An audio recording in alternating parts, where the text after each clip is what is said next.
Pride and Prejudice by Jane Austen. Chapter 1.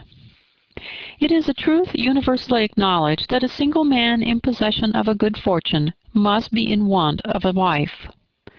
However little known the feelings or views of such a man may be on his first entering a neighborhood, this truth is so well fixed in the minds of the surrounding families that he is considered as the rightful property of someone or other of their daughters.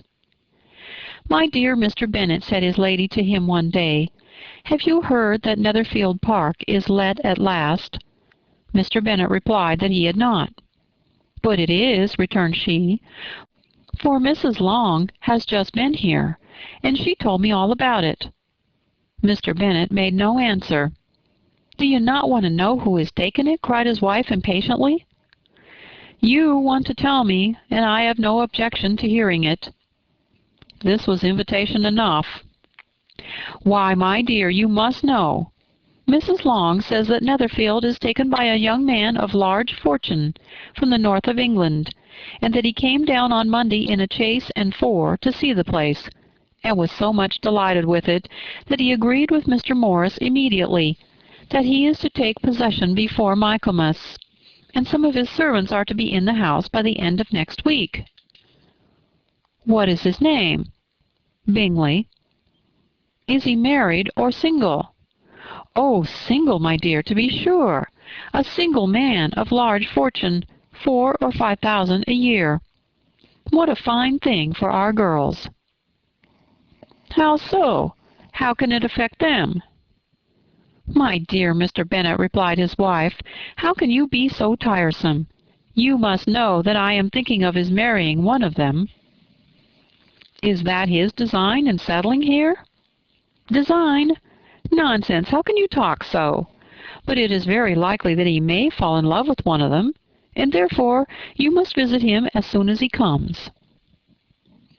"I see no occasion for that. You and the girls may go, or you may send them by themselves, which will perhaps be still the better. For as you are as handsome as any of them, Mr. Bingley might like you the best of the party." "My dear, you flatter me. I certainly have had my share of beauty, but I do not pretend to be anything extraordinary now.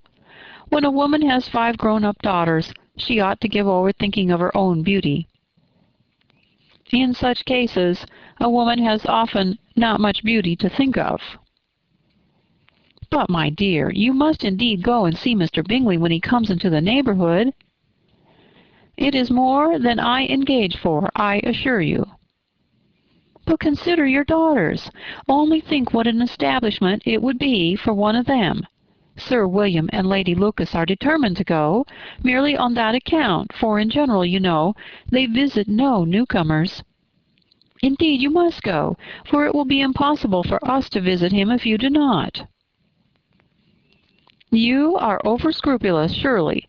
I dare say Mr. Bingley will be very glad to see you, and I will send a few lines by you to assure him of my hearty consent to his marrying whichever he chooses of the girls, though I must throw in a good word for my little Lizzie."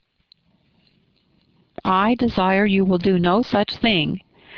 Lizzie is not a bit better than the others, and I'm sure she's not half so handsome as Jane, nor half so good-humored as Lydia, but you are always giving her the preference." "They have none of them much to recommend them," replied he. "They are all silly and ignorant, like other girls, but Lizzie has something more of quickness than her sisters." "Mr. Bennet, how can you abuse your own children in such a way? You take delight in vexing me. You have no compassion of my poor nerves." "You mistake me, my dear. I have a high respect for your nerves. They are my old friends. I have heard you mention them with consideration these 20 years at least." "Ah, you do not know what I suffer." "But I hope you will get over it, and live to see many young men of 4,000 a year come into the neighborhood." "It will be no use to us if 20 such should come, since you will not visit them." "Depend upon it, my dear, that when there are 20, I will visit them all." Mr. Bennet was so odd a mixture of quick parts, sarcastic humor, reserve, and caprice, that the experience of 23 years had been insufficient to make his wife understand his character. Her mind was less difficult to develop. She was a woman of mean understanding, little information, and uncertain temper. When she was discontented, she fancied herself nervous. The business of her life was to get her daughters married. Its solace was visiting and news. Chapter 2. Mr. Bennet was among the earliest of those who waited on Mr. Bingley. He had always intended to visit him, though to the last always assuring his wife that he should not go. Until the evening after the visit was paid, she had no knowledge of it. It was then disclosed in the following manner. Observing his second daughter employed in trimming a hat, he suddenly addressed her with, "I hope Mr. Bingley will like it, Lizzie." "We are not in a way to know what Mr. Bingley likes," said her mother resentfully, "since we are not to visit." "But you forget, mamma," said Elizabeth, "that we shall meet him at the assemblies, and that Mrs. Long has promised to introduce him." "I do not believe Mrs. Long will do any such thing. She has 2 nieces of her own. She is a selfish, hypocritical woman, and I have no opinion of her." "No more have I," said Mr. Bennet, "and I am glad to find that you do not depend on her serving you." Mrs. Bennet deigned not to make any reply, but, unable to contain herself, began scolding one of her daughters. "Don't keep coughing so, Kitty, for heaven's sake. Have a little compassion on my nerves. You tear them to pieces." "Kitty has no discretion in her coughs," said her father. "She times them ill." "I do not cough for my own amusement," replied Kitty fretfully. "When is your next ball to be, Lizzie?" "Tomorrow fortnight." "Aye, so it is," cried her mother, "and Mrs. Long does not come back till the day before, so it will be impossible for her to introduce him, for she will not know him herself." "Then, my dear, you may have the advantage of your friend, and introduce Mr. Bingley to her." "Impossible, Mr. Bennet, impossible. When I'm not acquainted with him myself, how can you be so teasing?" "I honor your circumspection. A fortnight's acquaintance is certainly very little. One cannot know what a man really is by the end of a fortnight. But if we do not venture, somebody else will. And after all, Mrs. Long and her nieces must stand their chance, and therefore, as she will think it an act of kindness, if you decline the office, I will take it on myself." The girls stared at their father. Mrs. Bennet said only, "Nonsense, nonsense." "What can be the meaning of that emphatic exclamation?" cried he. "Do you consider the forms of introduction, and the stress that is laid on them, as nonsense? I cannot quite agree with you there. What say you, Mary? For you are a young lady of deep reflection, I know, and read great books, and make extracts." Mary wished to say something very sensible, but knew not how. "While Mary is adjusting her ideas," he continued, "let us return to Mr. Bingley." "I am sick of Mr. Bingley," cried his wife. "I'm sorry to hear that. But why did you not tell me so before? If I had known as much this morning, I certainly would not have called on him. It's very unlucky. But as I have actually paid the visit, we cannot escape the acquaintance now." The astonishment of the ladies was just what he wished, that of Mrs. Bennet perhaps surpassing the rest, though when the first tumult of joy was over, she began to declare that it was what she had expected all the while. "How good it was in you, my dear Mr. Bennet! But I knew I should persuade you at last. I was sure you loved your girls too well to neglect such an acquaintance. Well, how pleased I am! And it is such a good joke, too, that you should have gone this morning and never said a word about it till now." "Now, Kitty, you may cough as much as you choose," said Mr. Bennet, and as he spoke he left the room, fatigued with the raptures of his wife. "What an excellent father you have, girls," said she when the door was shut. "I do not know how you will ever make him amends for his kindness, or me either, for that matter. At our time of life it is not so pleasant, I can tell you, to be making new acquaintances every day. But for your sakes we would do anything. Lydia, my love, though you are the youngest, I dare say Mr. Bingley will dance with you at the next ball." "Oh," said Lydia stoutly, "I'm not afraid, for though I am the youngest, I'm the tallest." The rest of the evening was spent in conjecturing how soon he would return Mr. Bennet's visit, and determining when they should ask him to dinner. Chapter 3. Not all that Mrs. Bennet, however, with the assistance of her 5 daughters, could ask on the subject was sufficient to draw from her husband any satisfactory description of Mr. Bingley.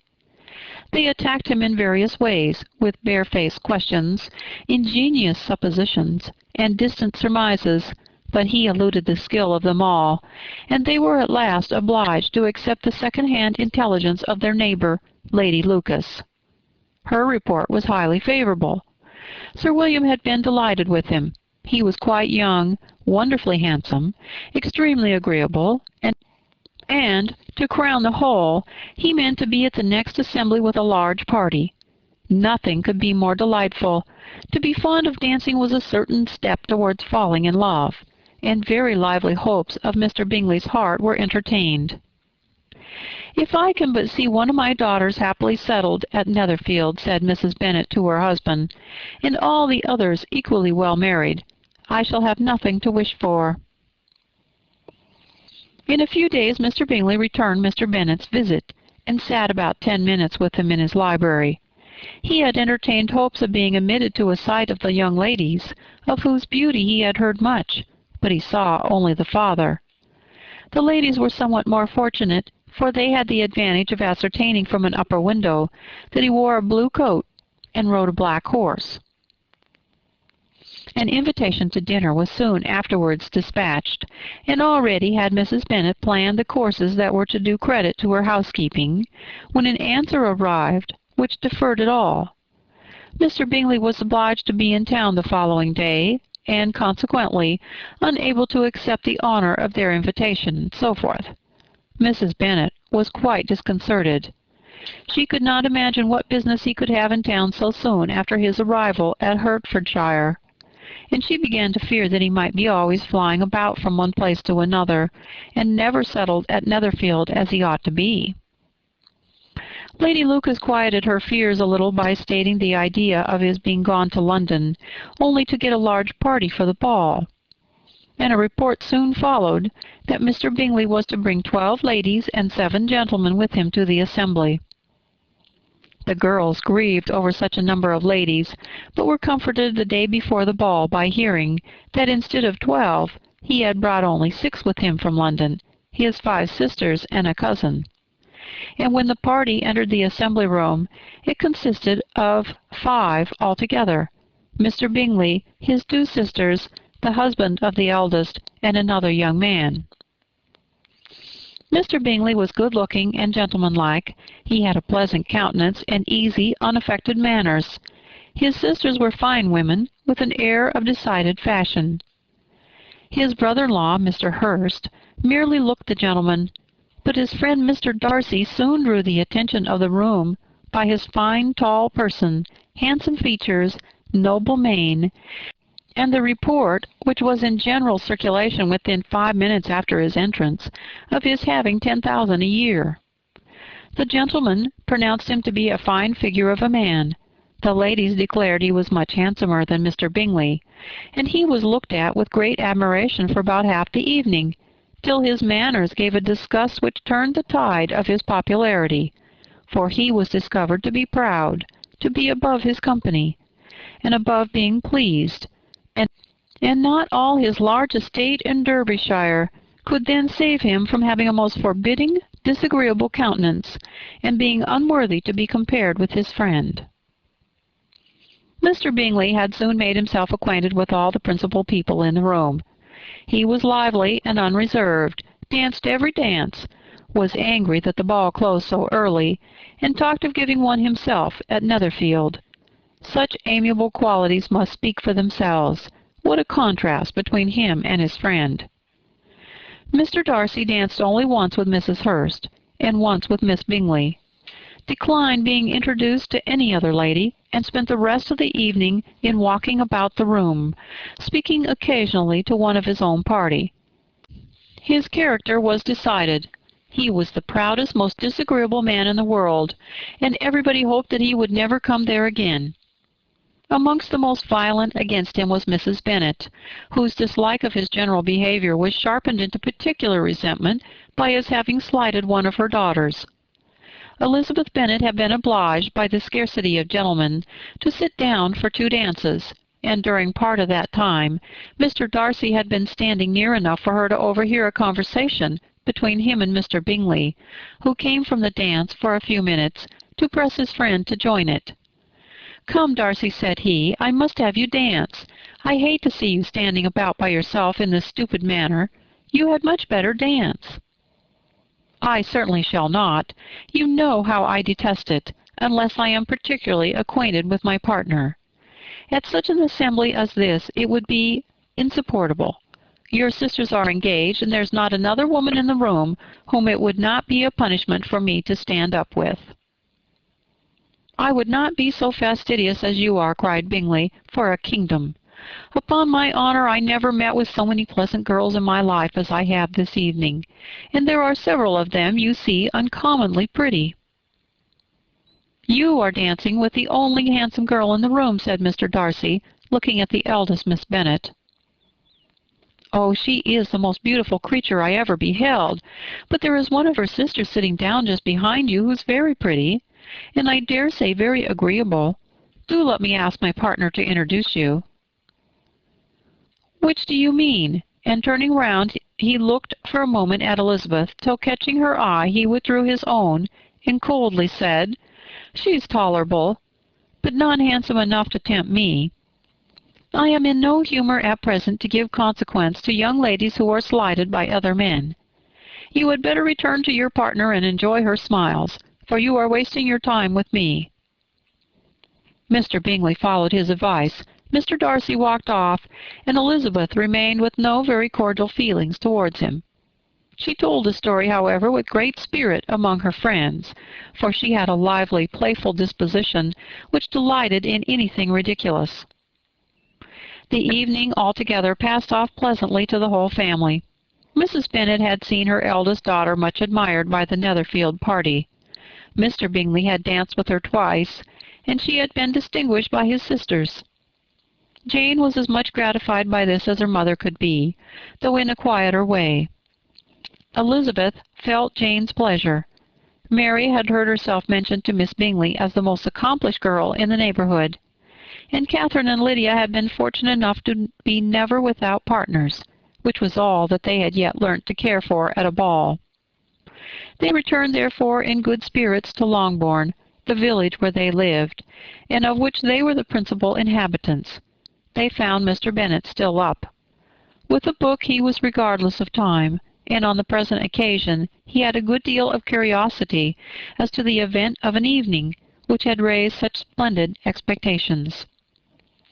He had rather hoped that all his wife's views on the stranger would be disappointed, but he soon found that he had a very different story to hear. "Oh, my dear Mr. Bennet," as she entered the room, "we have had a most delightful evening, a most excellent ball. I wish you had been there. Jane was so admired, nothing could be like it. Everybody said how well she looked, and Mr. Bingley thought her quite beautiful, and danced with her twice. Only think of that, my dear, he actually danced with her twice. And she was the only creature in the room that he asked a second time. First of all he asked Miss Lucas. I was so vexed to see him stand up with her, but however he did not admire her at all. Indeed, nobody can, you know, and he seemed quite struck with Jane as she was going down the dance. So he inquired who she was, and got introduced, and asked her for the next two. Then the 2/3 he danced with Miss King, and the 2/4 with Maria Lucas, and the 2/5 with Jane again, and the 2/6 with Lizzie. And the Bullinger— "If he had any compassion for me," cried her husband impatiently, "he would not have danced half so much. For God's sake, say no more of his partners. Oh, that he had sprained his ankle in the first place." "Oh, my dear," continued Mrs. Bennet, "I am quite delighted with him. He is so excessively handsome, and his sisters are charming women. I never in my life saw anything more elegant than their dresses. I dare say the lace upon Mrs. Hurst's gown—" Here she was interrupted again. Mr. Bennet protested against any description of finery. She was therefore obliged to seek another branch of the subject, and related, with much bitterness of spirit and some exaggeration, the shocking rudeness of Mr. Darcy. "But I can assure you," she added, "that Lizzie does not lose much by not suiting his fancy, for he is a most disagreeable, horrid man, not at all worth pleasing, so high and so conceited that there was no enduring him. He walked here, and he walked there, fancying himself so very great. Not handsome enough to dance with. I wish you had been there, my dear, to have given him one of your set-downs. I quite detest the man." Chapter 4. When Jane and Elizabeth were alone, the former, who had been cautious in her praise of Mr. Bingley before, expressed to her sister how very much she admired him. "He is just what a young man ought to be," said she, "sensible, good-humoured, lively, and I never saw such happy manners, so much ease, with such perfect good breeding." "He is also handsome," replied Elizabeth, "which a young man ought likewise to be, if he possibly can. His character is thereby complete." "I am very much flattered by his asking me to dance a second time. I did not expect such a compliment." "Did not you? I did for you. But that is one great difference between us. Compliments always take you by surprise, and me never. What could be more natural than his asking you again? He could not help seeing that you were about 5 times as pretty as every other woman in the room. No thanks to his gallantry for that. Well, he certainly is very agreeable, and I give you leave to like him. You have liked many a stupider person." "Dear Lizzie!" "Oh, you are a great deal too apt, you know, to like people in general. You never see a fault in anybody. All the world are good and agreeable in your eyes. I never heard you speak ill of a human being in my life." "I would wish not to be hasty in censuring anyone, but I always speak what I think." "I know you do, and it is that which makes the wonder. With your good sense, to be so honestly blind to the follies and nonsense of others. Affectation of candor is common enough. One meets it everywhere. But to be candid, without ostentation or design, to take the good of everybody's character and make it still better, and say nothing of the bad, belongs to you alone. And so you like this man's sisters, too, do you? Their manners are not equal to his." "Certainly not, at first, but they're very pleasing women when you converse with them. Miss Bingley is to live with her brother and keep his house, and I am much mistaken if we shall not find a very charming neighbour in her." Elizabeth listened in silence, but was not convinced. Their behaviour at the assembly had not been calculated to please in general, and with more quickness of observation and less pliancy of temper than her sister, and with a judgment too unassailed by any attention to herself, she was very little disposed to approve them. They were in fact very fine ladies, not deficient in good humour when they were pleased, nor in the power of being agreeable when they chose it, but proud and conceited. They were rather handsome, had been educated in one of the first private seminaries in town, had a fortune of £20,000, were in the habit of spending more than they ought, and of associating with people of rank, and were therefore in every respect entitled to think well of themselves and meanly of others.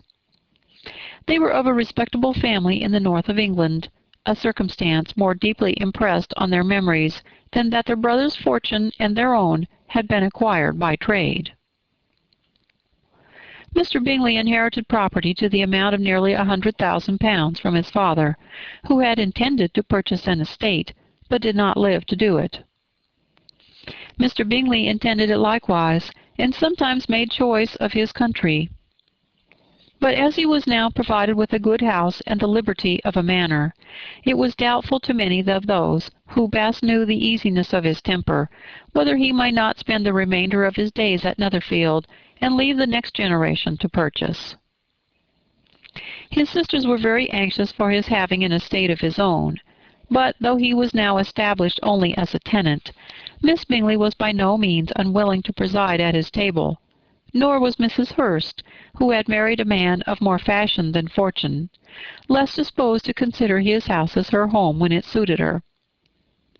Mr. Bingley had not been of age 2 years, when he was tempted by an accidental recommendation to look at Netherfield House. He did look at it, and into it for half an hour, was pleased with the situation and the principal rooms, satisfied with what the owner said in its praise, and took it immediately. Between him and Darcy there was a very steady friendship, in spite of great opposition of character. Bingley was endeared to Darcy by the easiness, openness, and ductility of his temper, though no disposition could offer a greater contrast to his own, and though with his own he never appeared dissatisfied. On the strength of Darcy's regard, Bingley had the firmest reliance, and of his judgment the highest opinion. In understanding, Darcy was the superior. Bingley was by no means deficient, but Darcy was clever. He was at the same time haughty, reserved, and fastidious, and his manners, though well-bred, were not inviting. In that respect his friend had greatly the advantage. Bingley was sure of being liked wherever he appeared. Darcy was continually giving offence. The manner in which they spoke of the Meryton assembly was sufficiently characteristic. Bingley had never met with more pleasant people, nor prettier girls in his life. Everybody had been most kind and attentive to him. There had been no formality, no stiffness. He had soon felt acquainted with all the room. And as to Miss Bennet, he could not conceive an angel more beautiful. Darcy, on the contrary, had seen a collection of people in whom there was little beauty and no fashion, for none of whom he had felt the smallest interest, and from none received either attention or pleasure. Miss Bennet he acknowledged to be pretty, but she smiled too much. Mrs. Hurst and her sister allowed it to be so, but still they admired her and liked her, and pronounced her to be a sweet girl, and one whom they should not object to know more of. Miss Bennet was therefore established as a sweet girl, and their brother felt authorized by such commendation to think of her as he chose. Chapter 5. Within a short walk of Longbourn lived a family with whom the Bennets were particularly intimate. Sir William Lucas had been formerly in trade in Meryton, where he had made a tolerable fortune and risen to the honor of knighthood by an address to the king during his mayoralty. The distinction had perhaps been felt too strongly. It had given him a disgust to his business and to his residence in a small market town, and quitting them both, he had removed with his family to a house about a mile from Meryton, denominated from that period Lucas Lodge, where he could think with pleasure of his own importance, and, unshackled by business, occupy himself solely in being civil to all the world. For though elated by his rank, it did not render him supercilious. On the contrary, he was all attention to everybody.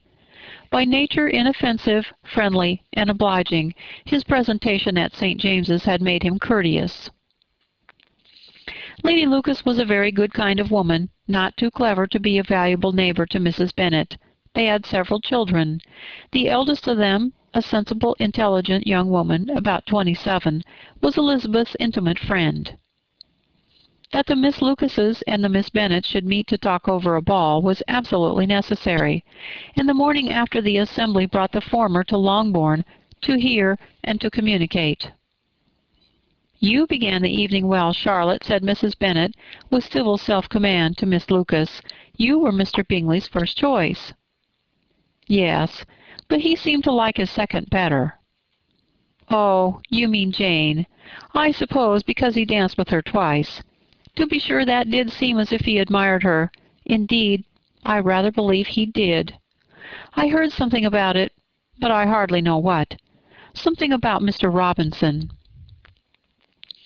"Perhaps you mean what I overheard between him and Mr. Robinson. Did not I mention it to you? Mr. Robinson's asking him how he liked our Meryton assemblies, and whether he did not think there were a great many pretty women in the room, and which he thought the prettiest.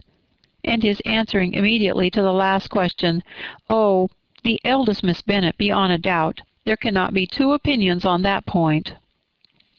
"Upon my word! Well, that was very decided indeed. That does seem as if— But, however, it may all come to nothing, you know." "My overhearings were more to the purpose than yours, Eliza," said Charlotte. "Mr. Darcy is not so well worth listening to as his friend, is he? Poor Eliza! To be only just tolerable!" "I beg you would not put it into Lizzie's head to be vexed by his ill treatment, for he is such a disagreeable man that it would be quite a misfortune to be liked by him. Mrs. Long told me last night that he sat close to her for half an hour without once opening his lips." "Are you quite sure, ma'am? Is not there a little mistake?" said Jane. "I certainly saw Mr. Darcy speaking to her." "Aye, because she asked him at last how he liked Netherfield, and he could not help answering her, but she said he seemed very angry at being spoke to." "Miss Bingley told me," said Jane, "that he never speaks much, unless among his intimate acquaintances. With them he is remarkably agreeable." "I do not believe a word of it, my dear. If he had been so very agreeable, he would have talked to Mrs. Long. But I can guess how it was. Everybody says that he is eat up with pride, and I dare say he had heard somehow that Mrs. Long does not keep a carriage, and had come to the ball in a hack chaise." "I do not mind his not talking to Mrs. Long," said Miss Lucas, "but I wish he had danced with Eliza." "Another time, Lizzie," said her mother. "I would not dance with him if I were you." "I believe, ma'am, I may safely promise you never to dance with him."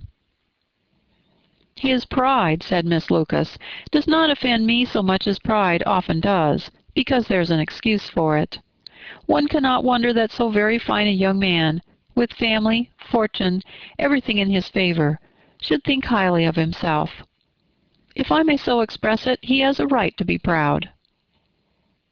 "That is very true," replied Elizabeth, "and I could easily forgive his pride, if he had not mortified mine." "Pride," observed Mary, who piqued herself upon the solidity of her reflections, "is a very common failing, I believe.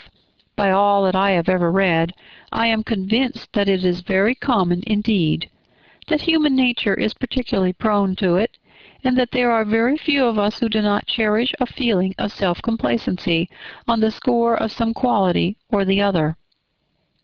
Real or imaginary, vanity and pride are different things, though the words are often used synonymously. A person may be proud without being vain. Pride relates more to our opinion of ourselves, vanity to what we would have others think of us. "If I were as rich as Mr. Darcy," cried a young Lucas, who came with his sisters, "I should not care how proud I was. I would keep a pack of foxhounds and drink a bottle of wine every day." "Then you would drink a great deal more than you ought," said Mrs. Bennet, "and if I were to see you at it, I should take away your bottle directly." The boy protested that she should not. She continued to declare that she would, and the argument ended only with the visit. Chapter 6. The ladies of Longbourn soon waited on those of Netherfield. The visit was soon returned in due form. Miss Bennet's pleasing manners grew on the goodwill of Mrs. Hurst and Miss Bingley, and though the mother was found to be intolerable, and the younger sisters not worth speaking to, a wish of being better acquainted with them was expressed towards the two eldest. By Jane this attention was received with the greatest pleasure, but Elizabeth still saw superciliousness in their treatment of everybody, hardly excepting even her sister, and could not like them, though their kindness to Jane, such as it was, had a value as arising in all probability from the influence of their brother's admiration. It was generally evident whenever they met that he did admire her, and to her it was equally evident that Jane was yielding to the preference which she had begun to entertain for him from the first, and was in a way to be very much in love. but she considered with pleasure that it was not likely to be discovered by the world in general, since Jane united, with great strength of feeling, a composure of temper and a uniform cheerfulness of manner which would guard her from the suspicions of the impertinent. She mentioned this to her friend Miss Lucas.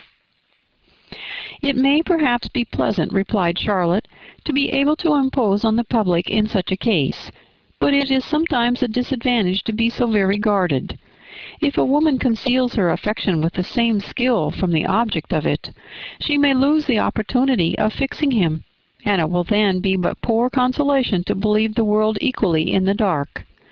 There is so much of gratitude or vanity in almost every attachment, that it is not safe to leave any to itself. We can all begin freely, a slight preference is natural enough, but there are very few of us who have heart enough to be really in love without encouragement.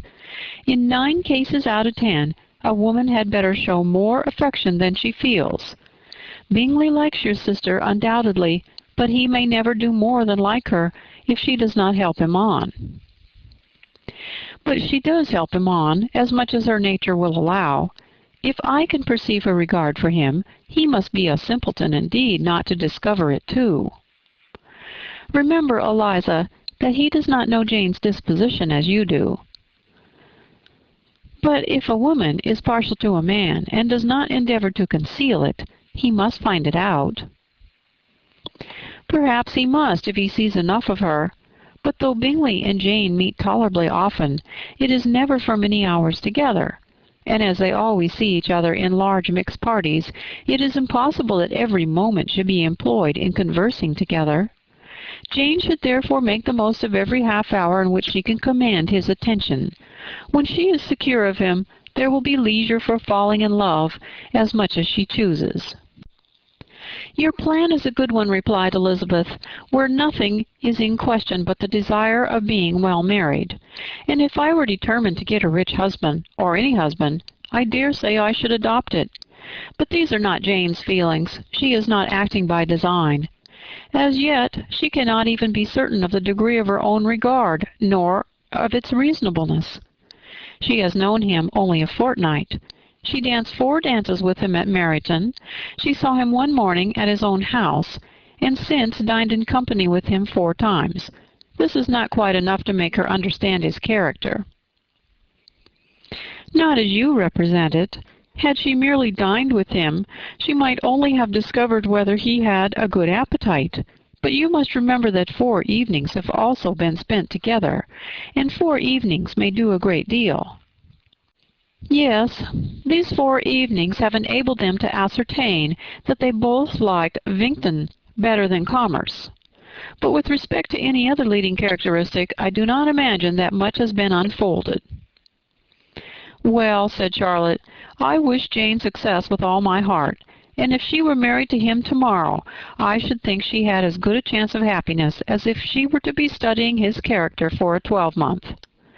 Happiness in marriage is entirely a matter of chance. If the dispositions of the parties are ever so well known to each other, or ever so similar beforehand, it does not advance their felicity in the least. They always continue to grow sufficiently unlike afterwards to have their share of vexation. And it's better to know as little as possible of the defects of the person with whom you are to pass your life." "You make me laugh, Charlotte, but it is not sound. You know it is not sound, and that you would never act in this way yourself." Occupied in observing Mr. Bingley's attentions to her sister, Elizabeth was far from suspecting that she herself was becoming an object of some interest in the eyes of his friend. Mr. Darcy had at first scarcely allowed her to be pretty. He had looked at her without admiration at the ball, and when they next met, he looked at her only to criticize.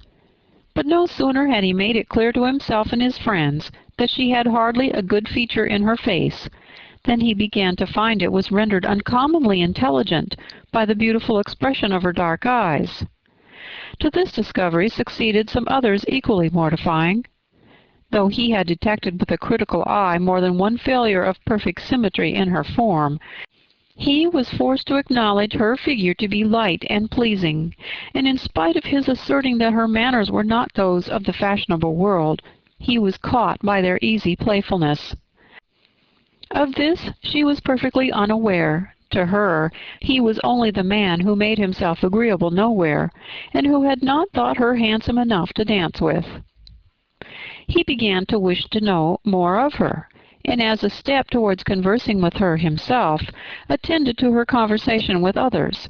His doing so drew her notice. It was at Sir William Lucas's, where a large party were assembled. "What does Mr. Darcy mean," said she to Charlotte, "by listening to my conversation with Colonel Forster?" "That is a question which only Mr. Darcy could answer." "But if he does it any more, I shall certainly let him know that I see what he is about. He has a very satirical eye, and if I do not begin by being impertinent myself, I shall soon grow afraid of him." On his approaching them soon afterwards, though without seeming to have any intention of speaking, Miss Lucas defied her friend to mention such a subject to him, which immediately provoking Elizabeth to do it, she turned to him and said, "Did you not think, Mr. Darcy, that I expressed myself uncommonly well just now, when I was teasing Colonel Forster to give us a ball at Meryton?" "With great energy, but it is a subject which always makes a lady energetic." "You are severe on us." "It will be her turn soon to be teased," said Miss Lucas. "I'm going to open the instrument, Eliza, and you know what follows." "You are a very strange creature by way of a friend, always wanting me to play and sing before anybody and everybody. If my vanity had taken a musical turn, you would have been invaluable. But as it is, I would really rather not sit down before those who must be in the habit of hearing the very best performers." On Miss Lucas's persevering, however, she added, "Very well, if it must be so, it must." And gravely glancing at Mr. Darcy, "There is a fine old saying, which everybody here is of course familiar with, 'Keep your breath to cool your porridge,' and I shall keep mine to swell my song." Her performance was pleasing, though by no means capital. After a song or two, and before she could reply to the entreaties of several that she would sing again, she was eagerly succeeded at the instrument by her sister Mary, who, having, in consequence of being the only plain one in the family, worked hard for knowledge and accomplishments, was always impatient for display. Mary had neither genius nor taste, and though vanity had given her application, it had given her likewise a pedantic air and conceited manner, which would have injured a higher degree of excellence than she had reached. Elizabeth, easy and unaffected, had been listened to with much more pleasure, though not playing half so well, and Mary, at the end of a long concerto, was glad to purchase praise and gratitude by Scotch and Irish airs, at the request of her younger sisters, who, with some of the Lucases and 2 or 3 officers, joined eagerly in dancing at one end of the room. Mr. Darcy stood near them in silent indignation at such a mode of passing the evening, to the exclusion of all conversation, and was too much engrossed by his thoughts to perceive that Sir William Lucas was his neighbour, till Sir William thus began. "What a charming amusement for young people this is, Mr. Darcy! There is nothing like dancing after all. I consider it as one of the first refinements of polished societies." "Certainly, sir. It has all the advantages also of being in vogue among the less polished societies of the world. Every savage can dance." Sir William only smiled. "Your friend performs delightfully," he continued after a pause, on seeing Bingley join the group, "and I doubt not that you are an adept in the science yourself, Mr. Darcy." "You saw me dance at Meryton, I believe, sir?" "Yes, indeed, and received no inconsiderable pleasure from the sight. Do you often dance at St. James's?" "Never, sir." "Do you not think it would be a proper compliment to the place?" "It is a compliment which I never pay to any place if I can avoid it." "You have a house in town, I conclude?" Mr. Darcy bowed. "I had once some thoughts of fixing in town myself, for I am fond of superior society, but I do not feel quite certain that the air of London would agree with Lady Lucas." He paused in hopes of an answer, but his companion was not disposed to make any, and Elizabeth at that instant moving towards them, he was struck with the action of doing a very gallant thing, and called out to her, "My dear Miss Eliza, why are not you dancing? Mr. Darcy, you must allow me to present this young lady to you as a very desirable partner. You cannot refuse to dance, I'm sure, when so much beauty is before you." And taking her hand, he would have given it to Mr. Darcy, who, though extremely surprised, was not unwilling to receive it, when she instantly drew back, and said with some discomposure to Sir William, "Indeed, sir, I have not the least intention of dancing. I entreat you not to suppose that I moved this way in order to beg for a partner." Mr. Darcy, with grave propriety, requested to be allowed the honor of her hand, but in vain. Elizabeth was determined, nor did Sir William at all shake her purpose by his attempt at persuasion. "You excel so much in the dance, Miss Eliza, it's cruel to deny me the happiness of seeing you. And though this gentleman dislikes the amusement in general, he can have no objection, I'm sure, to oblige us for 1/2 hour." "Mr. Darcy is all politeness," said Elizabeth, smiling. "He is indeed, but considering the inducement, my dear Eliza, we cannot wonder at his complaisance, for who would object to such a partner?" Elizabeth looked archly, and turned away. Her resistance had not injured her with the gentleman, and he was thinking of her with some complacency, when thus accosted by Miss Bingley. "I can guess the subject of your reverie." "I should imagine not." "You are considering how insupportable it would be to pass many evenings in this manner in such society, and indeed I am quite of your opinion. I was never more annoyed. The insipidity, and yet the noise, the nothingness, and yet the self-importance of all those people. What would I give to hear your strictures on them?" "Your conjecture is totally wrong, I assure you. My mind was more agreeably engaged.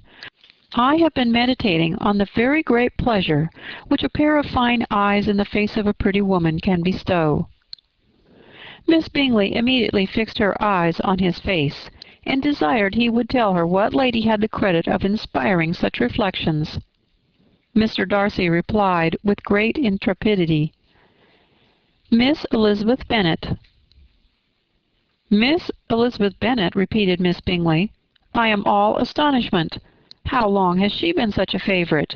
And pray, when am I to wish you joy?" "That is exactly the question which I expected you to ask. A lady's imagination is very rapid. It jumps from admiration to love, love to matrimony, in a moment.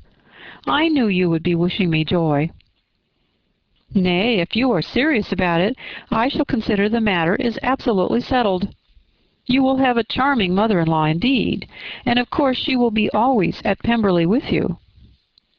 He listened to her with perfect indifference, while she chose to entertain herself in this manner, and as his composure convinced her that all was safe, her wit flowed long. Chapter 7.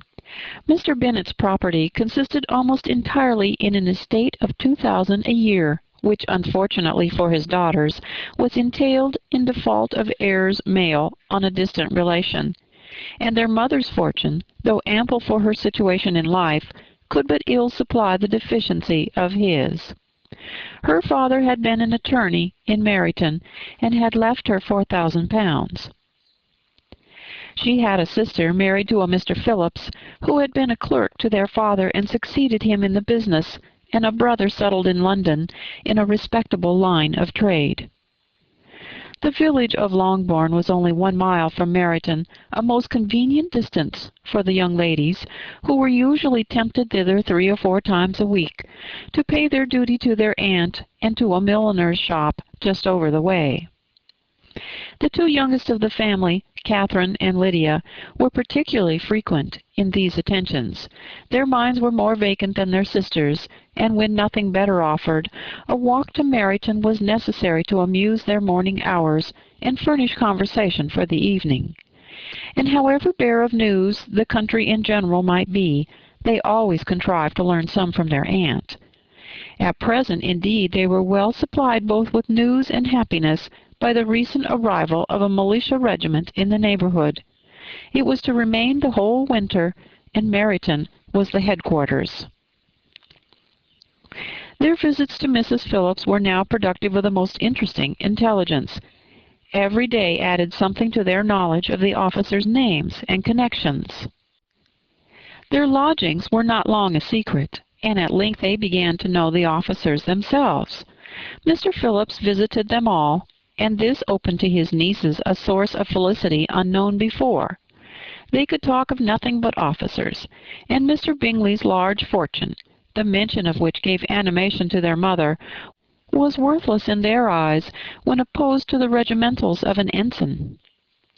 After listening one morning to their effusions on this subject, Mr. Bennet coolly observed, "From all that I can collect by your manner of talking, you must be two of the silliest girls in the country. I have suspected it some time, but I am now convinced." Catherine was disconcerted, and made no answer. But Lydia, with perfect indifference, continued to express her admiration of Captain Carter, and her hope of seeing him in the course of the day, as he was going the next morning to London. "I am astonished, my dear," said Mrs. Bennet, "that you should be so ready to think your own children silly. If I wish to think slightingly of anybody's children, it should not be of my own, however." "If my children are silly, I must hope to be always sensible of it." "Yes, but as it happens, they are all of them very clever." "This is one point, I flatter myself, on which we do not agree. I had hoped that our sentiments coincided in every particular, but I must so differ from you as to think our two youngest daughters uncommonly foolish." "My dear Mr. Bennet, you must not expect such girls to have the sense of their father and mother. When they get to our age, I dare say they will not think about officers any more than we do.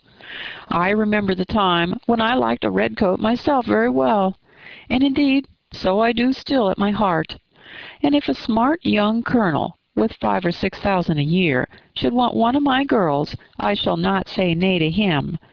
And I thought Colonel Forster looked very becoming the other night at Sir William's in his regimentals."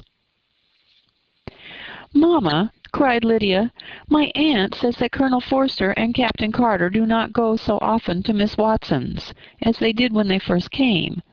She sees them now very often standing in Clark's library."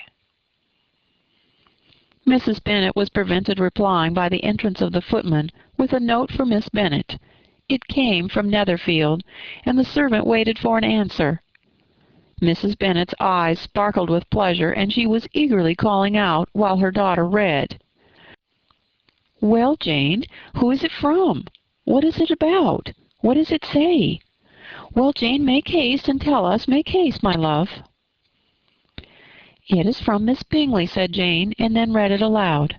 "My dear friend, if you are not so compassionate as to dine today with Louisa and me, we shall be in danger of hating each other for the rest of our lives. For a whole day's tete-a-tete between two women can never end without a quarrel. Come as soon as you can on receipt of this.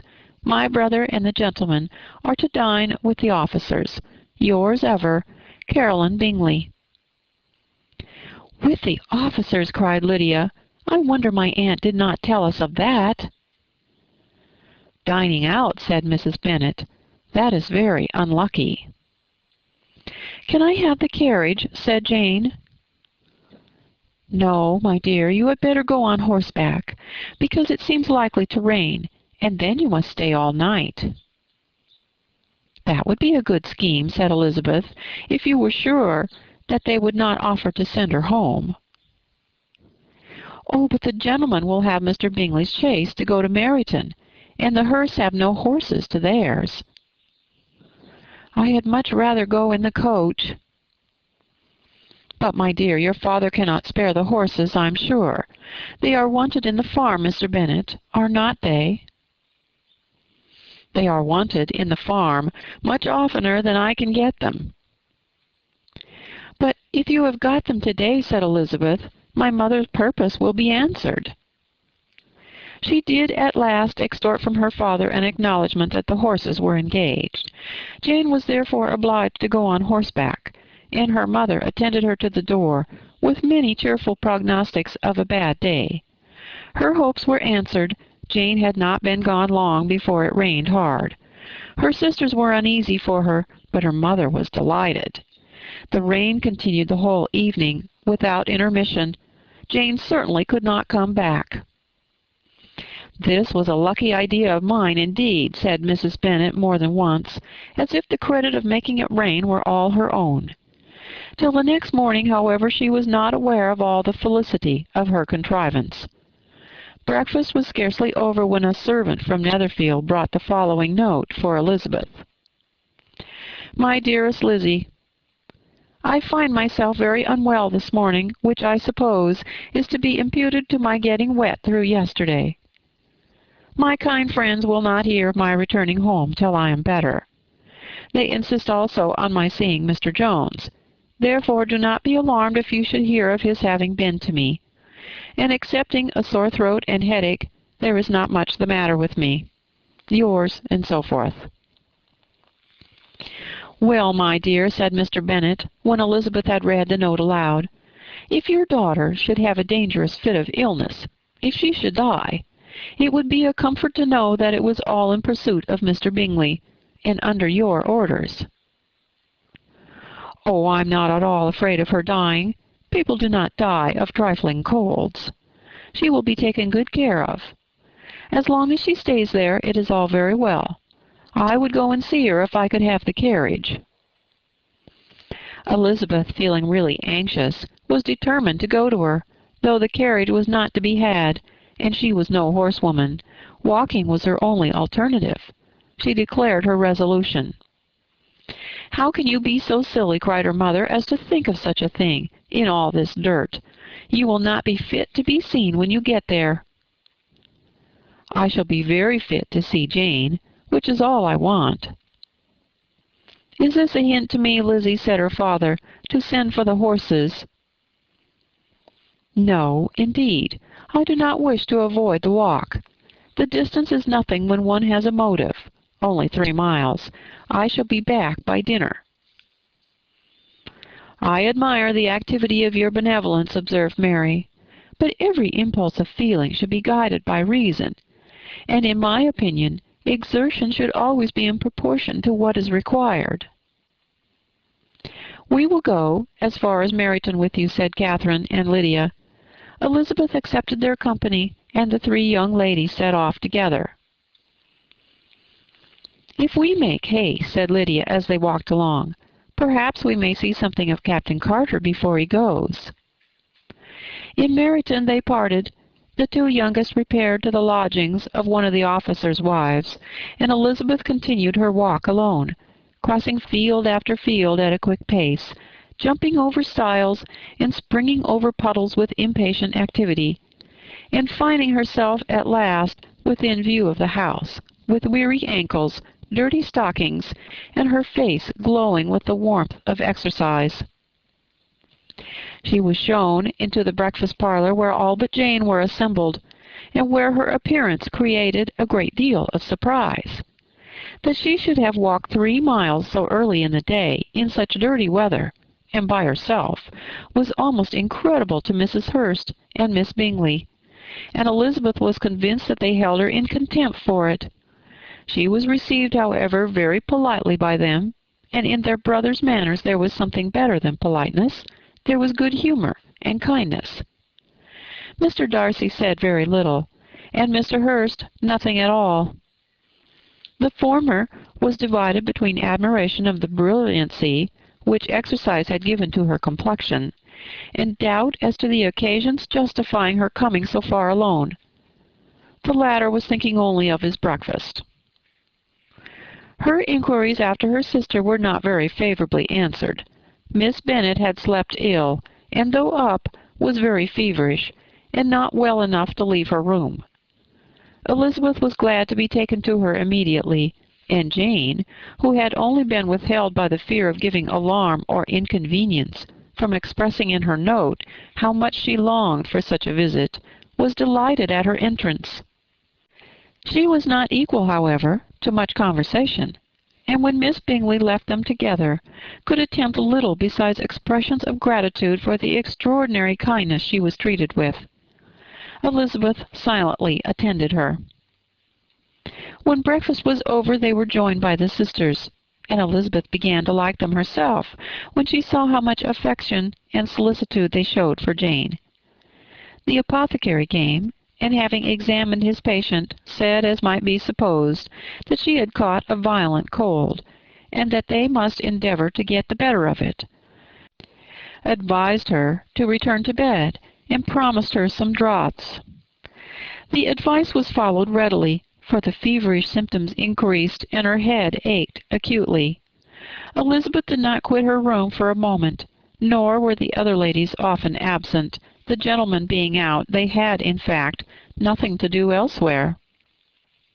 When the clock struck 3, Elizabeth felt that she must go, and very unwillingly said so. Miss Bingley offered her the carriage, and she only wanted a little pressing to accept it, when Jane testified such concern in parting with her, that Miss Bingley was obliged to convert the offer of the chaise into an invitation to remain at Netherfield for the present. Elizabeth most thankfully consented, and a servant was dispatched to Longbourn to acquaint the family with her stay, and bring back a supply of clothes. Chapter 8. At 5 o'clock the two ladies retired to dress, and at 6:30 Elizabeth was summoned to dinner. To the civil inquiries which then poured in, and amongst which she had the pleasure of distinguishing the much superior solicitude of Mr. Bingley's, she could not make a very favourable answer. Jane was by no means better. The sisters, on hearing this, repeated 3 or 4 times how much they were grieved, how shocking it was to have a bad cold, and how excessively they liked being ill themselves, and then thought no more of the matter, and their indifference towards Jane, when not immediately before them, restored Elizabeth to the enjoyment of all her original dislike. Their brother, indeed, was the only one of the party whom she could regard with any complacency.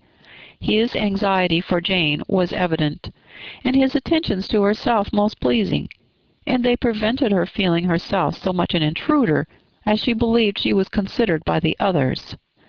She had very little notice from any but him. Miss Bingley was engrossed by Mr. Darcy, her sister scarcely less so, and as for Mr. Hurst, by whom Elizabeth sat, he was an indolent man, who lived only to eat, drink, and play at cards, who, when he found her prefer a plain dish to a ragout, had nothing to say to her. When dinner was over, she returned directly to Jane, and Miss Bingley began abusing her as soon as she was out of the room. Her manners were pronounced to be very bad indeed, a mixture of pride and impertinence.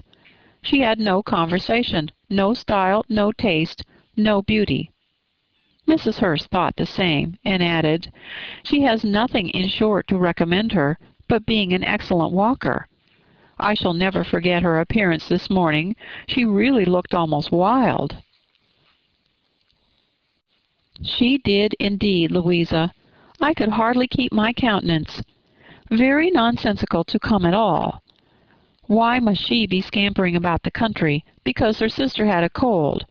Her hair so untidy, so blousy." "Yes, and her petticoat. I hope you saw her petticoat. 6 inches deep in mud, I am absolutely certain. And the gown, which had been let down to hide it, not doing its office." "Your picture may be very exact, Louisa," said Bingley, "but this was all lost upon me. I thought Miss Elizabeth Bennet looked remarkably well when she came into the room this morning. Her dirty petticoat quite escaped my notice."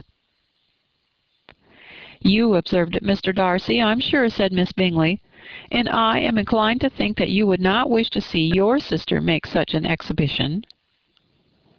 "Certainly not." To walk 3 miles, or 4 miles, or 5 miles, whatever it is, above her ankles in dirt, and alone, quite alone. What could she mean by it? It seems to me to show an abominable sort of conceited independence, a most country-town indifference to decorum.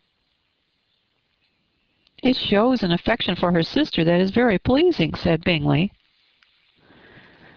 "I am afraid, Mr. Darcy," said Miss Bingley in a half-whisper, "that this adventure has rather affected your admiration of her fine eyes." "Not at all," he replied. "They were brightened by the exercise." A short pause followed this speech, and Mrs. Hurst began again. "I have an excessive regard for Jane Bennet. She is really a very sweet girl, and I wish with all my heart she were well settled. But with such a father and mother, and such low connections, I'm afraid there's no chance of it." "I think I have heard you say that their uncle is an attorney in Meryton." "Yes, and they have another, who lives somewhere near Cheapside." "That is capital," added her sister, and they both laughed heartily. "If they had uncles enough to fill all Cheapside," cried Bingley, "it would not make them one jot less agreeable." "But it must very materially lessen their chance of marrying men of any consideration in the world," replied Darcy. To this speech Bingley made no answer, but his sisters gave it their hearty assent, and indulged their mirth for some time at the expense of their dear friend's vulgar relations. With a renewal of tenderness, however, they repaired to her room on leaving the dining-parlour, and sat with her till summoned to coffee. She was still very poorly, and Elizabeth would not quit her at all till late in the evening, when she had the comfort of seeing her sleep, and when it appeared to her rather right than pleasant that she should go downstairs herself. On entering the drawing-room, she found the whole party at loo, and was immediately invited to join them, but suspecting them to be playing high, she declined it, and making her sister the excuse, said she would amuse herself for the short time she could stay below with a book.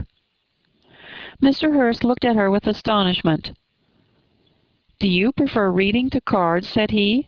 "That is very singular." "Miss Eliza Bennet," said Miss Bingley, "despises cards. She is a great reader, and has no pleasure in anything else." "I deserve neither such praise nor such censure," cried Elizabeth. "I am not a great reader, and I have pleasure in many things." "In nursing your sister, I am sure you have pleasure," said Bingley, "and I hope it will soon be increased by seeing her quite well." Elizabeth thanked him from her heart, and then walked towards a table where a few books were lying. He immediately offered to fetch her others, all that his library afforded.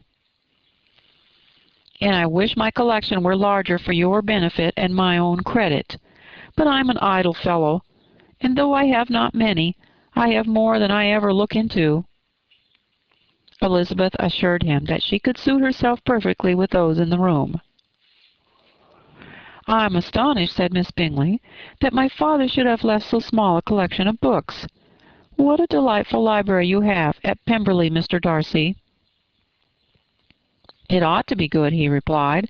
"It has been the work of many generations." "And then you have added so much to it yourself.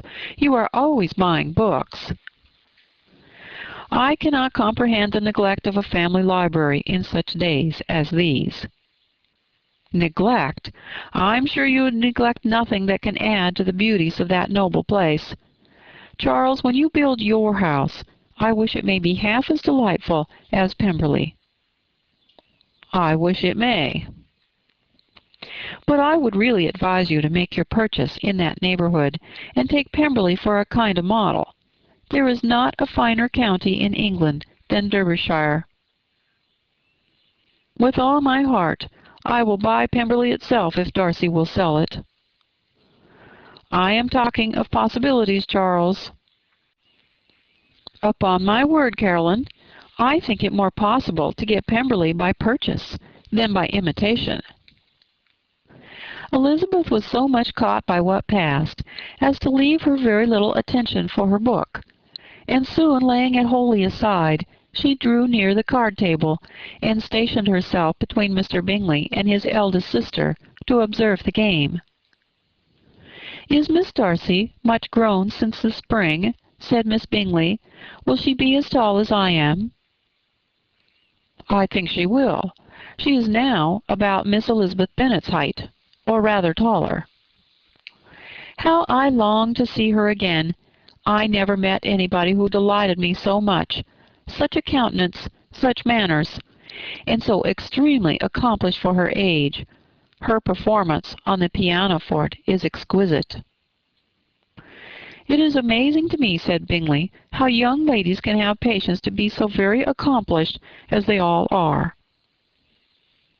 "All young ladies accomplished? My dear Charles, what do you mean?"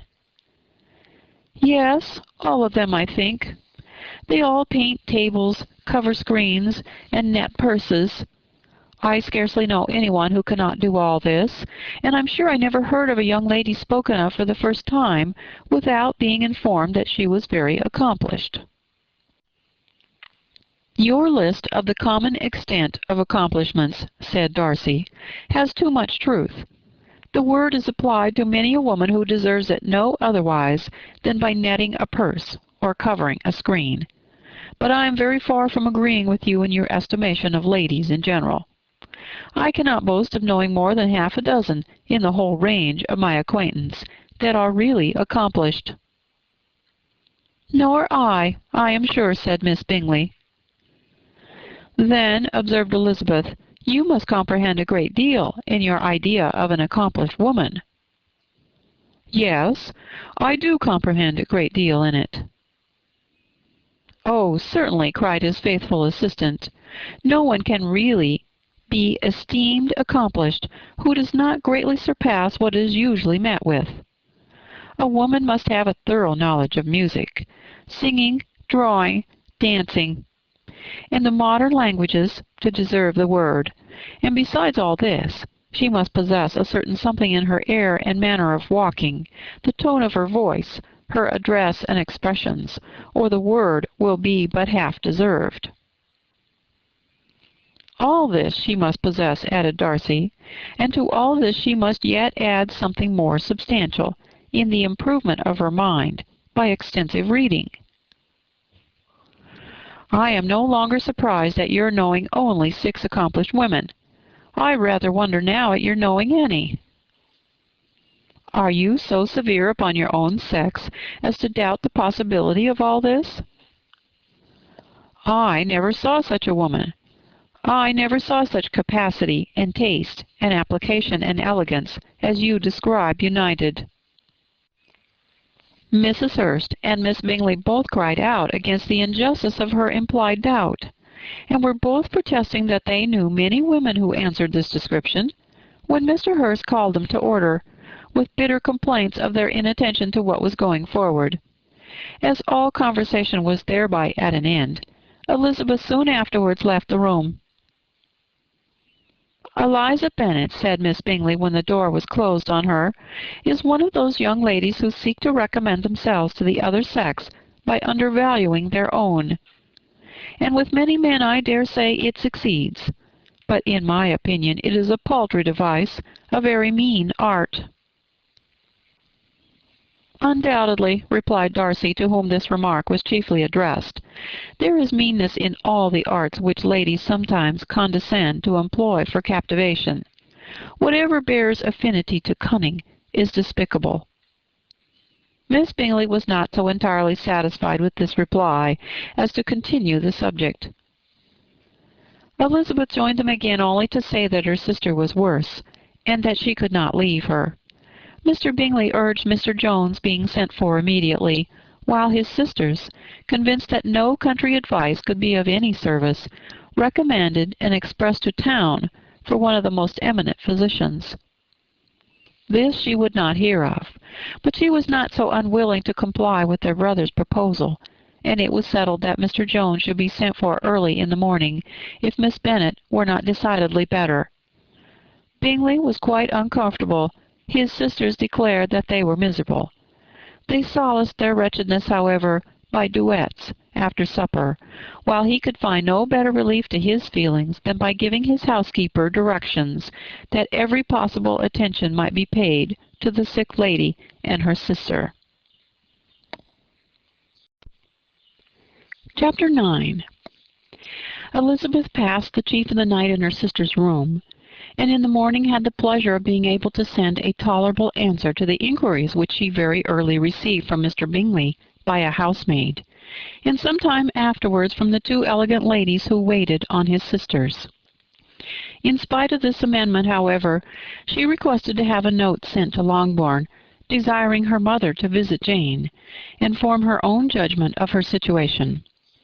The note was immediately dispatched, and its contents as quickly complied with. Mrs. Bennet, accompanied by her two youngest girls, reached Netherfield soon after the family breakfast. Had she found Jane in any apparent danger, Mrs. Bennet would have been very miserable.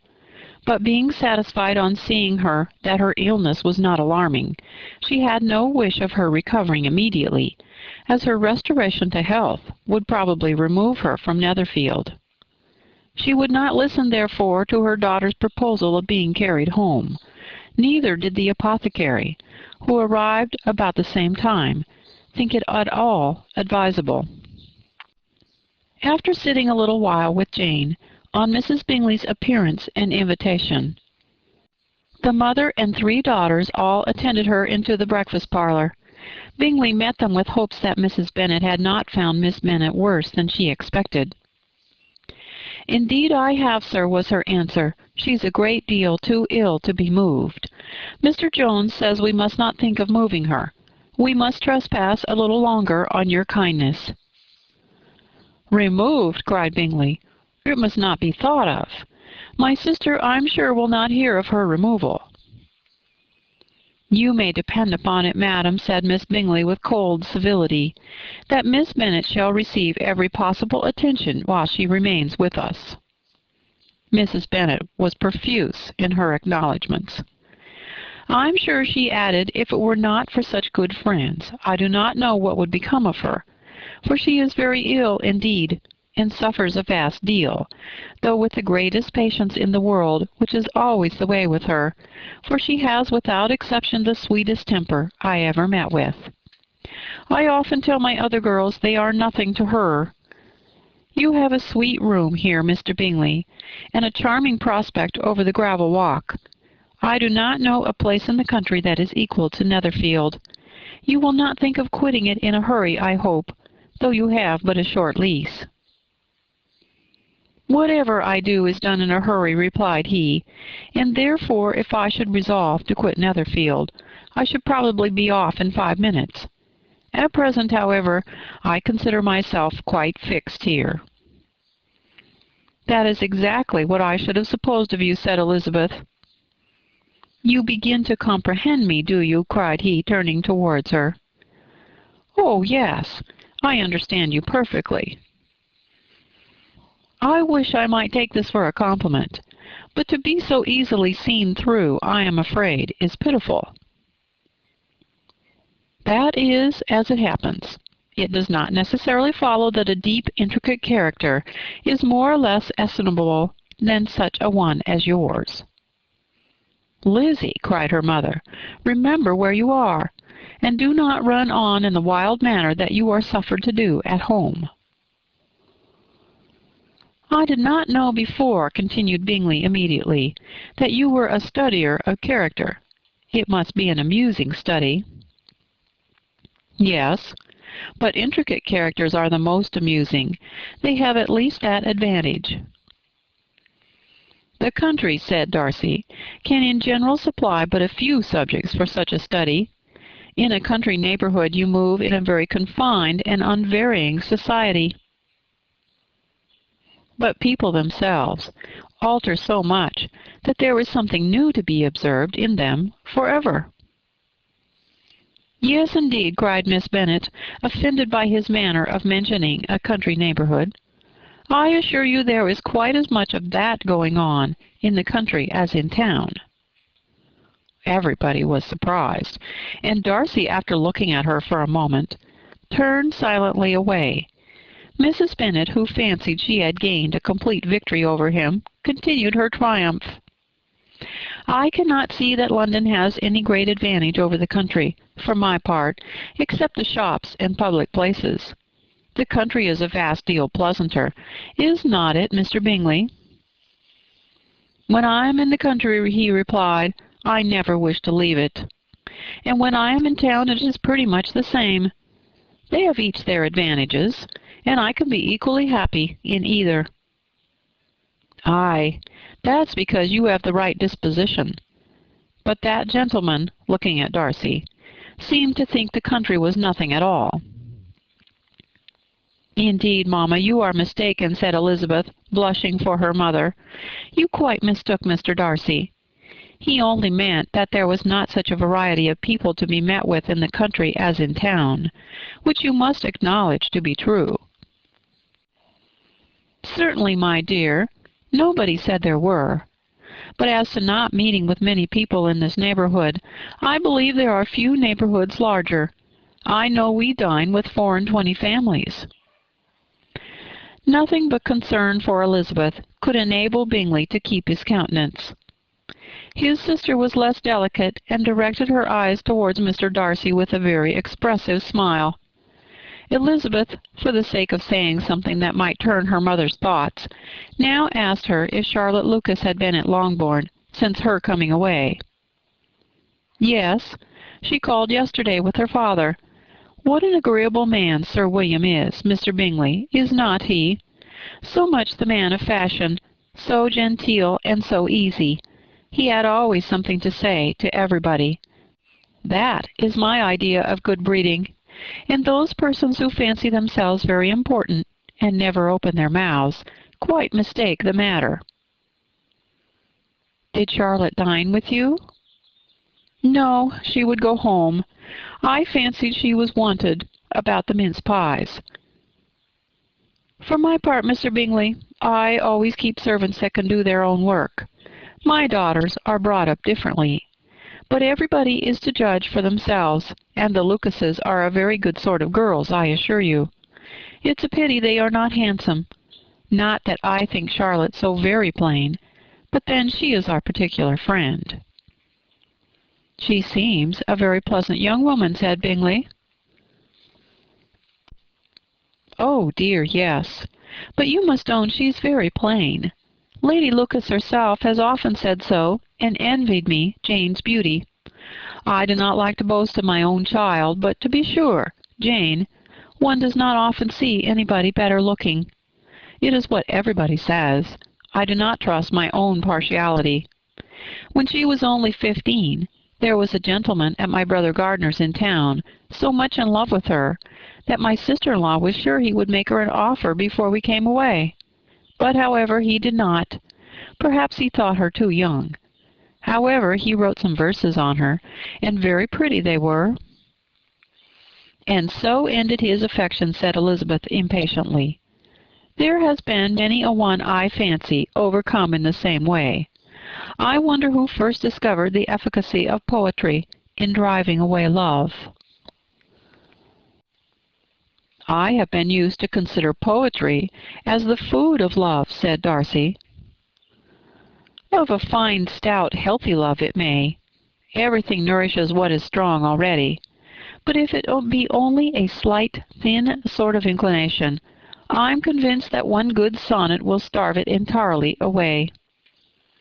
Darcy only smiled, and the general pause which ensued made Elizabeth tremble lest her mother should be exposing herself again. She longed to speak, but could think of nothing to say, and after a short silence, Mrs. Bennet began repeating her thanks to Mr. Bingley for his kindness to Jane, with an apology for troubling him also with Lizzie. Mr. Bingley was unaffectedly civil in his answer, and forced his younger sister to be civil also, and say what the occasion required. She performed her part indeed without much graciousness, but Mrs. Bennet was satisfied, and soon afterwards ordered her carriage. Upon this signal the youngest of her daughters put herself forward. The two girls had been whispering to each other during the whole visit, and the result of it was that the youngest should tax Mr. Bingley with having promised on his first coming into the country to give a ball at Netherfield. Lydia was a stout, well-grown girl of 15, with a fine complexion and good-humoured countenance, a favourite with her mother, whose affection had brought her into public at an early age. She had high animal spirits, and a sort of natural self-consequence, which the attention of the officers, to whom her uncle's good dinners and her own easy manners recommended her, had increased into assurance. She was very equal, therefore, to address Mr. Bingley on the subject of the ball, and abruptly reminded him of his promise, adding that it would be the most shameful thing in the world if he did not keep it. His answer to this sudden attack was delightful to her mother's ear. "I am perfectly ready, I assure you, to keep my engagement, and when your sister is recovered, you shall, if you please, name the very day of the ball, but you would not wish to be dancing while she was ill." Lydia declared herself satisfied. Oh, yes, it would be much better to wait till Jane was well, and by that time most likely Captain Carter would be at Meryton again. "And when you have given your ball," she added, "I shall insist on their giving one also. I shall tell Colonel Forster it will be quite a shame if he does not." Mrs. Bennet and her daughters then departed, and Elizabeth returned instantly to Jane, leaving her own and her relations' behaviour to the remarks of the two ladies and Mr. Darcy, the latter of whom, however, could not be prevailed on to join in their censure of her, in spite of all Miss Bingley's witticisms on fine eyes. Chapter 10. The day passed much as the day before had done. Mrs. Hurst and Miss Bingley had spent some hours in the morning with the invalid, who continued, though slowly, to mend, and in the evening Elizabeth joined their party in the drawing-room. The loo table, however, did not appear. Mr. Darcy was writing, and Miss Bingley, seated near him, was watching the progress of his letter, and repeatedly calling off his attention by messages to his sister. Mr. Hurst and Mr. Bingley were at piquet, and Mrs. Hurst was observing their game. Elizabeth took up some needlework, and was sufficiently amused in attending to what passed between Darcy and his companion. The perpetual commendations of the lady, either on his handwriting or on the evenness of his lines, on the length of his letter, with the perfect unconcern with which her praises were received, formed a curious dialogue, and was exactly in unison with her opinion of each. "How delighted Miss Darcy will be to receive such a letter." He made no answer. "You write uncommonly fast." "You are mistaken. I write rather slowly." "How many letters you must have occasion to write in the course of a year! Letters of business, too. How odious I should think them." "It is fortunate, then, that they fall to my lot instead of to yours." "Pray tell your sister that I long to see her." "I have already told her so once, by your desire." "I'm afraid you do not like your pen. Let me mend it for you. I mend pens remarkably well." "Thank you, but I always mend my own." "How can you contrive to write so even?" He was silent. "Tell your sister I'm delighted to hear of her improvement on the harp, and pray let her know that I am quite in raptures with her beautiful little design for a table. I think it's infinitely superior to Miss Grantley's." "Will you give me leave to defer your raptures till I write again? At present I have not room to do them justice." "Oh, it is of no consequence. I shall see her in January. But do you always write such charming long letters to her, Mr. Darcy?" Well, they are generally long, but whether always charming it is not for me to determine. It is a rule with me that a person who can write a long letter with ease cannot write ill. That will not do for a compliment to Darcy, Caroline, cried her brother, because he does not write with ease. He studies too much for words of 4 syllables. Do not you, Darcy? My style of writing is very different from yours. Oh, cried Miss Bingley, Charles writes in the most careless way imaginable. He leaves out half his words and blots the rest. My ideas flow so rapidly that I have not time to express them, by which means my letters sometimes convey no ideas at all to my correspondents. Your humility, Mr. Bingley, said Elizabeth, must disarm reproof. Nothing is more deceitful, said Darcy, than the appearance of humility. It is often only carelessness of opinion, and sometimes an indirect boast. And which of the two do you call my little recent piece of modesty?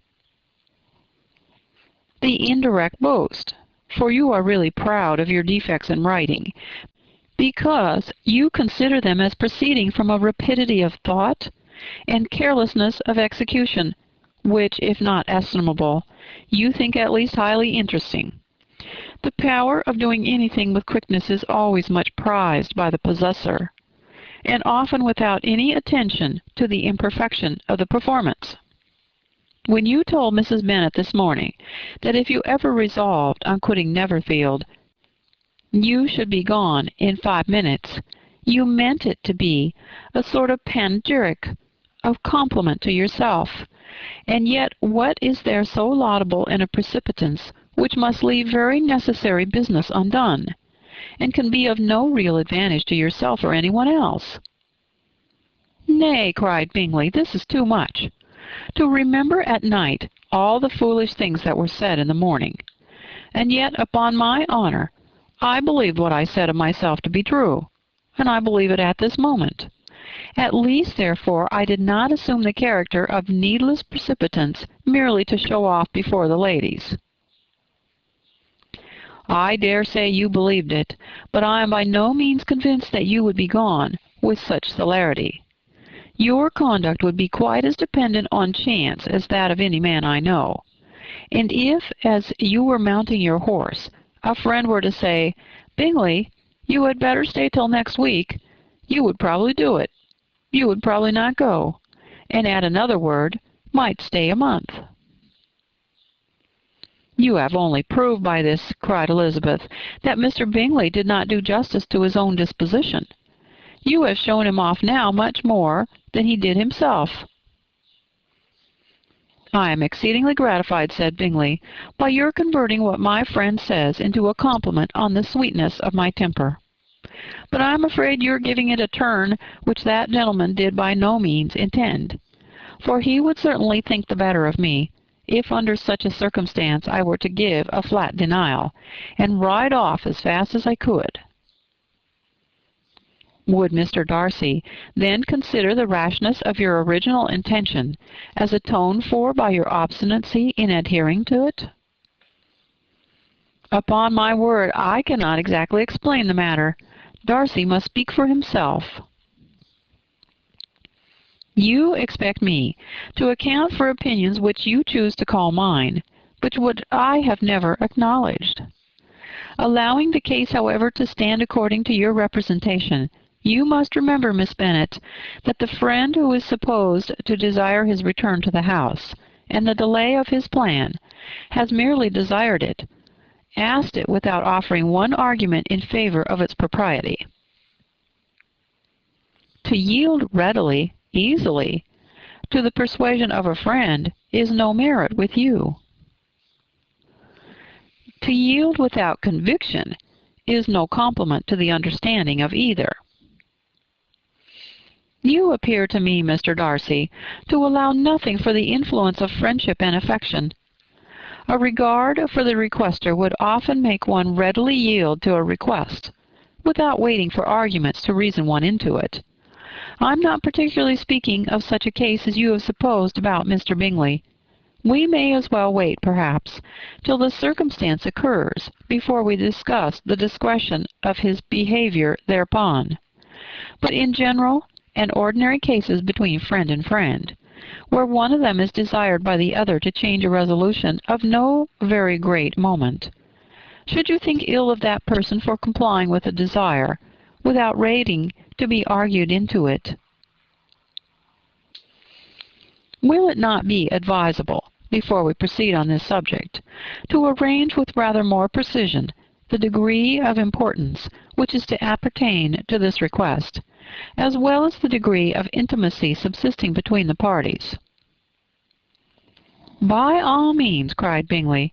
Let us hear all the particulars, not forgetting their comparative height and size, for that will have more weight in the argument, Miss Bennet, than you may be aware of. I assure you that if Darcy were not such a great tall fellow in comparison with myself, I should not pay him half so much deference. I declare I do not know a more awful object than Darcy, on particular occasions, and in particular places, at his own house especially, and of a Sunday evening when he has nothing to do. Mr. Darcy smiled, but Elizabeth thought she could perceive that he was rather offended, and therefore checked her laugh. Miss Bingley warmly resented the indignity he had received in an expostulation with her brother for talking such nonsense. "I see your design, Bingley," said his friend. "You dislike an argument, and want to silence this." "Perhaps I do. Arguments are too much like disputes. If you and Miss Bennet will defer yours till I am out of the room, I shall be very thankful, and then you may say whatever you like of me." "What you ask," said Elizabeth, "is no sacrifice on my side," and Mr. Darcy had much better finish his letter. Mr. Darcy took her advice, and did finish his letter. When that business was over, he applied to Miss Bingley and Elizabeth for the indulgence of some music.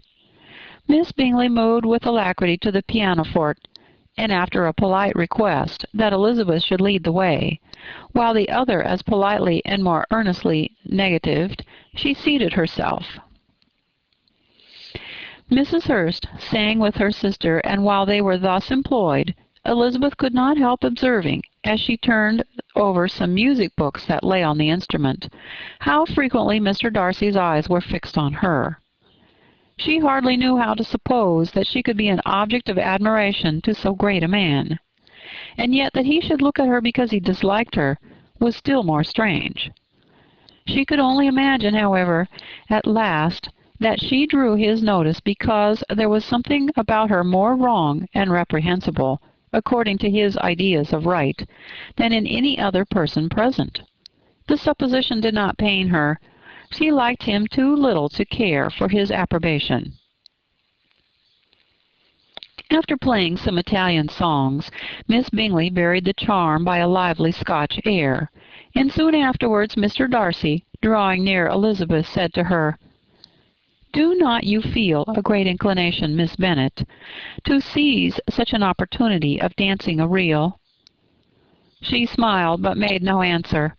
He repeated the question with some surprise at her silence. "Oh," said she, "I heard you before, but I could not immediately determine what to say in reply. You wanted me, I know, to say yes, that you might have the pleasure of despising my taste. But I always delight in overthrowing those kind of schemes, and cheating a person of their premeditated contempt. I have therefore made up my mind to tell you that I do not want to dance a reel at all. And now despise me if you dare." "Indeed, I do not dare." Elizabeth, having rather expected to affront him, was amazed at his gallantry, but there was a mixture of sweetness and archness in her manner, which made it difficult for her to affront anybody, and Darcy had never been so bewitched by any woman as he was by her. He really believed that were it not for the inferiority of her connections, he should be in some danger. Miss Bingley saw or suspected enough to be jealous, and her great anxiety for the recovery of her dear friend Jane received some assistance from her desire of getting rid of Elizabeth. She often tried to provoke Darcy into disliking her guest by talking of their supposed marriage, and planning his happiness in such an alliance. "I hope," said she, as they were walking together in the shrubbery the next day, "you will give your mother-in-law a few hints, when this desirable event takes place, as to the advantage of holding her tongue. And if you can compass it, do cure the younger girls of running after the officers. And if I may mention so delicate a subject, endeavor to check that little something bordering on conceit and impertinence which your lady possesses."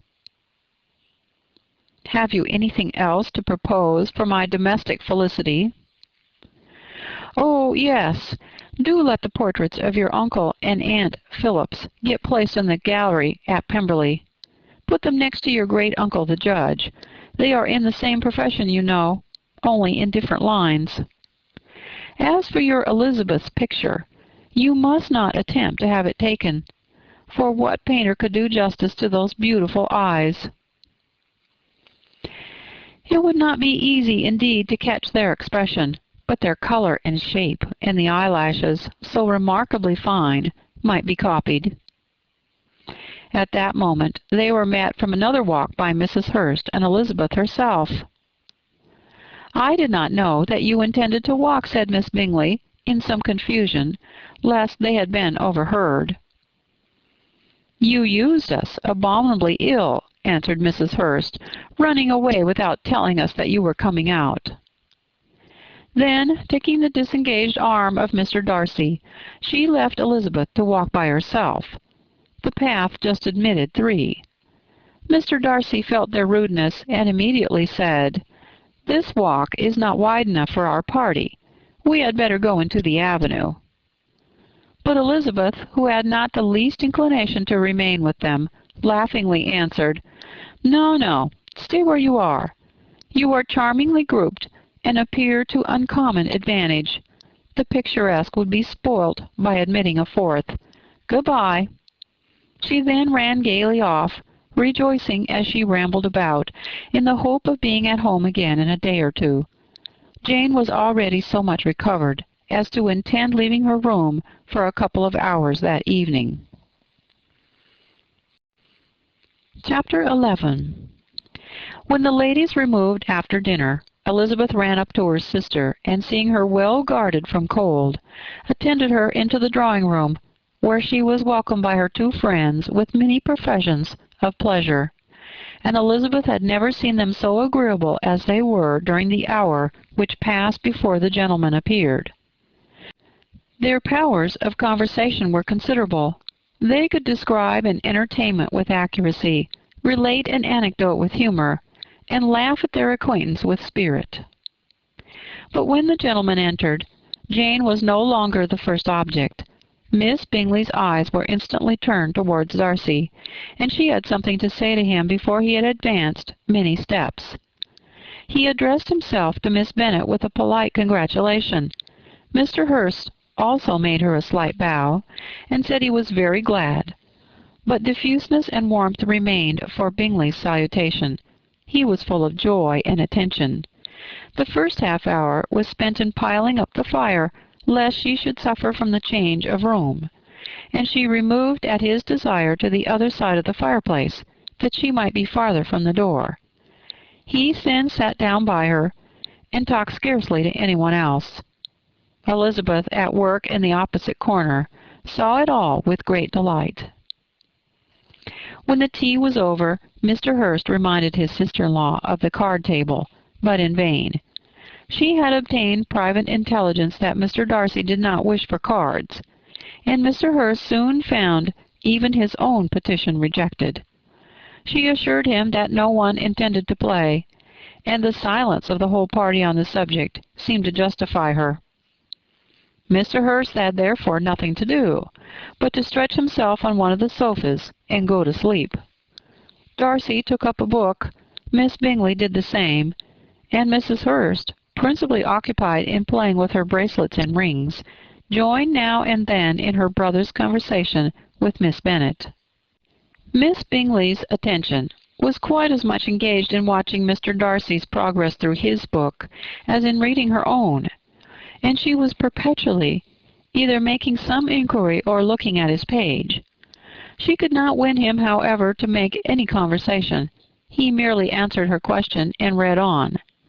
At length, quite exhausted by the attempt to be amused with her own book, which she had only chosen because it was the second volume of his, she gave a great yawn and said, "How pleasant it is to spend an evening in this way!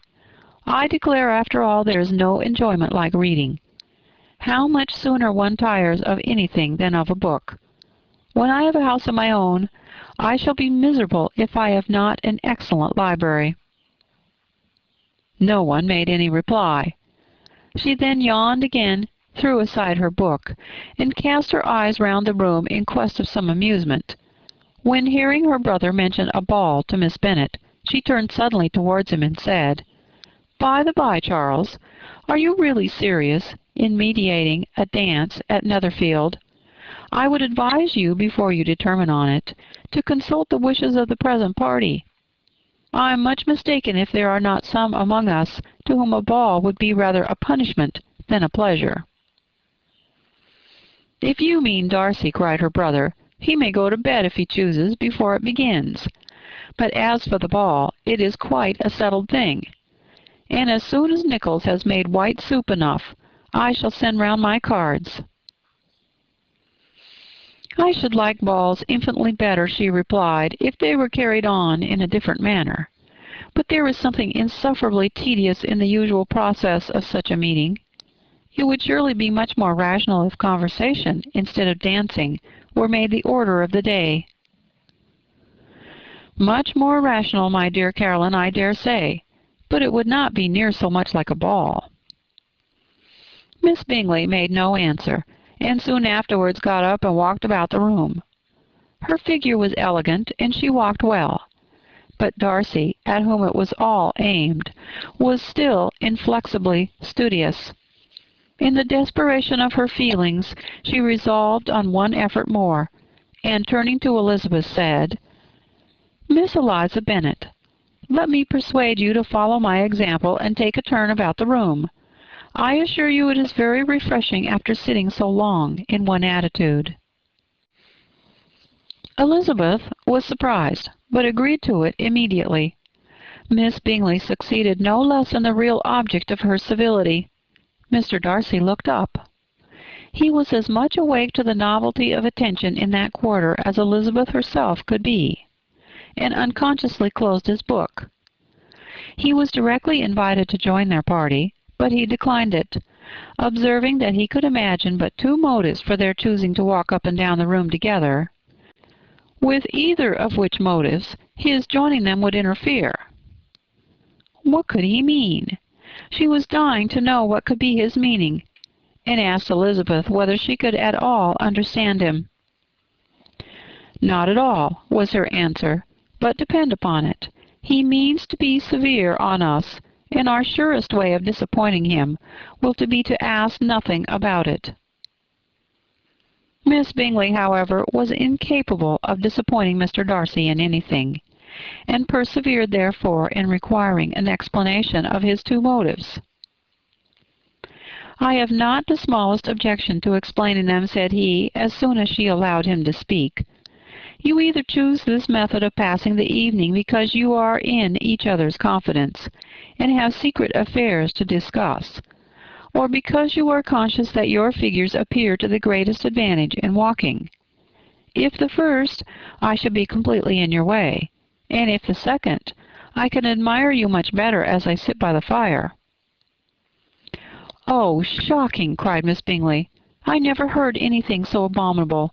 How shall we punish him for such a speech?" "Nothing so easy, if you have but the inclination," said Elizabeth. "We can all plague and punish one another. Tease him, laugh at him. Intimate as you are, you must know how it is to be done." "But, upon my honor, I do not. I do assure you that my intimacy has not yet taught me that. Tease calmness of temper and presence of mind. No, No, I feel he may defy us there. And as to laughter, we will not expose ourselves, if you please, by attempting to laugh without a subject. Mr. Darcy may hug himself." "Mr. Darcy is not to be laughed at," cried Elizabeth. "That is an uncommon advantage, and uncommon I hope it will continue, for it would be a great loss to me to have many such acquaintances. I dearly love a laugh." "Miss Bingley," said he, "has given me credit for more than can be. The wisest and the best of men, nay, the wisest and best of their actions, may be rendered ridiculous by a person whose first object in life is a joke." "Certainly," replied Elizabeth, "there are such people. But I hope I am not one of them. I hope I never ridicule what is wise or good. Follies and nonsense, whims and inconsistencies do divert me, I own, and I laugh at them whenever I can. But these, I suppose, are precisely what you are without." "Perhaps that is not possible for anyone. But it has been the study of my life to avoid those weaknesses which often expose a strong understanding to ridicule, such as vanity and pride." "Yes, vanity is a weakness indeed, but pride, where there is real superiority of mind, pride will always be under good regulation." Elizabeth turned away to hide a smile. "Your examination of Mr. Darcy is over, I presume," said Miss Bingley. "And pray, what is the result?" "I am perfectly convinced by it that Mr. Darcy has no defect. He owns it himself without disguise." "No," said Darcy, "I have made no such pretension. I have faults enough, but they are not, I hope, of understanding. My temper I dare not vouch for. It is, I believe, too little yielding, certainly too little for the convenience of the world. I cannot forget the follies and vices of others so soon as I ought, nor their offences against myself. My feelings are not puffed about with every attempt to move them. My temper would perhaps be called resentful. My good opinion once lost is lost forever." "That is a failing indeed," cried Elizabeth. "Implacable resentment is a shade in a character. But you have chosen your fault well. I really cannot laugh at it. You are safe from me." "There is, I believe, in every disposition a tendency to some particular evil, a natural defect which not even the best education can overcome." "And your defect is a propensity to hate everybody." "And yours," he replied with a smile, "is wilfully to misunderstand them." "Do let us have a little music," cried Miss Bingley, tired of a conversation in which she had no share. "Louisa, you will not mind my waking Mr. Hurst?" Her sister made not the smallest objection, and the pianoforte was opened, and Darcy, after a few moments' recollection, was not sorry for it. He began to feel the danger of paying Elizabeth too much attention. Chapter 12. In consequence of an agreement between the sisters, Elizabeth wrote the next morning to her mother to beg that the carriage might be sent for them in the course of the day. But Mrs. Bennet, who had calculated on her daughters remaining at Netherfield till the following Tuesday, which would exactly finish Jane's week, could not bring herself to receive them with pleasure before. Her answer, therefore, was not propitious, at least not to Elizabeth's wishes, for she was impatient to get home.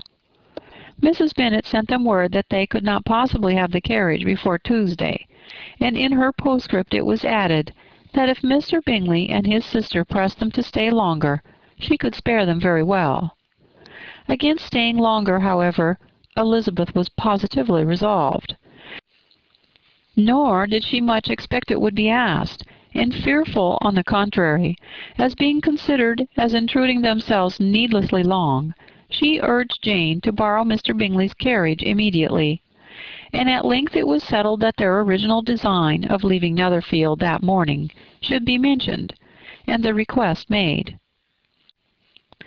The communication excited many professions of concern, and enough was said of wishing them to stay at least till the following day to work on Jane, and till the morrow their going was deferred. Miss Bingley was then sorry that she had proposed the delay, for her jealousy and dislike of one sister much exceeded her affection for the other. The master of the house heard with real sorrow that they were soon to go, and repeatedly tried to persuade Miss Bennet that it would not be safe for her, that she was not enough recovered, but Jane was firm where she felt herself to be right. To Mr. Darcy it was welcome intelligence.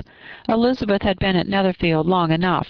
She attracted him more than he liked, and Miss Bingley was uncivil to her, and more teasing than usual to himself. He wisely resolved to be particularly careful that no sign of admiration should now escape him. Nothing that could elevate her with the hope of influencing his felicity. Sensible that if such an idea had been suggested, his behavior during the last day must have material weight in confirming or crushing it.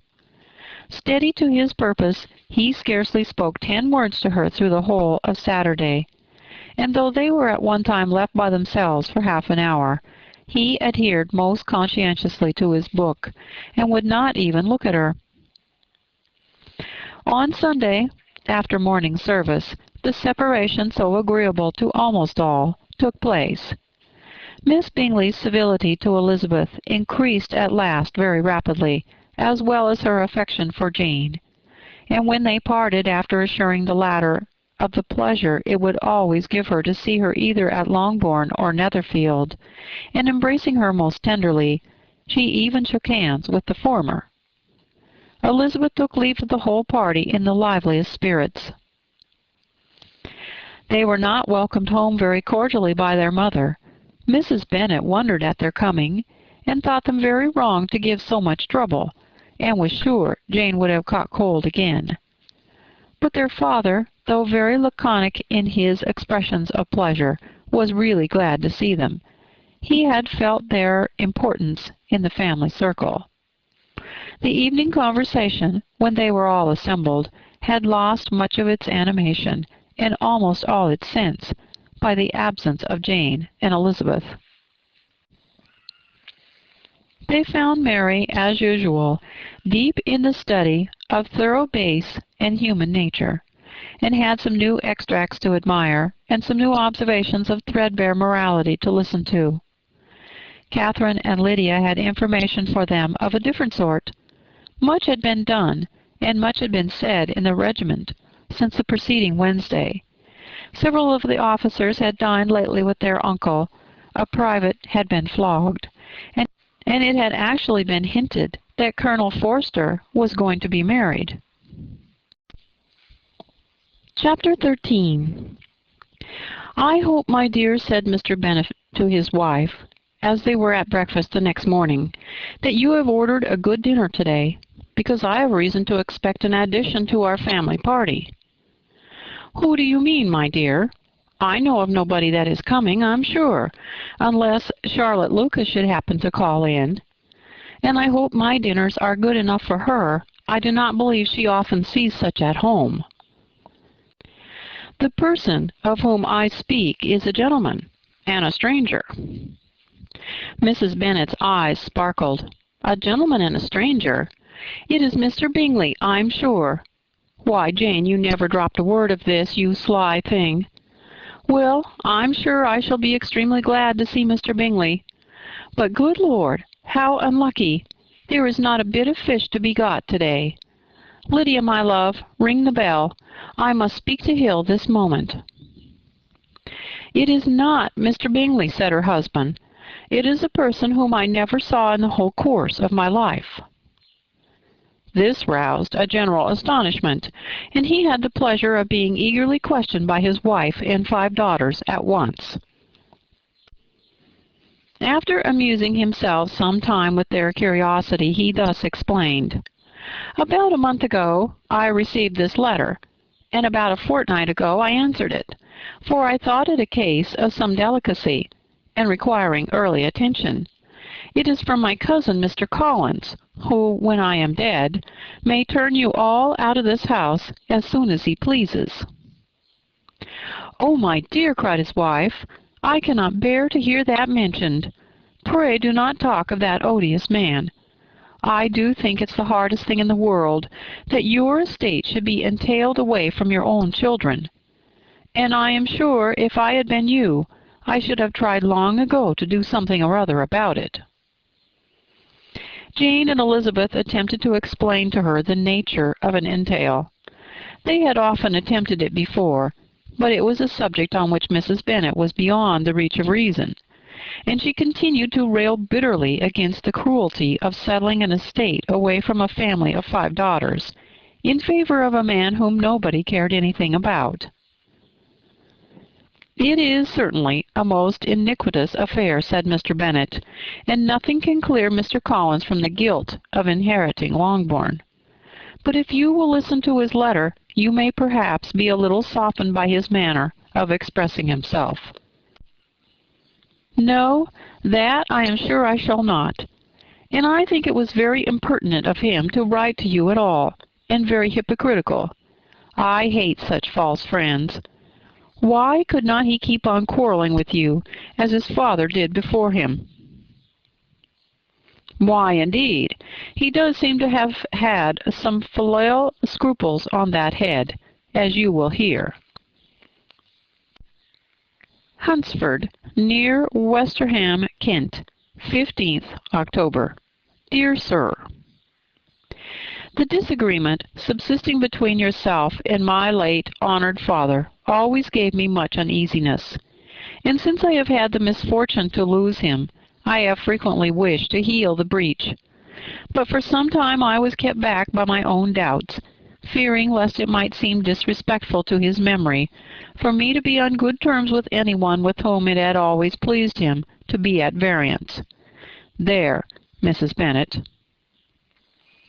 My mind, however, is now made up on the subject, for having received ordination at Easter, I have been so fortunate as to be distinguished by the patronage of the Right Honourable Lady Catherine de Bourgh, widow of Sir Lewis de Bourgh, whose bounty and beneficence have preferred me to the valuable rectory of this parish, where it shall be my earnest endeavour to demean myself with grateful respect towards her ladyship, and be ever ready to perform those rites and ceremonies which are instituted by the Church of England.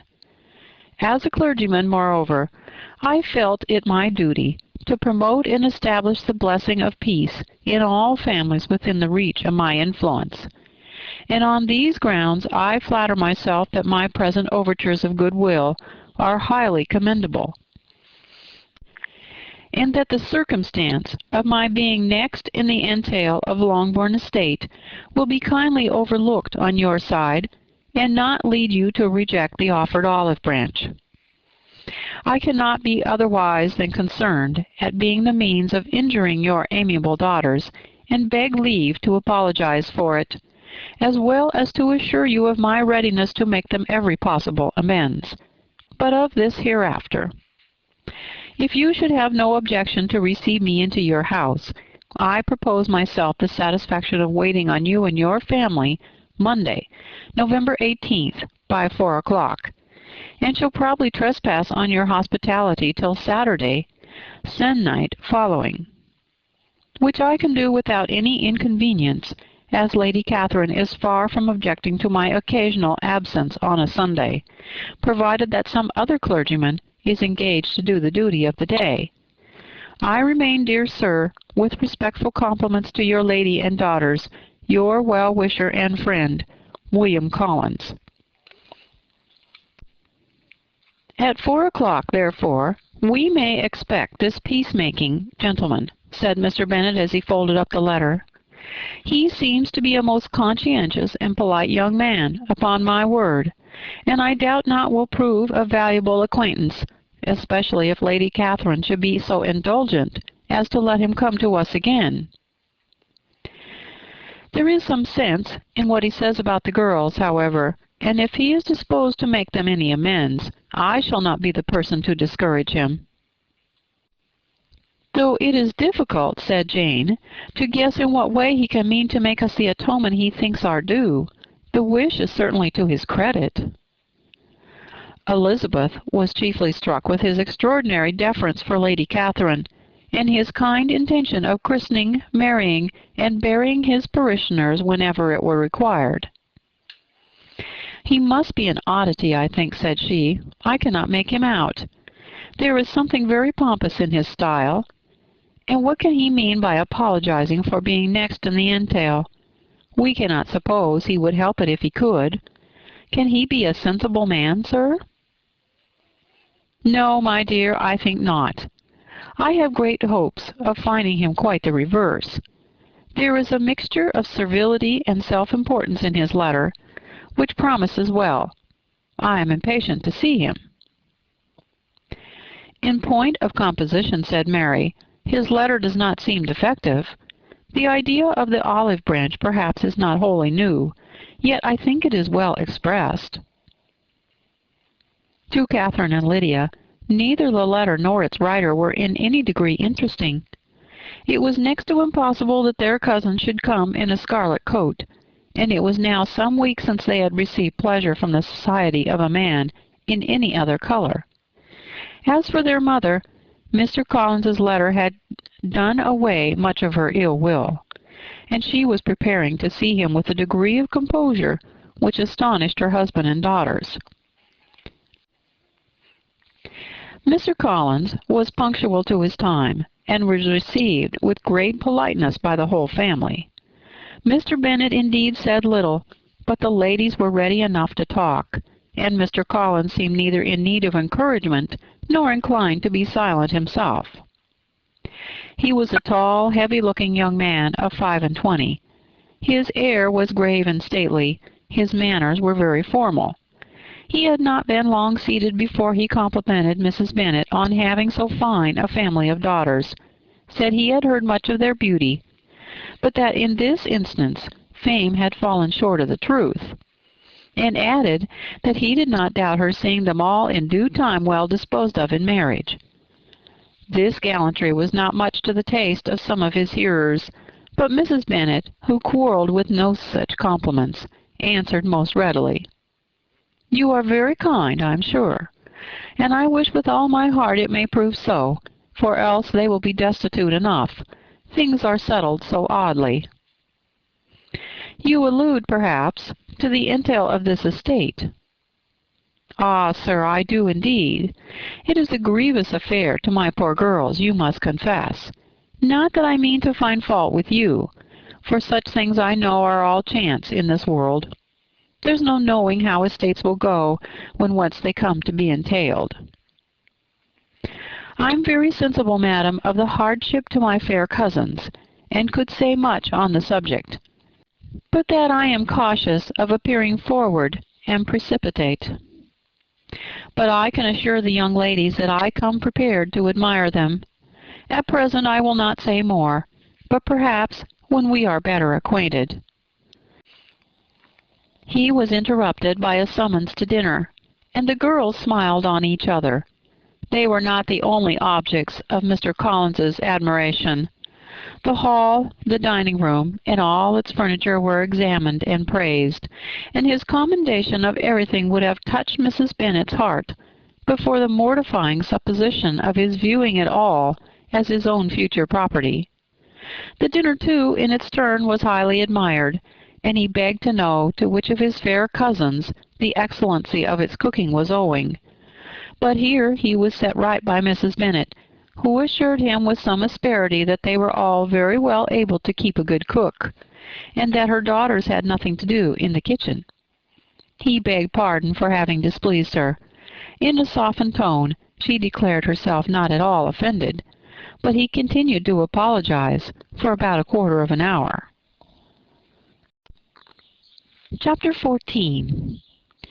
During dinner Mr. Bennet scarcely spoke at all, but when the servants were withdrawn, he thought it time to have some conversation with his guest, and therefore stated a subject in which he expected him to shine, by observing that he seemed very fortunate in his patroness. Lady Catherine de Bourgh's attention to his wishes and consideration for his comfort appeared very remarkable. Mr. Bennet could not have chosen better. Mr. Collins was eloquent in her praise. The subject elevated him to more than usual solemnity of manner, and with a most important aspect he protested that he had never in his life witnessed such behavior in a person of rank, such affability and condescension, as he had himself experienced from Lady Catherine. She had been graciously pleased to approve of both the discourses which he had already had the honor of preaching before her. She had also asked him twice to dine at Rosings, and had sent for him only the Saturday before to make up her pool of quadrille in the evening. Lady Catherine was reckoned proud by many people he knew, but he had never seen anything but affability in her. She had always spoken to him as she would to any other gentleman.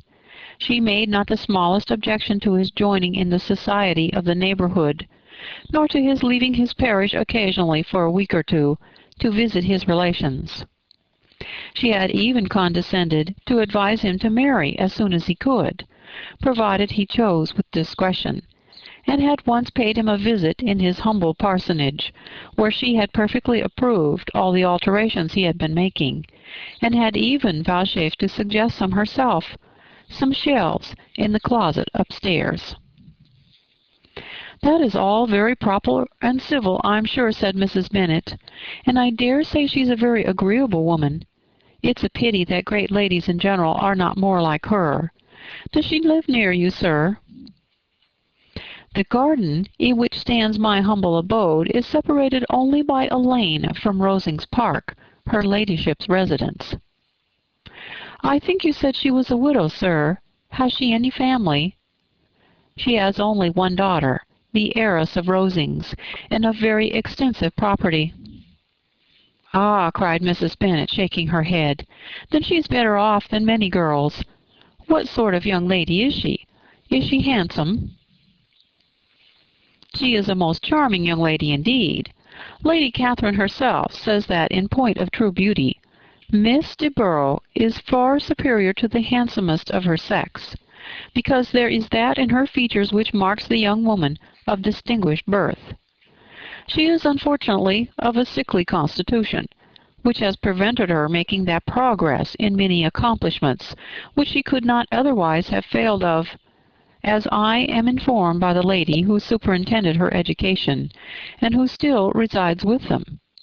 But she is perfectly amiable, and often condescends to drive by my humble abode in her little phaeton and ponies." "Has she been presented? I do not remember her name among the ladies at court." "Her indifferent state of health unhappily prevents her from being in town, and by that means, as I told Lady Catherine myself one day, has deprived the British court of its brightest ornament. Her ladyship seemed pleased with the idea, and you may imagine that I am happy on every occasion to offer those little delicate compliments which are always acceptable to ladies. I have more than once observed to Lady Catherine that her charming daughter seemed born to be a duchess, and that the most elevated rank, instead of giving her consequence, would be adorned by her. These are the kind of little things which please her ladyship, and it is a sort of attention which I conceive myself peculiarly bound to pay." "You judge very properly," said Mr. Bennet, "and it is happy for you that you possess the talent of flattering with delicacy. May I ask whether these pleasing attentions proceed from the impulse of the moment, or are the result of previous study?" "They arise chiefly from what's passing at the time, and though I sometimes amuse myself with suggesting and arranging such little elegant compliments as may be adapted to ordinary occasions, I always wish to give them as unstudied an air as possible." Mr. Bennet's expectations were fully answered. His cousin was as absurd as he had hoped, and he listened to him with the keenest enjoyment, maintaining at the same time the most resolute composure of countenance, and except in an occasional glance at Elizabeth, requiring no partner in his pleasure. By tea-time, however, the dose had been enough, and Mr. Bennet was glad to take his guest into the drawing-room again, and when tea was over, glad to invite him to read aloud to the ladies. Mr. Collins readily assented, and a book was produced, but on beholding it, for everything announced it to be from a circulating library, he started back, and, begging pardon, protested that he never read novels. Kitty stared at him, and Lydia exclaimed. Other books were produced, and after some deliberation he chose Fordyce's Sermons. Lydia gaped as he opened the volume, and before he had, with very monotonous solemnity, read 3 pages, she interrupted him with, "Do you know, Mamma, that my Uncle Phillips talks of turning away Richard? And if he does, Colonel Forster will hire him. My aunt told me so herself on Saturday. I shall walk to Meryton tomorrow to hear more about it, and to ask when Mr. Denny comes back from town." Lydia was bid by her 2 eldest sisters to hold her tongue, but Mr. Collins, much offended, laid aside his book and said, "I have often observed how little young ladies are interested by books of a serious stamp, though written solely for their benefit. It amazes me, I confess, for certainly there can be nothing so advantageous to them as instruction. But I will no longer importune my young cousin."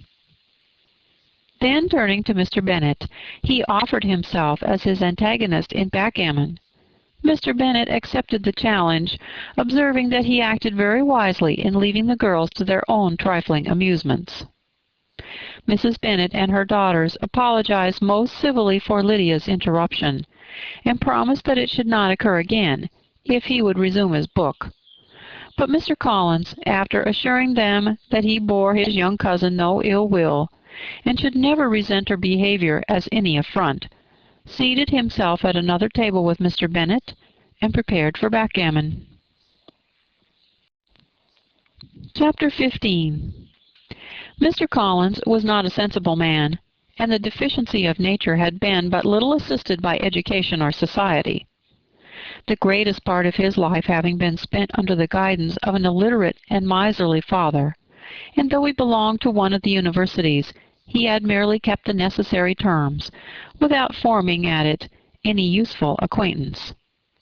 The subjection in which his father had brought him up had given him originally great humility of manner, but it was now a good deal counteracted by the self-conceit of a weak head, living in retirement, and the consequential feelings of early and unexpected prosperity.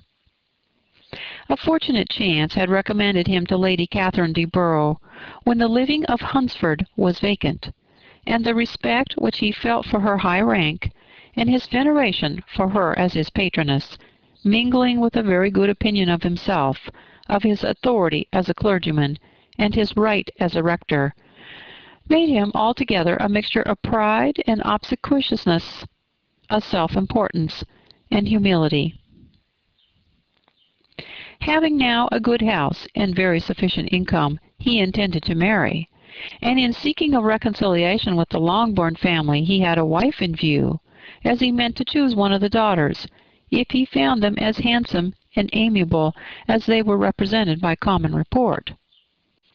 This was his plan of amends, of atonement, for inheriting their father's estate, and he thought it an excellent one, full of eligibility and suitableness, and excessively generous and disinterested on his own part. His plan did not vary on seeing them. Miss Bennet's lovely face confirmed his views, and established all his strictest notions of what was due to seniority, and for the first evening she was his settled choice. The next morning, however, made an alteration, for in a quarter of an hour's tete-a-tete with Mrs. Bennet before breakfast, a conversation beginning with his parsonage house, and leading naturally to the avowal of his hopes that a mistress for it might be found at Longbourn, produced from her, and very complacent smiles and general encouragement, a caution against the very Jane he had fixed on. As to her younger daughters, she could not take upon her to say. she could not positively answer, but she did not know of any prepossession. Her eldest daughter, she might just mention, she felt it incumbent on her to hint, was very likely to be very soon engaged. Mr. Collins had only to change from Jane to Elizabeth, and it was soon done. Done while Mrs. Bennet was stirring the fire. Elizabeth, equally next to Jane in birth and beauty, succeeded her, of course. Mrs. Bennet treasured up the hint, and trusted that she might soon have 2 daughters married, and the man whom she could not bear to speak of the day before was now high in her good graces. Lydia's intention of walking to Meryton was not forgotten. Every sister except Mary agreed to go with her, and Mr. Collins was to attend them, at the request of Mr. Bennet, who was most anxious to get rid of him, and have his library to himself.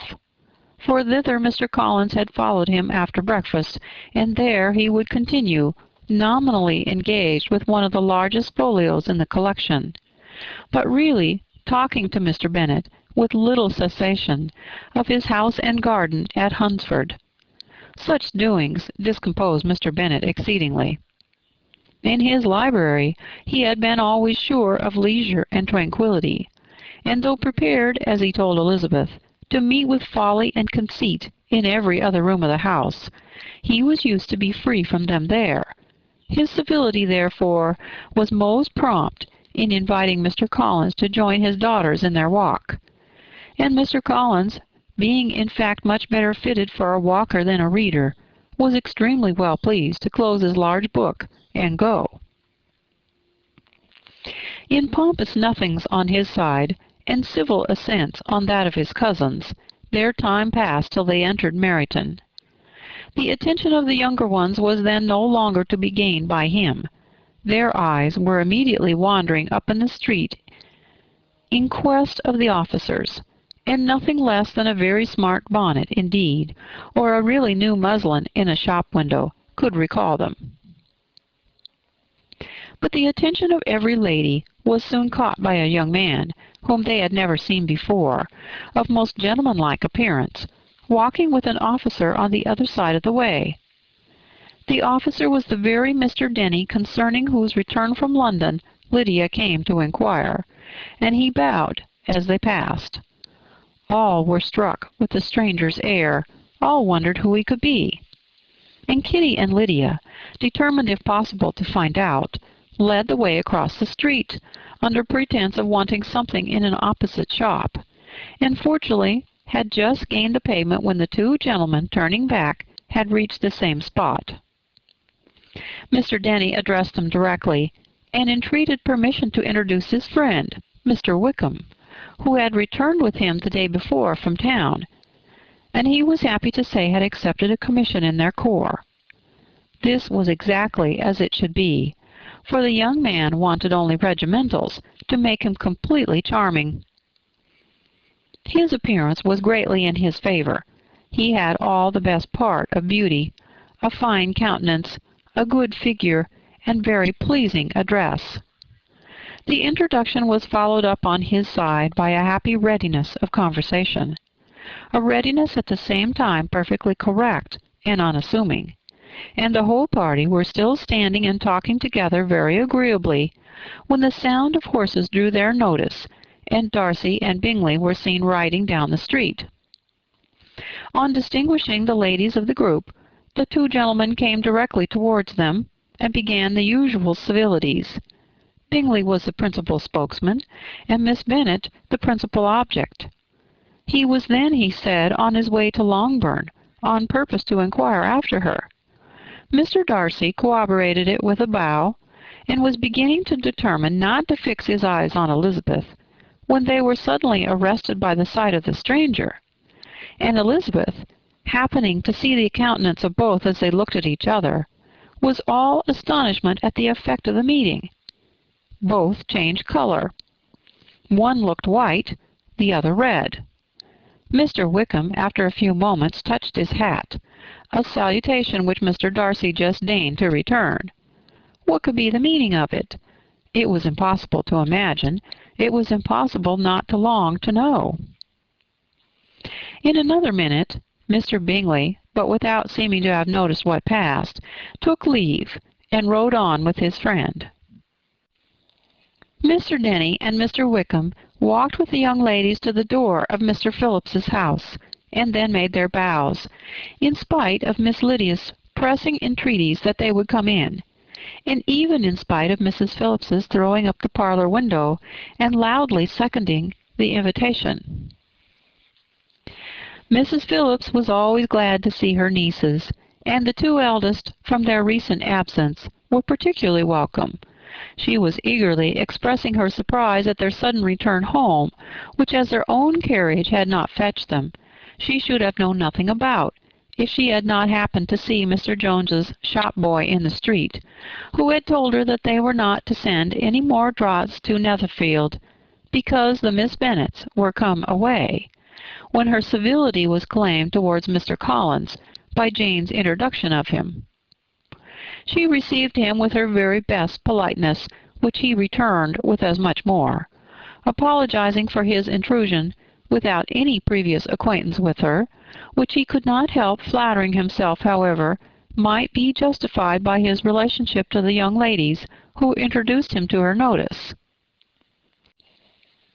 Mrs. Phillips was quite awed by such an excess of good breeding, but her contemplation of one stranger was soon put an end to by exclamations and inquiries about the other, of whom, however, she could only tell her nieces what they already knew, that Mr. Denny had brought him from London, and that he was to have a lieutenant's commission in the shire. She had been watching him the last hour, she said, as he walked up and down the street, and had Mr. Wickham appeared, Kitty and Lydia would certainly have continued the occupation, but unluckily no one passed the windows now, except a few of the officers, who, in comparison with the stranger, were become stupid, disagreeable fellows. Some of them were to dine with the Phillipses the next day, and their aunt promised to make her husband call on Mr. Wickham, and give him an invitation also, if the family from Longbourn would come in the evening. This was agreed to, and Mrs. Phillips protested that they would have a nice, comfortable, noisy game of lottery tickets, and a little bit of hot supper afterwards. The prospect of such delights was very cheering, and they parted in mutual good spirits. Mr. Collins repeated his apologies in quitting the room, and was assured with unwearying civility that they were perfectly needless. As they walked home, Elizabeth related to Jane what she had seen pass between the two gentlemen, but though Jane would have defended either or both, had they appeared to be wrong, she could no more explain such behavior than her sister. Mr. Collins, on his return, highly gratified Mrs. Bennet by admiring Mrs. Phillips's manners and politeness. He protested that, except Lady Catherine and her daughter, he had never seen a more elegant woman, for she had not only received him with the utmost civility, but had even pointedly included him in her invitation for the next evening, although utterly unknown to her before. Something he supposed might be attributed to his connection with them, but yet he had never met with so much attention in the whole course of his life. Chapter 16. As no objection was made to the young people's engagement with their aunt, and as all Mr. Collins's scruples of leaving Mr. and Mrs. Bennet for a single evening during his visit were most steadily resisted, the coach conveyed him and his 5 cousins at a suitable hour to Meryton, and the girls had the pleasure of hearing, as they entered the drawing-room, that Mr. Wickham had accepted their uncle's invitation, and was then in the house. When this information was given, they had all taken their seats. Mr. Collins was at leisure to look around him and admire, and he was so much struck with the size and furniture of the apartment, that he declared he might almost have supposed him in the small summer breakfast parlor at Rosings, a comparison that did not at first convey much gratification. But when Mrs. Phillips understood from him what Rosings was, and who was its proprietor, when she had listened to the description of only one of Lady Catherine's drawing-rooms, and found that the chimney-piece alone had cost £800. She felt all the force of the compliment, and would hardly have resented a comparison with the housekeeper's room. In describing to her all the grandeur of Lady Catherine and her mansion, with occasional digressions in praise of his own humble abode, and the improvements it was receiving, he was happily employed until the gentlemen joined them, and he found in Mrs. Phillips a very attentive listener, whose opinion of his consequence increased with what she heard, and who was resolving to retail it all among her neighbors as soon as she could. To the girls who could not listen to their cousin, and who had nothing to do but to wish for an instrument, and examine their own indifferent limitations of china on the mantelpiece, the interval of waiting appeared very long. It was over at last, however. The gentleman did approach, and when Mr. Wickham walked into the room, Elizabeth felt that she had neither been seeing him before, nor thinking of him since, with the smallest degree of unreasonable admiration. The officers of the shire were in general a very creditable, gentlemanlike set, and the best of them were of the present party. But Mr. Wickham was as far beyond them all in person, countenance, air, and walk, as they were superior to the broad-faced, stuffy Uncle Phillips, breathing port wine, who followed them into the room.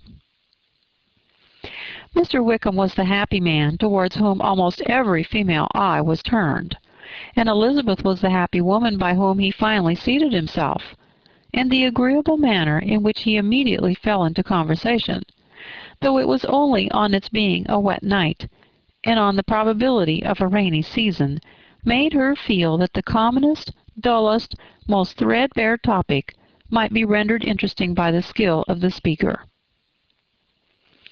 With such rivals for the notice of the fair as Mr. Wickham and the officers, Mr. Collins seemed to sink into insignificance. To the young ladies he certainly was nothing, but he had still at intervals a kind listener in Mrs. Phillips, and was by her watchfulness most abundantly supplied with coffee and muffin. When the card tables were placed, he had an opportunity of obliging her in return by sitting down to whist. "I know little of the game at present," said he, "but I shall be glad to improve myself, for in my situation in life—" Mrs. Phillips was very thankful for his compliance, but could not wait for his reason. Mr. Wickham did not play at whist, and with ready delight was he received at the other table between Elizabeth and Lydia. At first there seemed danger of Lydia's engrossing him completely, for she was a most determined talker, but being likewise extremely fond of lottery tickets, she soon grew too much interested in the game, too eager in making bets and exclaiming after prizes to have attention for any one in particular. Allowing for the common demands of the game, Mr. Wickham was therefore at leisure to talk to Elizabeth, and she was very willing to hear him, though what she chiefly wished to hear she could not hope to be told, the history of his acquaintance with Mr. Darcy. She dared not even mention that gentleman. Her curiosity, however, was unexpectedly relieved. Mr. Wickham began the subject himself. He inquired how far Netherfield was from Meryton, and after receiving her answer, asked in a hesitating manner how long Mr. Darcy had been staying there. "About a month," said Elizabeth, and then, unwilling to let the subject drop, added, "He is a man of very large property in Derbyshire, I understand." "Yes," replied Wickham, "his estate there is a noble one, a clear 10,000 per annum. You could not have met with a person more capable of giving you certain information on that head than myself, for I have been connected with his family in a particular manner from my infancy." Elizabeth could not but look surprised. "You may well be surprised, Miss Bennet, at such an assertion, after seeing, as you probably might, the very cold manner of our meeting yesterday. Are you much acquainted with Mr. Darcy?" "As much as I ever wish to be," cried Elizabeth warmly. "I have spent 4 days in the same house with him, and I think him very disagreeable." "I have no right to give my opinion," said Wickham, "as to his being agreeable or otherwise. I'm not qualified to form one. I have known him too long and too well to be a fair judge. It's impossible for me to be impartial, but I believe your opinion of him would in general astonish, and perhaps you would not express it quite so strongly anywhere else. Here you are in your own family." "Upon my word, I say no more here than I might say in any house in the neighborhood, except Netherfield.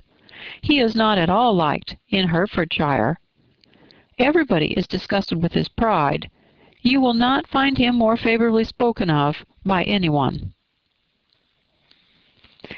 "I cannot pretend to be sorry," said Wickham after a short interruption, "that he or that any man should not be estimated beyond their deserts, but with him I believe it does not often happen. The world is blinded by his fortune and consequence, or frightened by his high and imposing manners, and sees him only as he chooses to be seen. I should take him, even on my slight acquaintance, to be an ill-tempered man." Wickham only shook his head. "I wonder," said he, at the next opportunity of speaking, "whether he is likely to be in this country much longer." "I do not at all know, but I heard nothing of his going away when I was at Netherfield. I hope your plans in favor of the shire will not be affected by his being in the neighborhood." "Oh no, it is not for me to be driven away by Mr. Darcy. If he wishes to avoid seeing me, he must go. We are not on friendly terms, and it always gives me pain to meet him, but I have no reason for avoiding him but what I might proclaim before all the world, a sense of very great ill usage, and most painful regrets at his being what he is. His father, Miss Bennet, the late Mr. Darcy, was one of the best men that ever breathed, and the truest friend I ever had, and I can never be in company with this Mr. Darcy without being grieved to the soul by 1,000 tender recollections. His behavior to myself has been scandalous, but I verily believe I could forgive him anything and everything rather than his disappointing the hopes and disgracing the memory of his father." Elizabeth found the interest of the subject increase, and listened with all her heart, but the delicacy of it prevented further inquiry. Mr. Wickham began to speak on more general topics, Meryton, the neighborhood, the society, appearing highly pleased with all that he had yet seen, and speaking of the latter especially with gentle but very intelligible gallantry. "It was the prospect of constant society and good society," he added, "which was my chief inducement to enter the shire. I knew it to be a most respectable, agreeable corps, and my friend Denny tempted me further by his account of their present quarters, and the very great attentions and excellent acquaintances Meryton had procured them. Society, I own, is necessary to me. I have been a disappointed man, and my spirits will not bear solitude. I must have employment and society. A military life is not what I was intended for, but circumstances have now made it eligible. The church ought to have been my profession. I was brought up for the church, and I should at this time have been in possession of a most valuable living, had it pleased the gentleman we were speaking of just now." "Indeed?" "Yes. The late Mr. Darcy bequeathed me the next presentation of the best living in his gift. He was my godfather, and excessively attached to me. I cannot do justice to his kindness. He meant to provide for me amply, and thought he had done it, but when the living fell, it was given elsewhere." "Good heavens!" cried Elizabeth. "But how could that be? How could his will be disregarded? Why did you not seek legal redress?" "There was just such an informality in the terms of the bequest as to give me no hope from law. A man of honor could not have doubted the intention, but Mr. Darcy chose to doubt it, or to treat it as a merely conditional recommendation, and to assert that I had forfeited all claim to it by extravagance, imprudence, in short, anything or nothing. Certain it is that the living became vacant 2 years ago, exactly as I was of an age to hold it, and that it was given to another man. And no less certain is it that I cannot accuse myself of having really done anything to deserve to lose it. I have a warm, unguarded temper. I may, perhaps, have sometimes spoken my opinion of him and to him too freely.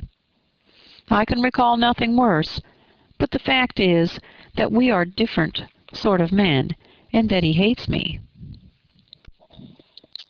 This is quite shocking. He deserves to be publicly disgraced. Some time or other he will be, but it shall not be by me. Till I can forget his father, I can never defy or expose him. Elizabeth honored him for such feelings, and thought him handsomer than ever as he expressed them.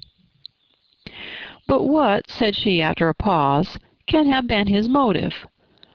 What can have induced him to behave so cruelly? A thorough, determined dislike of me, a dislike which I cannot but attribute in some measure to jealousy. Had the late Mr. Darcy liked me less, his son might have borne with me better, but his father's uncommon attachment to me irritated him, I believe, very early in life. He had not a temper to bear the sort of competition in which we stood, the sort of preference which was often given me. I had not thought Mr. Darcy so bad as this, though I've never liked him. I had not thought so very ill of him. I had supposed him to be despising his fellow creatures in general, but did not suspect him of descending to such malicious revenge, such injustice, such inhumanity as this. After a few minutes' reflection, however, she continued, I do remember his boasting one day at Netherfield of the implacability of his resentments, of his having an unforgiving temper. His disposition must be dreadful. I will not trust myself on the subject, replied Wickham. I can hardly be just to him. Elizabeth was again deep in thought, and after a time exclaimed, to treat in such a manner the godson, the friend, the favorite of his father. She could have added, a young man, too, like you, whose very countenance may vouch for your being amiable.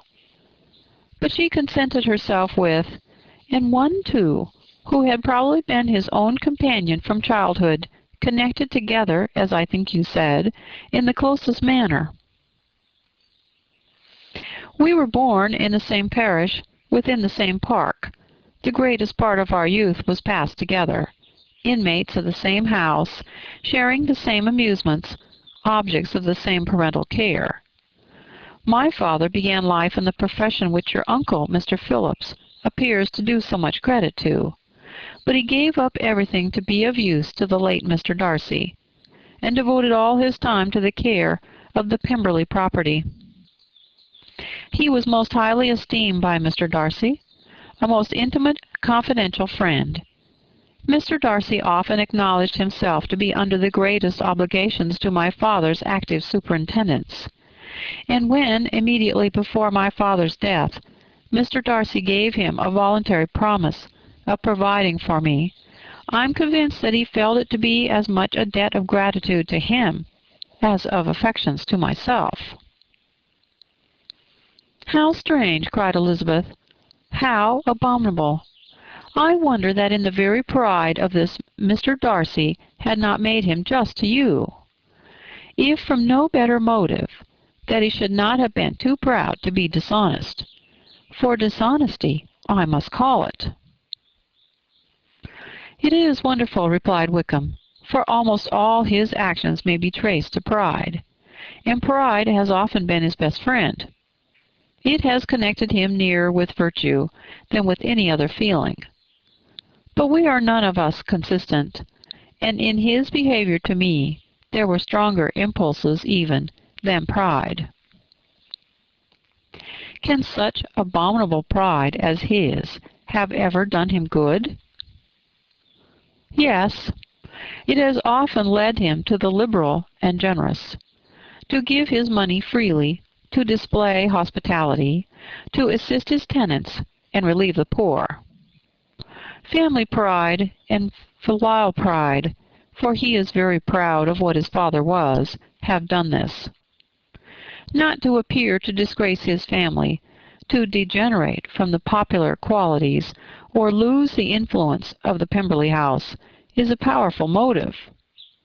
He has also brotherly pride, which with some brotherly affection makes him a very kind and careful guardian of his sister, and you will hear him generally cried up as the most attentive and best of brothers.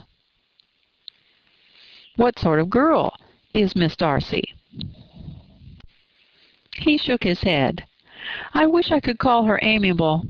It gives me pain to speak ill of a Darcy, but she is too much like her brother. Very, very proud. As a child she was affectionate and pleasing, and extremely fond of me, and I have devoted hours and hours to her amusement. But she is nothing to me now. She is a handsome girl, about 15 or 16, and I understand highly accomplished. Since her father's death, her home has been London, where a lady lives with her and superintends her education.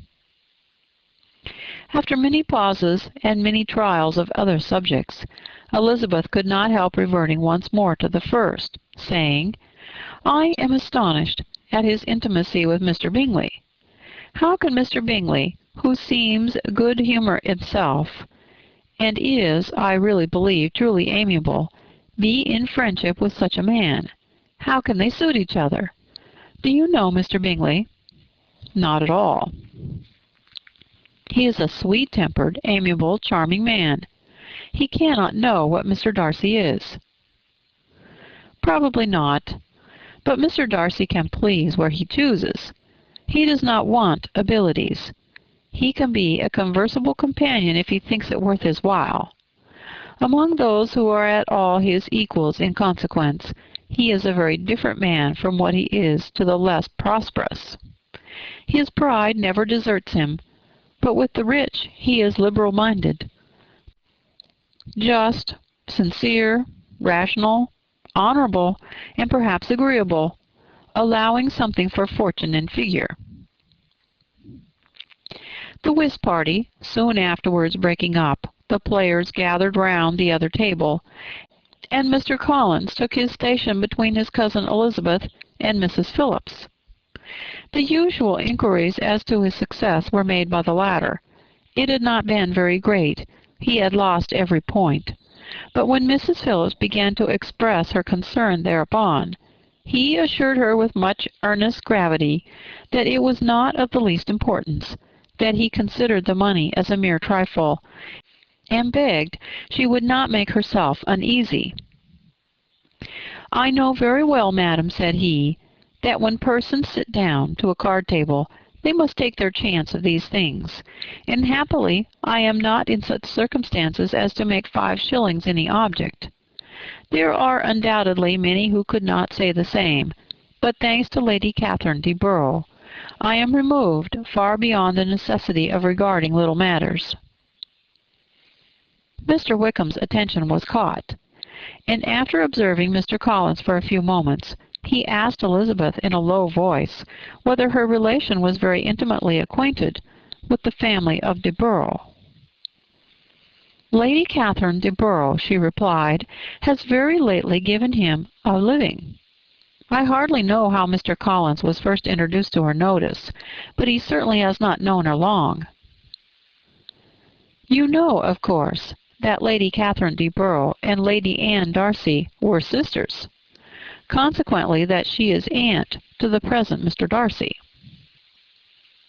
No, indeed I did not. I knew nothing at all of Lady Catherine's connections. I never heard of her existence till the day before yesterday.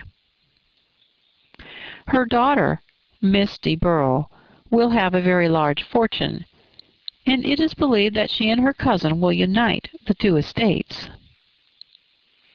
This information made Elizabeth smile, as she thought of poor Miss Bingley. Vain indeed must be all her attentions, vain and useless her affection for his sister and her praise of himself, if he were already self-destined to another.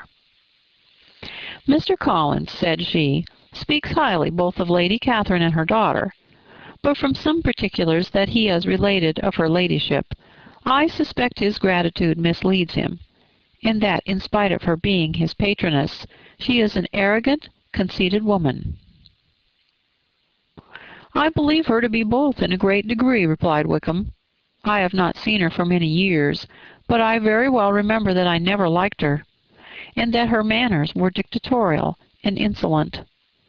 She has the reputation of being remarkably sensible and clever, but I rather believe she derives part of her abilities from her rank and fortune, part from her authoritative manner, and the rest from the pride of her nephew, who chooses that everyone connected with him should have an understanding of the first class."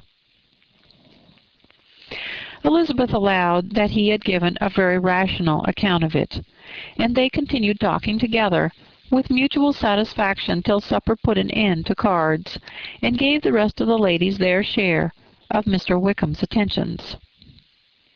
There could be no conversation in the noise of Mrs. Phillips's supper party, but his manners recommended him to everybody. Whatever he said was said well, and whatever he did, done gracefully. Elizabeth went away with her head full of him. She could think of nothing but of Mr. Wickham, and of what he had told her, all the way home.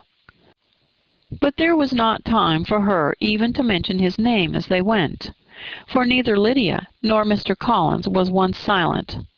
Lydia talked incessantly of lottery tickets, of the fish she had lost and the fish she had won, and Mr. Collins, in describing the civility of Mr. and Mrs. Phillips, protesting that he did not in the least regard his losses at whist, enumerating all the dishes at supper, and repeatedly fearing that he had crowded his cousins, had more to say than he could well manage before the carriage stopped at Longbourn House. Chapter 17. Elizabeth related to Jane the next day what had passed between Mr. Wickham and herself. Jane listened with astonishment and concern. She knew not how to believe that Mr. Darcy could be so unworthy of Mr. Bingley's regard. And yet it was not in her nature to question the veracity of a young man of such amiable appearance as Wickham. The possibility of his having really endured such unkindness was enough to interest all her tender feelings, and nothing therefore remained to be done but to think well of them both, to defend the conduct of each, and throw into the account of accident or mistake whatever could not otherwise be explained. "They have both," said she, "been deceived, I dare say, in some way or other, of which we can form no idea. Interested people have perhaps misrepresented each to the other. It is, in short, impossible for us to conjecture the causes or circumstances which may have alienated them, without actual blame on either side."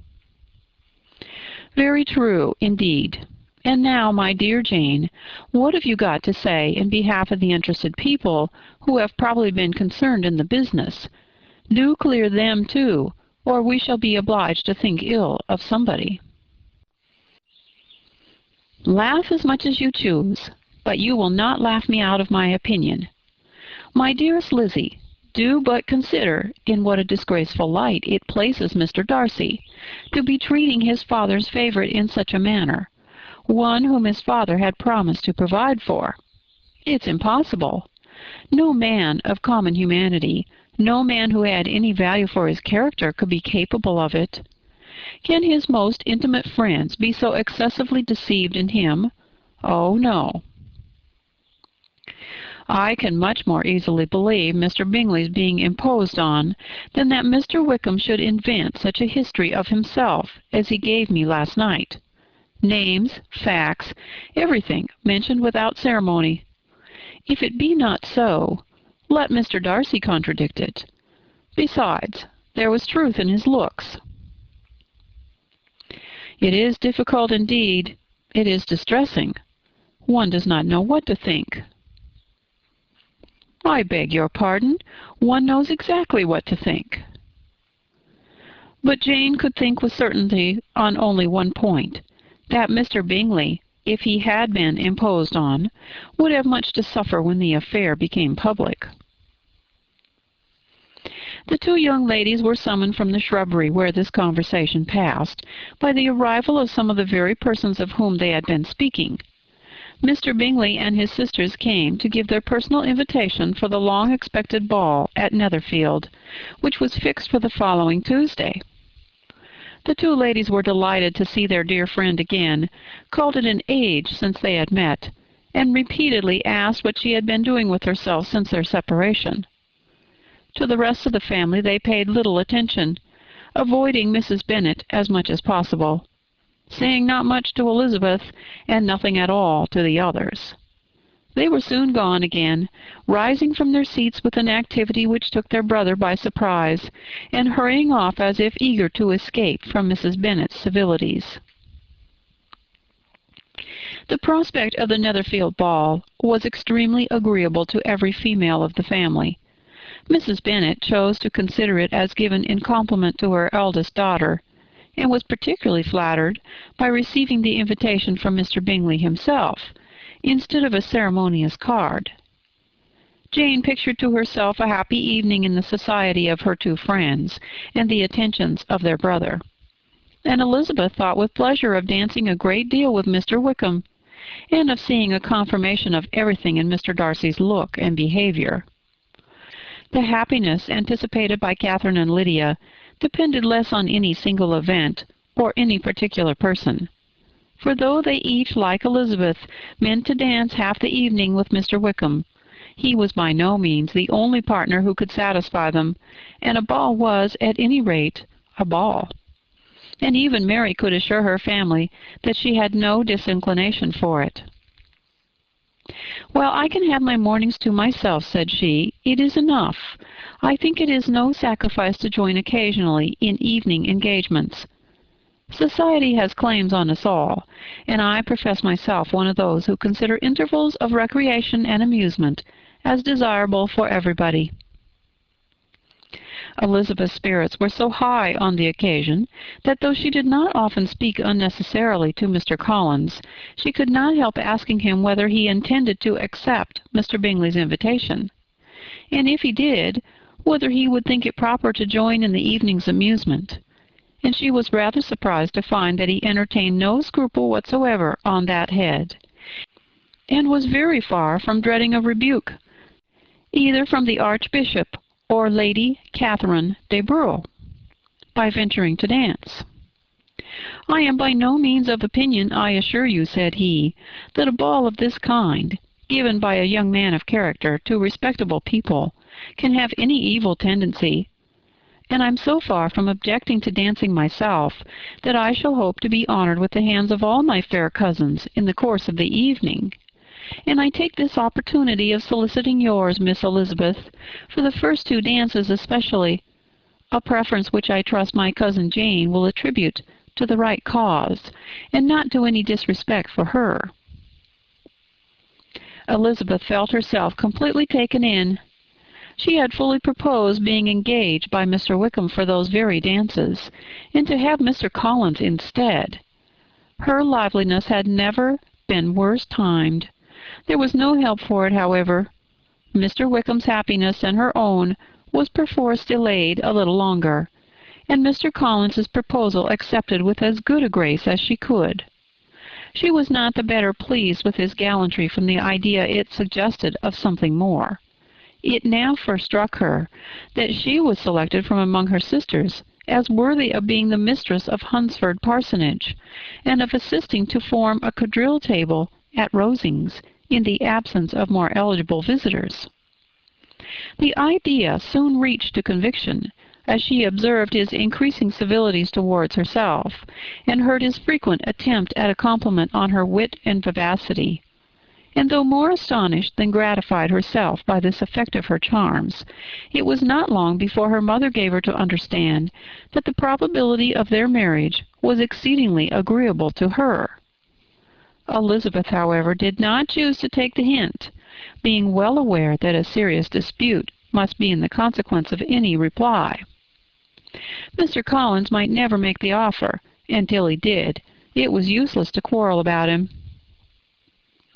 If there had not been another field ball to prepare for and talk of, the younger Miss Bennets would have been in a pitiable state at this time, for from the day of the invitation to the day of the ball there was such a succession of rain as prevented their walking to Meryton once. No aunt, no officers, no news could be sought after. The very shoe-roses for the Netherfield were got by proxy. Even Elizabeth might have found some trial of her patience in weather which totally suspended the improvement of her acquaintance with Mr. Wickham, and nothing less than a dance on Tuesday could have made such a Friday, Saturday, Sunday, and Monday endurable to Kitty and Lydia.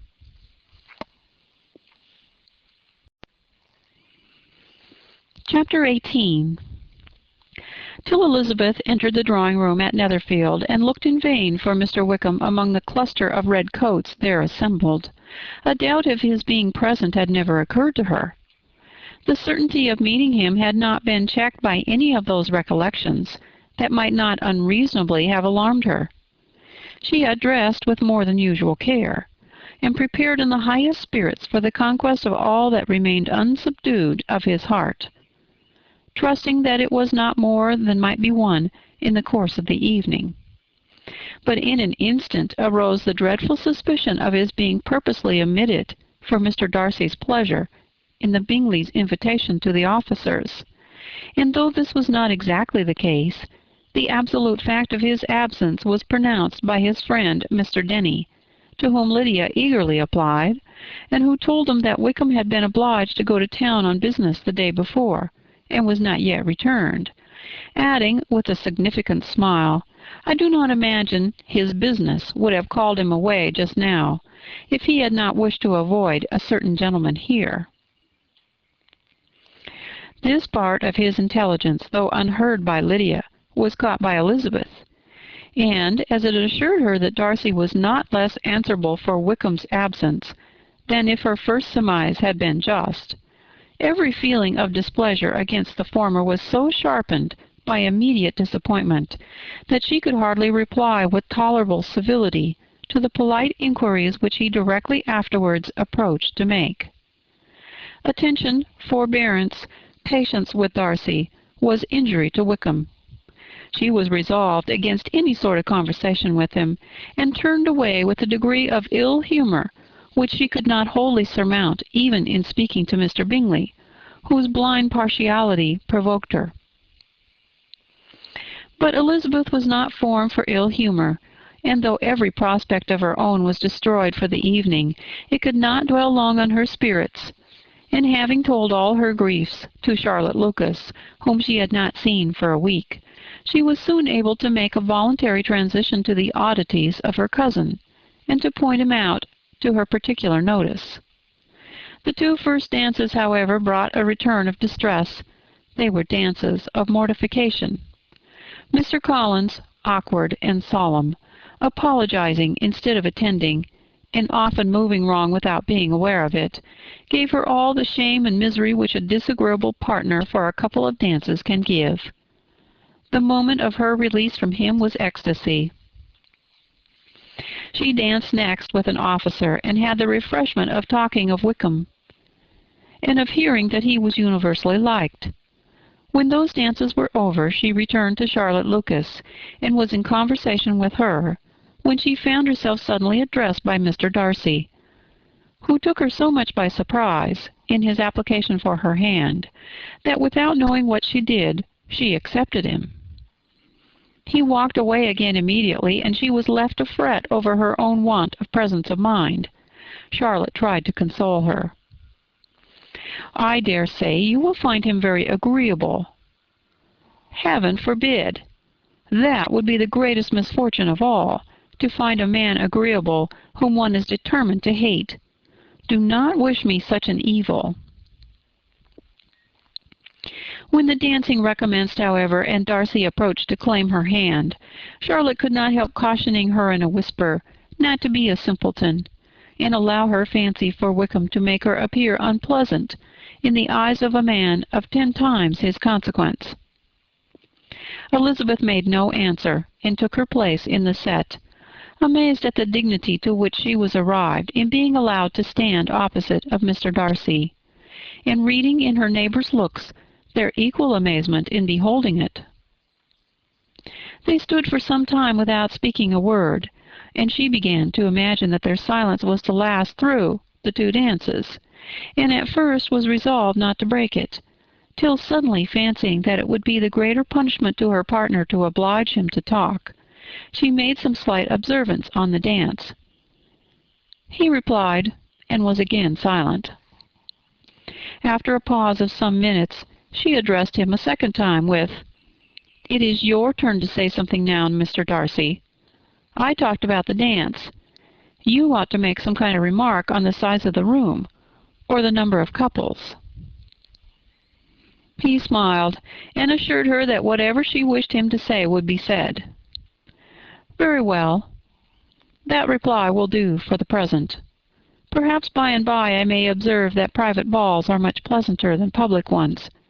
But now we may be silent."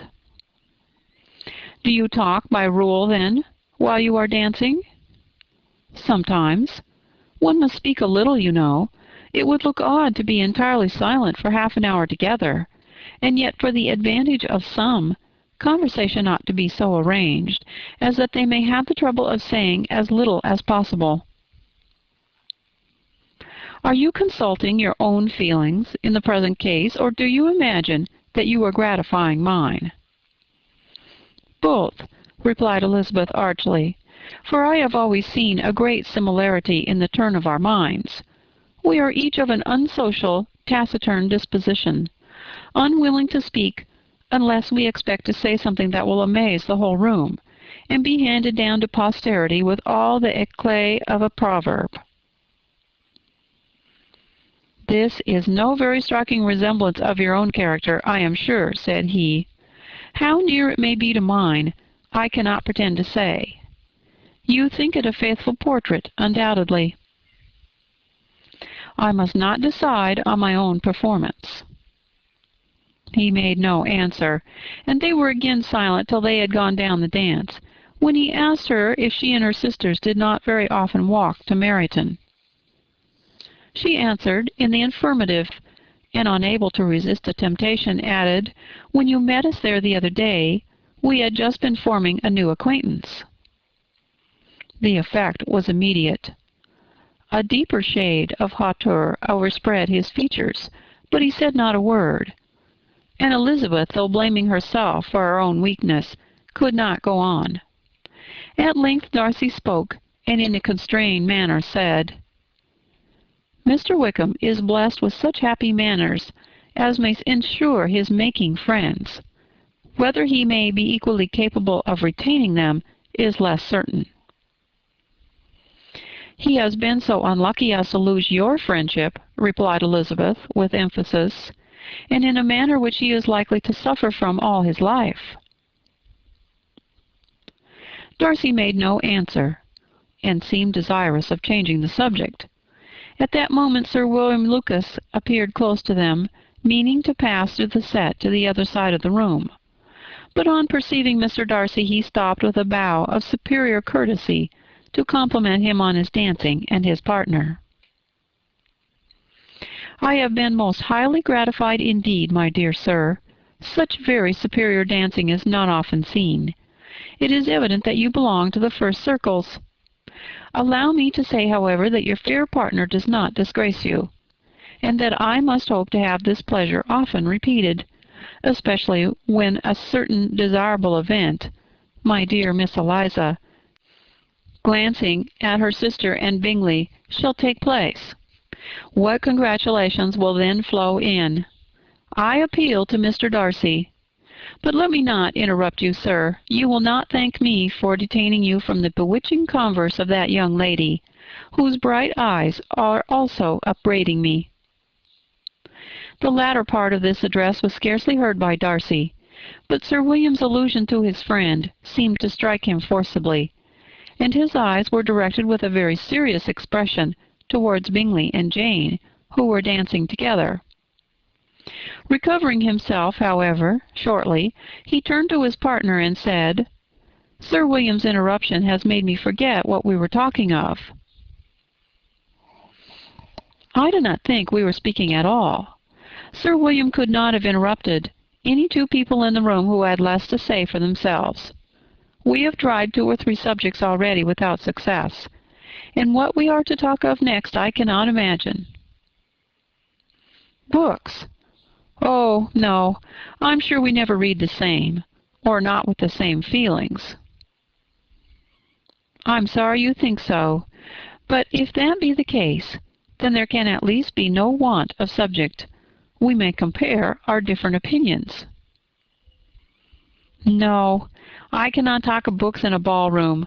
My head is always full of something else." "The present always occupies you in such scenes, does it?" said he, with a look of doubt. "Yes, always," she replied, without knowing what she said, for her thoughts had wandered far from the subject, as soon afterwards appeared by her suddenly exclaiming, "I remember hearing you once say, Mr. Darcy, that you hardly ever forgave, that your resentment once created was unappeasable. You are very cautious, I suppose, as to its being created." "I am," said he, with a firm voice. "And never allow yourself to be blinded by prejudice?" "I hope not." "It is particularly incumbent on those who never change their opinion to be secure of judging properly at first." "May I ask to what these questions tend?" "Merely to the illustration of your character," said she, endeavoring to shake off her gravity. "I am trying to make it out." "And what is your success?" She shook her head. "I do not get on at all. I hear such different accounts of you as puzzle me exceedingly." "I can readily believe," answered he gravely, "that reports may vary greatly with respect to me, and I could wish, Miss Bennet, that you were not to sketch my character at the present moment, as there is reason to fear that the performance would reflect no credit on either. But if I do not take your likeness now, I may never have another opportunity."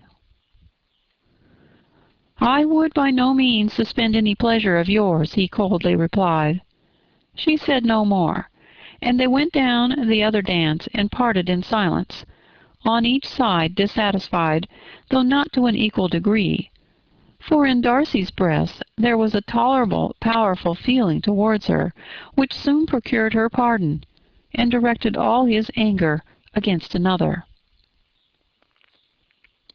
They had not long separated when Miss Bingley came towards her, and with an expression of civil disdain thus accosted her: "So, Miss Eliza, I hear you are quite delighted with George Wickham.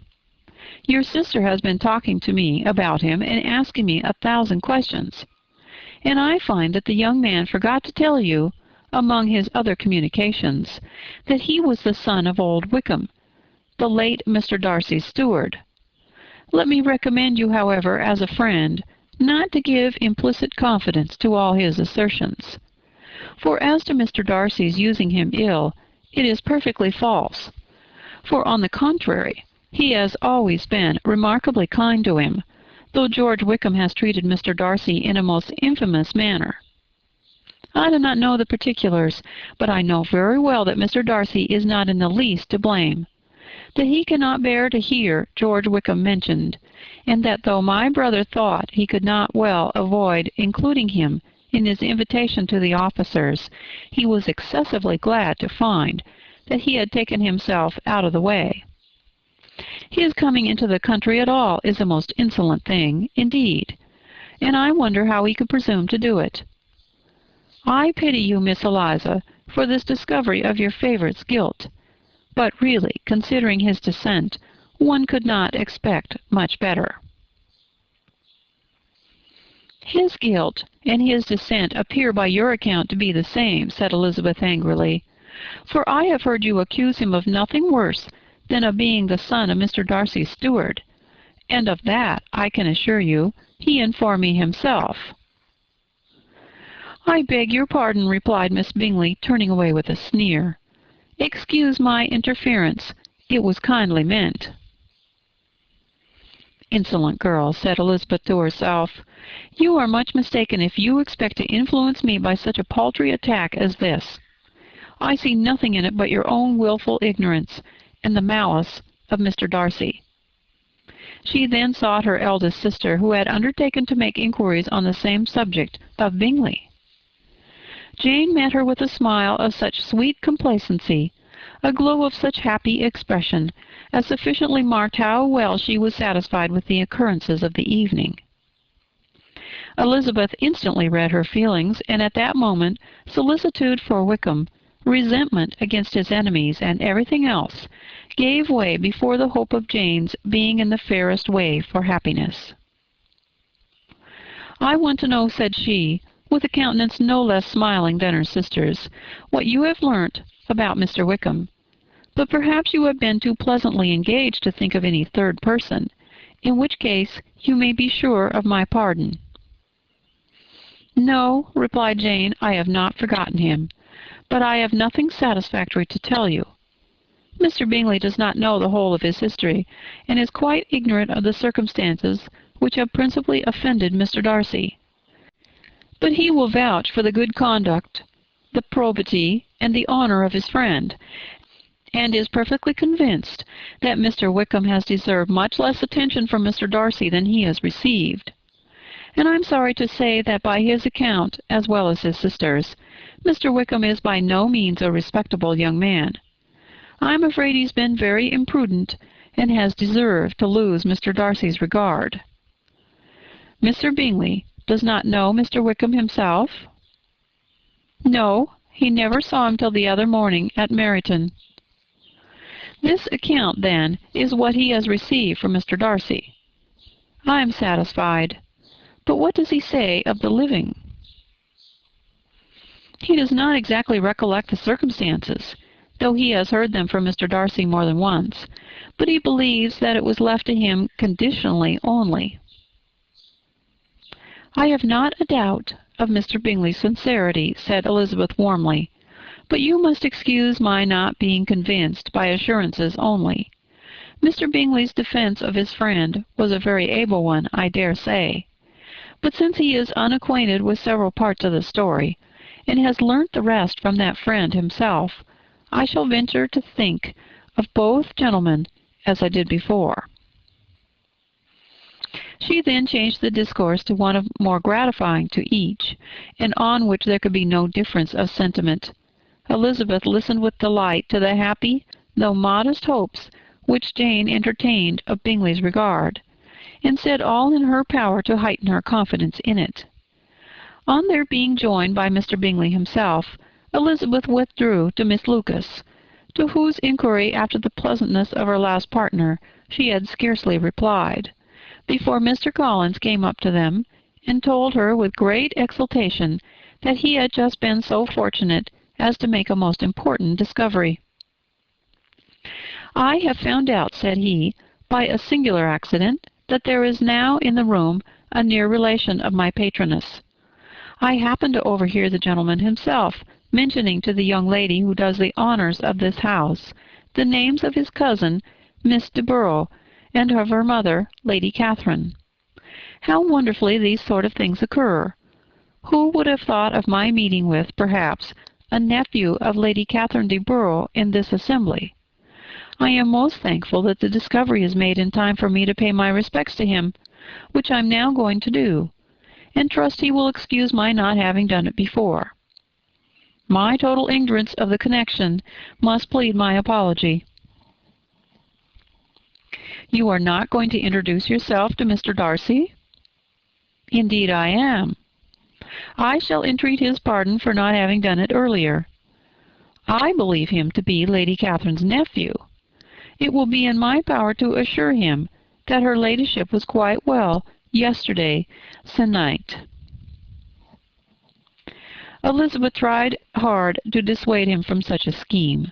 assuring him that Mr. Darcy would consider his addressing him without introduction as an impertinent freedom, rather than a compliment to his aunt; that it was not in the least necessary there should be any notice on either side, and that if it were, it must belong to Mr. Darcy, the superior in consequence, to begin the acquaintance. Mr. Collins listened to her with the determined air of following his own inclination, and when she ceased speaking, replied thus: "My dear Miss Elizabeth, I have the highest opinion in the world of your excellent judgment in all matters within the scope of your understanding. But permit me to say that there must be a wide difference between the established forms of ceremony amongst the laity and those which regulate the clergy. Forgive me leave to observe that I consider the clerical office an equal in point of dignity with the highest rank in the kingdom, provided that a proper humility of behavior is at the same time maintained. You must, therefore, allow me to follow the dictates of my conscience on this occasion, which leads me to perform what I look on as a point of duty. Pardon me for neglecting to profit by your advice, which on every other subject shall be my constant guide, though in the case before us I consider myself more fitted by education and habitual study to decide on what is right than a young lady like yourself." And with a low bow he left her to attack Mr. Darcy, whose reception of his advances she eagerly watched, and whose astonishment at being so addressed was very evident. Her cousin prefaced his speech with a solemn bow, and though she could not hear a word of it, she felt as if hearing it all, and saw in the motion of his lips the words apology, Hunsford, and Lady Catherine de Bourgh. It vexed her to see him expose himself to such a man.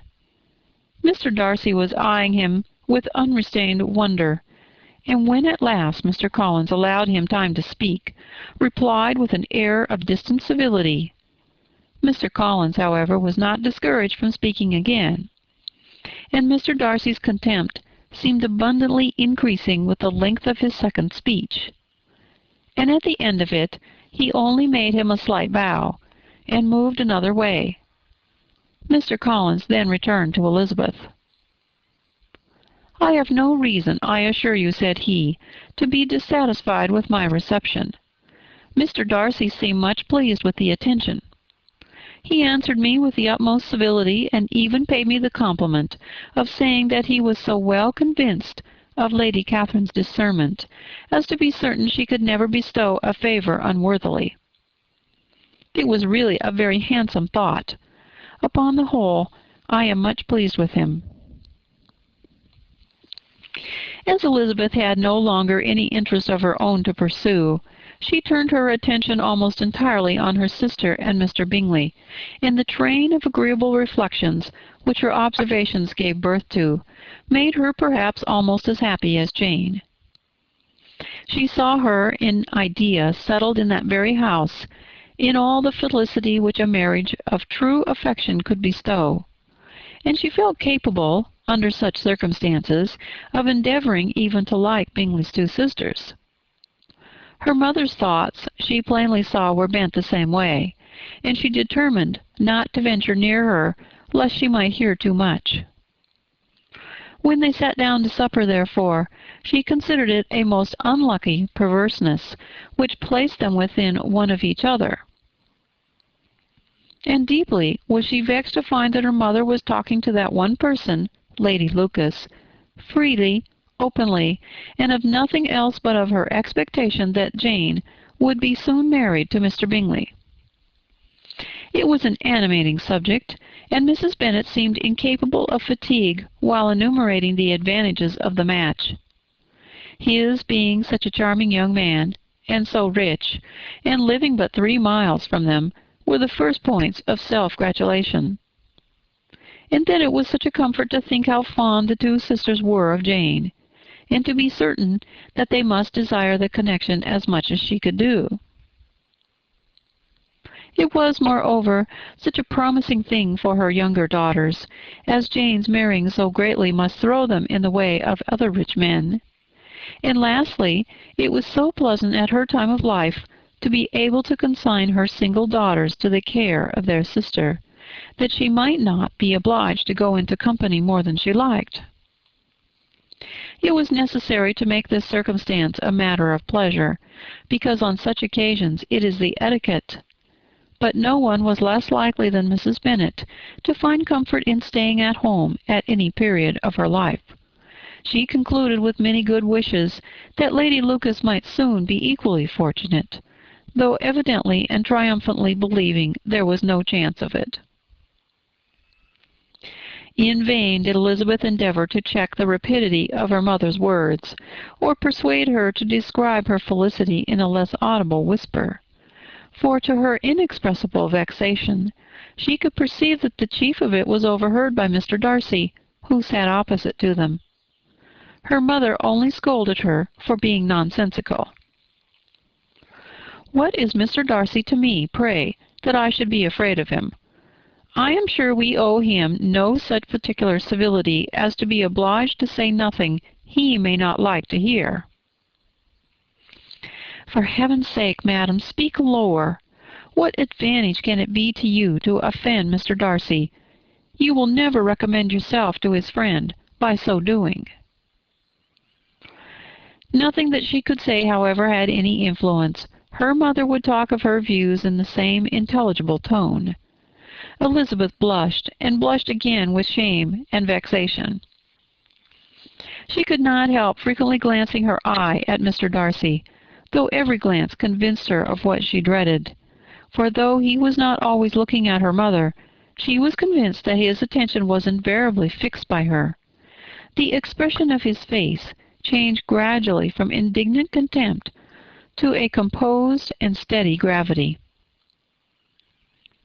At length, however, Mrs. Bennet had no more to say, and Lady Lucas, who had been long yawning at the repetition of delights which she saw no likelihood of sharing, was left to the comforts of cold ham and chicken. Elizabeth now began to revive, but not long was the interval of tranquillity, for when supper was over, singing was talked of, and she had the mortification of seeing Mary, after very little entreaty, preparing to oblige the company. By many significant looks and silent entreaties did she endeavour to prevent such a proof of complaisance, but in vain. Mary would not understand them. Such an opportunity of exhibiting was delightful to her, and she began her song. Elizabeth's eyes were fixed on her with most painful sensations, and she watched her progress through the several stanzas with an impatience which was very ill rewarded at their close. For Mary, on receiving amongst the thanks of the table the hint of a hope that she might be prevailed on to favour them again, after the pause of half a minute, began another. Mary's powers were by no means fitted for such a display. Her voice was weak and her manner affected. Elizabeth was in agonies. She looked at Jane to see how she bore it, but Jane was very composedly talking to Bingley. She looked at his two sisters, and saw them making signs of derision at each other, and at Darcy, who continued, however, impenetrably grave. She looked at her father to entreat his interference, lest Mary should be singing all night. He took the hint, and when Mary had finished her second song, said aloud, "That will do extremely well, child. You have delighted us long enough. Let the other young ladies have time to exhibit."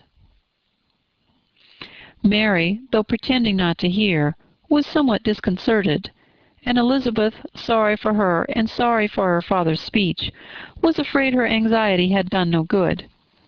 Others of the party were now applied to. "If I," said Mr. Collins, "were so fortunate as to be able to sing, I should have great pleasure, I'm sure, in obliging the company with an air, for I consider music as a very innocent diversion, and perfectly compatible with the profession of a clergyman. I do not mean, however, to assert that we can be justified in devoting too much of our time to music, for there are certainly other things to be attended to.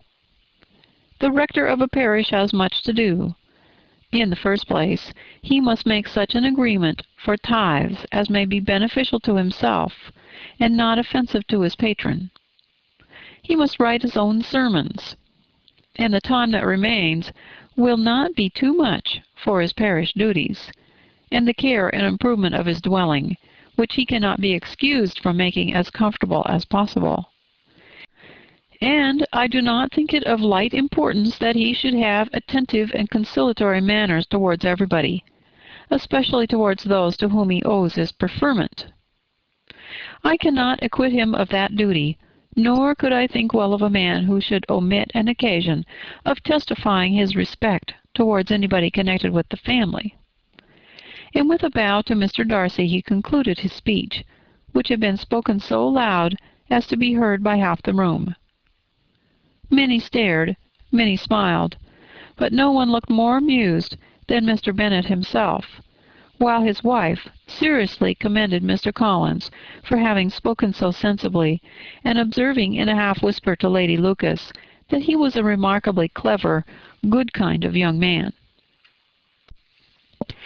To Elizabeth it appeared that, had her family made an agreement to expose themselves as much as they could during the evening, it would have been impossible for them to play their parts with more spirit or finer success. And happy did she think it for Bingley and her sister that some of the exhibition had escaped his notice, and that his feelings were not of a sort to be much distressed by the folly which he must have witnessed.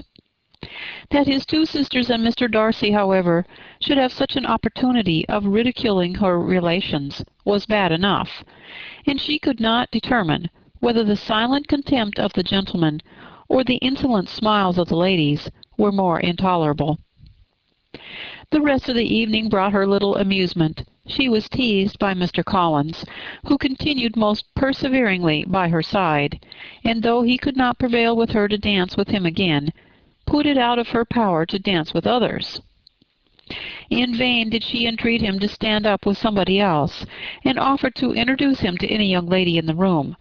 He assured her that as to dancing, he was perfectly indifferent to it, that his chief object was by delicate attentions to recommend himself to her, and that he should therefore make a point of remaining close to her the whole evening. There was no arguing upon such a project. She owed her greatest relief to her friend Miss Lucas, who joined them often, and good-naturedly engaged Mr. Collins's conversation to herself. She was at least free from the offence of Mr. Darcy's further notice, though often standing within a very short distance of her, quite disengaged, he never came near enough to speak. She felt it to be the probable consequence of her allusions to Mr. Wickham, and rejoiced in it.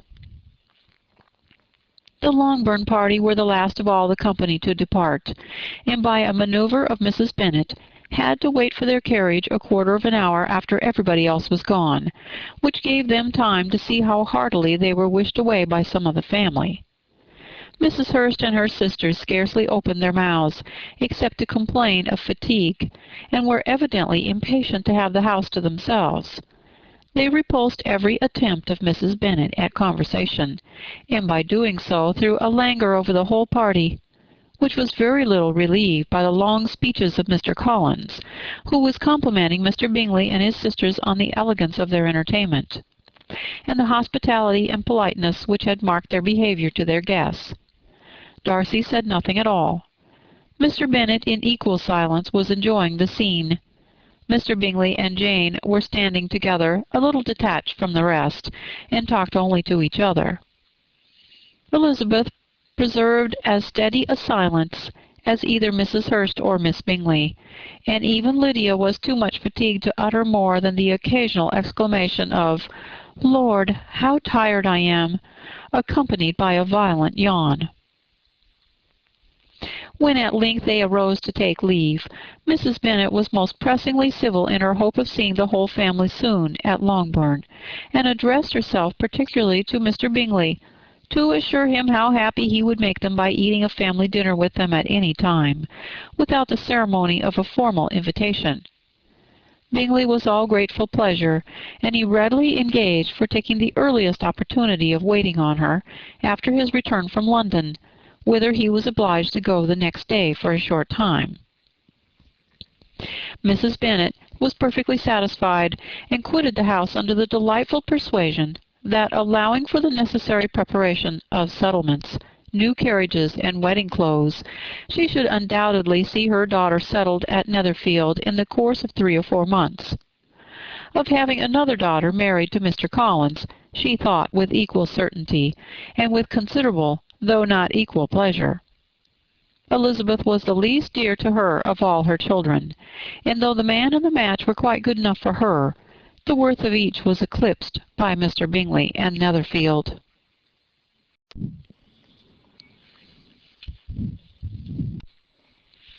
Chapter 19. The next day opened a new scene at Longbourn. Mr. Collins made his declaration in form, having resolved to do it without loss of time, as his leave of absence extended only to the following Saturday, and having no feelings of diffidence to make it distressing to himself even at the moment, he set about it in a very orderly manner, with all the observances which he supposed a regular part of the business. On finding Mrs. Bennet, Elizabeth, and one of the younger girls together, soon after breakfast, he addressed the mother in these words: "May I hope, madam, for your interest with your fair daughter, Elizabeth, when I solicit for the honour of a private audience with her in the course of this morning?" Before Elizabeth had time for anything but a blush of surprise, Mrs. Bennet instantly answered, "Oh dear, yes, certainly. I'm sure Lizzie will be very happy. I'm sure she can have no objection. Come, Kitty, I want you upstairs." And gathering her work together, she was hastening away, when Elizabeth called out, "Dear madam, do not go. I beg you will not go. Mr. Collins must excuse me. He can have nothing to say to me that anybody need not hear. I'm going away myself." "No, no, nonsense, Lizzie. I desire you will stay where you are." And upon Elizabeth seeming really, with vexed and embarrassed looks, about to escape, she added, "Lizzie, I insist on your staying and hearing Mr. Collins." Elizabeth would not oppose such an injunction, and a moment's consideration, making her also sensible that it would be wisest to get it over as soon and as quietly as possible, she sat down again, and tried to conceal, by incessant employment, the feelings which were divided between distress and diversion. Mrs. Bennet and Kitty walked off, and as soon as they were gone, Mr. Collins began. "Believe me, my dear Miss Elizabeth, that your modesty, so far from doing you any disservice, rather adds to your other perfections.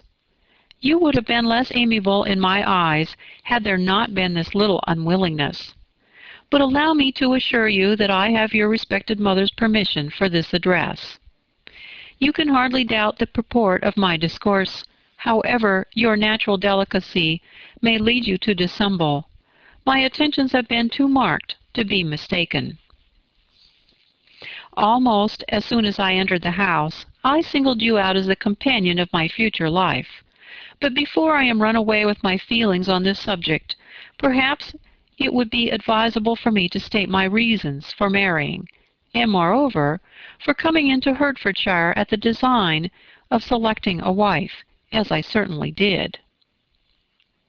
The idea of Mr. Collins, with all his solemn composure, being run away with by his feelings, made Elizabeth so near laughing that she could not use the short pause he allowed in any attempt to stop him farther, and he continued, "My reasons for marrying are, first, that I think it a right thing for every clergyman in easy circumstances like myself to set the example of matrimony in his parish.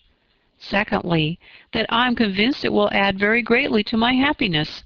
And thirdly, which perhaps I ought to have mentioned earlier, that it's the particular advice and recommendation of the very noble lady whom I have the honour of calling patroness.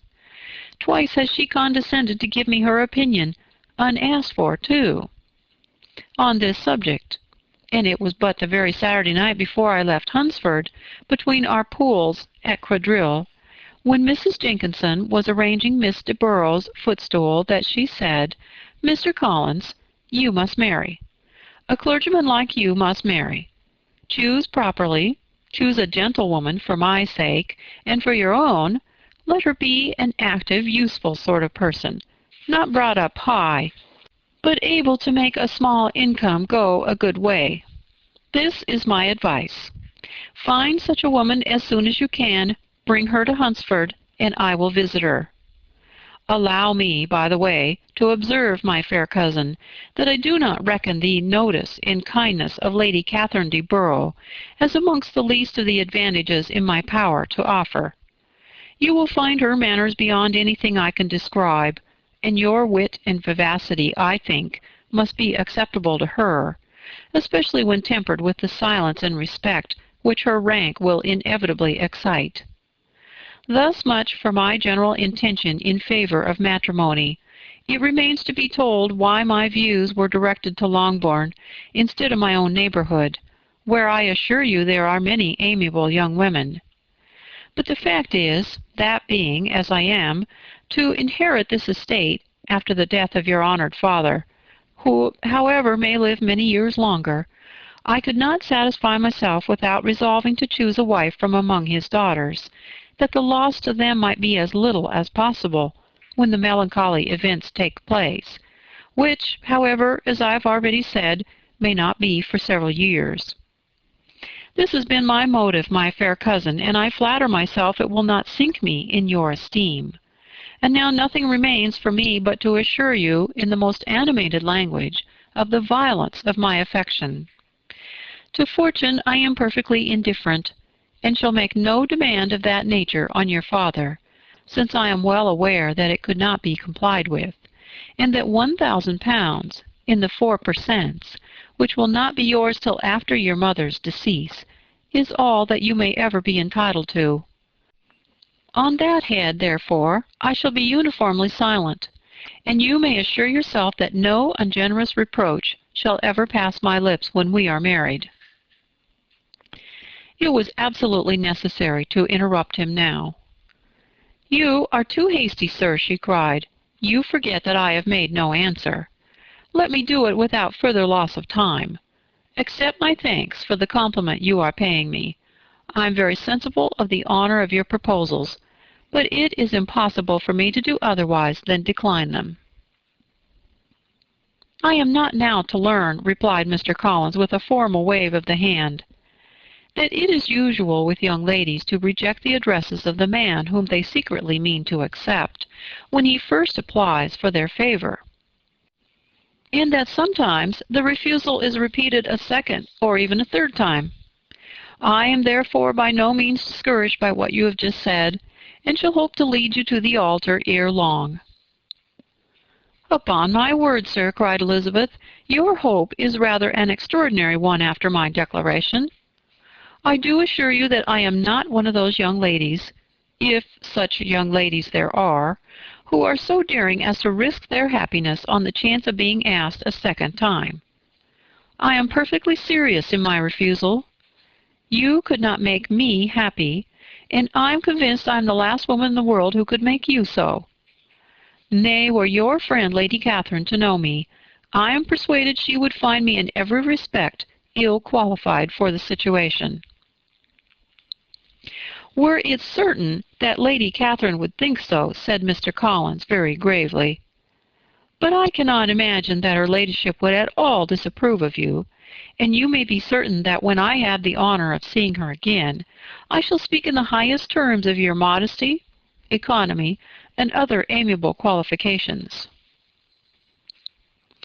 "Indeed, Mr. Collins, all praise of me will be unnecessary. You must give me leave to judge for myself, and pay me the compliment of believing what I say. I wish you very happy and very rich, and by refusing your hand do all in my power to prevent your being otherwise. In making me the offer, you must have satisfied the delicacy of your feelings with regard to my family, and may take possession of Longbourn estate whenever it falls, without any self-reproach. This matter may be considered, therefore, as finally settled." And rising as she thus spoke, she would have quitted the room, had not Mr. Collins thus addressed her.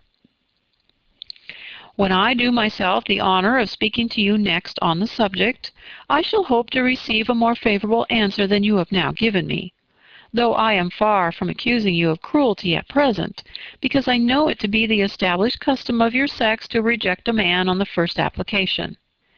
And perhaps you have even now said as much to encourage my suit as would be consistent with the true delicacy of the female character.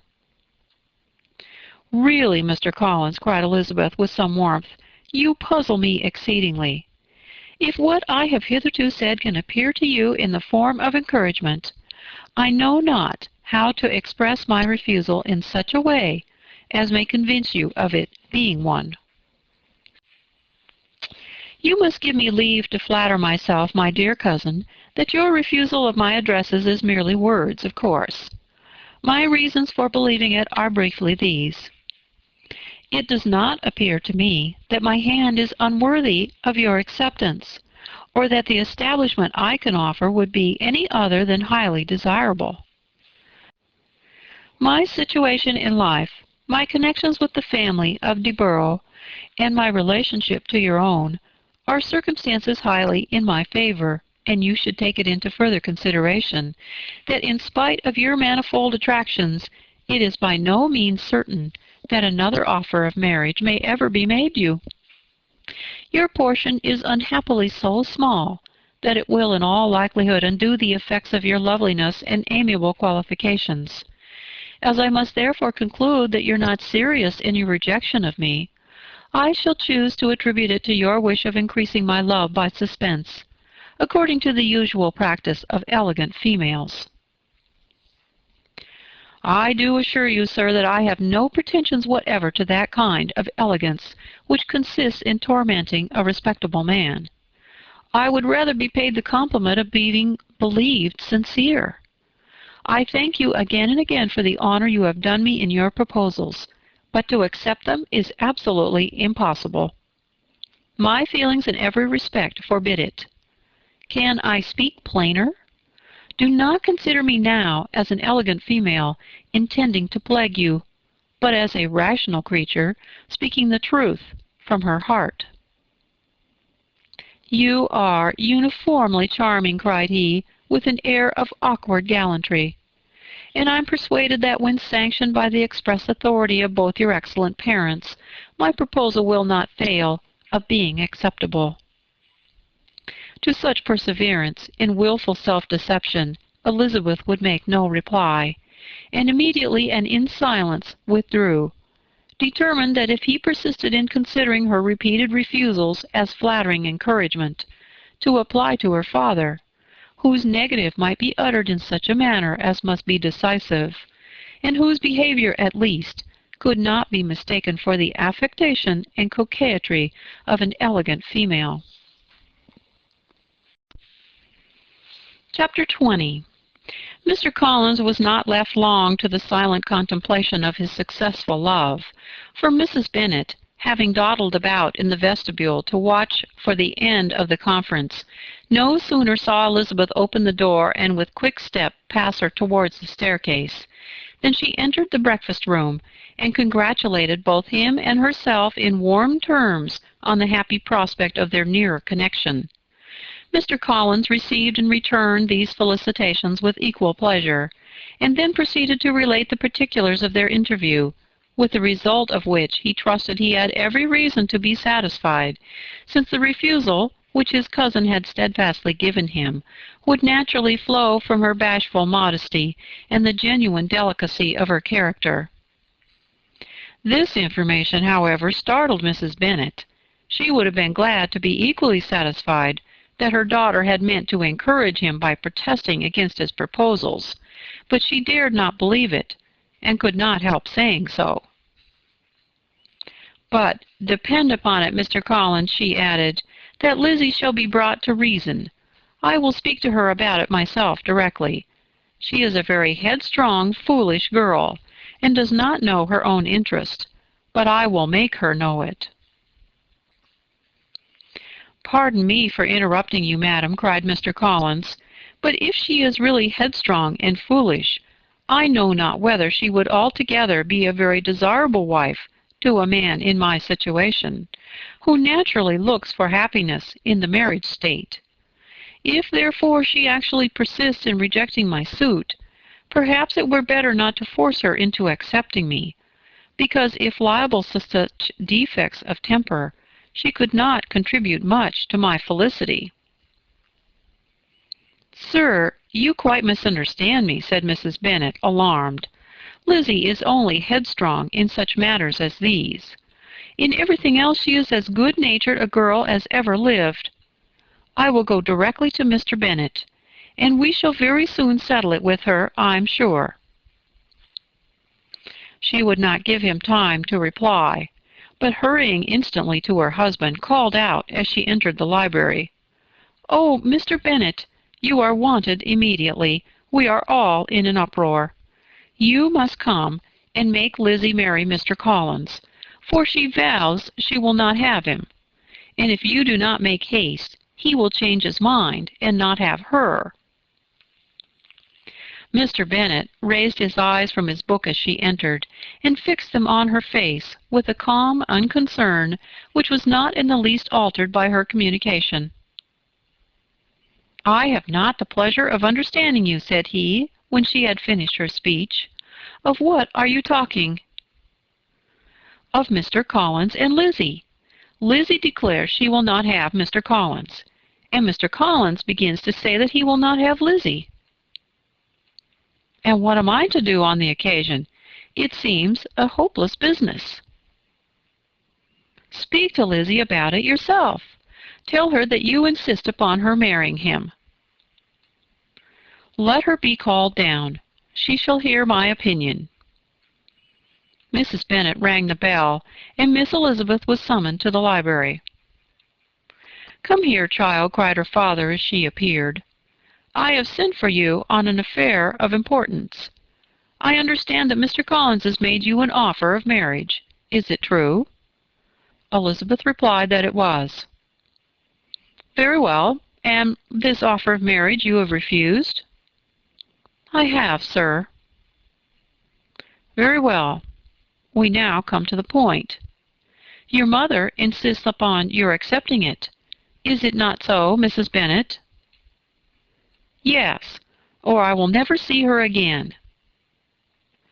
"An unhappy alternative is before you, Elizabeth. From this day you must be a stranger to one of your parents. Your mother will never see you again if you do not marry Mr. Collins, and I will never see you again if you do." Elizabeth could not but smile at such a conclusion of such a beginning. But Mrs. Bennet, who had persuaded herself that her husband regarded the affair as she wished, was excessively disappointed. "What do you mean, Mr. Bennet, by talking in this way? You promised me to insist upon her marrying him." "My dear," replied her husband, "I have two small favors to request. First, that you will allow me the free use of my understanding on the present occasion, and secondly, of my room. I shall be glad to have the library to myself as soon as may be." Not yet, however, in spite of her disappointment in her husband, did Mrs. Bennet give up the point. She talked to Elizabeth again and again, coaxed and threatened her by turns. She endeavored to secure Jane in her interest, but Jane, with all possible mildness, declined interfering, and Elizabeth, sometimes with real earnestness, and sometimes with playful gaiety, replied to her attacks. Though her manner varied, however, her determination never did. Mr. Collins, meanwhile, was meditating in solitude on what had passed. He thought too well of himself to comprehend on what motive his cousin could refuse him, and though his pride was hurt, he suffered in no other way. His regard for her was quite imaginary, and the possibility of her deserving her mother's reproach prevented his feeling any regret. While the family were in this confusion, Charlotte Lucas came to spend the day with them. She was met in the vestibule by Lydia, who, flying to her, cried in a half-whisper, "I'm glad you are come, for there is such fun here. What do you think has happened this morning? Mr. Collins has made an offer to Lizzie, and she will not have him." Charlotte had hardly time to answer before they were joined by Kitty, who came to tell the same news. And no sooner had they entered the breakfast room, where Mrs. Bennet was alone, than she likewise began on the subject, calling on Miss Lucas for her compassion, and entreating her to persuade her friend Lizzie to comply with the wishes of all her family. "Pray do, my dear Miss Lucas," she added, in a melancholy tone, "for nobody is on my side. Nobody takes part with me. I'm cruelly used. Nobody feels for my poor nerves." Charlotte's reply was spared by the entrance of Jane and Elizabeth. "Aye, there she comes," continued Mrs. Bennet, "looking as unconcerned as may be, and caring no more for us than if we were at York, provided she can have her own way. But I tell you what, Miss Lizzie, if you take it into your head to go on refusing every offer of marriage in this way, you will never get a husband at all, and I'm sure I do not know who is to maintain you when your father's dead. I shall not be able to keep you, and so I warn you. I have done with you from this very day. I told you in the library, you know, that I should never speak to you again, and you will find me as good as my word. I have no pleasure in talking to undutiful children. Not that I have much pleasure indeed in talking to anybody. People who suffer as I do from nervous complaints can have no great inclination for talking. Nobody can tell what I suffer, but it is always so. Those who do not complain are never pitied." Her daughters listened in silence to this effusion, sensible that any attempt to reason with or soothe her would only increase the irritation. She talked on, therefore, without interruption from any of them, till they were joined by Mr. Collins, who entered with an air more stately than usual, and on perceiving whom she said to the girls, "Now I do insist upon it that you, all of you, hold your tongues, and let Mr. Collins and me have a little conversation together." Elizabeth passed quietly out of the room. Jane and Kitty followed, but Lydia stood her ground, determined to hear all she could. And Charlotte, detained first by the civility of Mr. Collins, whose inquiries after herself and all her family were very minute, and then by a little curiosity, satisfied herself with walking to the window and pretending not to hear. In a doleful voice, Mrs. Bennet thus began the projected conversation. "Oh, Mr. Collins." "My dear madam," replied he, "let us be forever silent on this point. Far be it from me," he presently continued in a voice that marked his displeasure, "to resent the behavior of your daughter. Resignation to inevitable evils is the duty of us all, the peculiar duty of a young man who has been so fortunate as I have been in early preferment, and I trust I am resigned. Perhaps not the less so from feeling a doubt of my positive happiness had my fair cousin honored me with her hand. For I have often observed that resignation is never so perfect as when the blessing denied begins to lose somewhat of its value in our estimation. You will not, I hope, consider me as showing any disrespect to your family, my dear madam, by thus withdrawing my pretensions to your daughter's favor, without having paid yourself and Mr. Bennet the compliment of requesting you to interpose your authority in my behalf. My conduct may, I fear, be objectionable in having accepted my dismission from your daughter's lips instead of your own. But we are all liable to err. I have certainly meant well through the whole affair. My object has been to secure an amiable companion for myself, with due consideration for the advantage of all your family. And if my manner has been at all reprehensible, I here beg leave to apologize. Chapter 21. The discussion of Mr. Collins's offer was now nearly at an end, and Elizabeth had only to suffer from the uncomfortable feelings necessarily attending it, and occasionally from some peevish allusion of her mother. As for the gentleman himself, his feelings were chiefly expressed, not by embarrassment or dejection, or by trying to avoid her, but by stiffness of manner and resentful silence. He scarcely ever spoke to her, and the assiduous attentions which he had been so sensible of himself were transferred for the rest of the day to Miss Lucas, whose civility in listening to him was a seasonable relief to them all, and especially to her friend. The morrow produced no abatement of Mrs. Bennet's ill humor or ill health. Mr. Collins was also in the same state of angry pride. Elizabeth had hoped that his resentment might shorten his visit, but his plan did not appear in the least affected by it. He was always to have gone on Saturday, and to Saturday he still meant to stay. After breakfast the girls walked to Meryton to inquire if Mr. Wickham were returned, and to lament over his absence from the Netherfield ball.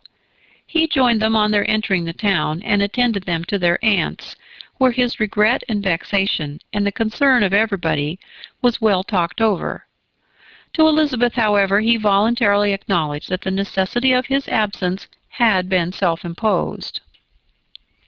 "I found," said he, as the time drew near, "that I had better not meet Mr. Darcy, that to be in the same room, the same party with him for so many hours together, might be more than I could bear, and that scenes might arise unpleasant to more than myself." She highly approved his forbearance, and they had leisure for a full discussion of it, and for all the commendation which they civilly bestowed on each other, as Wickham and another officer walked back with them to Longbourn, and during the walk he particularly attended to her. His accompanying them was a double advantage. She felt all the compliment it offered to herself, and it was most acceptable as an occasion of introducing him to her father and mother. Soon after their return a letter was delivered to Miss Bennet. It came from Netherfield, and was opened immediately.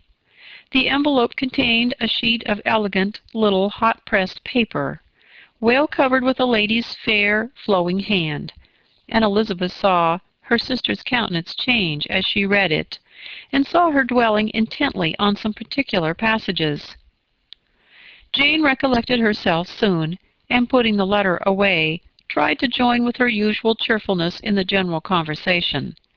But Elizabeth felt an anxiety on the subject which drew off her attention even from Wickham, and no sooner had he and his companion taken leave, than a glance from Jane invited her to follow her upstairs. When they had gained their own room, Jane, taking out her letter, said, "This is from Caroline Bingley. What it contains has surprised me a good deal. The whole party have left Netherfield by this time, and are on their way to town, and without any intention of coming back again. You shall hear what she says." She then read the first sentence aloud, which comprised the information of their having just resolved to follow their brother to town directly, and of their meaning to dine that day in Grosvenor Street, where Mr. Hurst had a house. The next was in these words: "I do not pretend to regret anything I shall leave in Hertfordshire, except your society, my dearest friend, but we will hope at some future period to enjoy many returns of that delightful intercourse we have known, and in the meanwhile may lessen the pain of separation by a very frequent and most unreserved correspondence. I depend on you for that."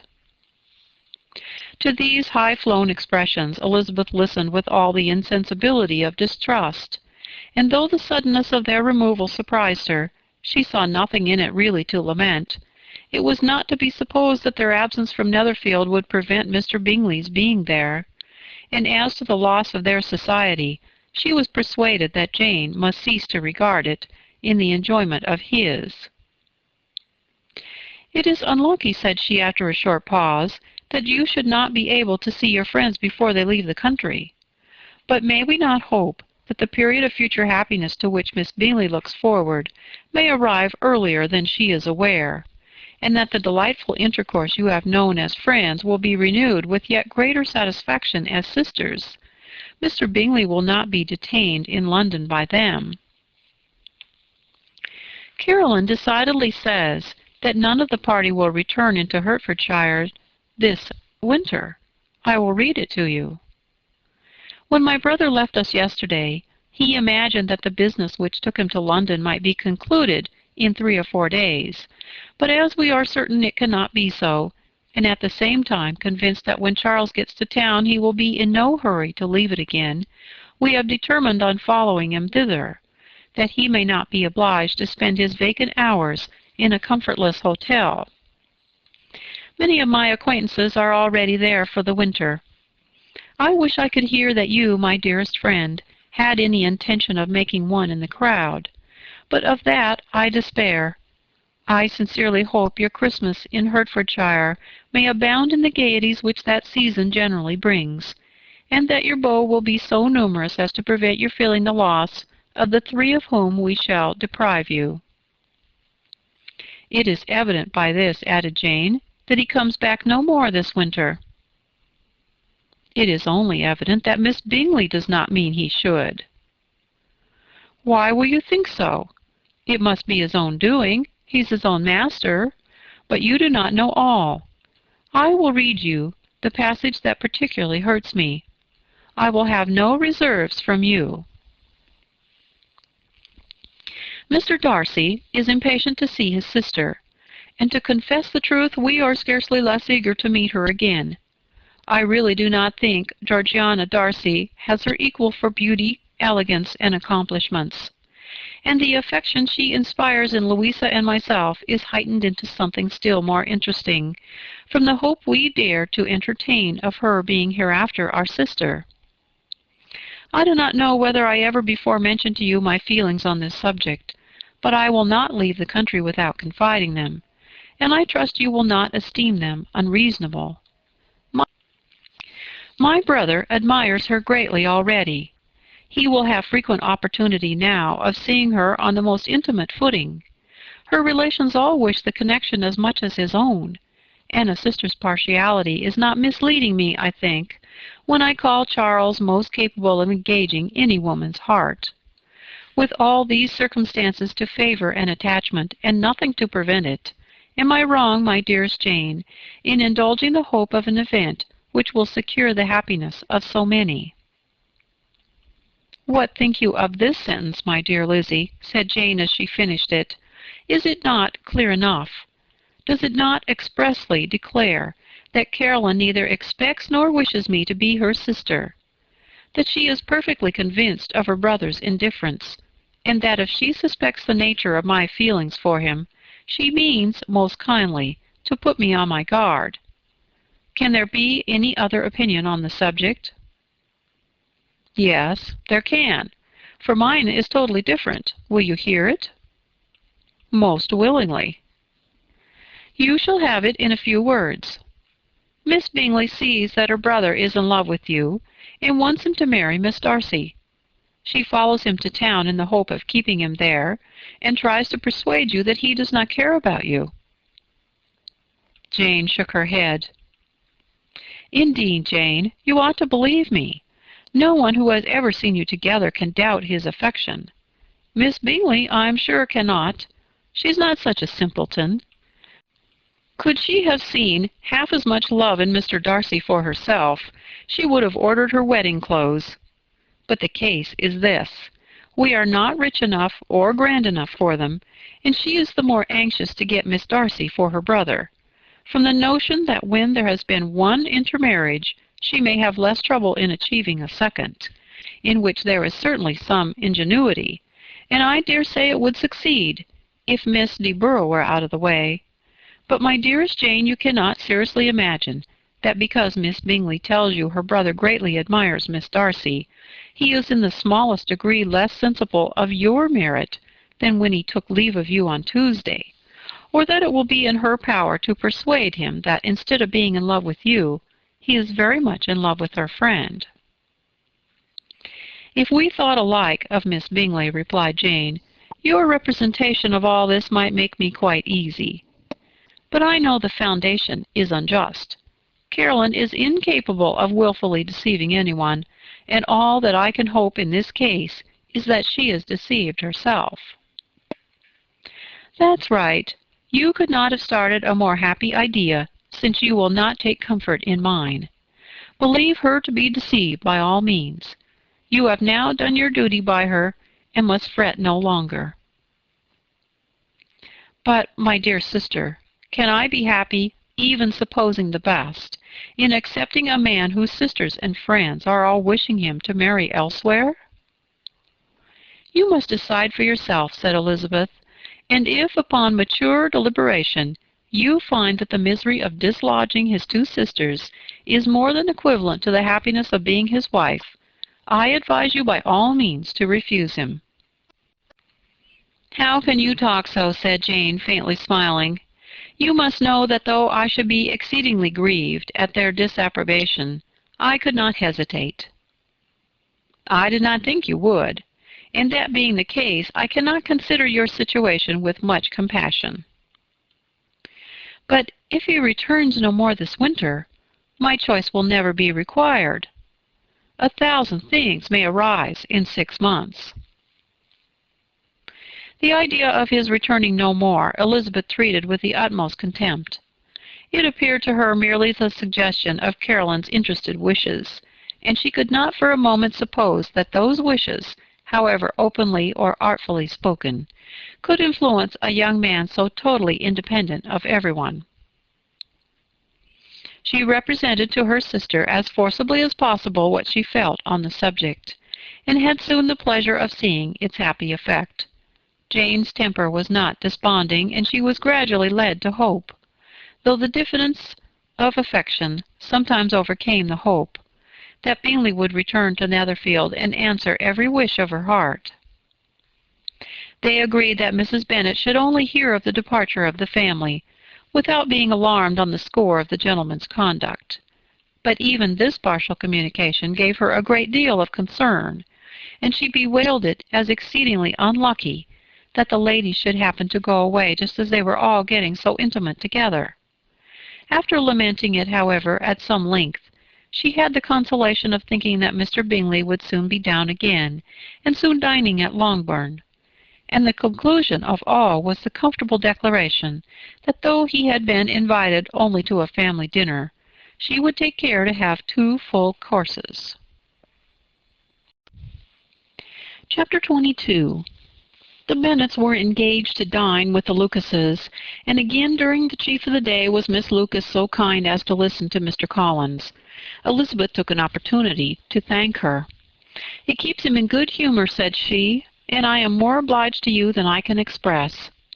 Charlotte assured her friend of her satisfaction in being useful, and that it amply repaid her for the little sacrifice of her time. This was very amiable, but Charlotte's kindness extended farther than Elizabeth had any conception of. Its object was nothing else than to secure her from any return of Mr. Collins's addresses by engaging them towards herself.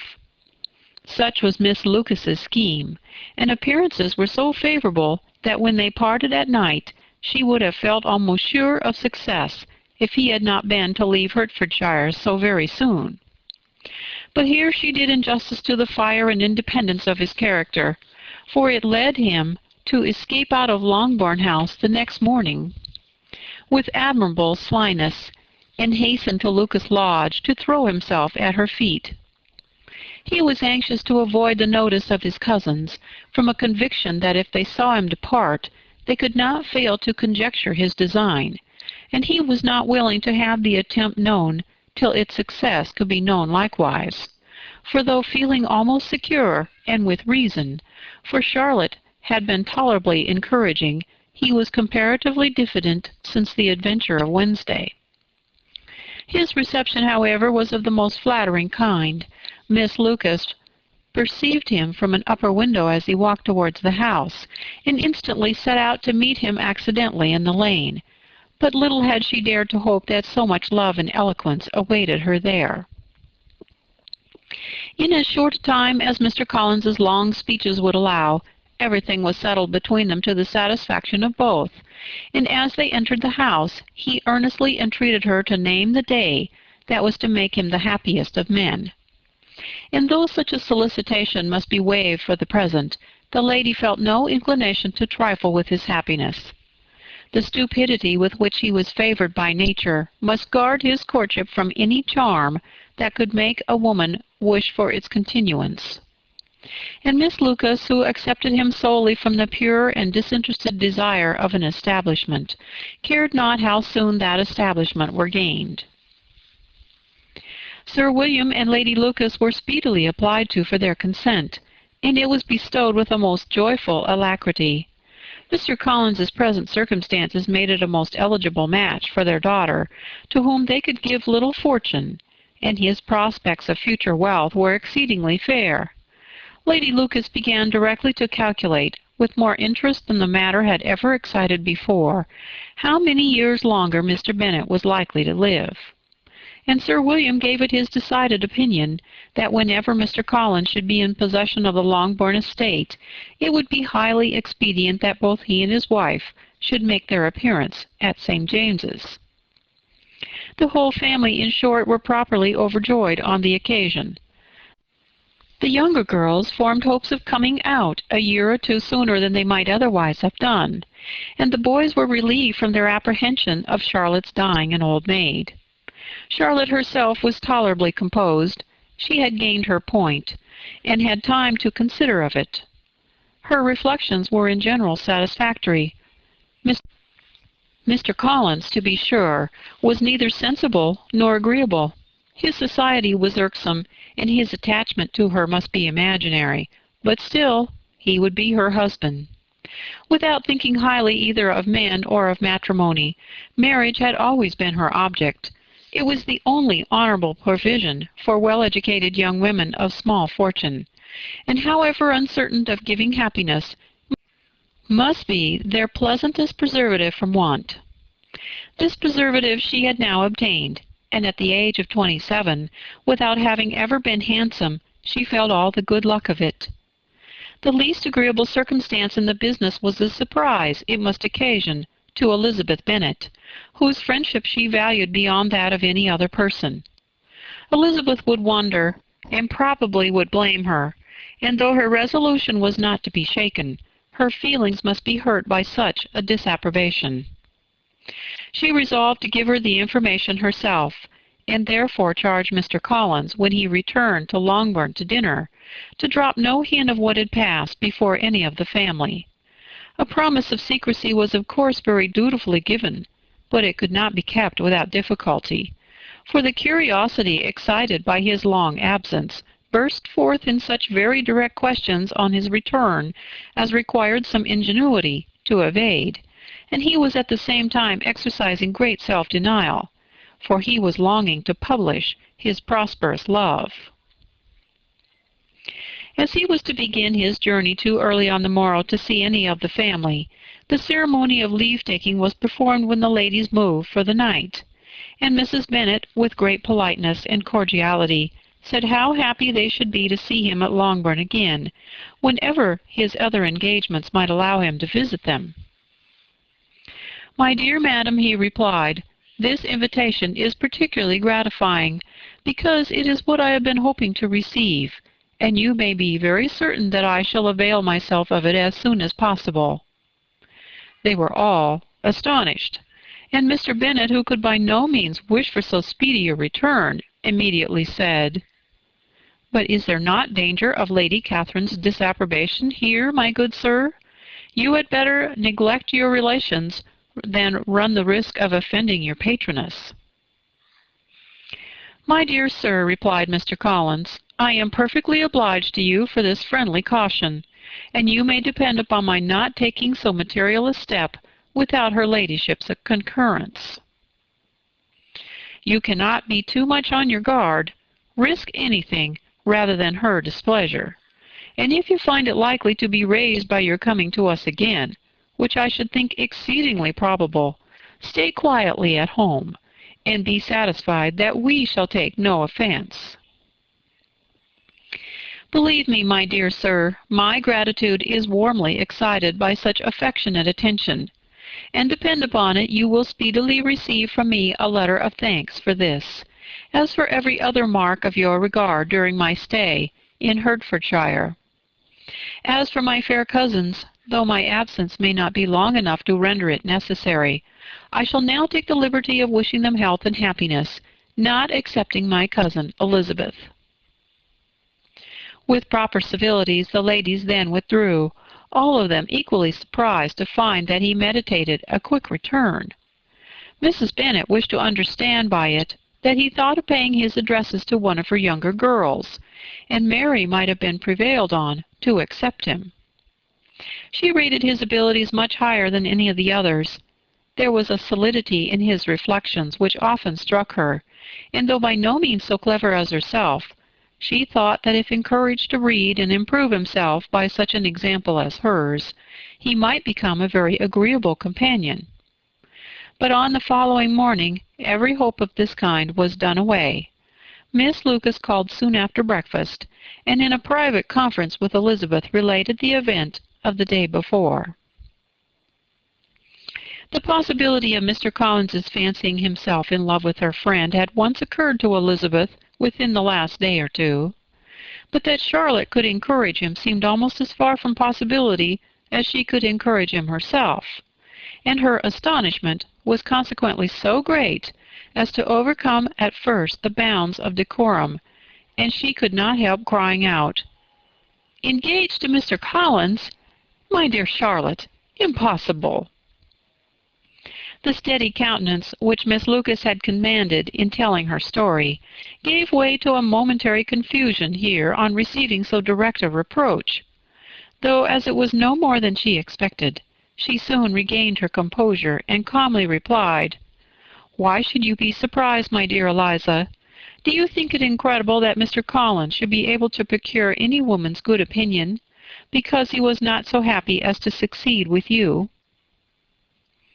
But Elizabeth had now recollected herself, and making a strong effort for it, was able to assure her with tolerable firmness that the prospect of their relationship was highly grateful to her, that in that she wished her all imaginable happiness. "I see what you are feeling," replied Charlotte. "You must be surprised, very much surprised, so lately as Mr. Collins was wishing to marry you. But when you have had time to think it all over, I hope you will be satisfied with what I have done. I am not romantic, you know, I never was. I ask only a comfortable home, and considering Mr. Collins's character, connections, and situation in life, I'm convinced that my chance of happiness with him is as fair as most people can boast on entering the marriage state." Elizabeth quietly answered, "Undoubtedly," and after an awkward pause, they returned to the rest of the family. Charlotte did not stay much longer, and Elizabeth was then left to reflect on what she had heard. It was a long time before she became at all reconciled to the idea of so unsuitable a match. The strangeness of Mr. Collins's making 2 offers of marriage within 3 days was nothing in comparison of his being now accepted.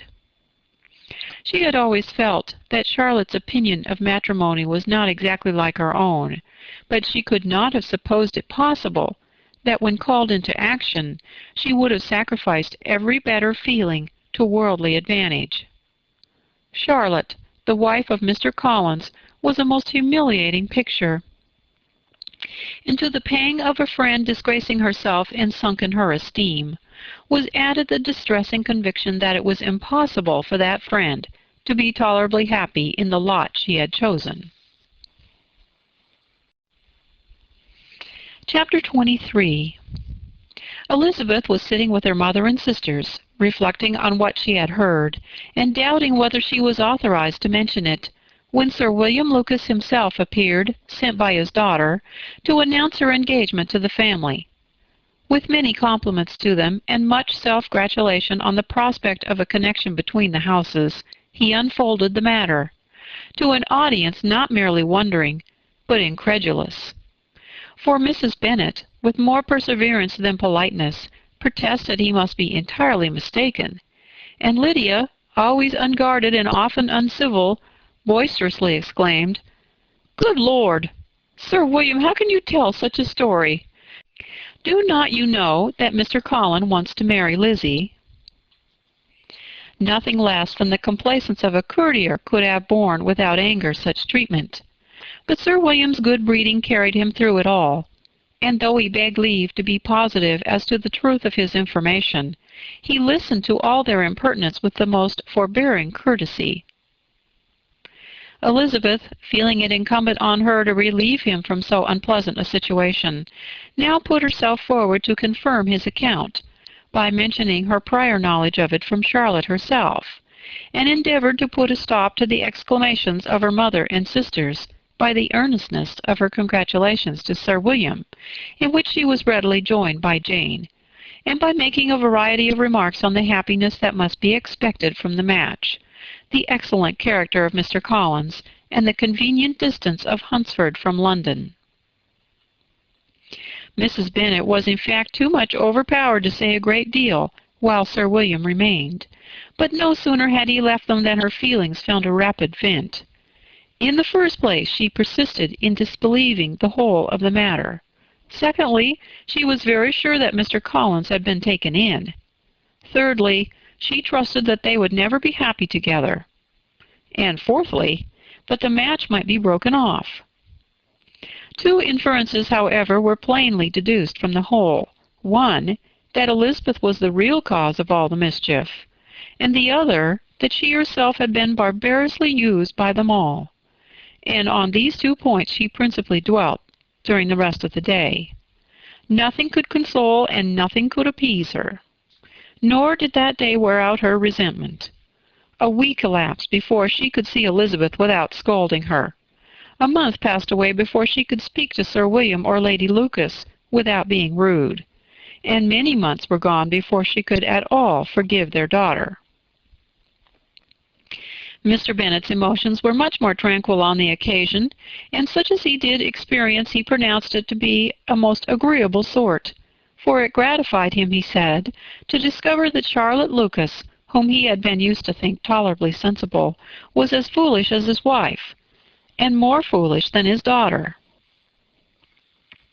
Jane confessed herself a little surprised at the match, but she said less of her astonishment than of her earnest desire for their happiness. Nor could Elizabeth persuade her to consider it as improbable. Kitty and Lydia were far from envying Miss Lucas, for Mr. Collins was only a clergyman, and it affected them in no other way than as a piece of news to spread at Meryton. Lady Lucas could not be insensible of triumph on being able to retort on Mrs. Bennet the comfort of having a daughter well married, and she called at Longbourn rather oftener than usual to say how happy she was, though Mrs. Bennet's sour looks and ill-natured remarks might have been enough to drive happiness away. Between Elizabeth and Charlotte there was a restraint which kept them mutually silent on the subject, and Elizabeth felt persuaded that no real confidence could ever subsist between them again. Her disappointment in Charlotte made her turn with fonder regard to her sister, of whose rectitude and delicacy she was sure her opinion could never be shaken, and for whose happiness she grew daily more anxious, as Bingley had now been gone a week, and nothing was heard of his return. Jane had sent Caroline an early answer to her letter, and was counting the days till she might reasonably hope to hear again. The promised letter of thanks from Mr. Collins arrived on Tuesday, addressed to their father, and written with all the solemnity of gratitude which a 12 months' abode in the family might have prompted. After discharging his conscience on that head, he proceeded to inform them with many rapturous expressions of his happiness in having obtained the affection of their amiable neighbor, Miss Lucas, and then explained that it was merely with the view of enjoying her society that he had been so ready to close with their kind wish of seeing him again at Longbourn, whither he hoped to be able to return on Monday fortnight. For Lady Catherine, he added, so heartily approved his marriage, that she wished it to take place as soon as possible, which he trusted would be an unanswerable argument with his amiable Charlotte, to name an early day for making him the happiest of men. Mr. Collins's return into Hertfordshire was no longer a matter of pleasure to Mrs. Bennet. On the contrary, she was as much disposed to complain of it as her husband. It was very strange that he should come to Longbourn instead of to Lucas Lodge. It was also very inconvenient and exceedingly troublesome. She hated having visitors in the house while her health was so indifferent. And lovers were of all visitors the most disagreeable.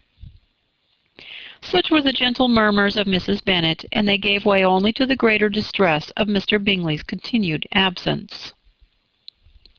Neither Jane nor Elizabeth were comfortable on this subject.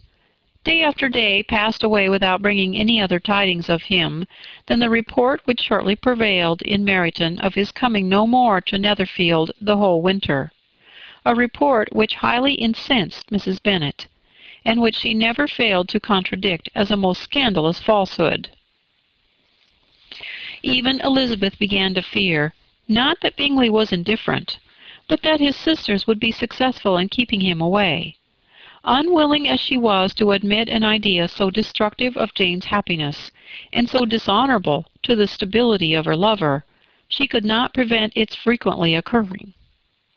The united efforts of his two unfeeling sisters and of his overpowering friend, assisted by the attractions of Miss Darcy and the amusements of London, might be too much, she feared, for the strength of his attachment. As for Jane, her anxiety under this suspense was, of course, more painful than Elizabeth's. But whatever she felt she was desirous of concealing, and between herself and Elizabeth, therefore, the subject was never alluded to. But as no such delicacy restrained her mother, an hour seldom passed in which she did not talk of Bingley, express her impatience for his arrival, or even require Jane to confess that if he did not come back, she should think herself very ill-used. It needed all Jane's steady mildness to bear these attacks with tolerable tranquillity. Mr. Collins returned most punctually on the Monday fortnight, but his reception at Longbourn was not quite so gracious as it had been on his first introduction. He was too happy, however, to need much attention, and luckily for the others, the business of love-making relieved them from a great deal of his company. The chief of every day was spent by him at Lucas Lodge, and he sometimes returned to Longbourn only in time to make an apology for his absence before the family went to bed. Mrs. Bennet was really in a most pitiable state. The very mention of anything concerning the match threw her into an agony of ill humor, and wherever she went she was sure of hearing it talked of. The sight of Miss Lucas was odious to her. As her successor in that house, she regarded her with jealous abhorrence. Whenever Charlotte came to see them, she concluded her to be anticipating the hour of possession, and whenever she spoke in a low voice to Mr. Collins, was convinced that they were talking of the Longbourn estate, and resolving to turn herself and her daughters out of the house as soon as Mr. Bennet were dead. She complained bitterly of all this to her husband. "Indeed, Mr. Bennet," said she, "it's very hard to think that Charlotte Lucas should ever be mistress of this house, that I should be forced to make way for her, and live to see her take my place in it." "My dear, do not give way to such gloomy thoughts. Let us hope for better things. Let us flatter ourselves that I may be the survivor." This was not very consoling to Mrs. Bennet, and therefore, instead of making any answer, she went on as before. "I cannot bear to think that they should have all this estate. If it was not for the entail, I should not mind it." "What should you not mind?" "I should not mind anything at all." "Let us be thankful that you are preserved from a state of such insensibility." "I never can be thankful, Mr. Bennet, for anything about the entail. How anyone could have conscience to entail away an estate from one's own daughters, I cannot understand. And all for the sake of Mr. Collins, too. Why should he have it more than anybody else?" "I leave it to yourself to determine," said Mr. Bennet. Chapter 24. Miss Bingley's letter arrived and put an end to doubt. The very first sentence conveyed the assurance of their being all settled in London for the winter, and concluded with her brother's regret at not having had time to pay his respects to his friends in Hertfordshire before he left the country. Hope was over, entirely over, and when Jane could attend to the rest of the letter, she found little, except the professed affection of the writer, that could give her any comfort. Miss Darcy's praise occupied the chief of it. Her many attractions were again dwelt on, and Caroline boasted joyfully of their increasing intimacy, and ventured to predict the accomplishment of the wishes which had been unfolded in her former letter. She wrote also, with great pleasure, of her brother's being an inmate of Mr. Darcy's house, and mentioned with rapture some plans of the latter with regard to new furniture. Elizabeth, to whom Jane very soon communicated the chief of all this, heard it in silent indignation. Her heart was divided between concern for her sister and resentment against all others. To Caroline's assertion of her brother's being partial to Miss Darcy, she paid no credit. That he was really fond of Jane, she doubted no more than she had ever done. And, much as she had always been disposed to like him, she could not think without anger, hardly without contempt, on that easiness of temper, that want of proper resolution, which now made him the slave of his designing friends, and led him to sacrifice his own happiness to the caprice of their inclinations. Had his own happiness, however, been the only sacrifice, he might have been allowed to sport with it in whatever manner he thought best. But her sister's was involved in it, and she thought he must be sensible himself. It was a subject, in short, on which reflection would be long indulged, and must be unavailing. She could think of nothing else, and yet whether Bingley's regard had really died away, or were suppressed by his friend's interference, whether he had been aware of Jane's attachment, or whether it had escaped his observation. Whatever were the case, though her opinion of him must be materially affected by the difference, her sister's situation remained the same, her peace equally wounded. A day or two passed before Jane had courage to speak of her feelings to Elizabeth, but at last, on Mrs. Bennet's leaving them together, after a longer irritation than usual about Netherfield and its master, she could not help saying, "Oh, that my dear mother had more command over herself! She can have no idea of the pain she gives me by her continual reflections on him. But I will not repine. It cannot last long. He will be forgot, and we shall all be as we were before." Elizabeth looked at her sister with incredulous solicitude, but said nothing. "You doubt me," cried Jane, slightly coloring. "Indeed, you have no reason. He may live in my memory as the most amiable man of my acquaintance, but that is all. I have nothing either to hope or fear, and nothing to reproach him with. Thank God, I have not that pain. A little time, therefore, I shall certainly try to get the better." With a stronger voice she soon added, "I have this comfort immediately, that it has not been more than an error of fancy on my side, and that it has done no harm to anyone but myself." "My dear Jane," exclaimed Elizabeth, "you are too good. Your sweetness and disinterestedness are really angelic. I do not know what to say to you. I feel as if I never done you justice, or loved you as you deserve." Miss Bennet eagerly disclaimed all extraordinary merit, and threw back the praise on her sister's warm affection. "Nay," said Elizabeth, "this is not fair. You wish to think all the world respectable, and are hurt if I speak ill of anybody. I only want to think you perfect, and you set yourself against it. Do not be afraid of my running into any excess, of my encroaching on your privilege of universal goodwill. You need not. There are few people whom I really love, and still fewer of whom I think well. The more I see of the world, the more am I dissatisfied with it, and every day confirms my belief in the inconsistency of all human characters, and of the little dependence that can be placed on the appearance of either merit or sense. I have met with two instances lately. One I will not mention, the other is Charlotte's marriage. It is unaccountable. In every view, it is unaccountable." My dear Lizzie, do not give way to such feelings as these. They will ruin your happiness. You do not make allowance enough for difference of situation and temper. Consider Mr. Collins's respectability, and Charlotte's prudent, steady character. Remember that she is one of a large family, that as to fortune, it's a most eligible match. And be ready to believe, for everybody's sake, that she may feel something like regard and esteem for our cousin. To oblige you, I would try to believe almost anything, but no one else could be benefited by such a belief as this.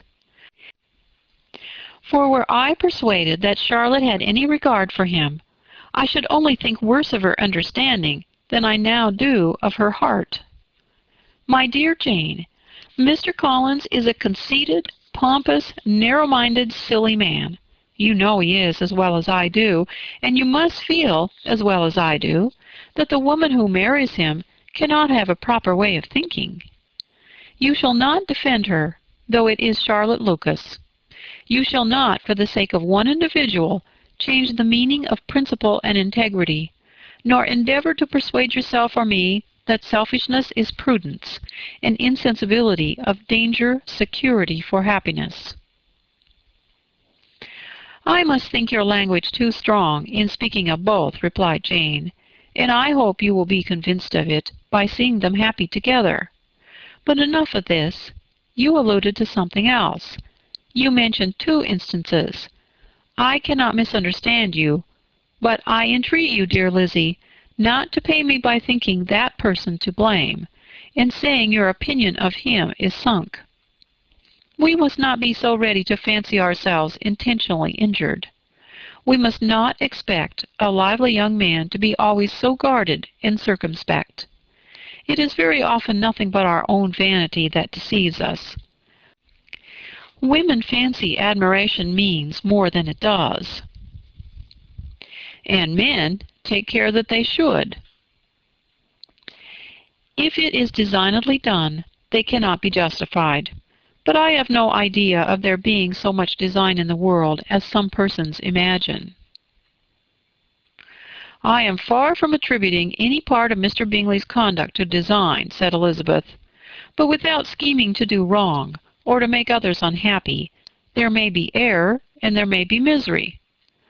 Thoughtlessness, want of attention to other people's feelings, and want of resolution will do the business. And do you impute it to either of those? Yes, to the last.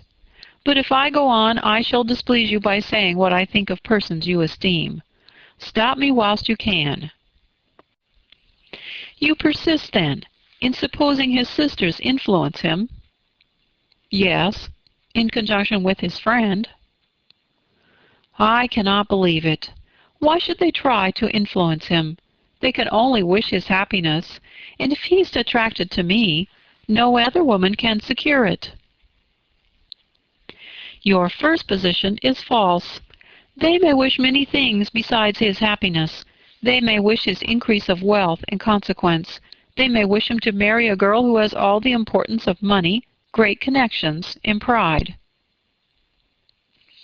Beyond a doubt, they do wish him to choose Miss Darcy, replied Jane.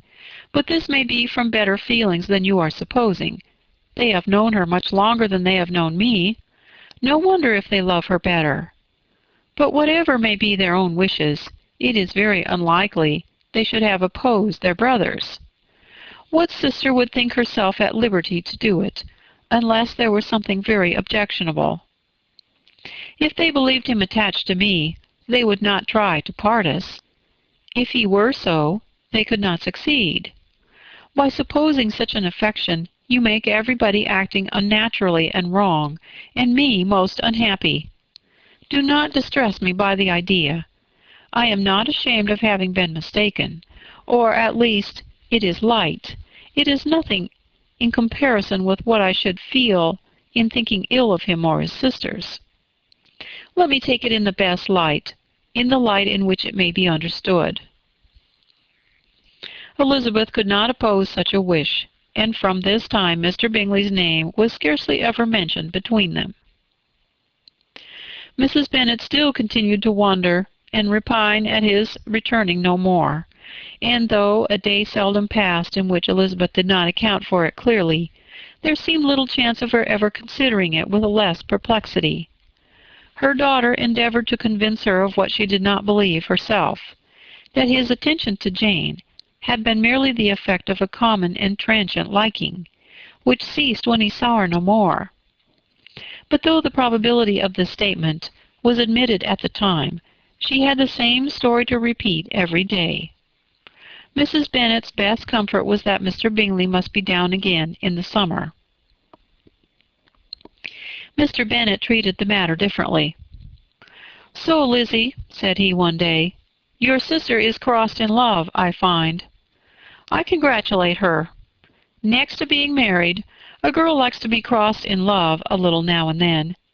It is something to think of, and gives her a sort of distinction among her companions. When is your turn to come? You will hardly bear to be long outdone by Jane. Now it is your time.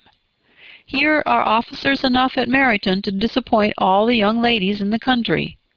Let Wickham be your man. He is a pleasant fellow, and would jilt you creditably." "Thank you, sir, but a less agreeable man would satisfy me. We must not all expect Jane's good fortune." "True," said Mr. Bennet, "but it's a comfort to think that whatever of that kind may befall you, you have an affectionate mother who will always make the most of it." Mr. Wickham's society was of material service in dispelling the gloom which the late perverse occurrences had thrown on many of the Longbourn family. They saw him often, and to his other recommendations was now added that of general unreserve. The whole of what Elizabeth had already heard, his claims on Mr. Darcy, and all that he had suffered from him, was now openly acknowledged and publicly canvassed, and everybody was pleased to think how much they had always disliked Mr. Darcy before they had known anything of the matter. Miss Bennet was the only creature who could suppose there might be any extenuating circumstances in the case, unknown to the society of Hertfordshire. Her mild and steady candour always pleaded for allowances, and urged the possibility of mistakes. But by everybody else, Mr. Darcy was condemned as the worst of men. Chapter 25. After a week spent in professions of love and schemes of felicity, Mr. Collins was called from his amiable Charlotte by the arrival of Saturday. The pain of separation, however, might be alleviated on his side by preparations for the reception of his bride, as he had reason to hope that shortly after his next return into Hertfordshire the day would be fixed that was to make him the happiest of men. He took leave of his relations at Longbourn with as much solemnity as before, wishing his fair cousins health and happiness again, and promised their father another letter of thanks. On the following Monday, Mrs. Bennet had the pleasure of receiving her brother and his wife, who came as usual to spend Christmas at Longbourn. Mr. Gardiner was a sensible, gentlemanlike man, greatly superior to his sister, as well by nature as education. The Netherfield ladies would have had difficulty in believing that a man who lived by trade, and within view of his own warehouses, could have been so well bred and agreeable. Mrs. Gardiner, who was several years younger than Mrs. Bennet and Mrs. Phillips, was an amiable, intelligent, elegant woman, and a great favourite with all her Longbourn nieces. Between the two eldest and herself especially, there subsisted a very particular regard. They had frequently been staying with her in town. The first part of Mrs. Gardiner's business on her arrival was to distribute her presents and describe the newest fashions. When this was done, she had a less active part to play. It became her turn to listen. Mrs. Bennet had many grievances to relate, and much to complain of. They had all been ill-used since she last saw her sister. 2 of her girls had been on the point of marriage, and after all there was nothing in it. "I do not blame Jane," she continued, "for Jane would have got Mr. Bingley if she could.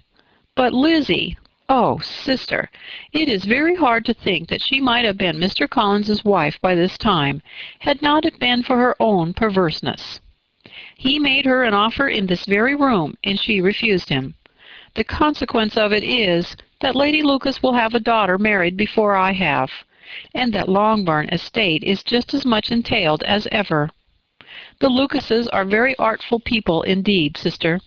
They are all for what they can get. I am sorry to say it of them, but so it is. It makes me very nervous and poorly to be thwarted so in my own family, and to have neighbors who think of themselves before anybody else. However, your coming just at this time is the greatest of comforts, and I'm very glad to hear what you tell us of long sleeves. Mrs. Gardiner, to whom the chief of this news had been given before, in the course of Jane and Elizabeth's correspondence with her, made her sister a slight answer, and in compassion to her nieces, turned the conversation. When alone with Elizabeth afterwards, she spoke more on the subject. "It seems likely to have been a desirable match for Jane," said she. "I am sorry it went off. But these things happen so often. A young man such as you describe, Mr. Bingley, so easily falls in love with the pretty girl for a few weeks, and when accident separates them, so easily forgets her, that these sort of inconsistencies are very frequent." "An excellent consolation in its way," said Elizabeth, "but it will not do for us. We do not suffer by accident. It does not often happen that the interference of friends will persuade a young man of independent fortune to think no more of a girl whom he was so violently in love with only a few days before." But that expression, violently in love, is so hackneyed, so doubtful, so indefinite, that it gives me very little idea. It is as often applied to feelings which arise from a half-hour's acquaintance as to a real strong attachment.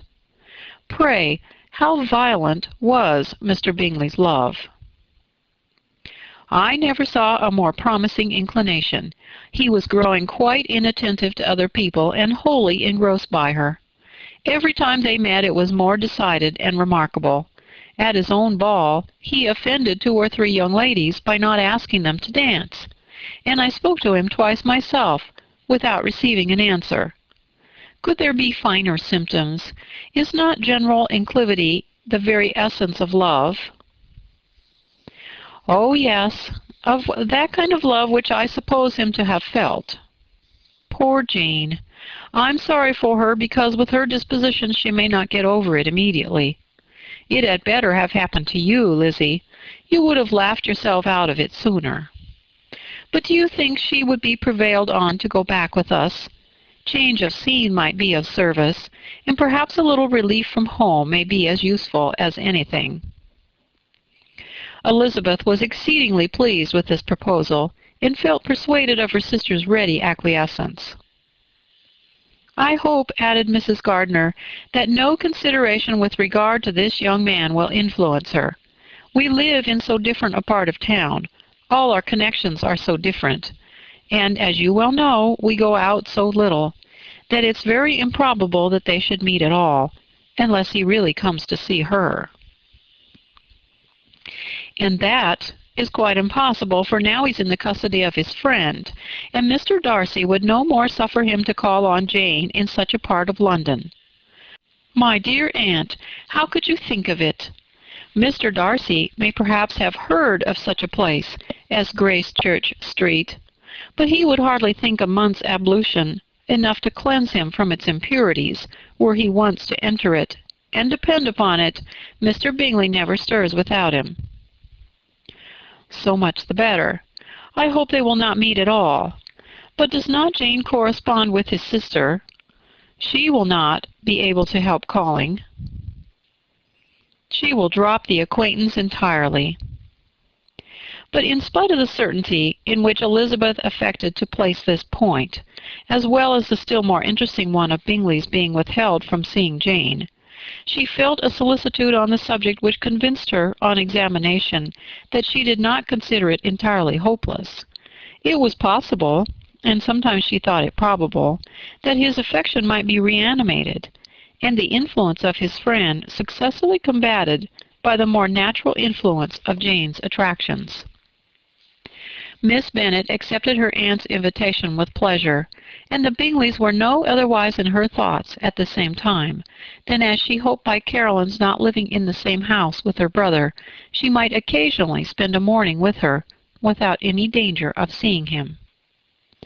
The Gardiners stayed a week at Longbourn, and what with the Phillipses, the Lucases, and the officers, there was not a day without its engagement. Mrs. Bennet had so carefully provided for the entertainment of her brother and sister that they did not once sit down to a family dinner. When the engagement was for home, some of the officers always made part of it, of which officers Mr. Wickham was sure to be one, and on these occasions Mrs. Gardiner, rendered suspicious by Elizabeth's warm commendation of him, narrowly observed them both. Without supposing them, from what she saw, to be very seriously in love, their preference of each other was plain enough to make her a little uneasy, and she resolved to speak to Elizabeth on the subject before she left Hertfordshire, and represent to her the imprudence of encouraging such an attachment. To Mrs. Gardiner, Wickham had one means of affording pleasure, unconnected with his general powers. About 10 or a dozen years ago, before her marriage, she had spent a considerable time in that very part of Derbyshire to which he belonged. They had, therefore, many acquaintances in common, and though Wickham had been little there since the death of Darcy's father 5 years before, it was yet in his power to give her fresher intelligence of her former friends than she had been in the way of procuring. Mrs. Gardiner had seen Pemberley, and known the late Mr. Darcy by character perfectly well. Here, consequently, was an inexhaustible subject of discourse.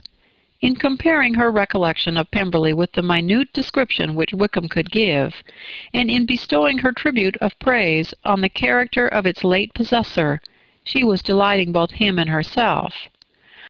On being made acquainted with the present Mr. Darcy's treatment of him, she tried to remember something of that gentleman's reputed disposition when quite a lad, which might agree with it, and was confident at last that she recollected having heard Mr. Fitzwilliam Darcy formerly spoken of as a very proud, ill-natured boy. Chapter 26.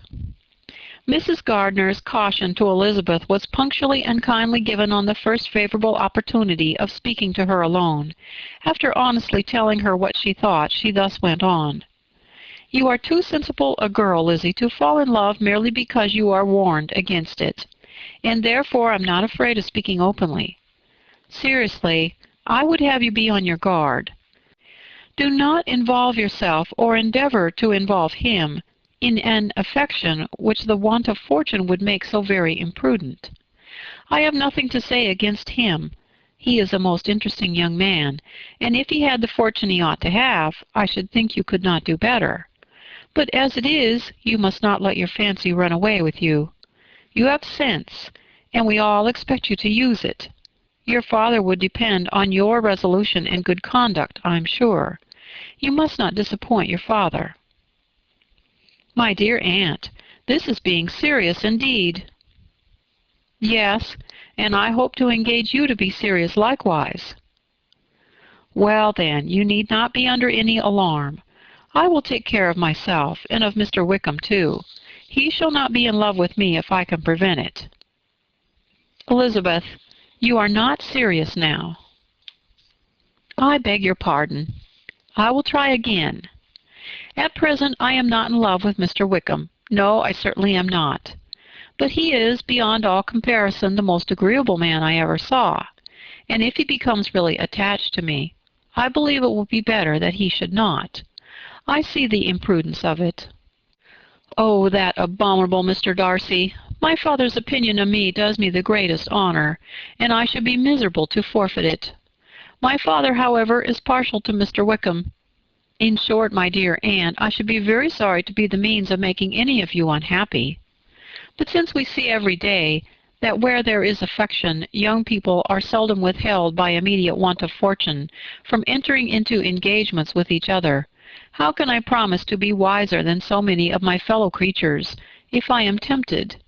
Or how can I even know that it would be wisdom to resist? All that I can promise you, therefore, is not to be in a hurry. I will not be in a hurry to believe myself his first object. When I am in company with him, I will not be wishing. In short, I will do my best. Perhaps it will be as well if you discourage his coming here so very often. At least you should not remind your mother of inviting him. As I did the other day, said Elizabeth with a conscious smile. Very true. It will be wise in me to refrain from that. But do not imagine that he is always here so often. It is on your account that he has been so frequently invited this week. You know my mother's ideas as to the necessity of constant company for her friends. But really, and upon my honor, I will try to do what I think to be the wisest, and now I hope you are satisfied. Her aunt assured her that she was, and Elizabeth, having thanked her for the kindness of her hints, they parted, a wonderful instance of advice being given on such a point without being resented. Mr. Collins returned to Hertfordshire soon after it had been quitted by the Gardiners and Jane, but as he took up his abode with the Lucases, his arrival was no great inconvenience to Mrs. Bennet. His marriage was now fast approaching, and she was at length so far resigned as to think it inevitable, and even repeatedly to say, in an ill-natured tone, that she wished they might be happy. Thursday was to be the wedding day, and on Wednesday Miss Lucas paid her a farewell visit. And when she rose to take leave, Elizabeth, ashamed of her mother's ungracious and reluctant good wishes, and sincerely affected herself, accompanied her out of the room. As they went downstairs together, Charlotte said, I shall depend on hearing from you very often, Eliza. That you certainly shall. And I have another favor to ask. Will you come and see me? We shall often meet, I hope, in Hertfordshire. I am not likely to leave Kent for some time. Promise me, therefore, to come to Hunsford. Elizabeth could not refuse, though she foresaw little pleasure in the visit. My father and Maria are to come to me in March, added Charlotte, and I hope you will consent to be of the party. Indeed, Eliza, you will be as welcome to me as either of them. The wedding took place. The bride and bridegroom set off for Kent from the church door, and everybody had as much to say or to hear on the subject as usual. Elizabeth soon heard from her friend, and their correspondence was as regular and frequent as it had ever been. That it should be equally unreserved was impossible. Elizabeth could never address her without feeling that all the comfort of intimacy was over, and though determined not to slacken as a correspondent, it was for the sake of what had been, rather than what was. Charlotte's first letters were received with a good deal of eagerness. There could not be curiosity to know how she would speak of her new home, how she would like Lady Catherine, and how happy she would dare pronounce herself to be, though when the letters were read, Elizabeth felt that Charlotte expressed herself on every point exactly as she might have foreseen. She wrote cheerfully, seemed surrounded with comforts, and mentioned nothing which she could not praise. The house, furniture, neighborhood, and roads were all to her taste, and Lady Catherine's behavior was most friendly and obliging. It was Mr. Collins' picture of Hunsford and Rosings rationally softened, and Elizabeth perceived that she must wait for her own visit there to know the rest. Jane had already written a few lines to her sister to announce their safe arrival in London, and when she wrote again, Elizabeth hoped it would be in her power to say something of the Bingleys. Her impatience for this second letter was well rewarded, as impatience generally is. Jane had been a week in town without either seeing or hearing from Caroline. She accounted for it, however, by supposing that her last letter to her friend from Longbourn had by some accident been lost. My aunt, she continued, is going tomorrow into that part of the town, and I shall take the opportunity of calling in Grosvenor Street. She wrote again when the visit was paid, and she had seen Miss Bingley. I did not think Caroline in spirits, were her words, but she was very glad to see me, and reproached me for giving her no notice of my coming to London. I was right, therefore my last letter had never reached her. I inquired after their brother, of course.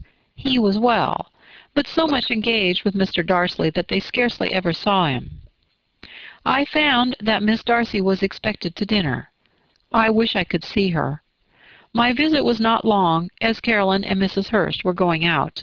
I dare say I shall soon see them here. Elizabeth shook her head over this letter. It convinced her that accident only could discover to Mr. Bingley her sister's being in town. 4 weeks passed away and Jane saw nothing of him. She endeavored to persuade herself that she did not regret it, but she could no longer be blind to Miss Bingley's inattention. After waiting at home every morning for a fortnight, and inventing every evening a fresh excuse for her, the visitor did at last appear. But the shortness of her stay, and yet more, the alteration of her manner, would allow Jane to deceive herself no longer. The letter which she wrote on this occasion to her sister will prove what she felt. My dearest Lizzie will, I am sure, be incapable of triumphing in her better judgment, at my expense, which I confess myself to have been entirely deceived in Miss Bingley's regard for me. But, my dear sister, though the event has proved you right, do not think me obstinate if I still assert that, considering what her behavior was, my confidence was as natural as your suspicion. I do not at all comprehend her reason for wishing to be intimate with me, but if the same circumstance were to happen again, I am sure I should be deceived again. Caroline did not return my visit till yesterday, and not a note, not a line, did I receive in the meantime. When she did come, it was very evident that she had no pleasure in it. She made a slight, formal apology for not calling before, said not a word of wishing to see me again, and was in every respect so altered a creature that when she went away, I was perfectly resolved to continue the acquaintance no longer. I pity, though I cannot help blaming her. She was very wrong in singling me out as she did. I can safely say that every advance to intimacy began on her side. But I pity her, because she must feel that she's been acting wrong, and because I'm very sure that anxiety for her brother is the cause of it. I need not explain myself farther, and though we know this anxiety to be quite needless, yet if she feels it, it will easily account for her behavior to me. And so deservedly dear as he is to his sister, whatever anxiety she may feel on his behalf is natural and amiable. I cannot but wonder, however, at her having any such fears now, because if he had at all cared about me, we must have met long, long ago. He knows of my being in town, I'm certain, from something she said herself. And yet it would seem by her manner of talking as if she wanted to persuade herself that he's really partial to Miss Darcy. I cannot understand it. If I were not afraid of judging harshly, I should be almost tempted to say that there was a strong appearance of duplicity in all this.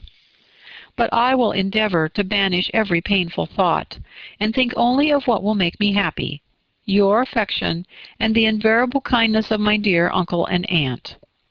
Let me hear from you very soon. Miss Bingley said something of his never returning to Netherfield again, of giving up the house, but not with any certainty. We had better not mention it. I am extremely glad that you have such pleasant accounts from our friends at Hunsford. Pray go to see them, with Sir William and Maria. I'm sure you will be very comfortable there. Yours, and so forth. This letter gave Elizabeth some pain, but her spirits returned as she considered that Jane would no longer be duped, by the sister at least. All expectation from the brother was now absolutely over. She would not even wish for any renewal of his attentions. His character sunk on every review of it, and as a punishment for him, as well as a possible advantage to Jane, she seriously hoped he might really soon marry Mr. Darcy's sister, as by Wickham's account she would make him abundantly regret what he had thrown away. Mrs. Gardiner about this time reminded Elizabeth of her promise concerning that gentleman, and required information, and Elizabeth had such to send as might rather give contentment to her aunt than to herself. His apparent partiality had subsided, his attentions were over, he was the admirer of someone else. Elizabeth was watchful enough to see it all, but she could see it and write of it without material pain. Her heart had been but slightly touched, and her vanity was satisfied with believing that she would have been his only choice, had fortune permitted it. The sudden acquisition of £10,000 was the most remarkable charm of the young lady to whom he was now rendering himself agreeable. But Elizabeth, less clear-sighted perhaps in this case than in Charlotte's, did not quarrel with him for his wish of independence. Nothing, on the contrary, could be more natural, and while able to suppose that it cost him a few struggles to relinquish her, she was ready to allow it a wise and desirable measure for both, and could very sincerely wish him happy. All this was acknowledged to Mrs. Gardiner, and after relating the circumstances she thus went on. I am now convinced, my dear aunt, that I have never been much in love, for had I really experienced that pure and elevating passion, I should at present detest his very name, and wish him all manner of evil. But my feelings are not only cordial towards him, they are even impartial towards Miss King. I cannot find out that I hate her at all, or that I am in the least unwilling to think her a very good sort of girl. There can be no love in all this. My watchfulness has been effectual, and though I should certainly be a more interesting object to all my acquaintances were I distractedly in love with them, I cannot say that I regret my comparative insignificance. Importance may sometimes be purchased too dearly. Kitty and Lydia take his defection much more to heart than I do. They are young in the ways of the world, and not yet open to the mortifying conviction that handsome young men must have something to live on, as well as the plain. Chapter 27. With no greater events than these in the Longbourn family, and otherwise diversified by little beyond the walks to Meryton, sometimes dirty and sometimes cold, did January and February pass away. March was to take Elizabeth to Hunsford. She had not at first thought very seriously of going thither, but Charlotte, she soon found, was depending on the plan, and she gradually learned to consider it herself with greater pleasure as well as greater certainty. Absence had increased her desire of seeing Charlotte again, and weakened her disgust of Mr. Collins.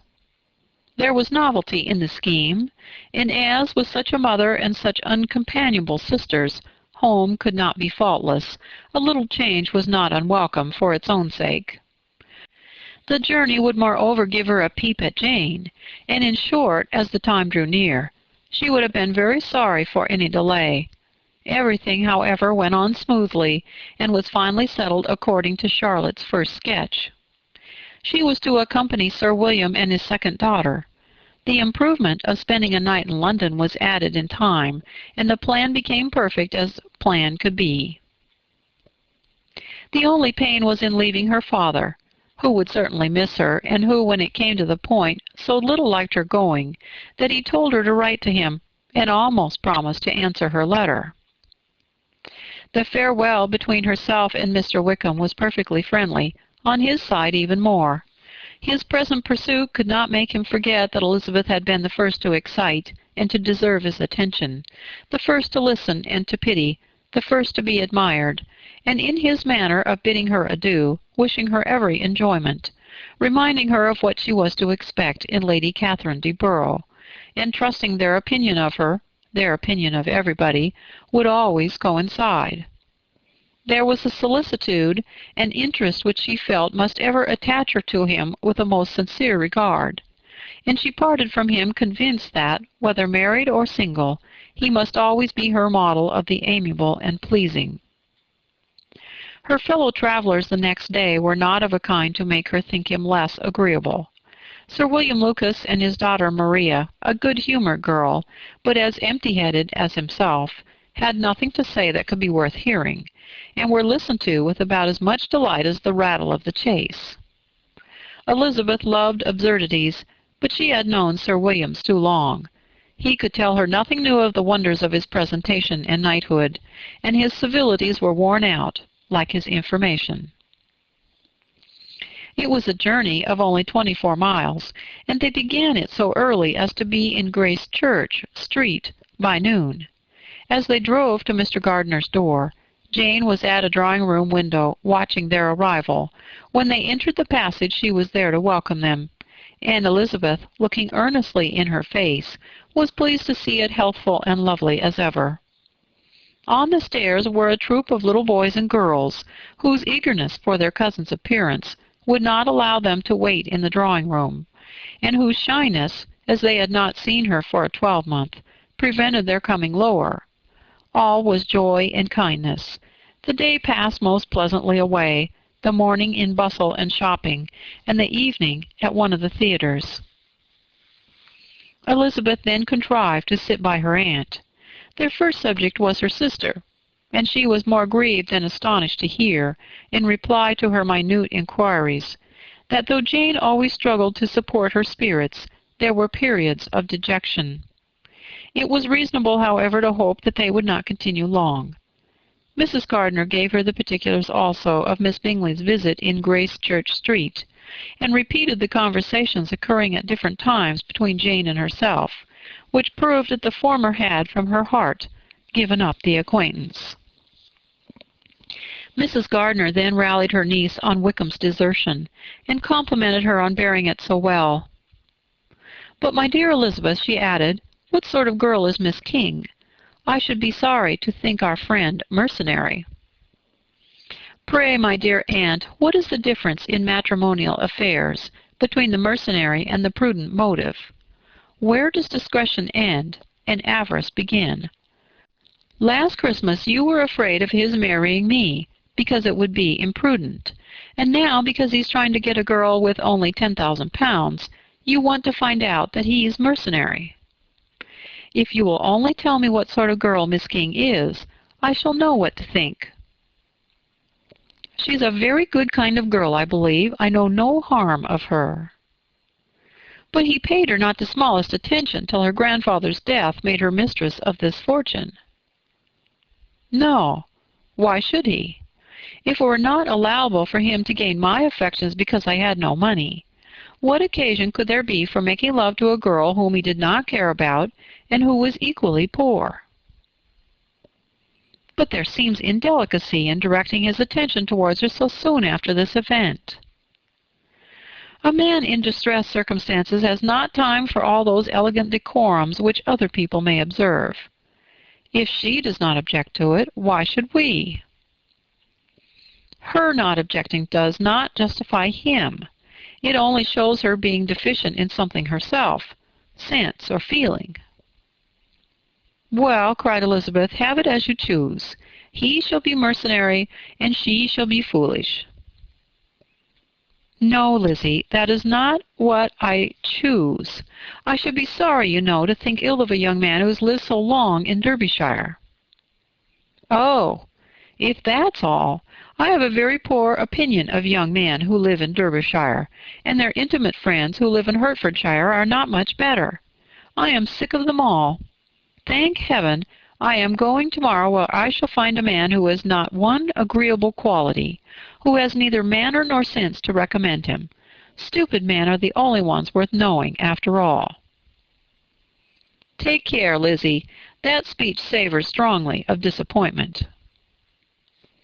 Before they were separated by the conclusion of the play, she had the unexpected happiness of an invitation to accompany her uncle and aunt in a tour of pleasure which they had proposed taking in the summer.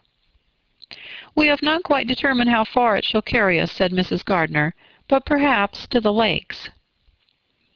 No scheme could have been more agreeable to Elizabeth, and her acceptance of the invitation was most ready and grateful. "My dear, dear aunt," she rapturously cried, "what delight! What felicity! You give me fresh life and vigor. Adieu to disappointment and spleen. What are men to rocks and mountains? Oh, what hours of transport we shall spend!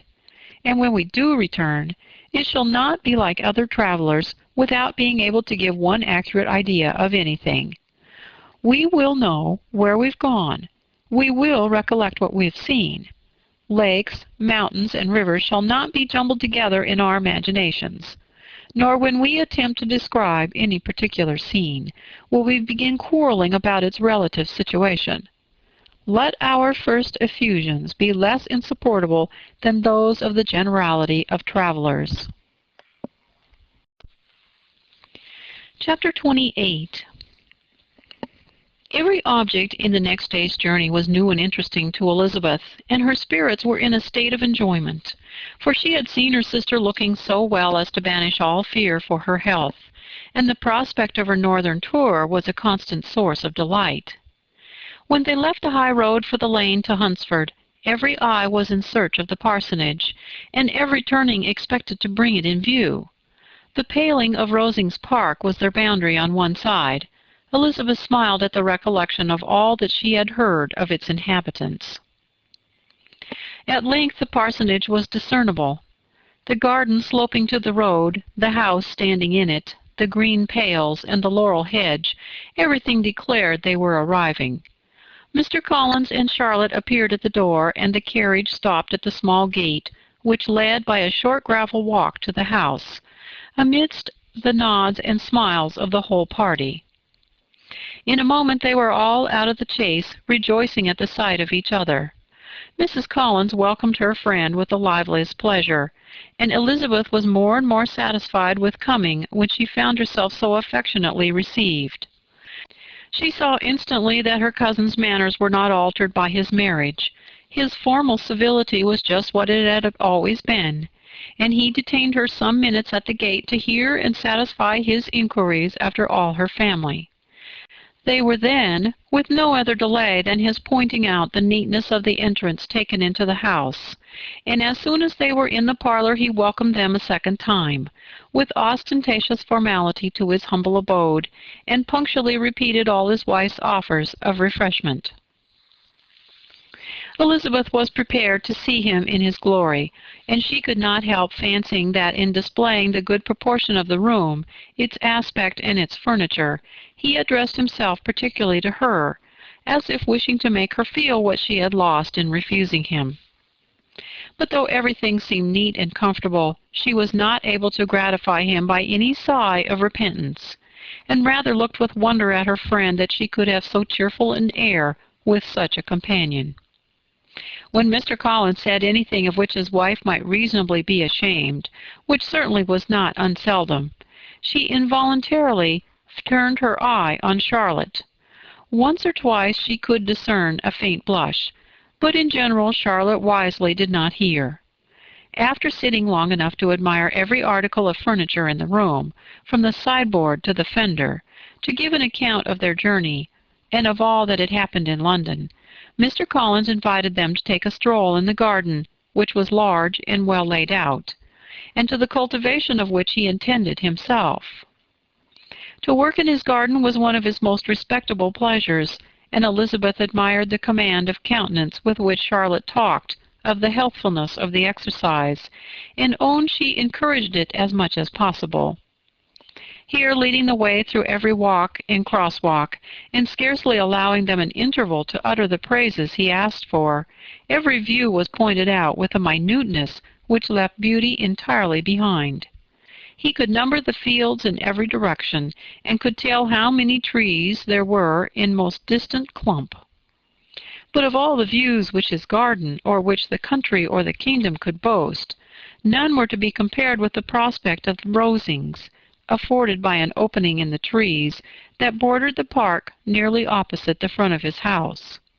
It was a handsome modern building, well situated on rising ground. From his garden Mr. Collins would have led them round his 2 meadows, but the ladies, not having shoes to encounter the remains of a white frost, turned back, and while Sir William accompanied him, Charlotte took her sister and friend over the house, extremely well pleased probably to have the opportunity of showing it without her husband's help. It was rather small, but well built and convenient, and everything was fitted up and arranged with a neatness and consistency of which Elizabeth gave Charlotte all the credit. When Mr. Collins could be forgotten, there was really a great air of comfort throughout, and by Charlotte's evident enjoyment of it, Elizabeth supposed he must be often forgotten. She had already learnt that Lady Catherine was still in the country. It was spoken of again while they were at dinner, when Mr. Collins, joining in, observed, Yes, Miss Elizabeth, you will have the honor of seeing Lady Catherine de Bourgh on the ensuing Sunday at church, and I need not say you will be delighted with her. She is all affability and condescension, and I doubt not but you will be honored with some portion of her notice when the service is over. I have scarcely any hesitation in saying that she will include you and my sister Maria in every invitation with which she honors us during your stay here. Her behavior to my dear Charlotte is charming. We dine at Rosings twice every week, and are never allowed to walk home. Her ladyship's carriage is regularly ordered for us. I should say one of her ladyship's carriages, for she has several. Lady Catherine is a very respectable, sensible woman indeed, added Charlotte, and a most attentive neighbor. Very true, my dear, that is exactly what I say. She is a sort of woman whom one cannot regard with too much deference. The evening was spent chiefly in talking over Hertfordshire news, and telling again what had been already written, and when it closed, Elizabeth, in the solitude of her chamber, had to meditate upon Charlotte's degree of contentment, to understand her address in guiding and composure in bearing with her husband, and to acknowledge that it was all done very well. She had also to anticipate how her visit would pass, the quiet tenor of their usual employments, the vexatious interruptions of Mr. Collins, and the gaieties of their intercourse with Rosings. A lively imagination soon settled it all. About the middle of the next day, as she was in her room getting ready for a walk, a sudden noise below seemed to speak the whole house in confusion, and after listening a moment, she heard somebody running upstairs in a violent hurry, and calling loudly after her. She opened the door and met Maria in the landing-place, who, breathless with agitation, cried out, "Oh, my dear Eliza, pray make haste and come into the dining-room, for there is such a sight to be seen. I will not tell you what it is. Make haste, and come down this moment." Elizabeth asked questions in vain. Maria would tell her nothing more, and down they ran into the dining-room, which fronted the lane, in quest of this wonder. It was two ladies stopping in a low phaeton at the garden gate. "And this is all?" cried Elizabeth. "I expected at least the pigs were got into the garden, and here is nothing but Lady Catherine and her daughter." "La, my dear," said Maria, quite shocked at the mistake, "it is not Lady Catherine. The old lady is Mrs. Jenkinson, who lives with them, and the other is Miss de Bourgh. Only look at her. She is quite a little creature. Who would have thought she could be so thin and small?" "She's abominably rude to keep Charlotte out of doors in all this wind. Why does she not come in?" "Oh, Charlotte says she hardly ever does. It's the greatest of favors when Miss de Bourgh comes in." "I like her appearance," said Elizabeth, struck with other ideas. "She looks sickly and cross." "Yes, she will do for him very well. She will make him a very proper wife." Mr. Collins and Charlotte were both standing at the gate in conversation with the ladies, and Sir William, to Elizabeth's high diversion, was stationed in the doorway, in earnest contemplation of the greatness before him, and constantly bowing whenever Miss de Bourgh looked that way. At length there was nothing more to be said. The ladies drove on, and the others returned into the house. Mr. Collins no sooner saw the two girls than he began to congratulate them on their good fortune, which Charlotte explained by letting them know that the whole party was asked to dine at Rosings the next day. Chapter 29. Mr. Collins' triumph in consequence of this invitation was complete. The power of displaying the grandeur of his patroness to his wondering visitors, and of letting them see her civility towards himself and his wife, was exactly what he had wished for. And that an opportunity of doing it should be given so soon, was such an instance of Lady Catherine's condescension as he knew not how to admire enough. "I confess," said he, "that I should not have been at all surprised by her ladyship's asking us on Sunday to drink tea and spend the evening at Rosings. I rather expected, from my knowledge of her affability, that it would happen. But who could have foreseen such attention as this? Who could have imagined that we should receive an invitation to dine there, an invitation moreover including the whole party, so immediately after your arrival?"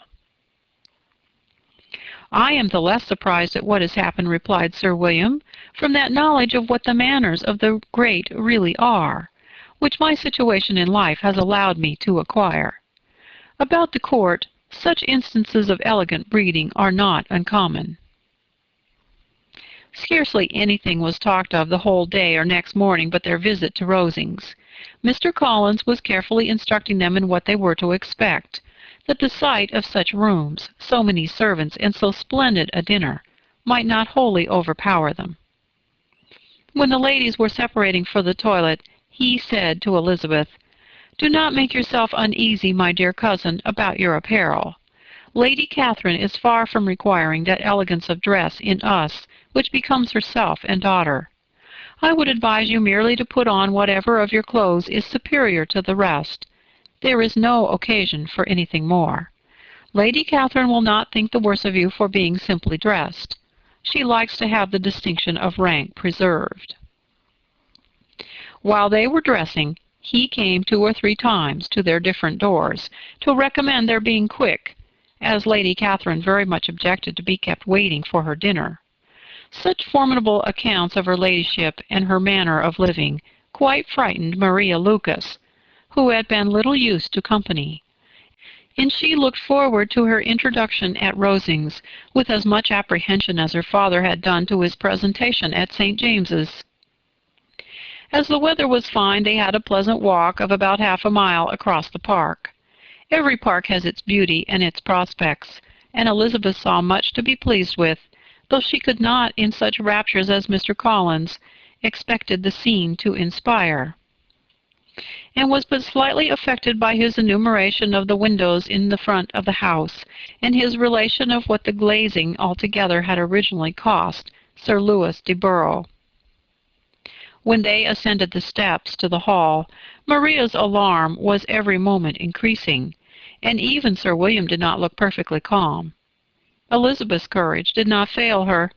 She had heard nothing of Lady Catherine that spoke her awful from any extraordinary talents or miraculous virtue, and the mere stateliness of money and rank she thought she could witness without trepidation. From the entrance hall, of which Mr. Collins pointed out with a rapturous air the fine proportion and finished ornaments, they followed the servants through an antechamber to the room where Lady Catherine, her daughter, and Mrs. Jenkinson were sitting.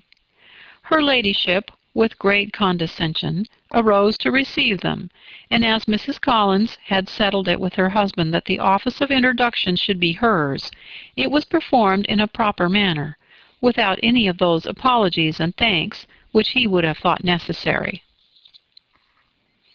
In spite of having been at St. James, Sir William was so completely awed by the grandeur surrounding him that he had but just enough courage to make a very low bow and take his seat without saying a word, and his daughter, frightened almost out of her senses, sat on the edge of her chair, not knowing which way to look.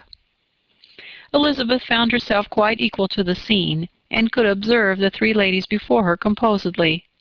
Lady Catherine was a tall, large woman, with strongly marked features which might once have been handsome.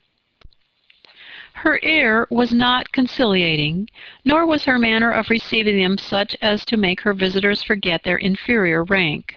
She was not rendered formidable by silence, but whatever she said was spoken in so authoritative a tone as marked her self-importance, and brought Mr. Wickham immediately to Elizabeth's mind, and from the observation of the day altogether, she believed Lady Catherine to be exactly what he had represented.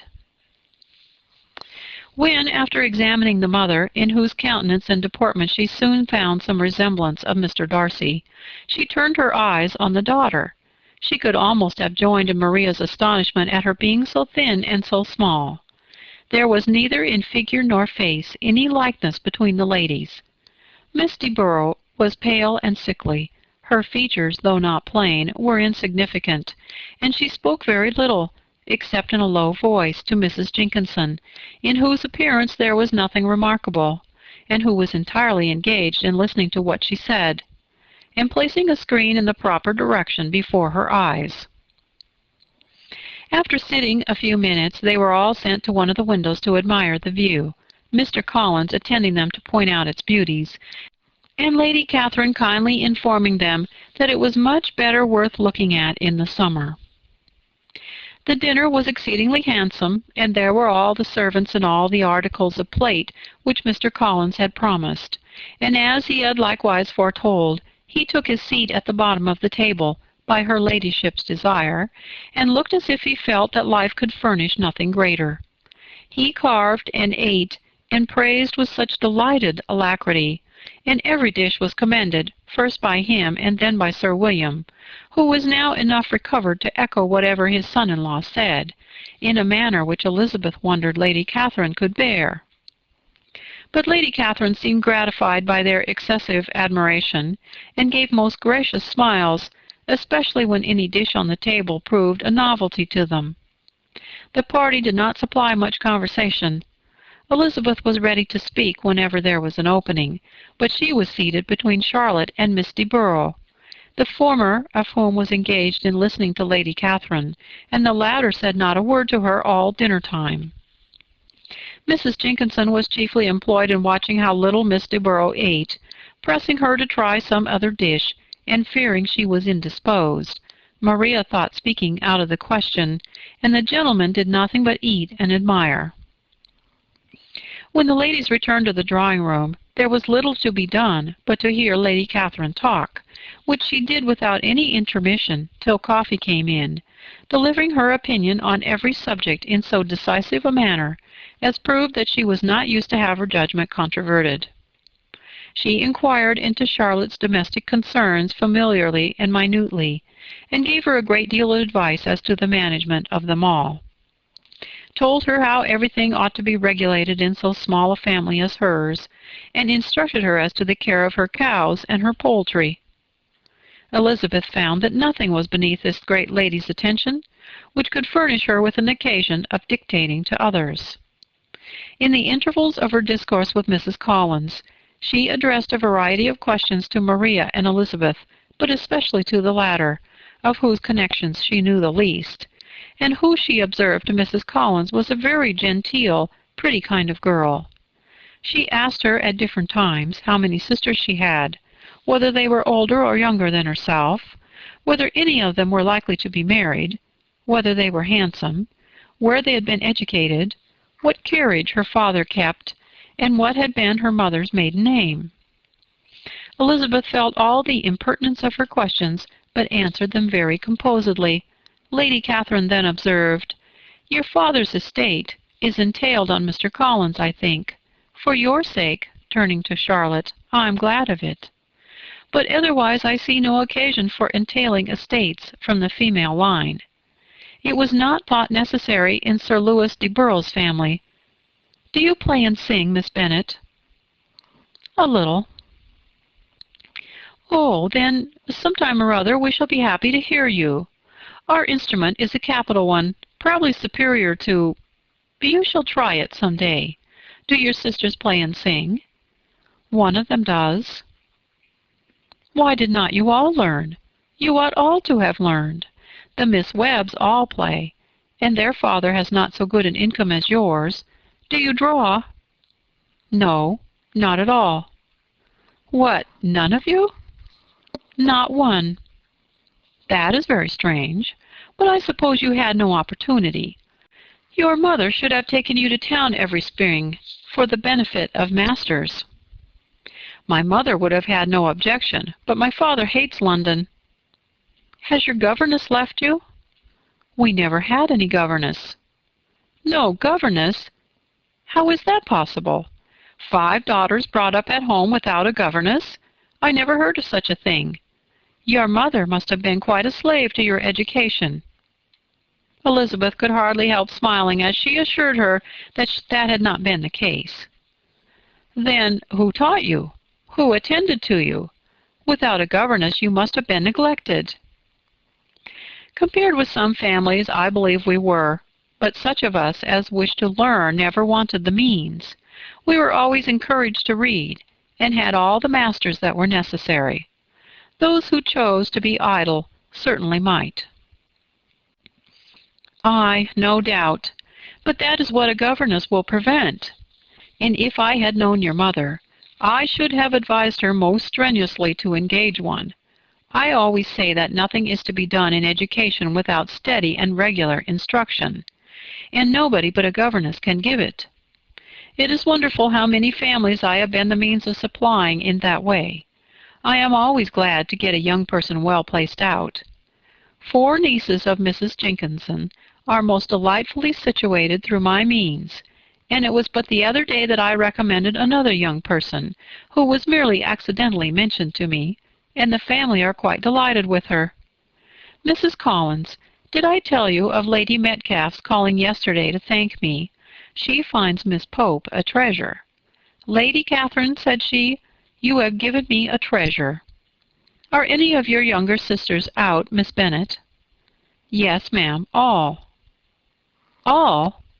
What? All 5 out at once? Very odd. And you only the second. The younger ones out before the elder are married. Your younger sisters must be very young. Yes, my youngest is not 16. Perhaps she is full young to be much in company. But really, ma'am, I think it would be very hard upon younger sisters that they should not have their share of society and amusement, because the elder may not have the means or inclination to marry early. The last born has as good a right to the pleasures of youth as the first, and to be kept back on such a motive, I think it would be not very likely to promote sisterly affection or delicacy of mind. Upon my word, said her ladyship, you give your opinion very decidedly for a young person. Pray, what is your age? With 3 younger sisters grown up, replied Elizabeth, smiling, your ladyship can hardly expect me to own it. Lady Catherine seemed quite astonished at not receiving a direct answer, and Elizabeth suspected herself to be the first creature who had ever dared to trifle with so dignified impertinence. You cannot be more than 20, I am sure. Therefore you need not conceal your age. I am not 21. When the gentlemen had joined them, and tea was over, the card tables were placed. Lady Catherine, Sir William, and Mr. and Mrs. Collins sat down to quadrille, and as Miss de Bourgh chose to play at casino, the 2 girls had the honor of assisting Mrs. Jenkinson to make up her party. Their table was superlatively stupid. Scarcely a syllable was uttered that did not relate to the game, except when Mrs. Jenkinson expressed her fears of Miss de Bourgh's being too hot, or too cold, or having too much or too little light. A great deal more passed at the other table. Lady Catherine was generally speaking, stating the mistakes of the 3 others, or relating some anecdote of herself.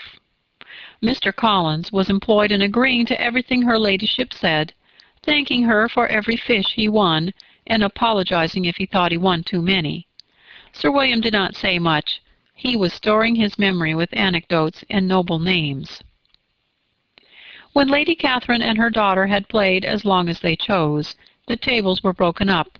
The carriage was offered to Mrs. Collins, gratefully accepted and immediately ordered. The party then gathered round the fire to hear Lady Catherine determine what weather they were to have on the morrow. From these instructions they were summoned by the arrival of the coach, and with many speeches of thankfulness on Mr. Collins' side, and as many bows on Sir William's, they departed. As soon as they had driven from the door, Elizabeth was called on by her cousin to give her opinion of all she had seen at Rosings, which, for Charlotte's sake, she made more favorable than it really was. But her commendation, though costing her some trouble, could by no means satisfy Mr. Collins, and he was very soon obliged to take her ladyship's praise into his own hands. Chapter 30. Sir William stayed only a week at Hunsford, but his visit was long enough to convince him of his daughter's being most comfortably settled, and of her possessing such a husband and such a neighbor as were not often met with. While Sir William was with them, Mr. Collins devoted his morning to driving him out in his gig, and showing him the country. But when he went away, the whole family returned to their usual employments, and Elizabeth was thankful to find that they did not see more of her cousin by the alteration, for the chief of the time between breakfast and dinner was now passed by him either at work in the garden or in reading and writing, and looking out the window in his own book-room, which fronted the road. The room in which the ladies sat was backwards. Elizabeth, at first, had rather wondered that Charlotte should not prefer the dining parlor for common use. It was a better-sized room, and had a more pleasant aspect. But she soon saw that her friend had an excellent reason for what she did, for Mr. Collins would undoubtedly have been much less in his own apartment had they sat in one equally lively, and she gave Charlotte credit for the arrangement. From the drawing-room they could distinguish nothing in the lane, and were indebted to Mr. Collins for the knowledge of what carriages went along, and how often especially Miss de Burgh drove by in her phaeton, which he never failed coming in to inform them of, though it happened every day. She was not unfrequently stopped at the parsonage, and had a few minutes' conversation with Charlotte, but was scarcely ever prevailed on to get out. Very few days passed in which Mr. Collins did not walk to Rosings, and not many in which his wife did not think it necessary to go likewise, until Elizabeth recollected that there might be other family livings to be disposed of. She could not understand the sacrifice of so many hours. Now and then they were honored with a call from her ladyship, and nothing escaped her observation that was passing in the room during these visits. She examined into their employments, looked at their work, advised them to do it differently, found fault with the arrangement of the furniture, or detected the housemaid in negligence, and if she accepted any refreshment, seemed to do it only for the sake of finding out that Mrs. Collins's joints of meat were too large for her family. Elizabeth soon perceived that though this great lady was not in the commission of the peace of the county, she was a most active magistrate in her own parish, the minutest concerns of which were carried to her by Mr. Collins, and whenever any of the cottagers were disposed to be quarrelsome, discontented, or too poor, she sallied forth into the village to settle their differences, silence their complaints, and scold them into harmony and plenty. The entertainment of dining at Rosings was repeated about twice a week, and allowing for the loss of Sir William, and there being only one card table in the evening, every such entertainment was the counterpart of the first. Their other engagements were few, as the style of living in the neighborhood in general was beyond the Collinses' reach. This, however, was no evil to Elizabeth, and upon the whole she spent her time comfortably enough. There were half-hours of pleasant conversation with Charlotte, and the weather was so fine for the time of year that she had often great enjoyment out of doors. Her favorite walk, and where she frequently went while the others were calling on Lady Catherine, was along the open grove which edged that side of the park, where there was a nice sheltered path which no one seemed to value but herself, and where she felt beyond the reach of Lady Catherine's curiosity. In this quiet way the first fortnight of her visit soon passed away. Easter was approaching, and the week preceding it was to bring an addition to the family at Rosings, which in so small a circle must be important. Elizabeth had heard soon after her arrival that Mr. Darcy was expected there in the course of a few weeks, and though there were not many of her acquaintances whom she did not prefer, his coming would furnish one comparatively new to look at in their Rosings parties, and she might be amused in seeing how hopeless Miss Bingley's designs on him were by his behavior to his cousin, for whom he was evidently destined by Lady Catherine, who talked of his coming with the greatest satisfaction, spoke of him in terms of the highest admiration, and seemed almost angry to find that he had already been frequently seen by Miss Lucas and herself. His arrival was soon known at the parsonage, for Mr. Collins was walking the whole morning within view of the lodges opening onto Hunsford Lane, in order to have the earliest assurance of it, and after making his bow as the carriage turned into the park, hurried home with the great intelligence. On the following morning he hastened to Rosings to pay his respects. There were two nephews of Lady Catherine to require them, for Mr. Darcy had brought with him a Colonel Fitzwilliam, the younger son of his uncle. and to the great surprise of all the party, when Mr. Collins returned, the gentleman accompanied him. Charlotte had seen them from her husband's room, crossing the road, and immediately running into the other, told the girls what an honor they might expect, adding, "I may thank you, Eliza, for this piece of civility. Mr. Darcy would never have come so soon to wait upon me." Elizabeth had scarcely time to disclaim all right to the compliment before their approach was announced by the doorbell, and shortly afterwards the three gentlemen entered the room. Colonel Fitzwilliam, who led the way, was about 30, not handsome, but in person and address most truly the gentleman. Mr. Darcy looked just as he had been used to look in Hertfordshire, paid his compliments with his usual reserve to Mrs. Collins, and whatever might be his feelings towards her friend, met her with every appearance of composure. Elizabeth merely curtsied to him without saying a word. Colonel Fitzwilliam entered into conversation directly with the readiness and ease of a well-bred man, and talked very pleasantly. But his cousin, after having addressed a slight observation on the house and garden to Mrs. Collins, sat for some time without speaking to anybody.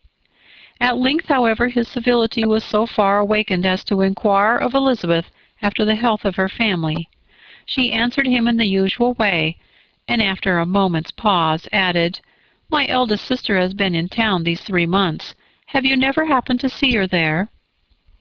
She was perfectly sensible that he never had, but she wished to see whether he would betray any consciousness of what had happened between the Bingleys and Jane, and she thought he looked a little confused as he answered that he had never been so fortunate as to meet Miss Bennet.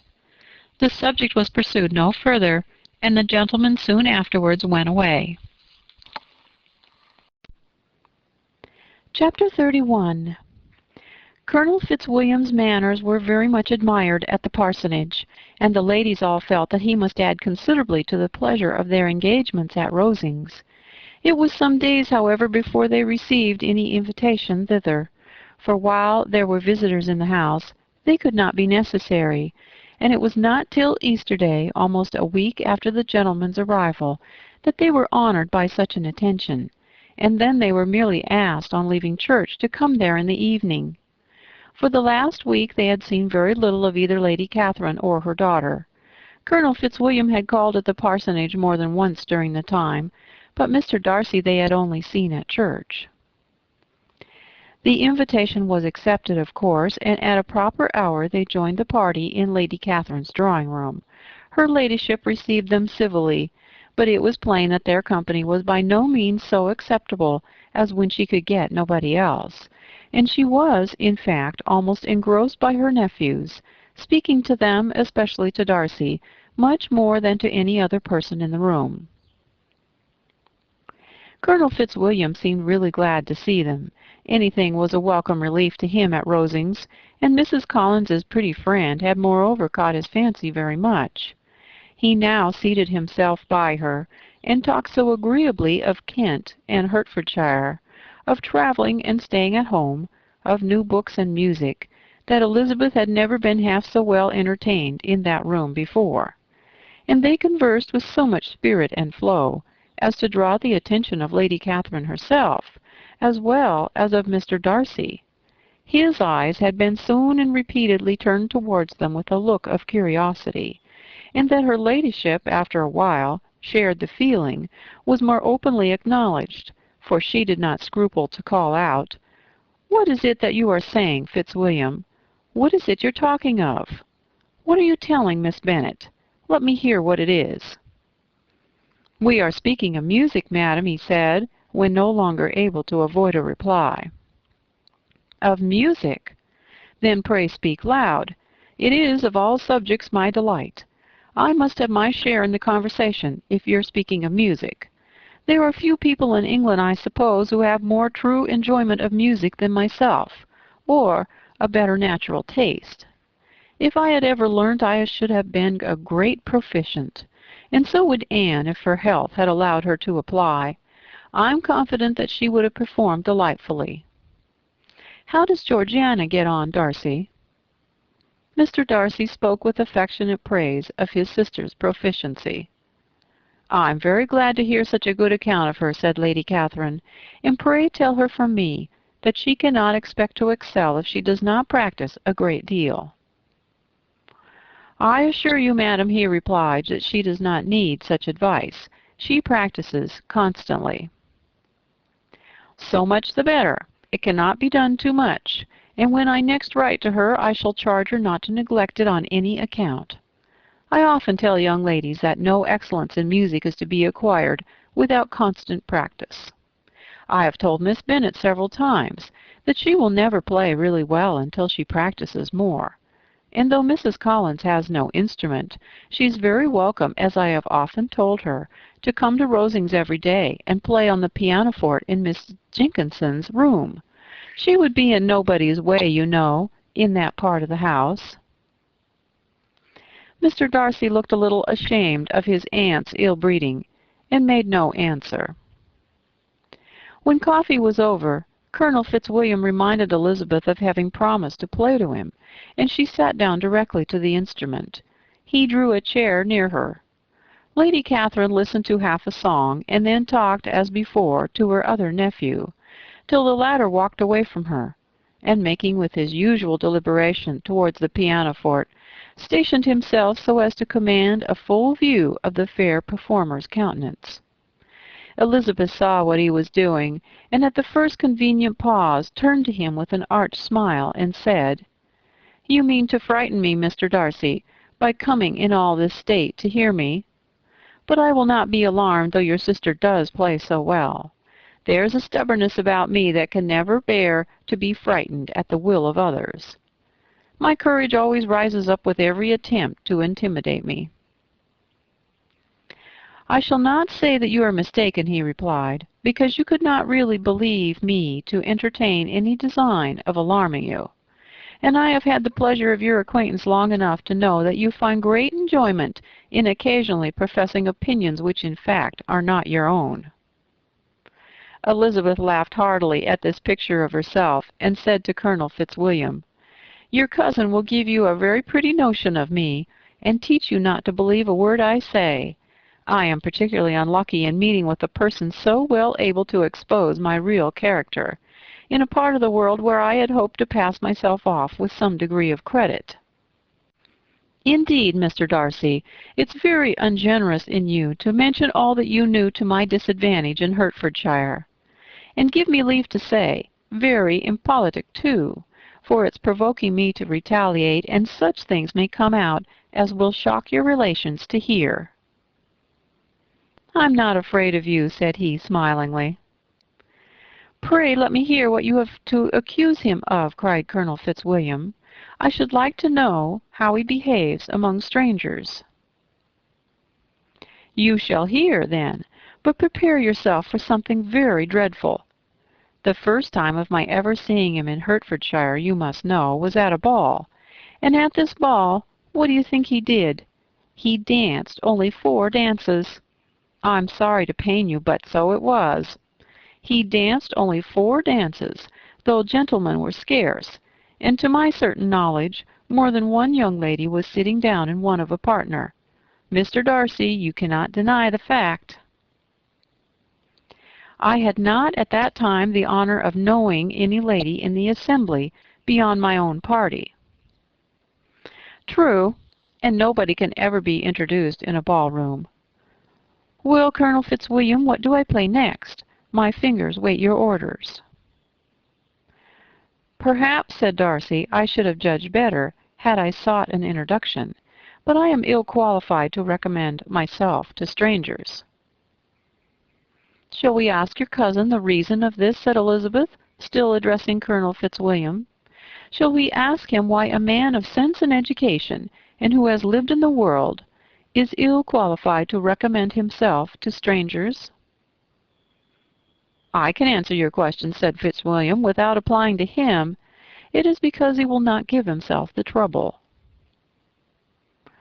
"I certainly have not the talent, which some people possess," said Darcy, "of conversing easily with those I have never seen before. I cannot catch their tone of conversation, or appear interested in their concerns, as I often see done." "My fingers," said Elizabeth, "do not move over this instrument in the masterly manner which I see so many women's do. They have not the same force or rapidity, and do not produce the same expression. But then I have always supposed it to be my own fault, because I would not take the trouble of practicing. It is not that I do not believe my fingers as capable as any other woman's of superior execution." Darcy smiled and said, "You are perfectly right. You have employed your time much better. No one admitted to the privilege of hearing you can think anything wanting. We neither of us perform to strangers." Here they were interrupted by Lady Catherine, who called out to know what they were talking of. Elizabeth immediately began playing again. Lady Catherine approached, and after listening for a few minutes, said to Darcy, "Miss Bennet would not play at all amiss if she practised more, and could have the advantage of a London master. She has a very good notion of fingering, though her taste is not equal to Anne's. Anne would have been a delightful performer, had her health allowed her to learn." Elizabeth looked at Darcy to see how cordially he assented to his cousin's praise, but neither at that moment nor at any other could she discern any symptom of love. And from the whole of his behaviour to Miss de Bourgh she derived this comfort for Miss Bingley, that he might have been just as likely to marry her had she been his relation. Lady Catherine continued her remarks on Elizabeth's performance, mixing with them many instructions on execution and taste. Elizabeth received them all with the forbearance of civility, and, at the request of the gentleman, remained at the instrument till her ladyship's carriage was ready to take them all home. Chapter 32. Elizabeth was sitting by herself the next morning and writing to Jane, while Mrs. Collins and Maria were gone on business into the village, when she was startled by a ring at the door, the certain signal of a visitor. As she had heard no carriage, she thought it was not unlikely to be Lady Catherine, and under that apprehension was putting away her half-finished letter, that she might escape all impertinent questions, when the door opened, and to her very great surprise, Mr. Darcy, and Mr. Darcy only, entered the room. He seemed astonished, too, on finding her alone, and apologized for his intrusion by letting her know that he had understood all the ladies to be within. They then sat down, and when her inquiries after Rosings were made, seemed in the danger of sinking into total silence. It was absolutely necessary, therefore, to think of something, and in this emergence, recollecting when she had seen him last in Hertfordshire, and feeling curious to know what he would say on the subject of their hasty departure, she observed, "How very suddenly you all quitted Netherfield last November, Mr. Darcy. It must have been a most agreeable surprise to Mr. Bingley to see you all after him so soon, for if I recollect right, he went but the day before. He and his sisters were well, I hope, when you left London?" "Perfectly so, I thank you."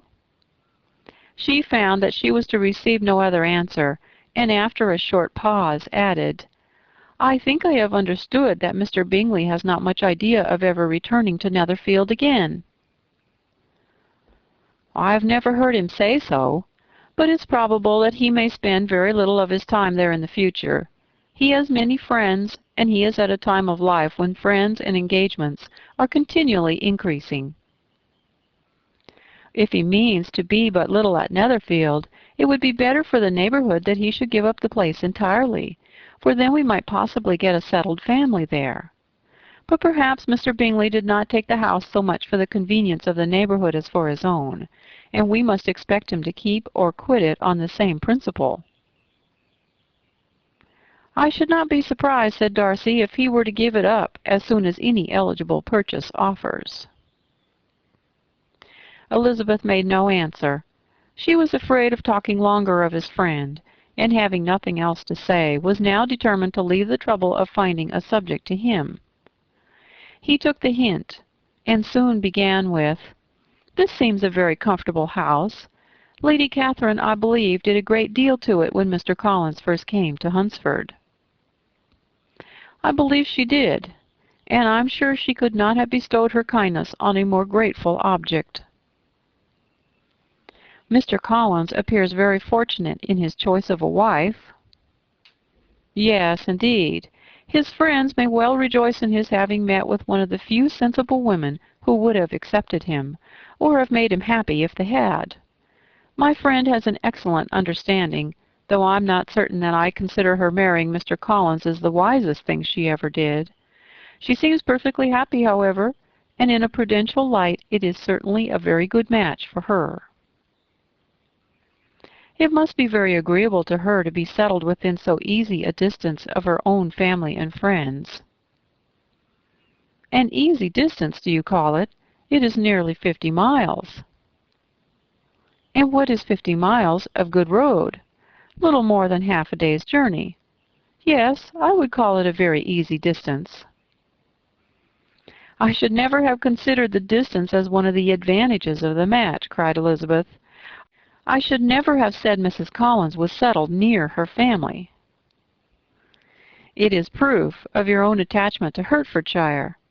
Anything beyond the very neighborhood of Longbourn, I suppose, would appear far.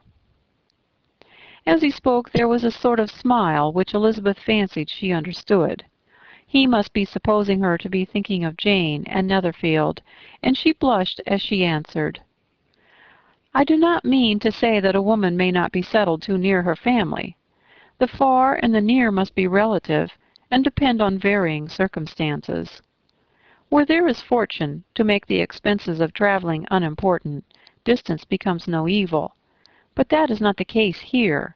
Mr. and Mrs. Collins have a comfortable income, but not such a one as will allow of frequent journeys, and I am persuaded my friend would not call herself near her family under less than half the present distance. Mr. Darcy drew his chair a little towards her and said, You cannot have a right to such very strong local attachment. You cannot have been always at Longbourn. Elizabeth looked surprised. The gentleman experienced some change of feeling. He drew back his chair, took a newspaper from the table, and glancing over it, said in a colder voice, Are you pleased with Kent? A short dialogue on the subject of the county ensued, on either side calm and concise, and soon put an end to by the entrance of Charlotte and her sister, just returned from their walk. The tete-a-tete surprised them. Mr. Darcy related the mistake which had occasioned his intruding on Miss Bennet, and after sitting a few minutes longer without saying much to anybody, went away. What can be the meaning of this? Said Charlotte as soon as he was gone. My dear Eliza, he must be in love with you, or he would never have called on us in this familiar way.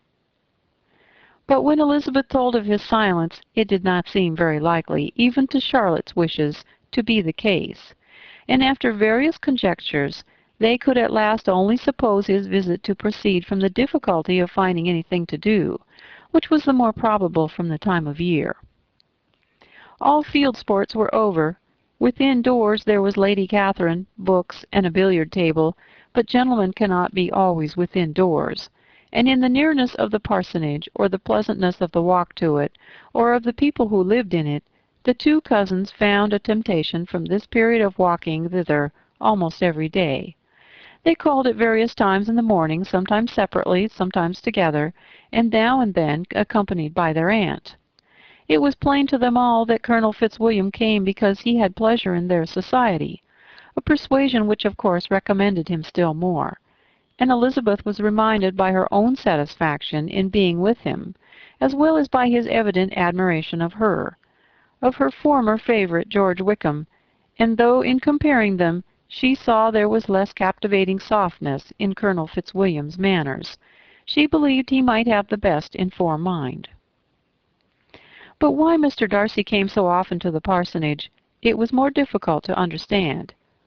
It could not be for society, as he frequently sat there 10 minutes together without opening his lips, and when he did speak, it seemed the effect of necessity rather than of choice. A sacrifice to propriety, not a pleasure to himself. He seldom appeared really animated. Mrs. Collins knew not what to make of him. Colonel Fitzwilliam's occasionally laughing at his stupidity proved that he was generally different, which her own knowledge of him could not have told her. And as she would have liked to believe this change the effect of love, and the object of that love her friend Eliza, she set herself seriously to work to find it out. She watched him whenever they were at Rosings and whenever he came to Hunsford, but without much success. He certainly looked at her friend a great deal, but the expression of that look was disputable. It was an earnest, steadfast gaze, but she often doubted whether there was much admiration in it, and sometimes it seemed nothing but absence of mind. She had once or twice suggested to Elizabeth the possibility of his being partial to her, but Elizabeth always laughed at the idea, and Mrs. Collins did not think it right to press the subject, from the danger of raising expectations, which might only end in disappointment. For in her opinion it admitted not of a doubt that all her friend's dislike would vanish if she could suppose him to be in her power. In her kind schemes for Elizabeth, she sometimes planned her marrying Colonel Fitzwilliam. He was beyond comparison the most pleasant man. He certainly admired her, and his situation in life was most eligible. But to counterbalance these advantages, Mr. Darcy had the considerable patronage in the church, and his cousin could have none at all. Chapter 33. More than once did Elizabeth, in her ramble within the park, unexpectedly meet Mr. Darcy. She felt all the perverseness of the mischance that should bring him where no one else was brought, and to prevent its ever happening again, took care to inform him at first that it was a favorite haunt of hers. How it could occur a second time, therefore, was very odd, yet it did, and even the third. It seemed like wilful ill nature, or a voluntary penance, for on these occasions it was not merely a few formal inquiries and an awkward pause and then away, but he actually thought it necessary to turn back and walk with her. He never said a great deal, nor did she give herself the trouble of talking or of listening much. But it struck her in the course of their third rencontre that he was asking some old, unconnected questions about her pleasure in being at Hunsford, her love of solitary walks, and her opinion of Mr. and Mrs. Collins's happiness, and that in speaking of Rosings and her not perfectly understanding the house, he seemed to expect that whenever she came into Kent again, she would be staying there too. His words seemed to imply it. Could he have Colonel Fitzwilliam in his thoughts? She supposed, if he meant anything, he must mean an allusion to what might arise in that quarter. It distressed her a little, and she was quite glad to find herself at the gate in the pales opposite the parsonage. She was engaged one day as she walked in perusing Jane's last letter, and when dwelling on some passage which proved that Jane had not written in spirits, when instead of being again surprised by Mr. Darcy, she saw on looking up that Colonel Fitzwilliam was meeting her. Putting away the letter immediately and forcing a smile, she said, "I did not know before that you ever walked this way." "I've been making a tour of the park," he replied, "as I generally do every year, and intend to close it with a call at the parsonage. Are you going much farther?" "No, I should have turned in a moment." And accordingly she did turn, and they walked towards the parsonage together. "Do you certainly leave Kent on Saturday?" said she. "Yes, if Darcy does not put it off again. But I'm at his disposal. He arranges the business just as he pleases." And if not able to please himself in the arrangement, he has at least great pleasure in the power of choice. I do not know anybody who seems more to enjoy the power of doing what he likes than Mr. Darcy. "He likes to have his own way very well," replied Colonel Fitzwilliam, "but so we all do. It's only that he has better means of having it than many others, because he's rich, and many others are poor. I speak feelingly. A younger son, you know, must be inured to self-denial and dependence."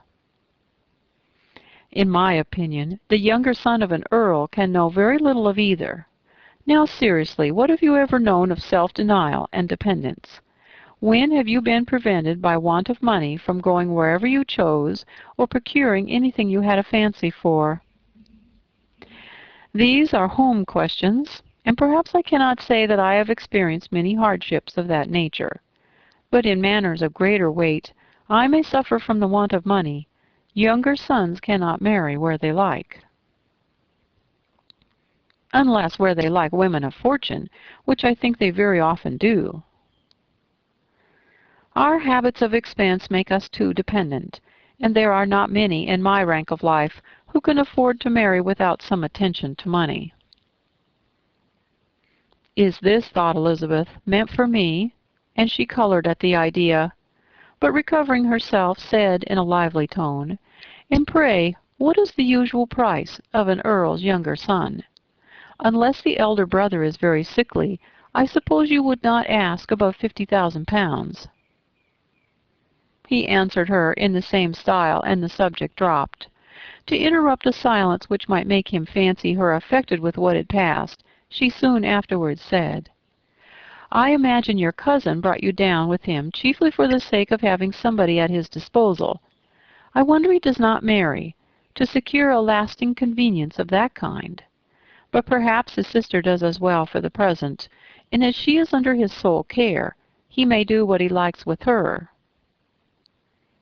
"No," said Colonel Fitzwilliam, "that is an advantage which he must divide with me. I am joined with him in the guardianship of Miss Darcy." "Are you indeed? And pray what sort of guardians do you make? Does your charge give you much trouble? Young ladies of her age are sometimes a little difficult to manage, and if she has the true Darcy spirit, she may like to have her own way." As she spoke, she observed him looking at her earnestly, and the manner in which he immediately asked her why she supposed Miss Darcy likely to give them any uneasiness, convinced her that she had somehow or other got pretty near the truth. She directly replied, "You need not be frightened. I never heard any harm of her, and I dare say she is one of the most tractable creatures in the world. She's a very great favorite with some ladies of my acquaintance, Mrs. Hurst and Miss Bingley. I think I have heard you say that you know them." "I know them a little. Their brother is a pleasant, gentlemanlike man. He is a great friend of Darcy's." "Oh, yes," said Elizabeth dryly. "Mr. Darcy is uncommonly kind to Mr. Bingley, and takes a prodigious deal of care of him." "Care of him! Yes, I really believe Darcy does take care of him in those points where he most wants care. From something that he told me in our journey hither, I have reason to think Bingley very much indebted to him. But I ought to beg his pardon, for I have no right to suppose that Bingley was the person meant. It was all conjecture." "What is it you mean?" "It is a circumstance which Darcy of course could not wish to be generally known, because if it were to get around to the lady's family, it would be an unpleasant thing." "You may depend upon my not mentioning it." "And remember that I have not much reason for supposing it to be Bingley. What he told me was merely this, that he congratulated himself on having lately saved a friend from the inconveniences of a most imprudent marriage, but without mentioning names or any other particulars, and I only suspected it to be Bingley from believing him the kind of young man to get into a scrape of that sort, and from knowing them to have been together the whole of last summer." "Did Mr. Darcy give you his reasons for this interference?" "I understood that there were some very strong objections against the lady." "And what arts did he use to separate them?" "He did not talk to me of his own arts," said Fitzwilliam, smiling. "He only told me what I have now told you." Elizabeth made no answer and walked on, her heart swelling with indignation. After watching her a little, Fitzwilliam asked her why she was so thoughtful. "I am thinking of what you've been telling me," said she. "Your cousin's conduct does not suit my feelings. Why was he to be the judge?" "You are rather disposed to call his interference officious?" "I do not see what right Mr. Darcy had to decide on the propriety of his friend's inclination, or why, upon his own judgment alone, he was to determine and direct in what manner that friend was to be happy. But," she continued, recollecting herself, "as we know none of the particulars, it is not fair to condemn him. It is not to be supposed that there was much affection in the case. "That is not an unnatural surmise," said Fitzwilliam, "but it is lessening the honor of my cousin's triumph very sadly." This was spoken jestingly, but it appeared to her so just a picture of Mr. Darcy that she would not trust herself with an answer, and therefore, abruptly changing the conversation, talked on different matters till they reached the parsonage. There, shut into her own room, as soon as their visitor left them, she could think without interruption of all that she had heard. It was not to be supposed that any other people could be meant than those with whom she was connected. There could not exist in the world two men over whom Mr. Darcy could have such boundless influence. That he had been concerned in the measures taken to separate Mr. Bingley and Jane she had never doubted, but she had always attributed to Miss Bingley the principal design and arrangement of them. If his own vanity, however, did not mislead him, he was the cause. His pride and caprice were the cause of all that Jane had suffered and still continued to suffer. He had ruined for a while every hope of happiness for the most affectionate, generous heart in the world, and no one could say how lasting an evil he might have inflicted. There were some very strong objections against the lady, were Cousin Fitzwilliam's words, and these strong objections probably were her having one uncle who was a country attorney and another who was in business in London. To Jane herself she exclaimed there could be no possibility of objection, all loveliness and goodness as she is, her understanding excellent, her mind improved, and her manners captivating. Neither could anything be urged against my father, who, though with some peculiarities, has abilities which Mr. Darcy himself need not disdain, and respectability which he probably will never reach. When she thought of her mother, indeed, her confidence gave way a little, but she would not allow that any objection there had material weight with Mr. Darcy, whose pride, she was convinced, would receive a deeper wound from the want of importance in his friends' connections than from their want of sense, and she was quite decided at last that he had been partly governed by this worst kind of pride, and partly by the wish of retaining Mr. Bingley for his sister. The agitation and tears which the subject occasioned brought on a headache, and it grew so much worse towards the evening that, added to her unwillingness to see Mr. Darcy, it determined her not to attend her cousins to Rosings, where they were engaged to drink tea. Mrs. Collins, seeing that she was really unwell, did not press her to go, and as much as possible prevented her husband from pressing her. But Mr. Collins could not conceal his apprehension of Lady Catherine's being rather displeased by her staying at home.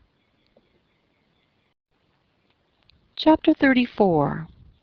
When they were gone, Elizabeth, as if intending to exasperate herself as much as possible against Mr. Darcy, chose for her employment the examination of all the letters which Jane had written to her since her being in Kent. They contained no actual complaint, nor was there any revival of past occurrences or any communication of present sufferings.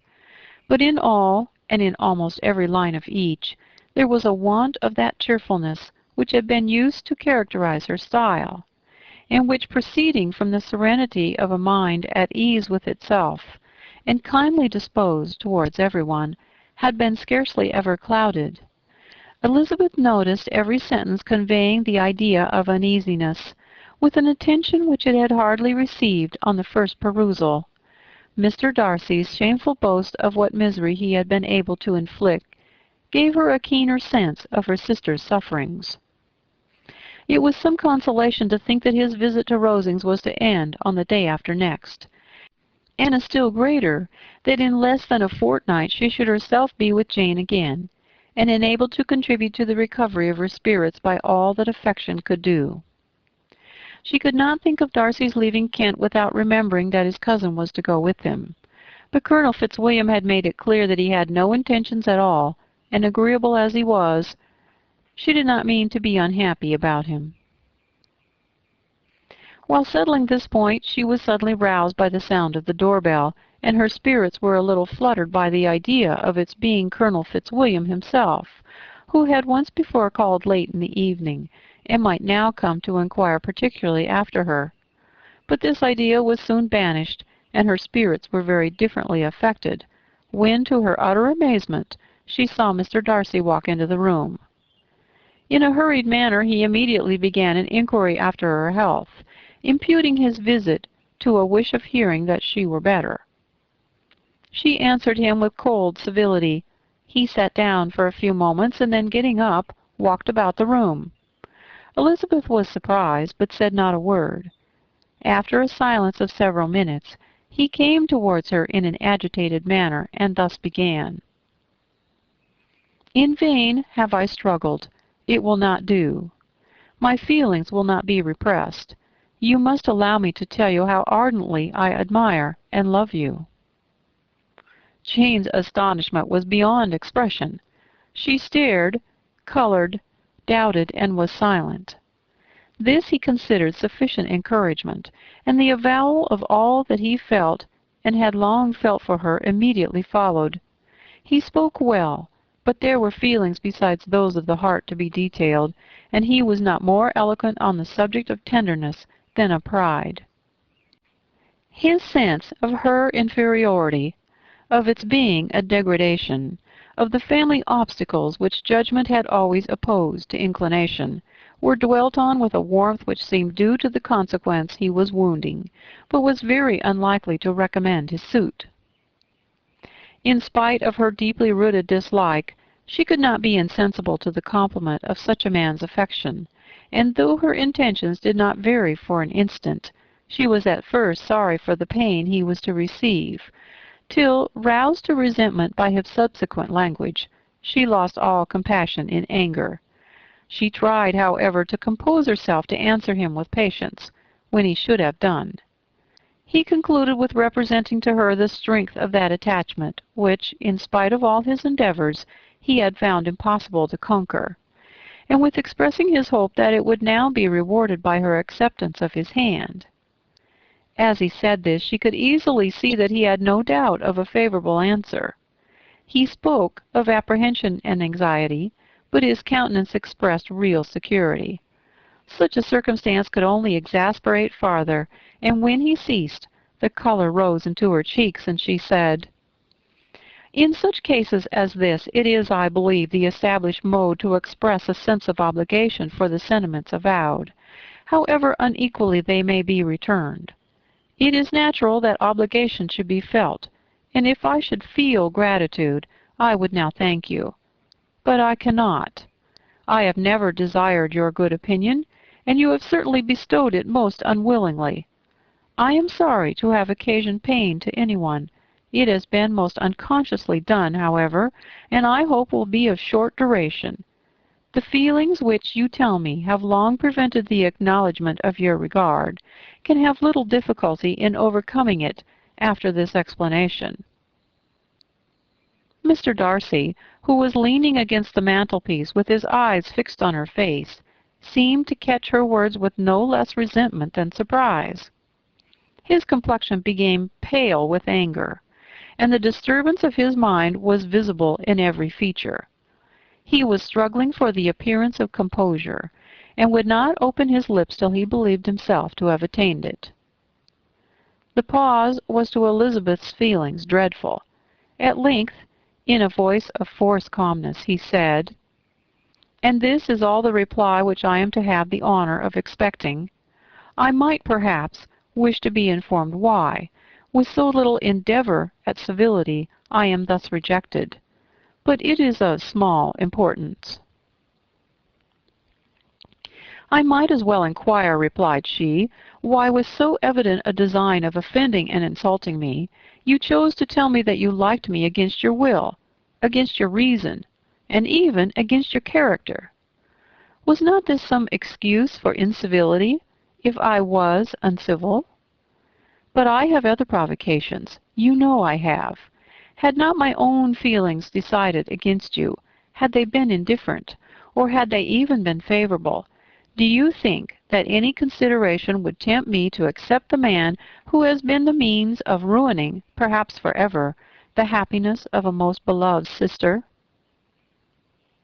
As she pronounced these words, Mr. Darcy changed color, but the emotion was short, and he listened without attempting to interrupt her while she continued.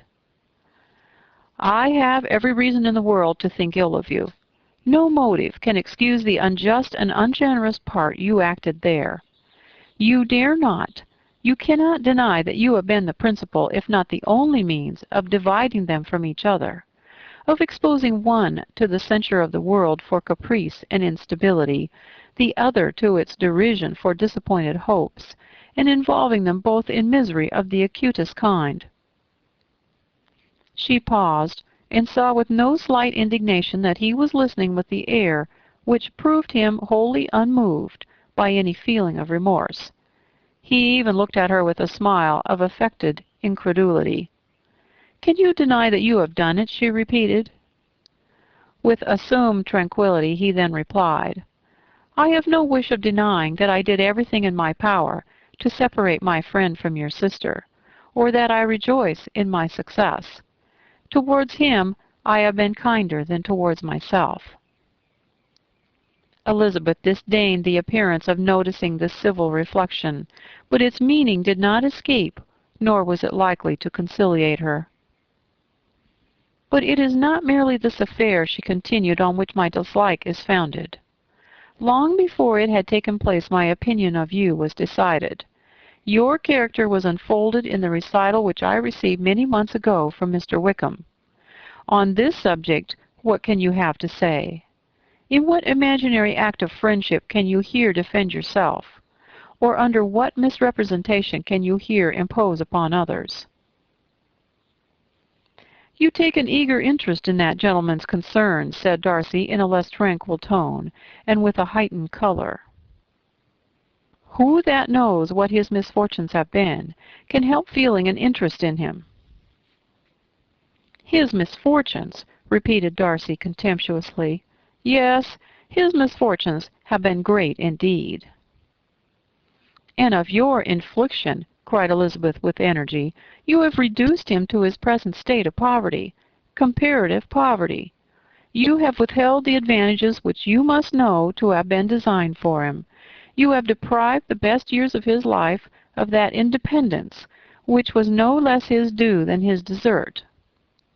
You have done all this, and yet you can treat the mention of his misfortune with contempt and ridicule." "And this," cried Darcy as he walked with quick steps across the room, "is your opinion of me. This is the estimation in which you hold me. I thank you for explaining it so fully.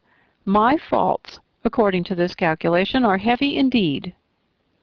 But perhaps," added he, stopping in his walk and turning towards her, "these offences might have been overlooked, had not your pride been hurt by my honest confession of the scruples that had long prevented my forming any serious design.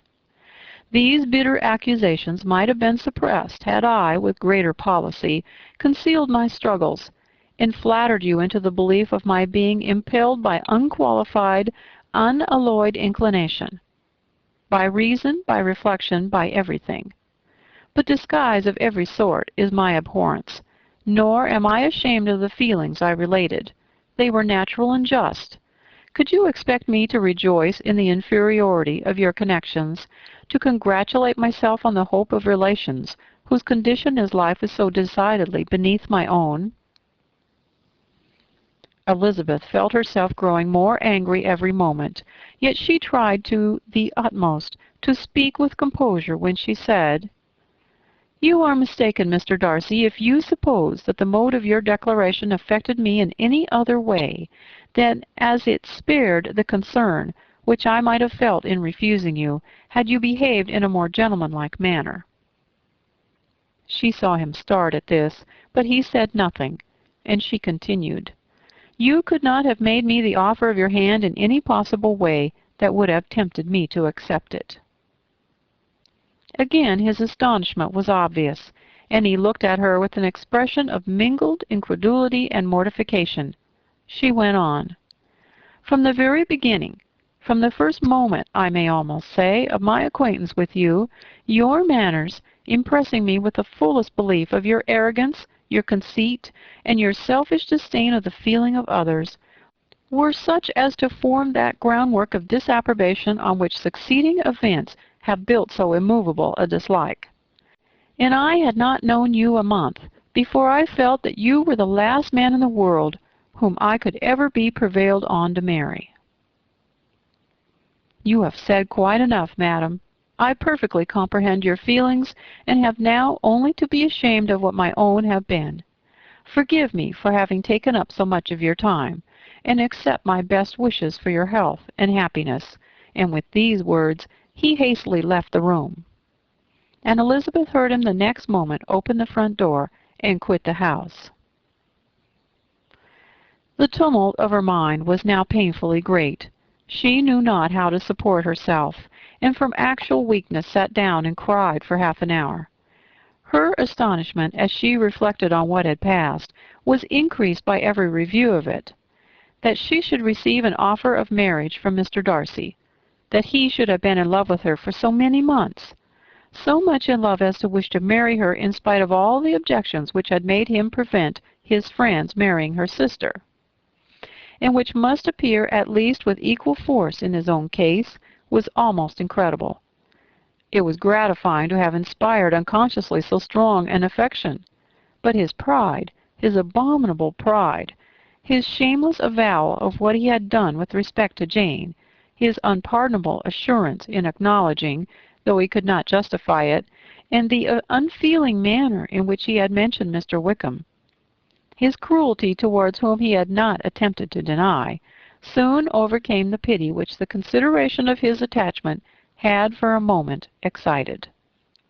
She continued in very agitating reflections till the sound of Lady Catherine's carriage made her feel how unequal she was to encounter Charlotte's observation, and hurried her away to her room. Chapter 35. Elizabeth awoke the next morning to the same thoughts and meditations which had at length closed her eyes. She could not yet recover from the surprise of what had happened. It was impossible to think of anything else, and totally indisposed for employment, she resolved, soon after breakfast, to indulge herself in air and exercise. She was proceeding directly to her favorite walk, when the recollection of Mr. Darcy's sometimes coming there stopped her, and instead of entering the park, she turned up the lane, which led farther from the turnpike road. The park paling was still the boundary on one side, and she soon passed one of the gates into the ground.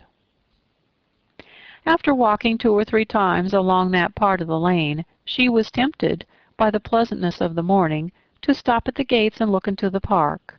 The 5 weeks which she had now passed in Kent had made a great difference in the country, and every day was adding to the verdure of the early trees.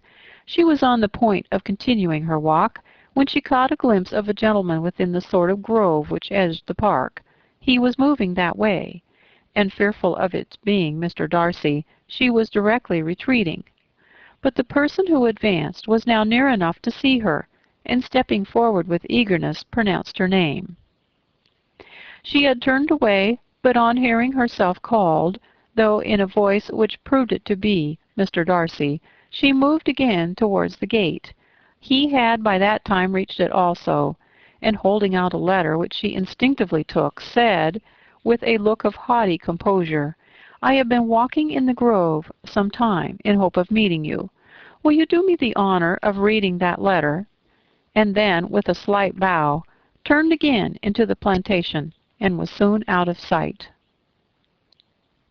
With no expectation of pleasure, but with the strongest curiosity, Elizabeth opened the letter, and to her still increasing wonder, perceived an envelope containing 2 sheets of letter paper, written quite through, in a very close hand. The envelope itself was likewise full. Pursuing her way along the lane, she then began it. It was dated from Rosings, at 8 o'clock in the morning, and was as follows: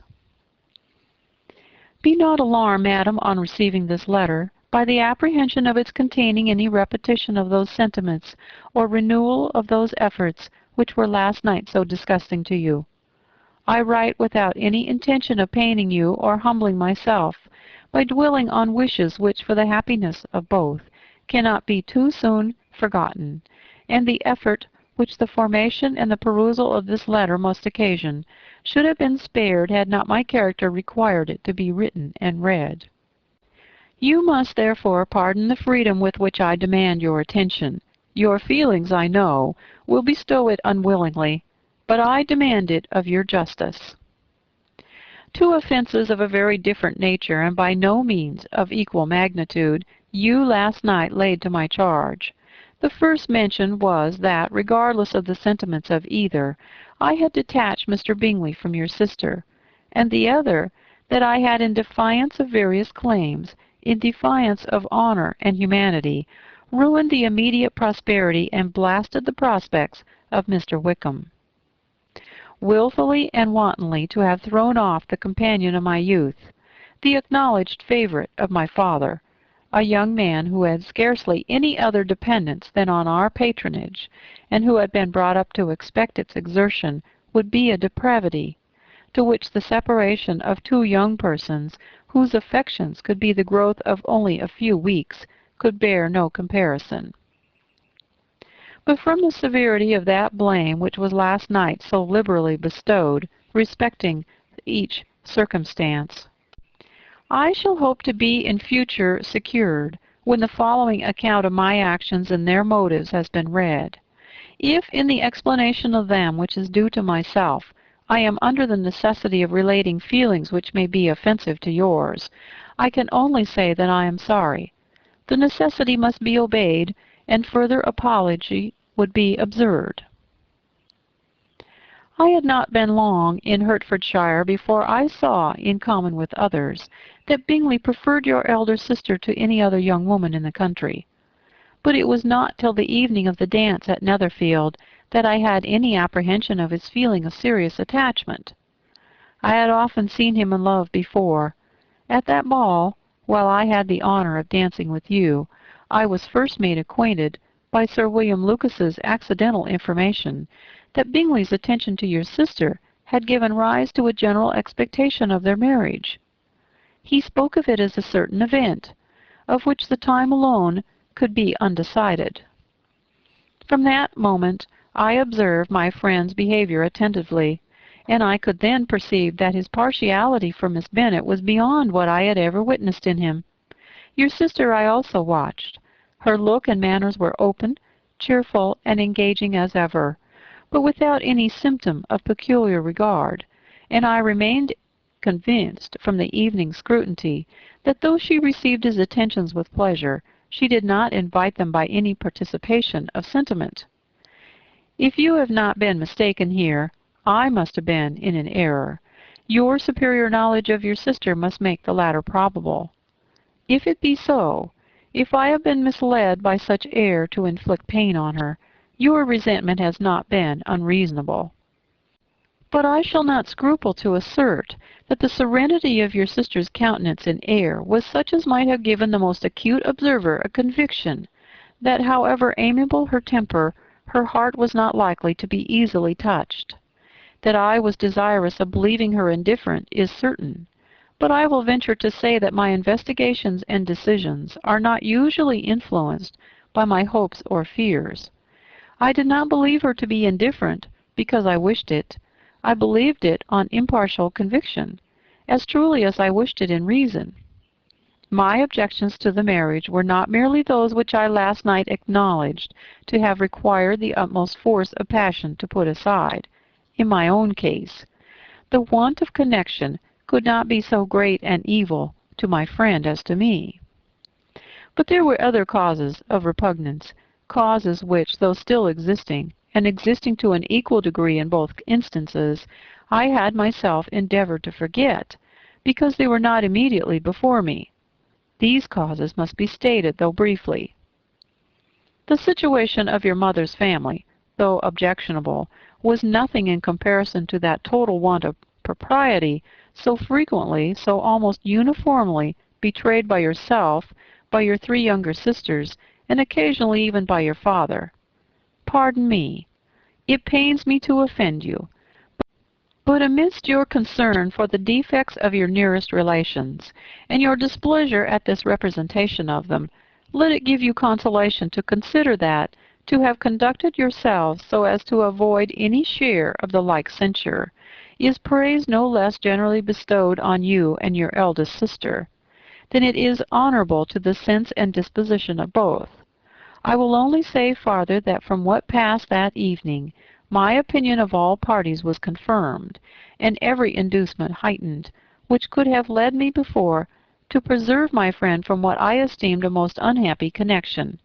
He left Netherfield for London on the day following, as you, I am certain, remember, with the design of soon returning. The part which I acted is now to be explained.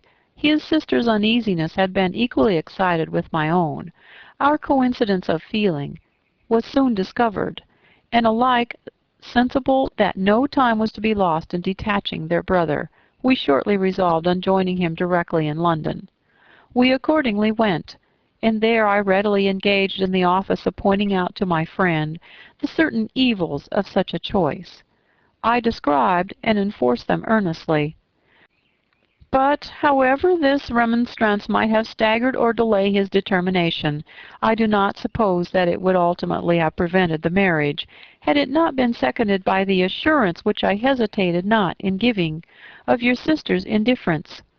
He had before believed her to return his affection with sincere, if not with equal regard.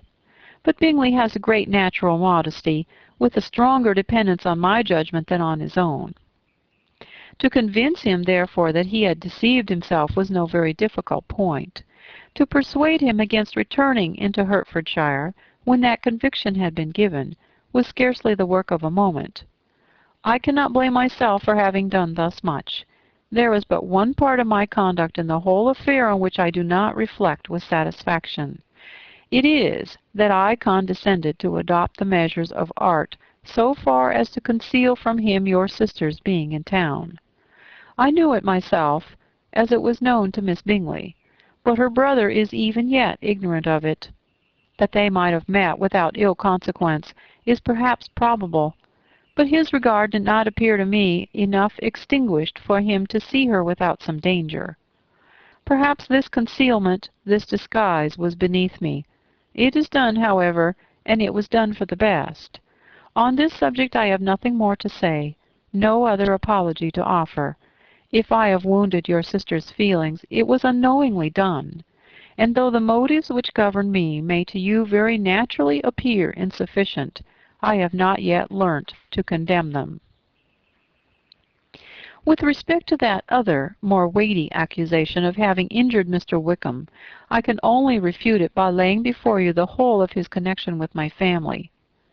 Of what he has particularly accused me, I am ignorant, but of the truth of what I shall relate, I can summon more than one witness of undoubted veracity. Mr. Wickham is the son of a very respectable man, who had for many years the management of all the Pemberley estates, and whose good conduct in the discharge of his trust naturally inclined my father to be of service to him. And on George Wickham, who was his godson, his kindness was therefore liberally bestowed. My father supported him at school, and afterwards at Cambridge. Most important assistance, as his own father, always poor from the extravagance of his wife, would have been unable to give him a gentleman's education. My father was not only fond of this young man's society, whose manners were always engaging, he had also the highest opinion of him, and hoping the church would be his profession, intended to provide for him in it. As for myself, it is many, many years since I first began to think of him in a very different manner. The vicious propensities, the want of principle which he was careful to guard from the knowledge of his best friend, could not escape the observation of a young man of nearly the same age with himself, and who had opportunities of seeing him in unguarded moments, which Mr. Darcy could not have. Here again I shall give you pain, to what degree you only can tell. But whatever may be the sentiments which Mr. Wickham has created, a suspicion of their nature shall not prevent me from unfolding his real character. It adds even another motive. My excellent father died about 5 years ago, and his attachment to Mr. Wickham was to the last so steady that in his will he particularly recommended it to me, to promote his advancement in the best manner that his profession might allow, and if he took orders, desired that a valuable family living might be his as soon as it became vacant. There was also a legacy of £1,000. His own father did not long survive mine, and within half a year from these events, Mr. Wickham wrote to inform me that, having finally resolved against taking orders, he hoped I should not think it unreasonable for him to expect some more immediate pecuniary advantage, in lieu of the preferment, by which he could not be benefited. He had some intention, he added, of studying law, and as I must be aware that the interest of £1,000 would be a very insufficient support therein, I rather wished than believed him to be sincere, but at any rate was perfectly ready to accede to his proposal. I knew that Mr. Wickham ought not to be a clergyman. The business was therefore soon settled. He resigned all claim to assistance in the church, were it possible that he could ever be in a situation to receive it, and accepted in return £3,000. All connection between us seemed now dissolved.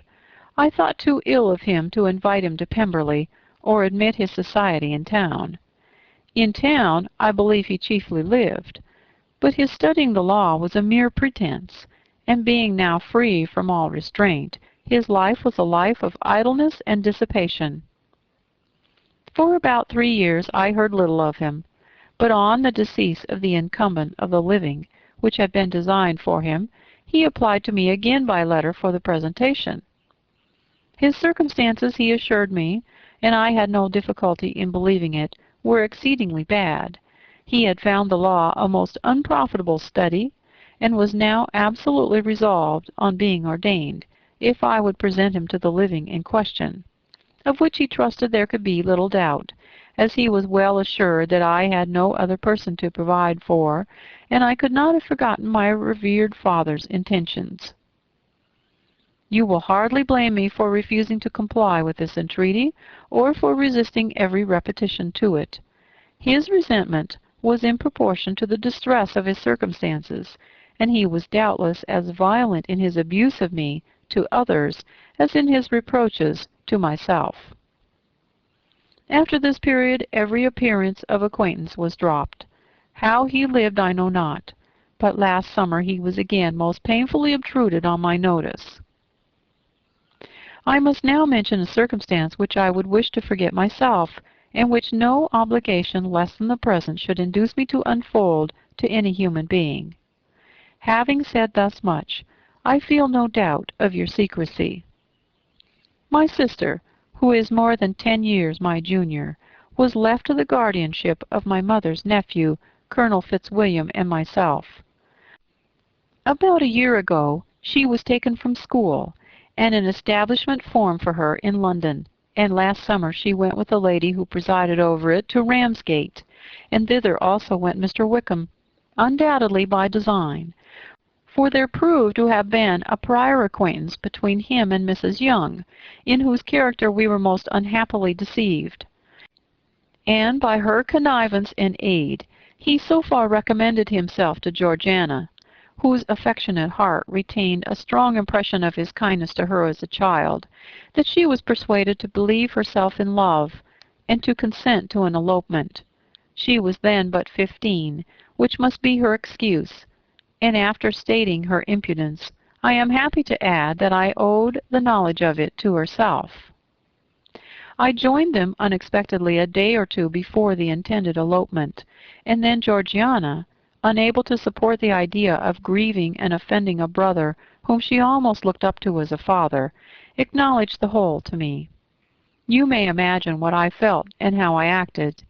Regard for my sister's credit and feelings prevented any public exposure, but I wrote to Mr. Wickham, who left the place immediately, and Mrs. Young was of course removed from her charge. Mr. Wickham's chief object was unquestionably my sister's fortune, which is £30,000, but I cannot help supposing that the hope of revenging himself on me was a strong inducement. His revenge would have been complete indeed. This, madam, is a faithful narrative of every event in which we have been concerned together, and if you do not absolutely reject it as false, you will, I hope, acquit me henceforth of cruelty towards Mr. Wickham.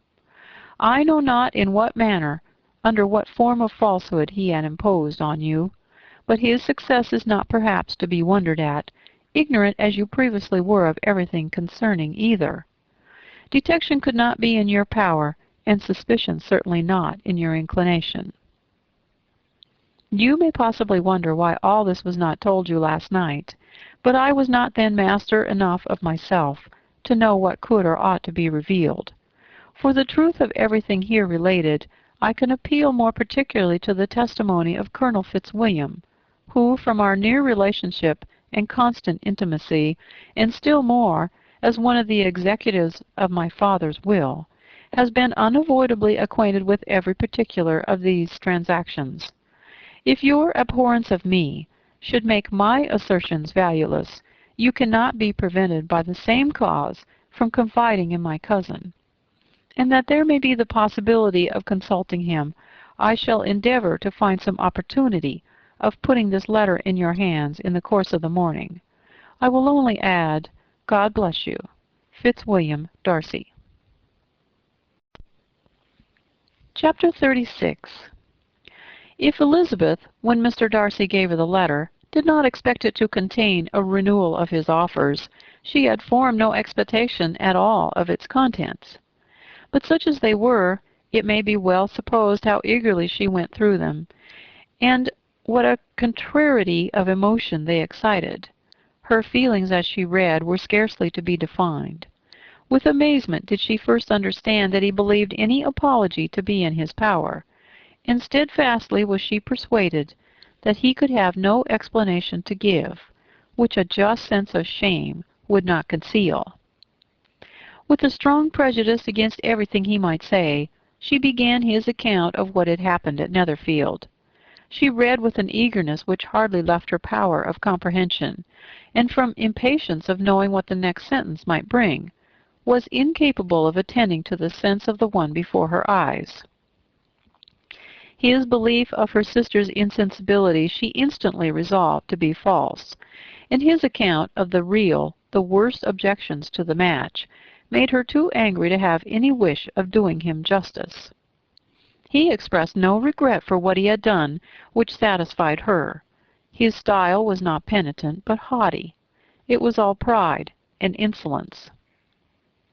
But when this subject was succeeded by his account of Mr. Wickham, when she read with somewhat clearer attention a relation of events which, if true, must overthrow every cherished opinion of his worth, and which bore so alarmingly an affinity to his own history of himself, her feelings were yet more acutely painful and more difficult of definition. Astonishment, apprehension, and even horror oppressed her.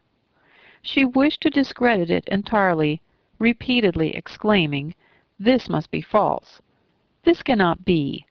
This must be the grossest falsehood." And when she had gone through the whole letter, though scarcely knowing anything of the last page or two, put it hastily away, protesting that she would not regard it, that she would never look in it again. In this perturbed state of mind, with thoughts that could rest on nothing, she walked on. But it would not do. In half a minute the letter was unfolded again, and collecting herself as well as she could, she began with the mortifying perusal of all that related to Wickham, and commanded herself so far as to examine the meaning of every sentence. The account of his connection with the Pemberley family was exactly what he had related himself, and the kindness of the late Mr. Darcy, though she had not before known its extent, agreed equally well with his own words. So far each recital confirmed the other, but when she came to the will, the difference was great. What Wickham had said of the living was fresh in her memory, and as she recalled his very words, it was impossible not to feel that there was gross duplicity on one side or the other. And for a few moments she flattered herself that her wishes did not err. But when she read and reread with the closest attention the particulars immediately following of Wickham's resigning all pretensions to the living, of his receiving in lieu so considerable a sum as £3,000, again was she forced to hesitate. She put down the letter, weighed every circumstance with what she meant to be impartiality, deliberated on the probability of each statement, but with little success. On both sides it was only assertion. Again she read on, but every line proved more clearly that the affair, which she had believed it impossible that any contrivance could so represent as to render Mr. Darcy's conduct in it less than infamous, was capable of a turn which must make him entirely blameless throughout the whole. The extravagance and general profligacy which he scrupled not to lay to Mr. Wickham's charge exceedingly shocked her, the more so as she could bring no proof of its injustice. She had never heard of him before his entrance into the shire militia, in which he had engaged at the persuasion of the young man who, on meeting him accidentally in town, had there renewed a slight acquaintance. Of his former way of life nothing had been known in Hertfordshire but what he had told himself. As to his real character, had information been in her power, she had never felt a wish of inquiring. His countenance, voice, and manner had established him at once in the possession of every virtue. She tried to recollect some instance of goodness, some distinguished trait of integrity or benevolence, that might rescue him from the attacks of Mr. Darcy, or at least, by the predominance of virtue, atone for those casual airs under which she would endeavor to class what Mr. Darcy had described as the idleness and vice of many years' continuance. But no such recollection befriended her. She could see him instantly before her in every charm of air and address, but she could remember no more substantial good than the general approbation of the neighborhood and the regard which his social powers had gained him in the mass. After pausing on this point a considerable while, she once more continued to read. But alas! The story which followed, of his designs on Miss Darcy, received some confirmation from what had passed between Colonel Fitzwilliam and herself only the morning before, and at last she was referred for the truth of every particular to Colonel Fitzwilliam himself, from whom she had previously received the information of his near concern in all his cousin's affairs, and whose character she had no reason to question. At one time she had almost resolved on applying to him, but the idea was checked by the awkwardness of the application, and at length wholly banished by the conviction that Mr. Darcy would never have hazarded such a proposal if he had not been well assured of his cousin's corroboration. She perfectly remembered everything that had passed in conversation between Wickham and herself in their first evening at Mr. Phillips's. Many of his expressions were still fresh in her memory. She was now struck with the impropriety of such communications to a stranger, and wondered it had escaped her before. She saw the indelicacy of putting himself forward as he had done, and the inconsistency of his professions with his conduct. She remembered that he had boasted of having no fear of seeing Mr. Darcy, that Mr. Darcy might leave the country, but that he should stand his ground, yet he had avoided the Netherfield ball the very next week. She remembered also that till the Netherfield family had quitted the country, he had told his story to no one but herself, but that after their removal it had been everywhere discussed, that he had then no reserves, no scruples in sinking Mr. Darcy's character, though he had assured her that respect for the father would always prevent his exposing the son. How differently did everything now appear in which he was concerned!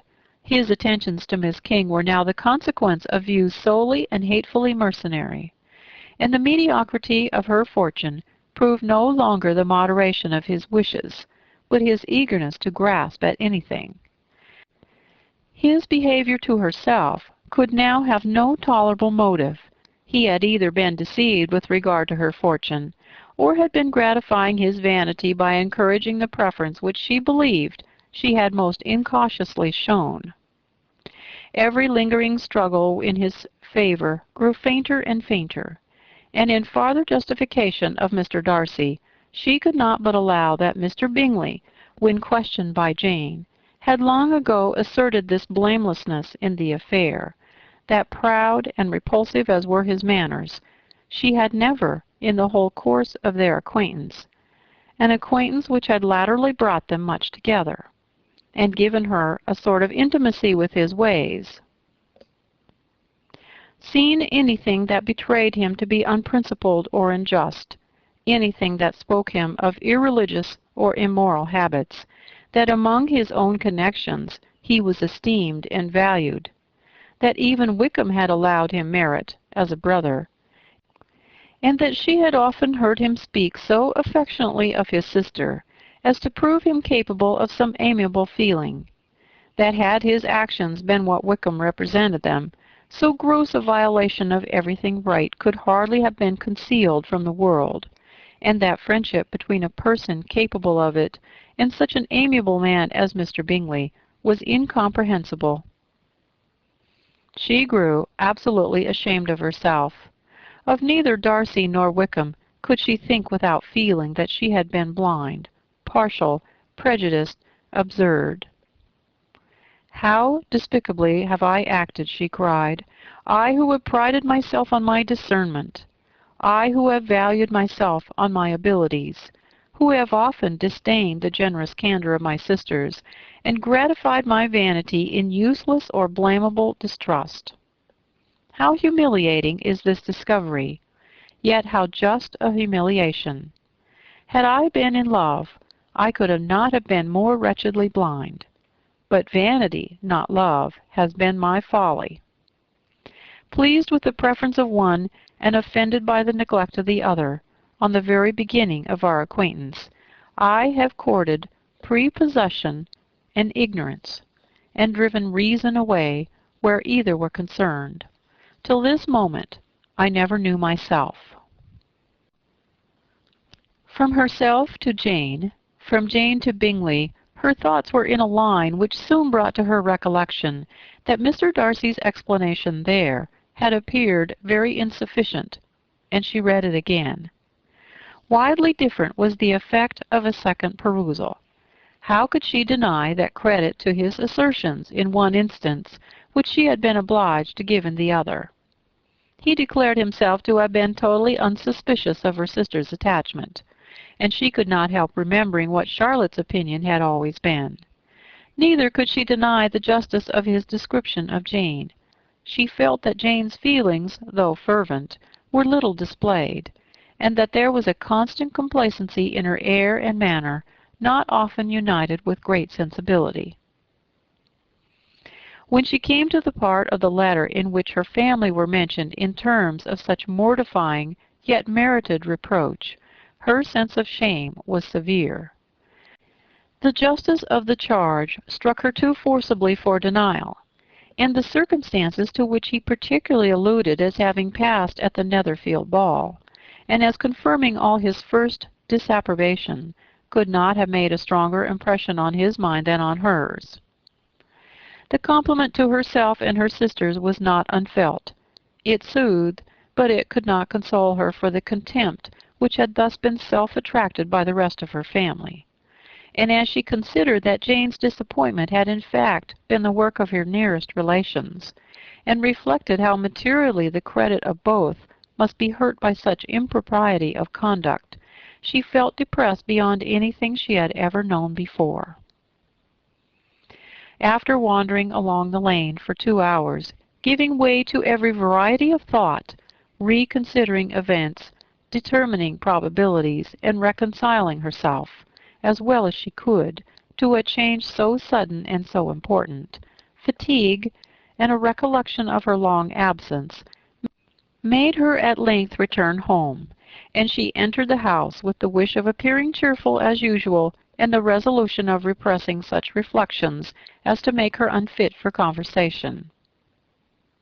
She was immediately told that the 2 gentlemen from Rosings had each called during her absence, Mr. Darcy only for a few moments to take leave, but that Colonel Fitzwilliam had been sitting with them at least an hour, hoping for her return, and almost resolving to walk after her till she could be found.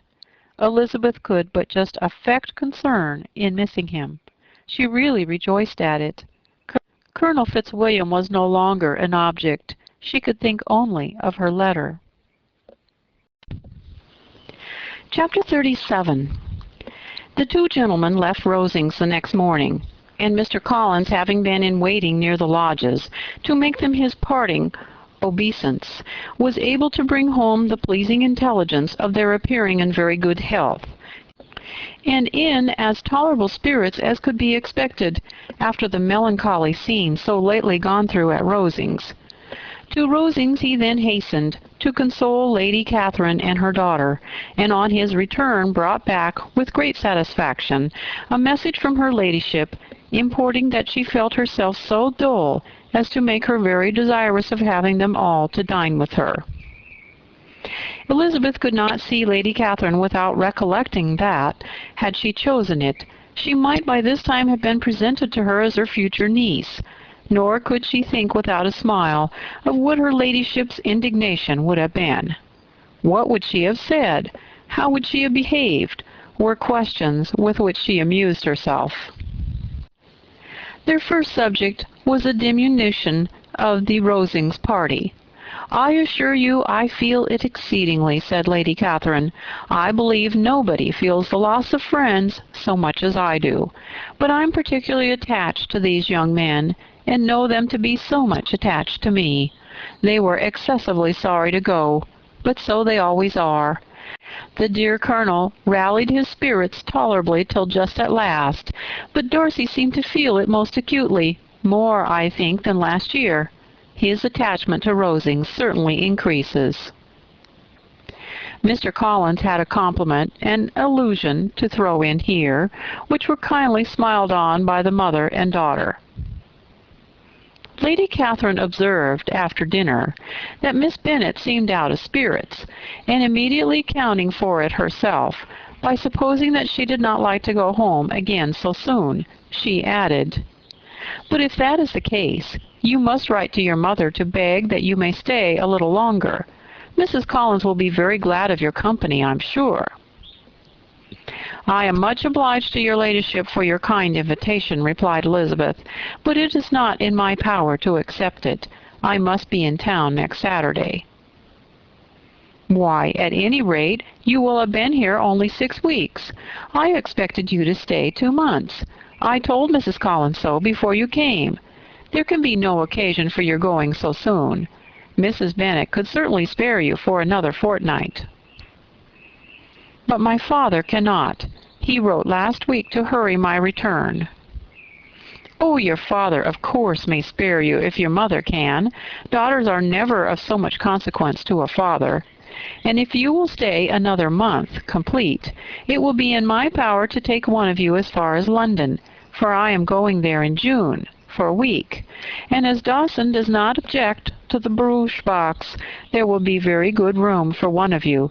And indeed, if the weather should happen to be cool, I should not object to taking you both, as you are neither of you large." "You are all kindness, madam, but I believe we must abide by our original plan."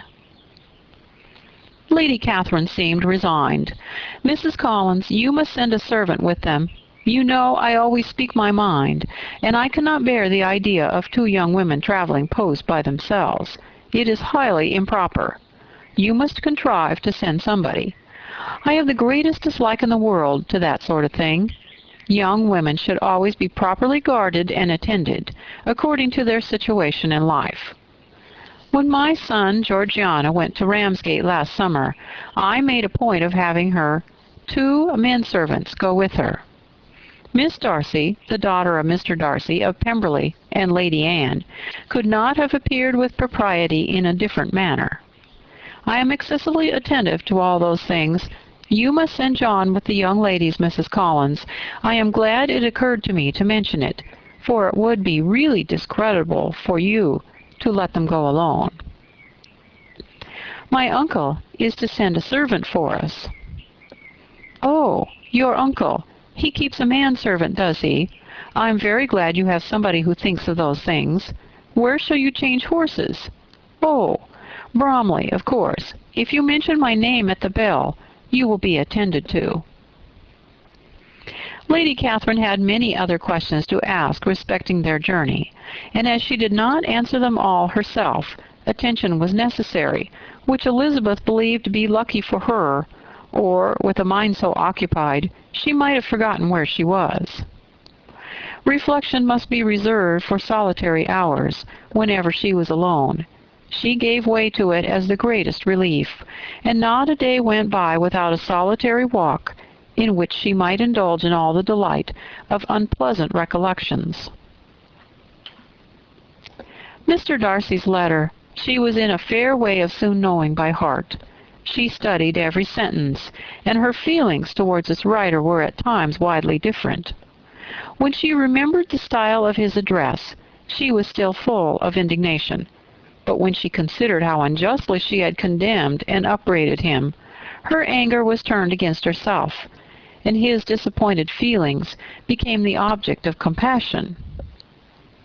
His attachment excited gratitude, his general character respect, but she could not approve him, nor could she for a moment repent her refusal, or feel the slightest inclination ever to see him again. In her own past behavior there was a constant source of vexation and regret, and in the unhappy defects of her family a subject of yet heavier chagrin. They were hopeless of remedy. Her father, contented with laughing at them, would never exert himself to restrain the wild giddiness of his youngest daughters, and her mother, with manners so far from right herself, was entirely insensible of the evil. Elizabeth had frequently united with Jane in an endeavor to check the imprudence of Catherine and Lydia, but while they were supported by their mother's indulgence, what chance could there be of improvement? Catherine, weak-spirited, irritable, and completely under Lydia's guidance, had been always affronted by their advice, and Lydia, self-willed and careless, would scarcely give them a hearing. They were ignorant, idle, and vain. While there was an officer in Meryton, they would flirt with him, and while Meryton was within a walk of Longbourn, they would be going there forever. Anxiety on Jane's behalf was another prevailing concern, and Mr. Darcy's explanation, by restoring Bingley to all her former good opinion, heightened the sense of what Jane had lost. His affection was proved to have been sincere, and his conduct cleared of all blame, unless any could attach to the implicitness of his confidence in his friend. How grievous then was the thought that of a situation so desirable in every respect, so replete with advantage, so promising for happiness, Jane had been deprived by the folly and indecorum of her own family. When to these recollections was added the development of Wickham's character, it may be easily believed that the happy spirits, which had seldom been depressed before, were now so much affected as to make it almost impossible for her to appear tolerably cheerful. Their engagements at Rosings were as frequent during the last week of her stay as they had been at first. The very last evening was spent there, and her ladyship again inquired minutely into the particulars of their journey, gave them directions as to the best method of packing, and was so urgent on the necessity of placing gowns in only the right way, that Maria thought herself obliged on her return to undo all the work of the morning and pack her trunk afresh. When they parted, Lady Catherine, with great condescension, wished them a good journey, and invited them to come to Hunsford again next year, and Miss de Bourgh exerted herself so far as to curtsy and hold out her hand to both. Chapter 38. On Saturday morning, Elizabeth and Mr. Collins met for breakfast a few minutes before the others appeared, and he took the opportunity of paying the parting civilities which he deemed indispensably necessary. "I know not, Miss Elizabeth," said he, "whether Mrs. Collins has yet expressed her sense of your kindness in coming to us, but I am very certain you will not leave the house without receiving her thanks for it. The favor of your company has been much felt, I assure you. We know how little there is to tempt anyone to our humble abode. Our plain manner of living, our small rooms and few domestics, and the little we see of the world, must make Hunsford extremely dull to a young lady like yourself. But I hope you will believe us grateful for the condescension, and that we have done everything in our power to prevent your spending your time unpleasantly." Elizabeth was eager with her thanks and assurances of happiness. She had spent 6 weeks with great enjoyment, and the pleasure of being with Charlotte and the kind attentions she had received must make her feel the obliged. Mr. Collins was gratified, and with a more smiling solemnity replied, "It gives me the greatest pleasure to hear that you've passed your time not disagreeably. We've certainly done our best, and most fortunately having it in our power to introduce you to very superior society, and from our connection with Rosings, the frequent means of varying the humble home scene, I think we may flatter ourselves that your Hunsford visit cannot have been entirely irksome. Our situation with regard to Lady Catherine's family is indeed the sort of extraordinary advantage and blessing which few can boast. You see on what a footing we are. You see how continually we are engaged there. In truth, I must acknowledge that with all the disadvantages of this humble parsonage, I should not think any one abiding in it an object of compassion, while they are sharers of our intimacy at Rosings." Words were insufficient for the elevation of his feelings, and he was obliged to walk about the room, while Elizabeth tried to unite civility and truth in a few short sentences. "You may, in fact, carry a very favorable report of us into Hertfordshire, my dear cousin. I flatter myself, at least, that you will be able to do so. Lady Catherine's great attentions to Mrs. Collins you have been a daily witness of. And altogether I trust it does not appear that your friend has drawn an unfortunate... But on this point it will be as well to be silent. Only let me assure you, my dear Miss Elizabeth, that I can from my heart most cordially wish you equal felicity in marriage. My dear Charlotte and I have but one mind and one way of thinking. There is in everything a most remarkable resemblance of character and ideas between us. We seem to have been designed for each other." Elizabeth could safely say it was a great happiness where that was the case, and with equal sincerity could add that she firmly believed and rejoiced in his domestic comforts. She was not sorry, however, to have the recital of them interrupted by the entrance of the lady from whom they sprang. Poor Charlotte! It was melancholy to leave her to such society, but she had chosen it with her eyes open, and though evidently regretting that her visitors were to go, she did not seem to ask for compassion. Her home and her housekeeping, her parish and her poultry, and all their dependent concerns had not yet lost their charms. At length the chaise arrived. The trunks were fastened on, the parcels placed within, and it was pronounced to be ready. After an affectionate parting between the friends, Elizabeth was attended to the carriage by Mr. Collins, and as they walked down the garden, he was commissioning her with his best respects to all her family, not forgetting his thanks for the kindness he had received at Longbourn in the winter, and his compliments to Mr. and Mrs. Gardiner, though unknown. He then handed her in, Maria followed, and the door was on the point of being closed, when he suddenly reminded them with some consternation that they had hitherto forgotten to leave any message for the ladies at Rosings. "But," he added, "you will of course wish to have your humble respects delivered to them, and your grateful thanks for their kindness to you while you've been here."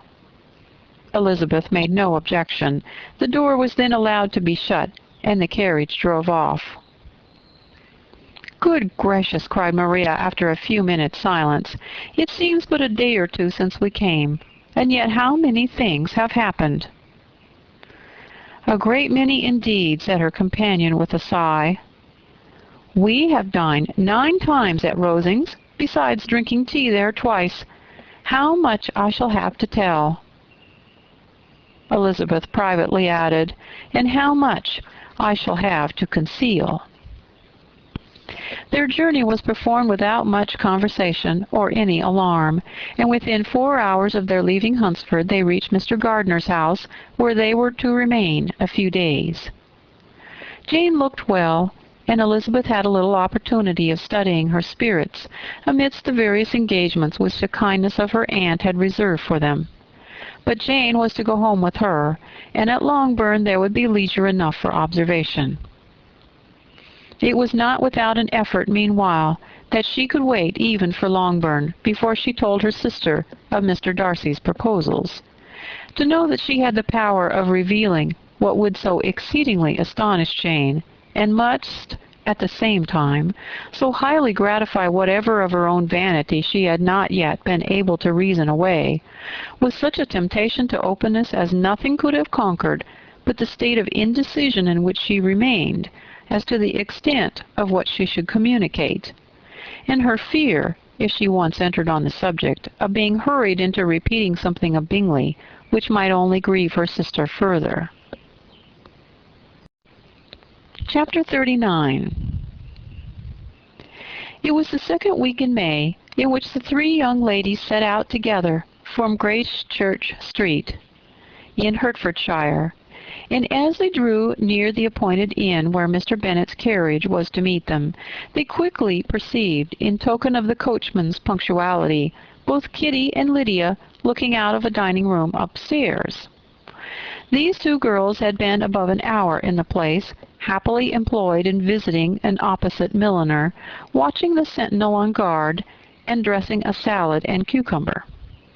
After welcoming their sisters, they triumphantly displayed a table set out with such cold meat as an inn larder usually affords, exclaiming, "Is not this nice? Is not this an agreeable surprise?" "And we mean to treat you all," added Lydia, "but you must lend us the money, for we have just spent ours at the shop out there." Then, showing her purchases, "Look here, I have bought this bonnet. I do not think it's very pretty, but I thought I might as well buy it as not.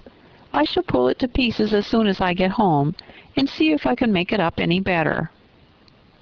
And when her sisters abused it as ugly, she added with perfect unconcern, "Oh, but there were 2 or 3 much uglier in the shop, and when I have bought some prettier colored satin to trim it with fresh, I think it will be very tolerable. Besides, it will not much signify what one wears this summer, after the Shire have left Meryton, and they are going in a fortnight." "Are they, indeed?" cried Elizabeth with the greatest satisfaction. "They are going to be in camp near Brighton, and I do so want Papa to take us all there for the summer. It would be such a delicious scheme, and I dare say would hardly cost anything at all. Mamma would like to go too, of all things. Only think what a miserable summer else we shall have." "Yes," thought Elizabeth, "that would be a delightful scheme indeed, and completely do for us at once. Good heaven! Brighton, and a whole campful of soldiers, to us, who have been overset already by one poor regiment of militia, and the monthly balls of Meryton." "Now, I have got some news for you," said Lydia as they sat down at table. "What do you think? It's excellent news, capital news, and about a certain person that we all like." Jane and Elizabeth looked at each other, and the waiter was told he need not stay. Lydia laughed and said, "Aye, that is just like your formality and discretion. You thought the waiter must not hear, as if he cared. I dare say he often hears worse things said than I'm going to say. But he's an ugly fellow. I'm glad he's gone. I never saw such a long chin in my life. Well, but now for my news. It's about dear Wickham. Too good for the waiter, is not it? There is no danger of Wickham's marrying Mary King. There's for you. She's gone down to her uncle at Liverpool. Gone to stay. Wickham is safe." "And Mary King is safe," added Elizabeth. "Safe from a connection imprudent as to fortune. She's a great fool for going away if she liked him." "But I hope there is no strong attachment on either side," said Jane. "I'm sure there is not on his. I will answer for it he never cared 3 straws about her. Who could about such a nasty little freckled thing? Elizabeth was shocked to think that, however incapable of such coarseness of expression herself, the coarseness of the sentiment was little other than her own breast had formerly harbored and fancied liberal. As soon as all had ate and the elder ones paid, the carriage was ordered, and after some contrivance the whole party, with all their boxes, work-bags, and parcels, and the unwelcome addition of Kitty's and Lydia's purchases, were seated in it. "How nicely we are crammed in!" cried Lydia. "I'm glad I brought my bonnet, if it is only for the fun of having another bandbox." "Well, now let us be quite comfortable and snug, and talk and laugh all the way home. And in the first place, let us hear what has happened to you all since you went away. Have you seen any pleasant men? Have you had any flirting? I was in great hopes that one of you would have got a husband before you came back. Jane will be quite an old maid soon, I declare. She's almost 23. Lord, how ashamed I should be of not being married before 23. My Aunt Phillips wants you so to get husbands you can't think. She says Lizzie had better have taken Mr. Collins, but I do not think there would have been any fun in it. Lord, how I should like to be married before any of you, and then I would chaperone you about to all the balls. Dear me, we had such a good piece of fun the other day at Colonel Forster's. Kitty and me were to spend the day there, and Mrs. Forster promised to have a little dance in the evening. By the by, Mrs. Forster and me are such friends. And so she asked the two Harringtons to come. But Harriet was ill, and so Pen was forced to come by herself. And then, what do you think we did? We dressed up Chamberlain in women's clothes on purpose to pass for a lady. Only think what fun! Not a soul knew of it but Colonel and Mrs. Forster, and Kitty and me, except my aunt, for we were forced to borrow one of her gowns. And you cannot imagine how well he looked.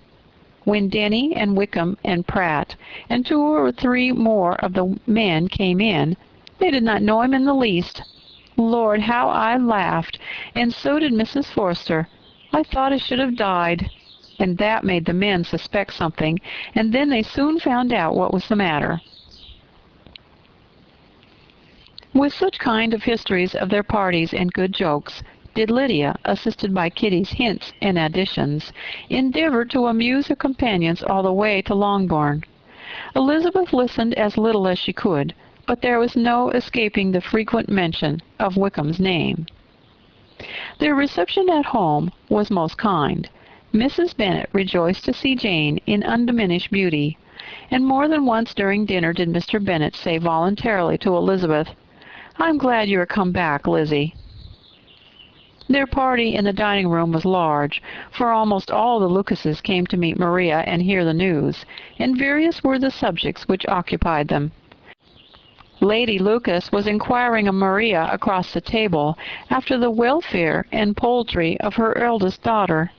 Mrs. Bennet was doubly engaged, on one hand collecting an account of the present fashions from Jane, who sat some way below her, and on the other retailing them all to the younger Miss Lucases, and Lydia, in a voice rather louder than any other person's, was enumerating the various pleasures of the morning to anybody who would hear her. "Oh, Mary," said she, "I wish you had gone with us, for we had such fun. As we went along, Kitty and me drew up all the blinds, and pretended there was nobody in the coach, and I should have gone so all the way, if Kitty had not been sick. And when we got to the George, I do think we behaved very handsomely, for we treated the other 3 with the nicest cold luncheon in the world, and if you would have gone, we would have treated you too. And then when we came away it was such fun. I thought we never should have gotten to the coach. I was ready to die of laughter. And then we were so merry all the way home. We talked and laughed so loud that anybody might have heard us 10 miles off." To this Mary very gravely replied, "Far be it from me, my dear sister, to depreciate such pleasures. They would doubtless be congenial with the generality of female minds, but I confess they would have no charms for me. I should infinitely prefer a book." But of this answer Lydia heard not a word. She seldom listened to anybody for more than half a minute, and never attended to Mary at all. In the afternoon, Lydia was urgent with the rest of the girls to walk to Meryton and see how everybody went on. But Elizabeth steadily opposed the scheme. It should not be said that the Miss Bennets could not be home half a day before they were in pursuit of the officers. There was another reason, too, for her opposition. She dreaded seeing Wickham again, and was resolved to avoid it as long as possible. The comfort to her of the regiment's approaching removal was indeed beyond expression. In a fortnight they were to go, and once gone, she hoped there could be nothing more to plague her on his account. She had not been many hours at home before she found that the Brighton scheme, of which Lydia had given them a hint at the inn, was under frequent discussion between her parents. Elizabeth saw directly that her father had not the smallest intention of yielding, but his answers were at the same time so vague and equivocal that her mother, though often disheartened, had never yet despaired of succeeding at last. Chapter 40. Elizabeth's impatience to acquaint Jane with what had happened could no longer be overcome, and at length, resolving to suppress every particular in which her sister was concerned, and preparing her to be surprised, she related to her the next morning the chief of the scene between Mr. Darcy and herself. Miss Bennet's astonishment was soon lessened by the strong sisterly partiality which made any admiration of Elizabeth appear perfectly natural, and all surprise was shortly lost in other feelings. She was sorry that Mr. Darcy should have delivered his sentiments in a manner so little suited to recommend them, but still more was she grieved for the unhappiness which her sister's refusal must have given him. His being so sure of succeeding was wrong, said she, and certainly ought not to have appeared, but consider how much it must increase his disappointment. Indeed, replied Elizabeth, I am heartily sorry for him, but he has other feelings, which will probably soon drive away his regard for me. You do not blame me, however, for refusing him. Blame you? Oh, no. But you blame me for having spoken so warmly of Wickham? No, I do not know that you were wrong in saying what you did. But you will know it when I have told you what happened the very next day. She then spoke of the letter, repeating the whole of its contents as far as they concerned George Wickham. What a stroke was this for poor Jane, who could willingly have gone through the world without believing that so much wickedness existed in the whole race of mankind, as was here collected in one individual. Nor was Darcy's vindication, though grateful to her feelings, capable of consoling her for such discovery. Most earnestly did she labor to prove the probability of error, and seek to clear one without involving the other. This will not do, said Elizabeth. You never will be able to make both of them good for anything. Take your choice, but you must be satisfied with only one. There is but such a quantity of merit between them, just enough to make one good sort of man, and of late it has been shifting about pretty much. For my part, I am inclined to believe it all Mr. Darcy's, but you shall do as you choose. It was some time, however, before a smile could be extorted from Jane. I do not know when I have been more shocked, said she. Wickham so very bad. It is almost past belief. And poor Mr. Darcy. Dear Lizzie, only consider what he must have suffered. Such a disappointment, and with the knowledge of your ill opinion, too, in having to relate such a thing of his sister. It's really too distressing. I'm sure you must feel it so. Oh, no, my regret and compassion are all done away by seeing you so full of both. I know you will do him such ample justice that I'm growing every moment more unconcerned and indifferent.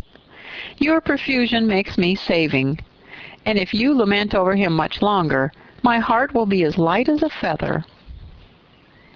Poor Wickham! There's such an expression of goodness in his countenance, such an openness and gentleness in his manner. There certainly was some great mismanagement in the education of those two young men. One has got all the goodness, and the other all the appearance of it. I never thought Mr. Darcy so deficient in the appearance of it as you used to do. And yet I meant to be uncommonly clever in taking so decided a dislike to him without any reason. It is such a spur to one's genius, such an opening for wit, to have a dislike of that kind. One may be continually abusive without saying anything just, but one cannot be always laughing at a man without now and then stumbling on something witty. Lizzie, when you first read that letter, I'm sure you could not treat the matter as you do now. Indeed, I could not. I was uncomfortable enough.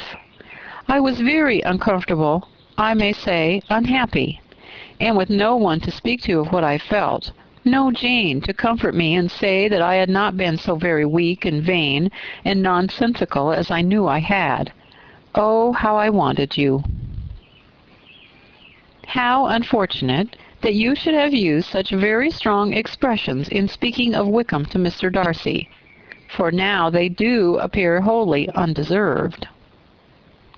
Certainly, but the misfortune of speaking with bitterness is a most natural consequence of the prejudices I had been encouraging. There's one point on which I want your advice. I want to be told whether I ought, or ought not, to make our acquaintances in general understand Wickham's character. Miss Bennet paused a little, and then replied, Surely there can be no occasion for exposing him so dreadfully. What is your own opinion? That it ought not to be attempted. Mr. Darcy has not authorized me to make his communication public. On the contrary, every particular relative to his sister was meant to be kept as much as possible to myself, and if I endeavor to undeceive people as to the rest of his conduct, who will believe me? The general prejudice against Mr. Darcy is so violent that it would be the death of half the good people in Meryton to attempt to place him in an amiable light. I'm not equal to it. Wickham will soon be gone, and therefore it will not signify to anybody here what he really is. Some time hence it will all be found out, and then we may laugh at their stupidity in not knowing it before. At present, I will say nothing about it. You are quite right. To have his errors made public might ruin him forever. He is now, perhaps, sorry for what he has done, and anxious to re-establish a character. We must not make him desperate. The tumult of Elizabeth's mind was allayed by this conversation. She had got rid of two of the secrets which had weighed on her for a fortnight, and was certain of a willing listener in Jane whenever she might wish to talk again of either. But there was still something lurking behind, of which prudence forbade the disclosure. She dared not relate the other half of Mr. Darcy's letter, nor explain to her sister how sincerely she had been valued by his friend. Here was knowledge in which no one could partake, and she was sensible that nothing less than a perfect understanding between the parties could justify her in throwing off this last encumbrance of mystery.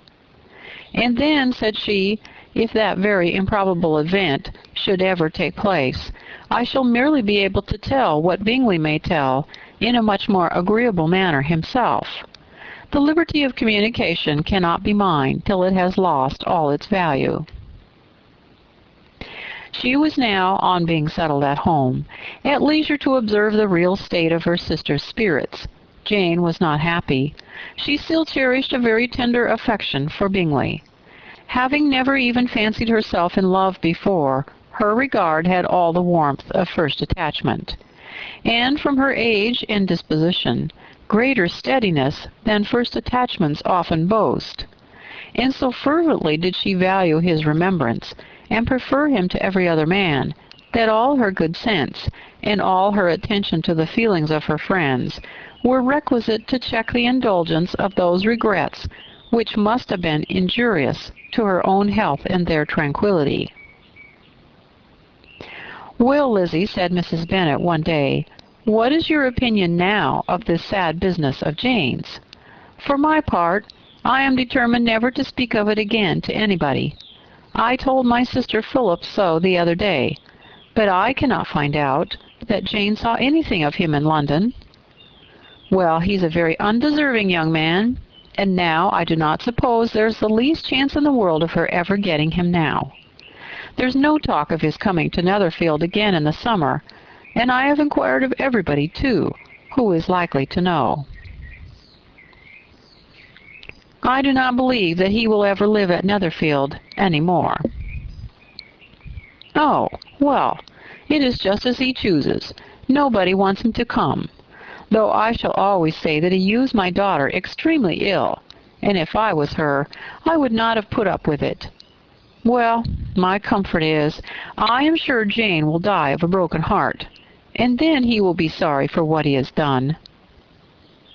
But as Elizabeth could not receive comfort from any such expectation, she made no answer.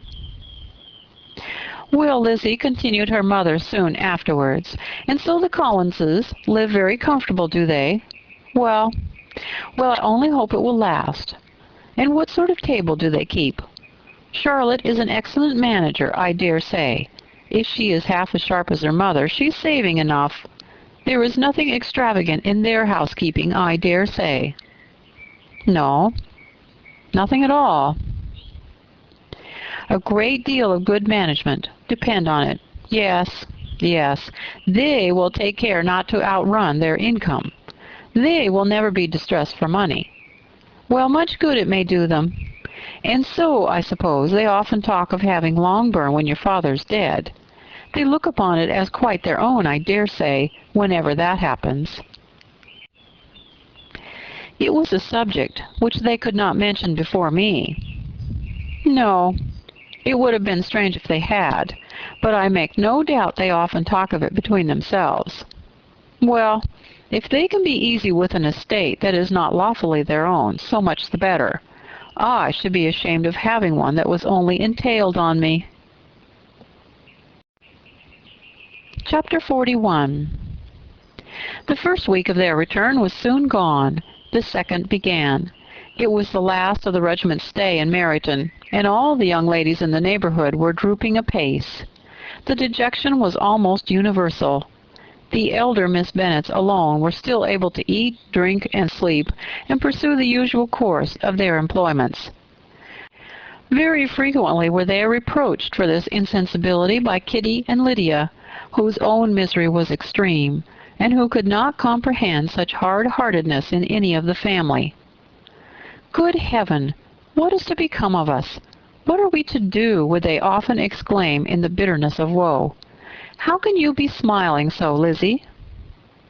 Their affectionate mother shared all their grief. She remembered what she had herself endured on a similar occasion 25 years ago. I'm sure, said she, I cried for 2 days together when Colonel Miller's regiment went away. I thought I should have broken my heart. I am sure I shall break mine, said Lydia. If one could but go to Brighton, observed Mrs. Bennet. Oh, yes, if one could but go to Brighton, but Papa is so disagreeable. A little sea-bathing would set me up forever. And my Aunt Phillips is sure it would do me a great deal of good, added Kitty. Such were the kind of lamentations resounding perpetually through Longbourn House.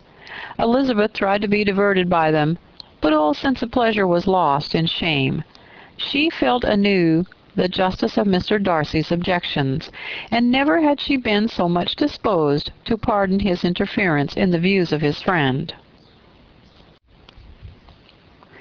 But the gloom of Lydia's prospect was shortly cleared away, for she received an invitation from Mrs. Forster, the wife of the colonel of the regiment, to accompany her to Brighton.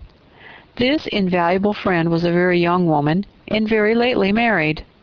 A resemblance in good humor and good spirits had recommended her and Lydia to each other, and out of their 3 months' acquaintance they had been intimate too. The rapture of Lydia on this occasion, her adoration of Mrs. Forster, the The delight of Mrs. Bennet and the mortification of Kitty are scarcely to be described. Wholly inattentive to her sister's feelings, Lydia flew about the house in restless ecstasy, calling for everyone's congratulations, and laughing and talking with more violence than ever, whilst the luckless Kitty continued in the parlor repining at her fate in terms as unreasonable as her accent was peevish. "I cannot see why Mrs. Forster should not ask me as well as Lydia," said she, "though I am not her particular friend. I have just as much right to be asked as she has, and more, too, for I am 2 years older." In vain did Elizabeth attempt to make her reasonable, and Jane to make her resigned. As for Elizabeth herself, this invitation was so far from exciting in her the same feelings as in her mother and Lydia, that she considered it as the death warrant of all possibility of common sense for the latter, and detestable as such a step must make her were it known, she could not help secretly advising her father not to let her go. She represented to him all the improprieties of Lydia's general behavior, the little advantage she could derive from the friendship of such a woman as Mrs. Forster, and the probability of her being yet more imprudent with such a companion at Brighton, where the temptations must be greater than at home. He heard her attentively, and then said, "Lydia will never be easy till she has exposed herself in some public place or other, and we can never expect her to do it with so little expense or inconvenience to her family as under the present circumstances." "If you were aware," said Elizabeth, "of the very great disadvantage to us all which must arise from the public notice of Lydia's unguarded and imprudent manner, nay, which has already arisen from it, I am sure you would judge differently in the affair." "Already risen?" repeated Mr. Bennet. "What, has she frightened away some of your lovers? Poor little Lizzie! But do not be cast down. Such squeamish youths as cannot bear to be connected with a little absurdity are not worth a regret. Come, let me see the list of pitiful fellows who have been kept aloof by Lydia's folly." "Indeed, you are mistaken. I have no such injuries to resent. It is not of peculiar, but of general evils, which I am now complaining. Our importance, our respectability in the world, must be affected by the wild volatility, the assurance and disdain of all restraint, which mark Lydia's character. Excuse me, for I must speak plainly. If you, my dear father, will not take the trouble of checking her exuberant spirits, and of teaching her that her present pursuits are not to be the business of her life, she will soon be beyond the reach of amendment. Her character will be fixed, and she will, at 16, be the most determined flirt that ever made herself and her family ridiculous. A flirt, too, in the worst and meanest degree of flirtation, without any attraction beyond youth and a tolerable person, and from the ignorance and emptiness of her mind, wholly unable to ward off any portion of that universal contempt which her rage for admiration will excite. In this danger Kitty is also comprehended. She will follow wherever Lydia leads, vain, ignorant, idle, and absolutely uncontrolled. Oh, my dear father, how can you suppose it possible that they will not be censured and despised wherever they are known, and that their sisters will not often be involved in the disgrace?" Mr. Bennet saw that her whole heart was in the subject, and affectionately taking her hand, said in reply, "Do not make yourself uneasy, my love. Wherever you and Jane are known, you must be respected and valued, and you will not appear to less advantage for having a couple of, or I may say 3, very silly sisters. We shall have no peace at Longbourn if Lydia does not go to Brighton. Let her go, then. Colonel Forster is a sensible man, and will keep her out of any real mischief, and she is luckily too poor to be an object of prey to anybody. At Brighton she will be of less importance even as a common flirt than she has been here. The officers will find women better worth their notice. Let us hope, therefore, that her being there may teach her her own insignificance. At any rate, she cannot grow many degrees worse without authorizing us to lock her up for the rest of her life."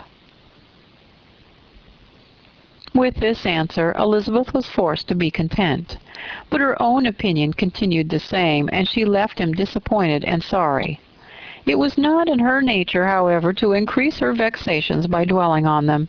She was confident of having performed her duty, and to fret over unavoidable evils, or augment them by anxiety, was no part of her disposition.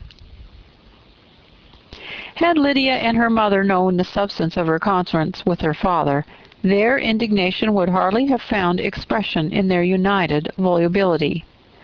In Lydia's imagination, a visit to Brighton comprised every possibility of earthly happiness.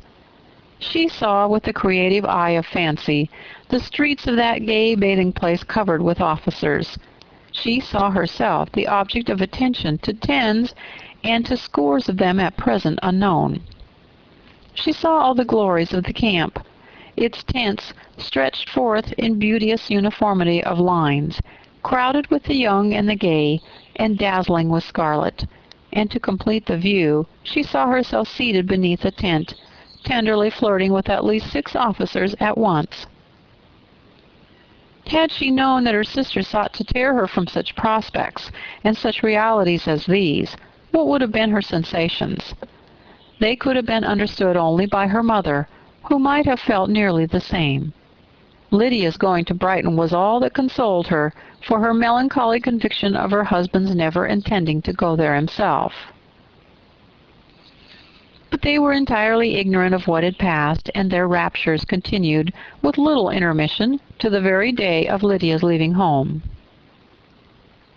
Elizabeth was now to see Mr. Wickham for the last time. Having been frequently in company with him since her return, agitation was pretty well over, the agitations of former partiality entirely so. She had even learnt to detect, in the very gentleness which had first delighted her, an affectation and a sameness to disgust and weary. In his present behavior to herself, moreover, she had a fresh source of displeasure, for the inclination he soon testified of renewing those attentions which had marked the early part of their acquaintance could only serve, after what had since passed, to provoke her. She lost all concern for him in finding herself thus selected as the object of such idle and frivolous gallantry, and while she steadily repressed it, could not but feel the reproof contained in his believing that however long and for whatever cause his attentions had been withdrawn, her vanity would be gratified, and her preference secured at any time by their renewal. On the very last day of the regiment's remaining at Meryton, he dined with other of the officers at Longbourn, and so little was Elizabeth disposed to part from him in good humour, that on his making some inquiry as to the manner in which her time had passed at Hunsford, she mentioned Colonel Fitzwilliam's and Mr. Darcy's having both spent 3 weeks at Rosings, and asked him if he was acquainted with the former. He looked surprised, displeased, alarmed, but with a moment's recollection and a returning smile, replied that he had formerly seen him often, and after observing that he was a very gentlemanlike man, asked her how she liked him. Her answer was warmly in his favor. With an air of indifference, he soon afterwards added, "How long did you say he was at Rosings?" "Nearly 3 weeks." "And you saw him frequently?" "Yes, almost every day." "His manners are very different from his cousin's." "Yes, very different. But I think Mr. Darcy improves on acquaintance." "Indeed!" cried Wickham, with a look which did not escape her. "And pray, may I ask—" But checking himself, he added in a gayer tone, "Is it in address that he improves? Has he designed to add aught of civility to his ordinary style? For I dare not hope," he continued in a lower and more serious tone, "that he is improved in essentials." "Oh, no," said Elizabeth. "In essentials I believe he is very much what he ever was." While she spoke, Wickham looked as if scarcely knowing whether to rejoice over her words or to distrust their meaning. There was something in her countenance which made him listen with an apprehensive and anxious attention, while she added, "When I said that he improved on acquaintance, I did not mean that either his mind or manners were in a state of improvement, but that from knowing him better, his disposition was better understood." Wickham's alarm now appeared in a heightened complexion, an agitated look.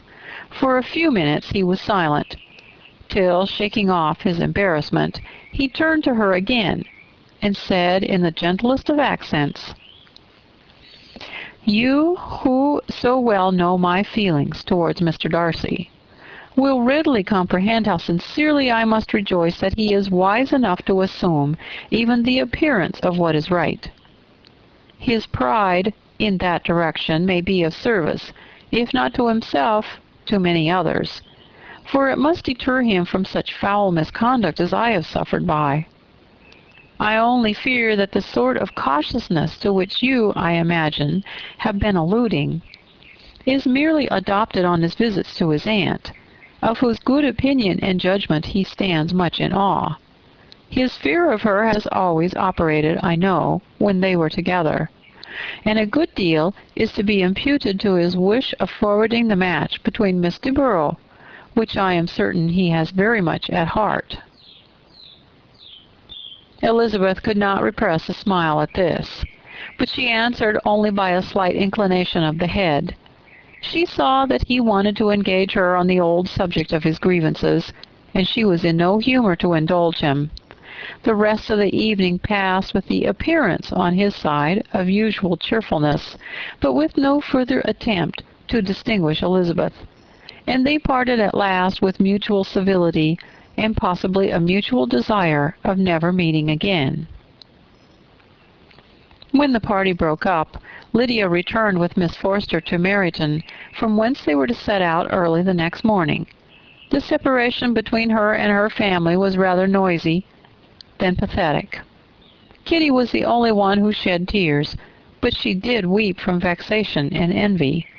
Mrs. Bennet was diffuse in her good wishes for the felicity of her daughter, and impressive in her injunctions that she should not miss the opportunity of enjoying herself as much as possible, advice which there was every reason to believe would be well attended to. And in the clamorous happiness of Lydia herself in bidding farewell, the more gentle adieu of her sisters were uttered without being heard.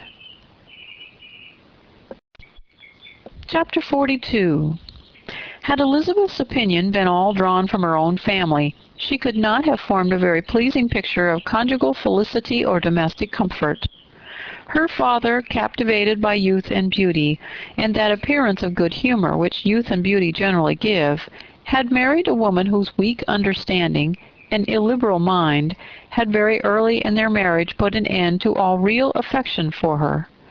Respect, esteem, and confidence had vanished forever, and all his views of domestic happiness were overthrown.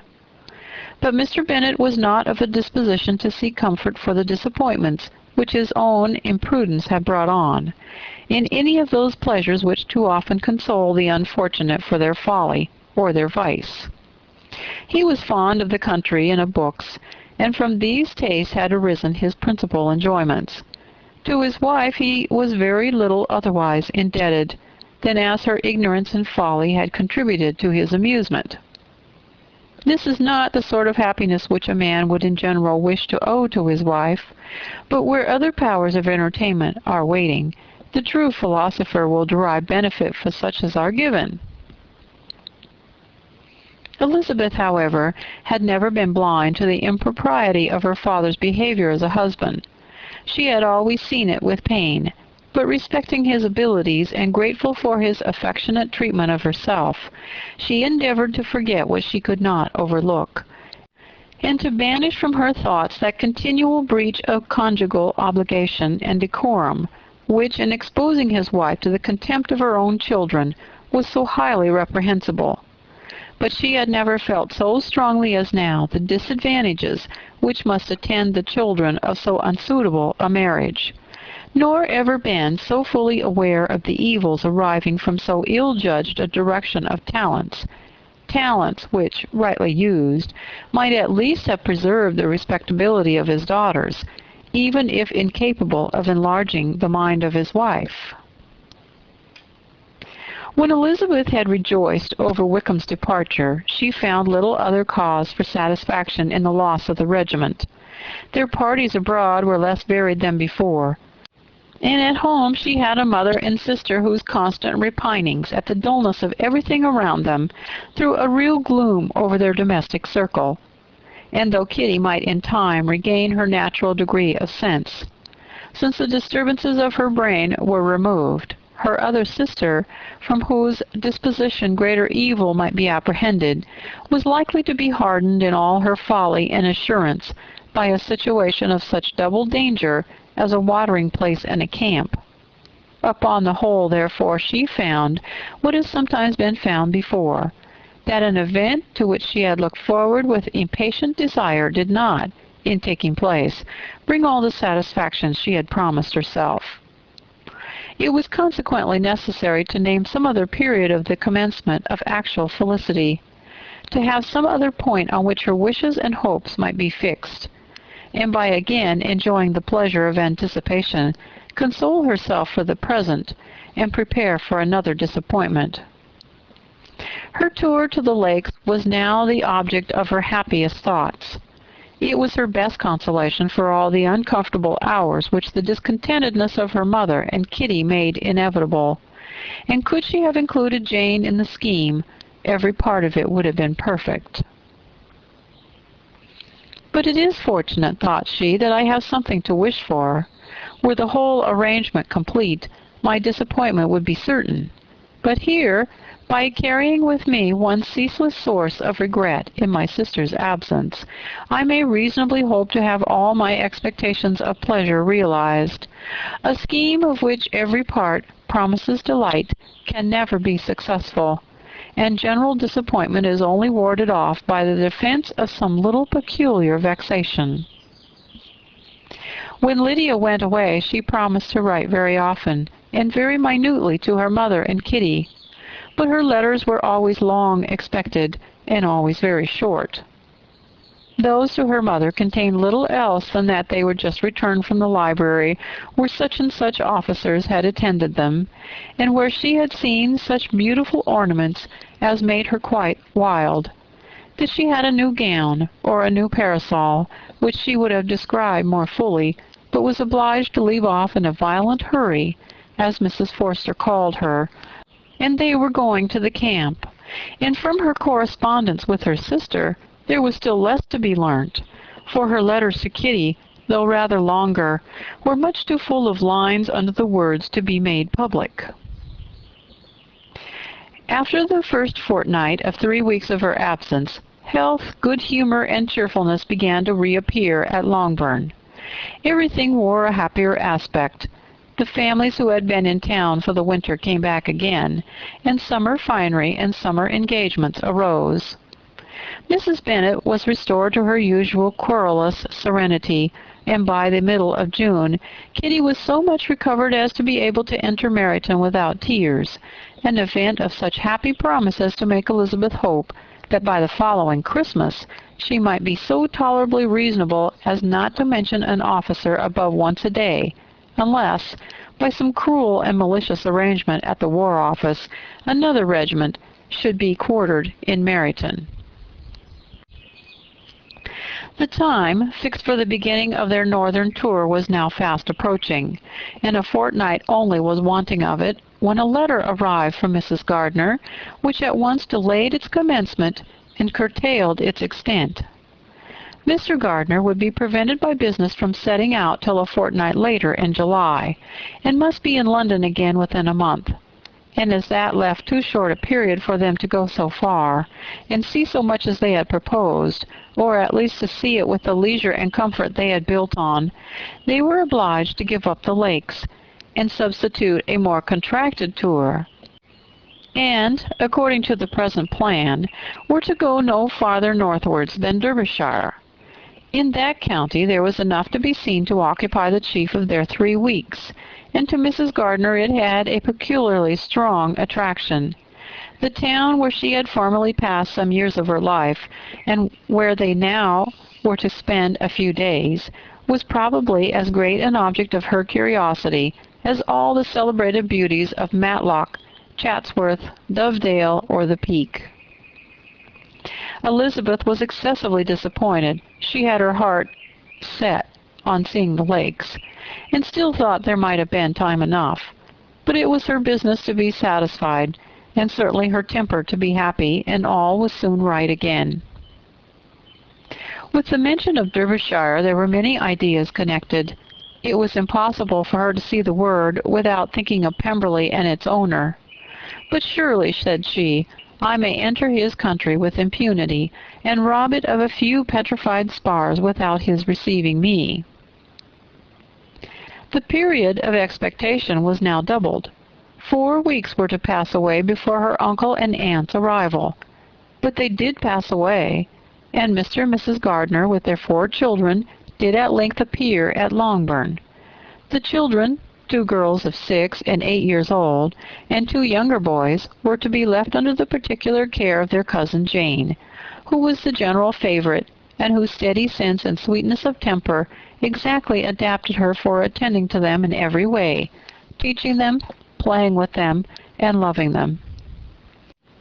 The Gardners stayed only 1 night at Longbourn, and set off the next morning with Elizabeth in pursuit of novelty and amusement. One enjoyment was certain, that of suitableness as companions, a suitableness which comprehended health and temper to bear inconveniences, cheerfulness to enhance every pleasure, and affection and intelligence which might supply it among themselves if there were disappointments abroad.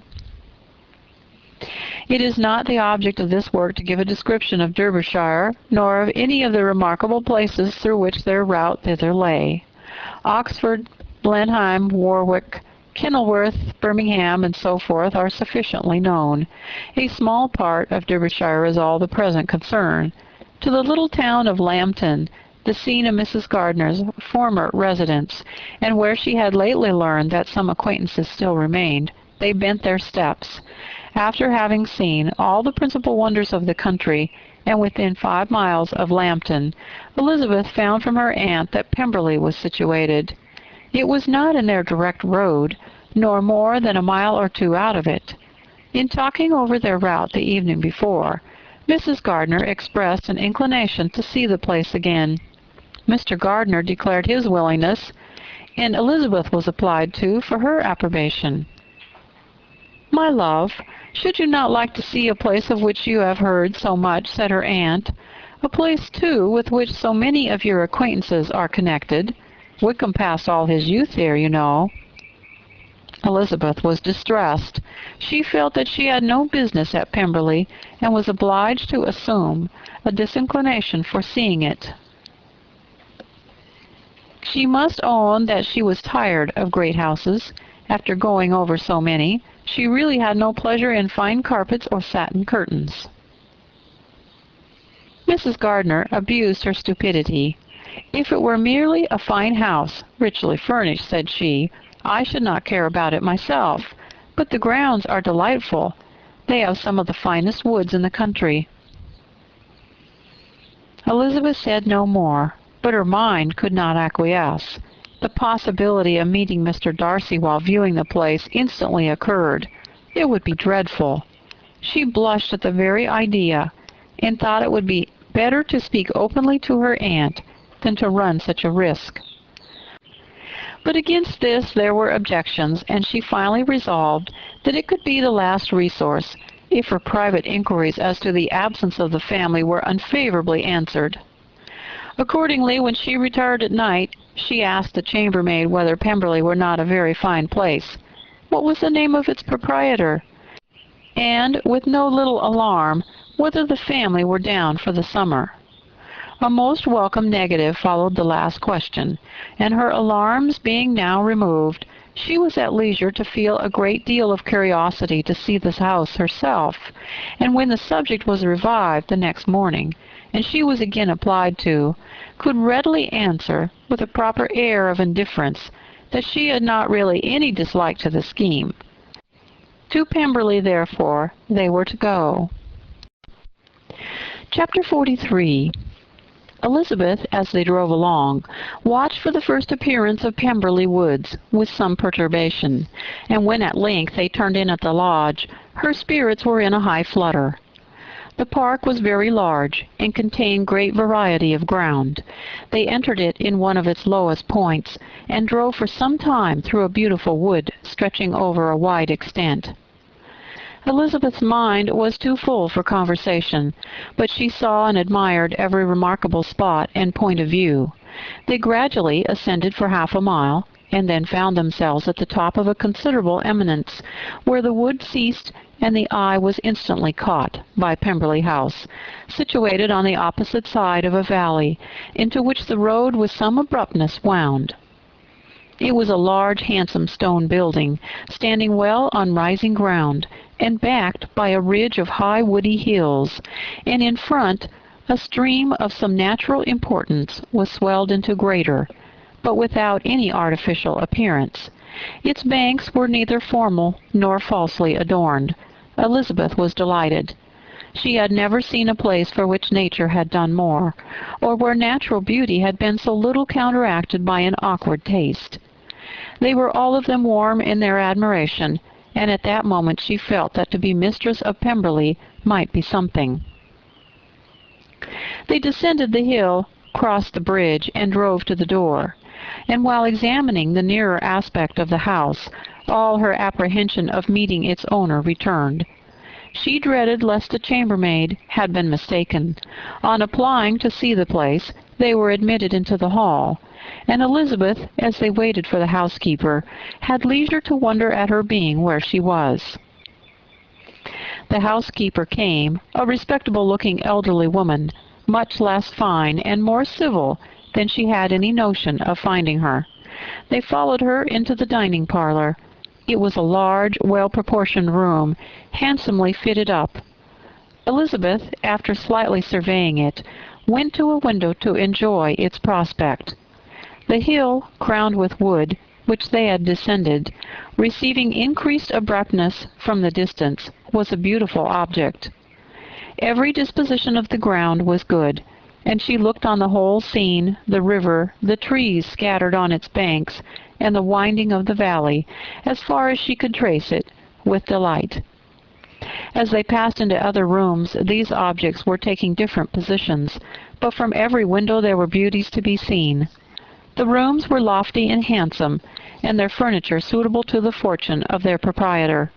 But Elizabeth saw, with admiration of his taste, that it was neither gaudy nor uselessly fine, and with less of splendor and more real elegance than the furniture of Rosings. And of this place, thought she, I might have been mistress. With these rooms I might now have been familiarly acquainted.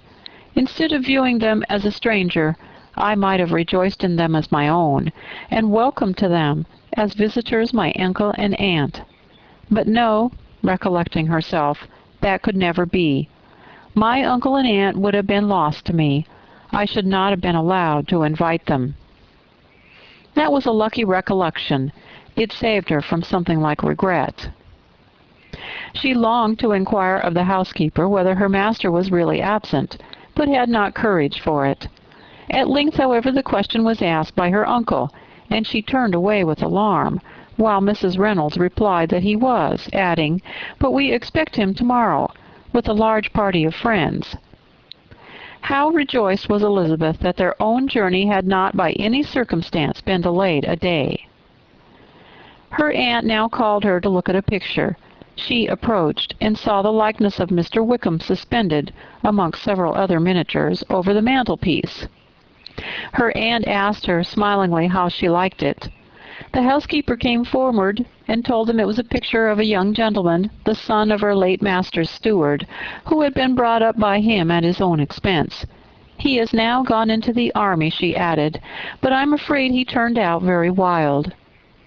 Mrs. Gardner looked at her niece with a smile, but Elizabeth could not return it. "And that," said Mrs. Reynolds, pointing to another of the miniatures, "is my master, and very like him. It was drawn at the same time as the other, about 8 years ago." "I have heard much of your master's fine person," said Mrs. Gardner, looking at the picture. "It's a handsome face. But, Lizzie, you can tell us whether it is like or not." Mrs. Reynolds' respect for Elizabeth seemed to increase on this intimation of her knowing her master. "Does that young lady know Mr. Darcy?"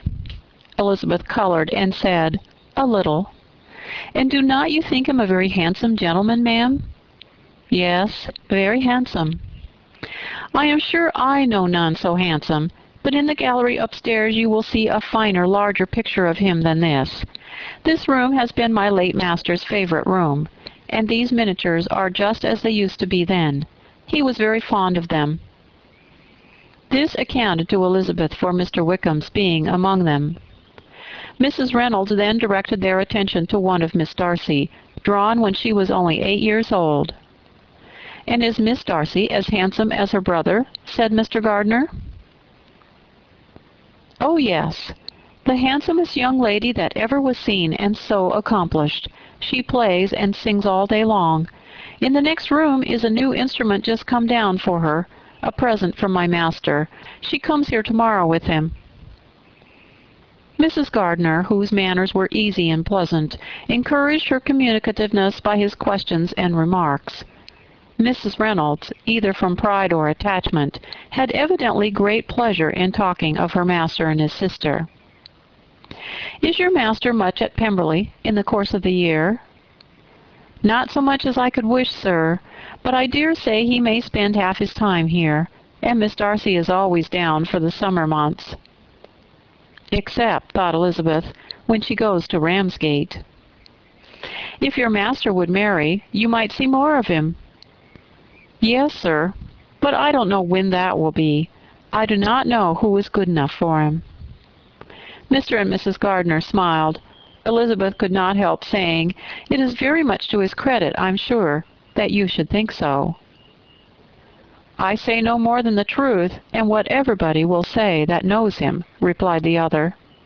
Elizabeth thought this was going pretty far, and she listened with increasing astonishment as the housekeeper added, "I have never had a cross word from him in my life, and I have known him ever since he was 4 years old." This was praise, of all others most extraordinary, most opposite to her ideas. That he was not a good-tempered man had been her firmest opinion. Her keenest attention was awakened. She longed to hear more, and was grateful to her uncle for saying, "There are a very few people of whom so much can be said. You are lucky in having such a master." "Yes, sir, I know I am. If I were to go through the world, I could not meet with a better. But I have always observed that they who are good-natured when children are good-natured when they grow up, and he was always the sweetest-tempered, most generous-hearted boy in the world." Elizabeth almost stared at her. "Can this be Mr. Darcy?" thought she. "His father was an excellent man," said Mrs. Gardner.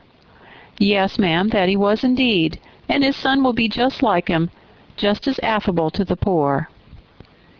Elizabeth listened, wondered, doubted, and was impatient for more. Mrs. Reynolds could interest her on no other point. She related the subjects of the pictures, the dimensions of the room, and the price of the furniture, in vain. Mr. Gardner, highly amused by the kind of family prejudice to which he attributed her excessive commendation of her master, soon led again to the subject, and she dwelt with energy on his many merits as they proceeded together up the great staircase. "He is the best landlord and the best master," said she, "that ever lived. Not like the wild young men nowadays, who think of nothing but themselves. There is not one of his tenants or servants but what will give him a good name. Some people call him proud, but I'm sure I never saw anything of it. To my fancy, it is only because he does not rattle away like other young men." "In what an amiable light does this place him," thought Elizabeth. "This fine account of him," whispered her aunt as they walked, is not quite consistent with his behavior to our poor friend. Perhaps we might be deceived. That is not very likely. Our authority was too good. On reaching the spacious lobby above, they were shown into a very pretty sitting room, lately fitted up with greater elegance and lightness than the apartments below, and were informed that it was but just done to give pleasure to Miss Darcy, who had taken a liking to the room when last at Pemberley. "He is certainly a good brother," said Elizabeth as she walked towards one of the windows. Mrs. Reynolds anticipated Miss Darcy's delight when she should enter the room, and this is always the way with him, she added. "Whatever can give his sister any pleasure is sure to be done in a moment. There is nothing he would not do for her." The picture gallery and 2 or 3 of the principal bedrooms were all that remained to be shown. In the former were many good paintings, but Elizabeth knew nothing of the art, and from such as had been already visible below, she had willingly turned to look at some drawings of Miss Darcy's in crayons, whose subjects were usually more interesting and also more intelligible. In the gallery there were many family portraits, but they could have little to fix the attention of a stranger. Elizabeth walked on in quest of the only face whose features would be known to her. At last it arrested her, and she beheld a striking resemblance to Mr. Darcy, with such a smile over the face as she remembered to have sometimes seen when he looked at her. She stood several minutes before the picture in earnest contemplation, and returned to it again before they quitted the gallery. Mrs. Reynolds informed them that it had been taken in his father's lifetime. There was certainly at this moment in Elizabeth's mind a more gentle sensation towards the original than she had ever felt in the height of their acquaintance. The commendation bestowed on him by Mrs. Reynolds was of no trifling nature. What praise is more valuable than the praise of an intelligent servant? As a brother, a landlord, a master, she considered how many people's happiness were in his guardianship, how much of pleasure or pain it was in his power to bestow, how much of good or evil must be done by him.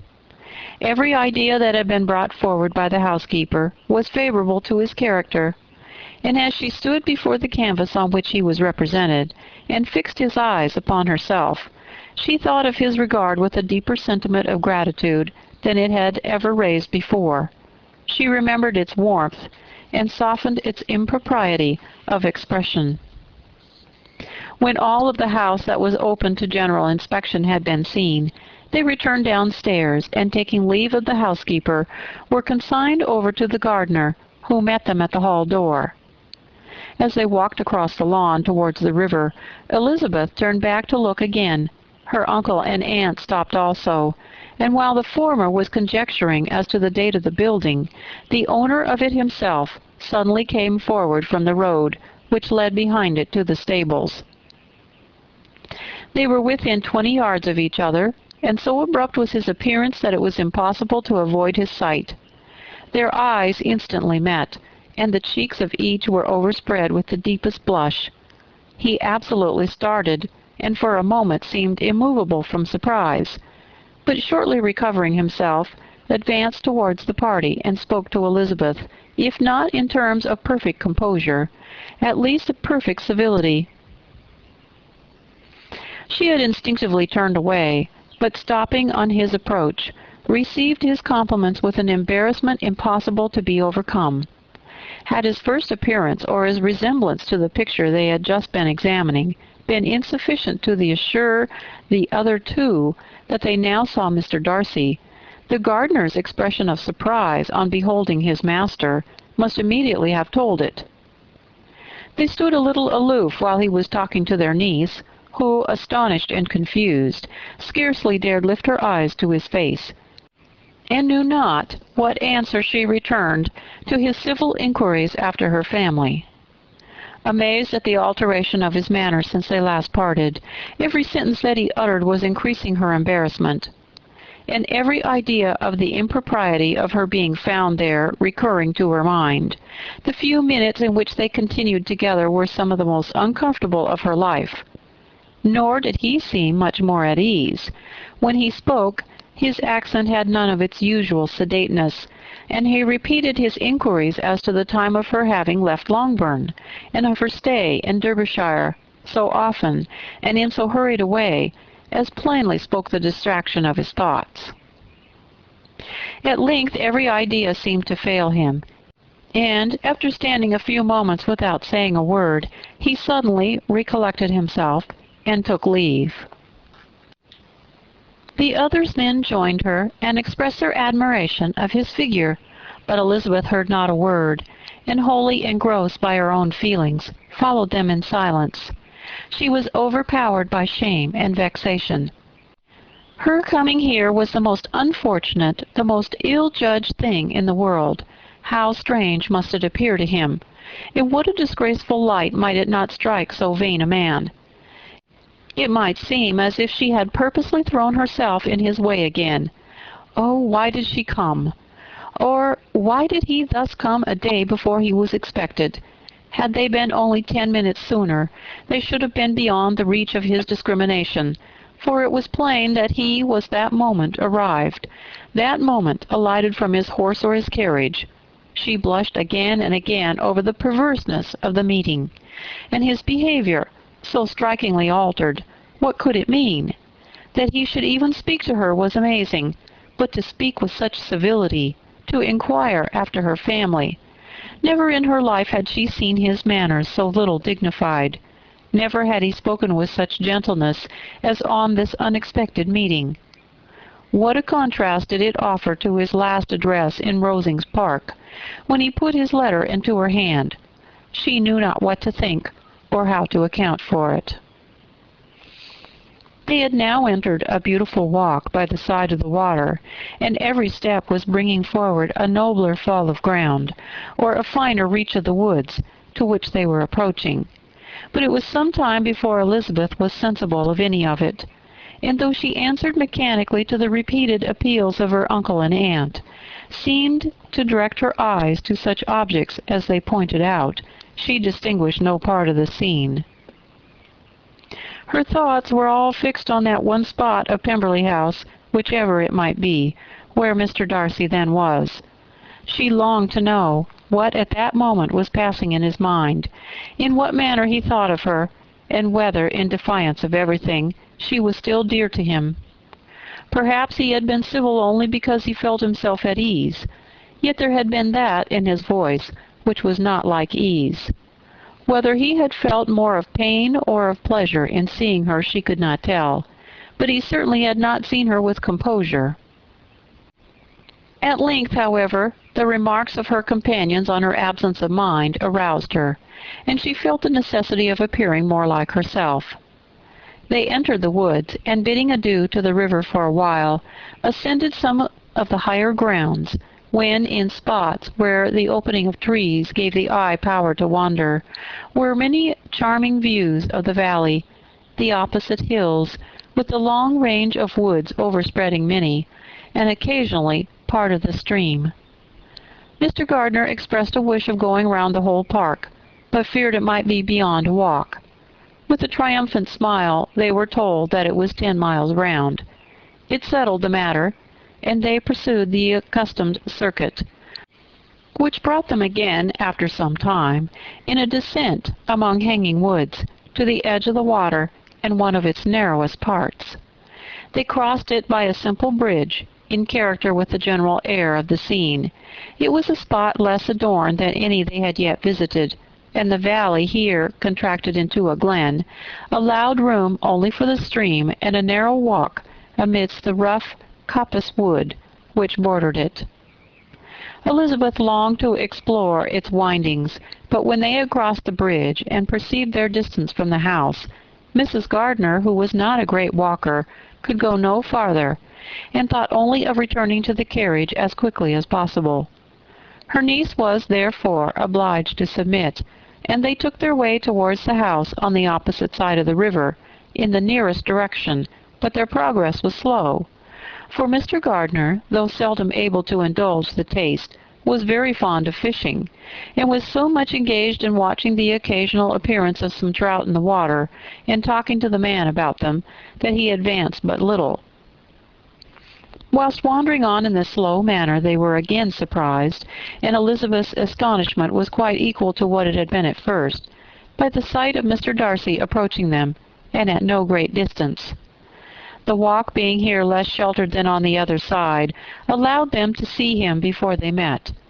Elizabeth, however astonished, was at least more prepared for an interview than before, and resolved to appear and to speak with calmness if he really intended to meet them. For a few moments, indeed, she felt that he would probably strike into some other path.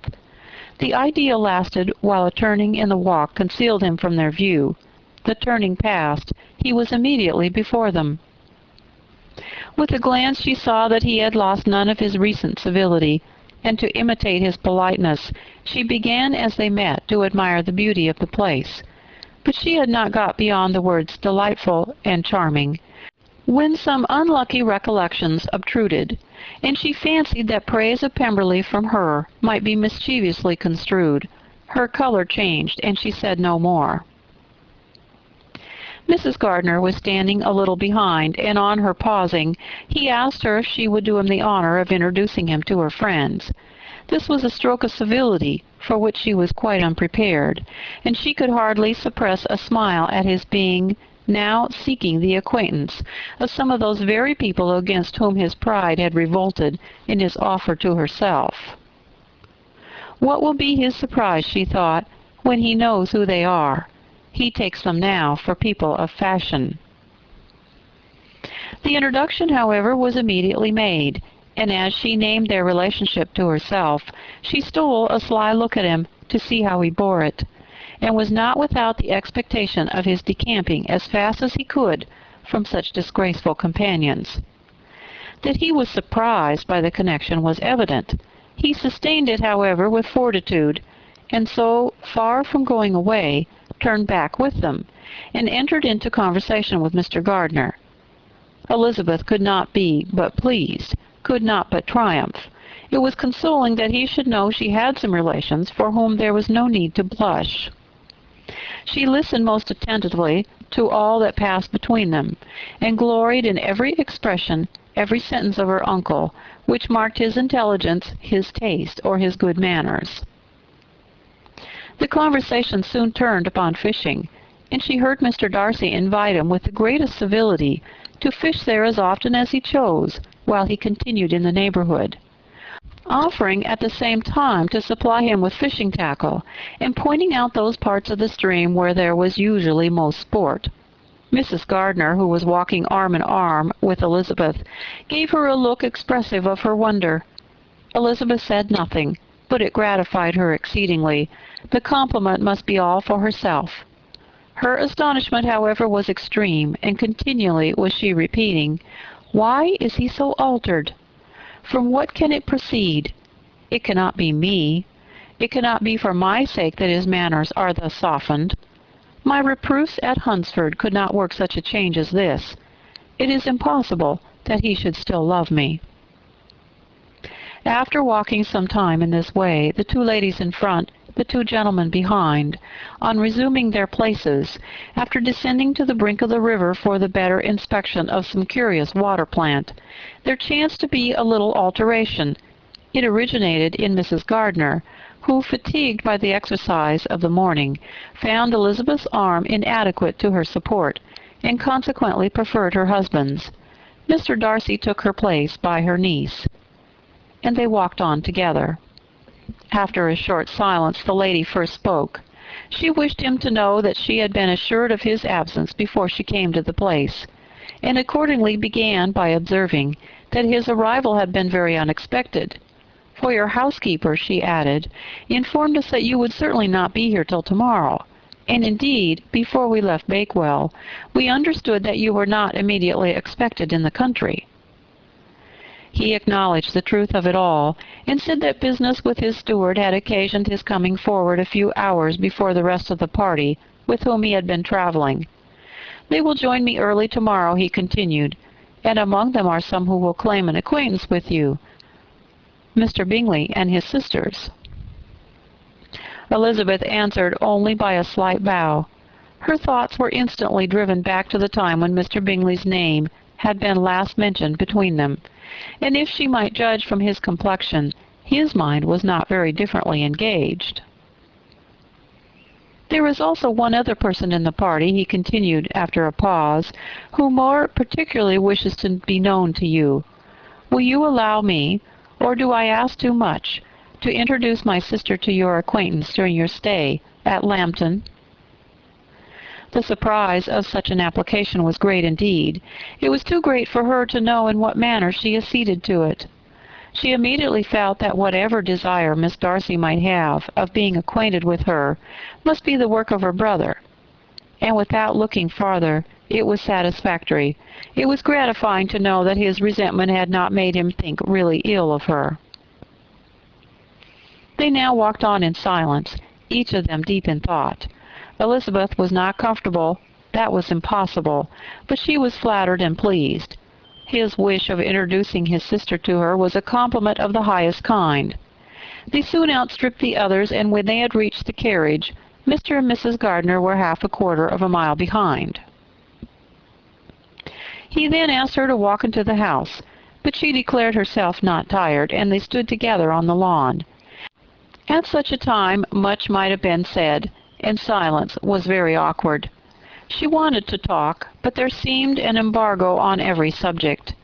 At last she recollected that she had been traveling, and they talked of Matlock and Dovedale with great perseverance. Yet time and her aunt moved slowly, and her patience and her ideas were nearly worn out before the tete-a-tete was over. On Mr. and Mrs. Gardiner's coming up, they were all pressed to go into the house and take some refreshment, but this was declined, and they parted on each side with utmost politeness. Mr. Darcy handed the ladies into the carriage, and when it drove off, Elizabeth saw him walking slowly towards the house. The observations of her uncle and aunt now began, and each of them pronounced him to be infinitely superior to anything they had expected. "He is perfectly well behaved, polite, and unassuming," said her uncle. "There is something a little stately in him, to be sure," replied her aunt, "but it is confined to his air, and is not unbecoming. I can now say with the housekeeper that though some people may call him proud, I have seen nothing of it. I was never more surprised than by his behavior to us. It was more than civil, it was really attentive, and there was no necessity for such attention. His acquaintance with Elizabeth was very trifling." "To be sure, Lizzie," said her aunt, "he is not so handsome as Wickham, or rather he was not Wickham's countenance, but his features are perfectly good. But how came you to tell me that he was so disagreeable?" Elizabeth excused herself as well as she could, said that she had liked him better when they met in Kent than before, and that she had never seen him so pleasant as this morning. "But perhaps he may be a little whimsical in his civilities," replied her uncle. "Your great men often are, and therefore I shall not take him at his word about fishing, as he might change his mind another day, and warn me off his grounds." Elizabeth felt they had entirely mistaken his character, but said nothing. "From what we have seen of him," continued Mrs. Gardiner, "I really should not have thought that he could have behaved in so cruel a way to anybody as he has done by poor Wickham. He has not an ill-natured look. On the contrary, there is something pleasing about his mouth when he speaks, and there is something of dignity in his countenance that would not give one an unfavorable idea of his heart. But to be sure, the good lady who showed us the house did give him a most flaming character. I could hardly help laughing aloud sometimes. But he is a liberal master, I suppose, and that, in the eye of a servant, comprehends every virtue."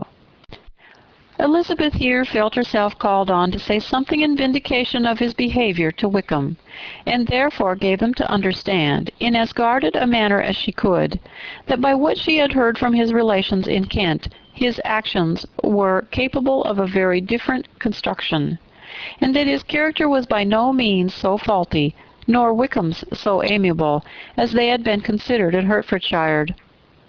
In confirmation of this she related the particulars of all the pecuniary transactions in which they had been connected, without actually naming her authority, but stating it to be such as might be relied on.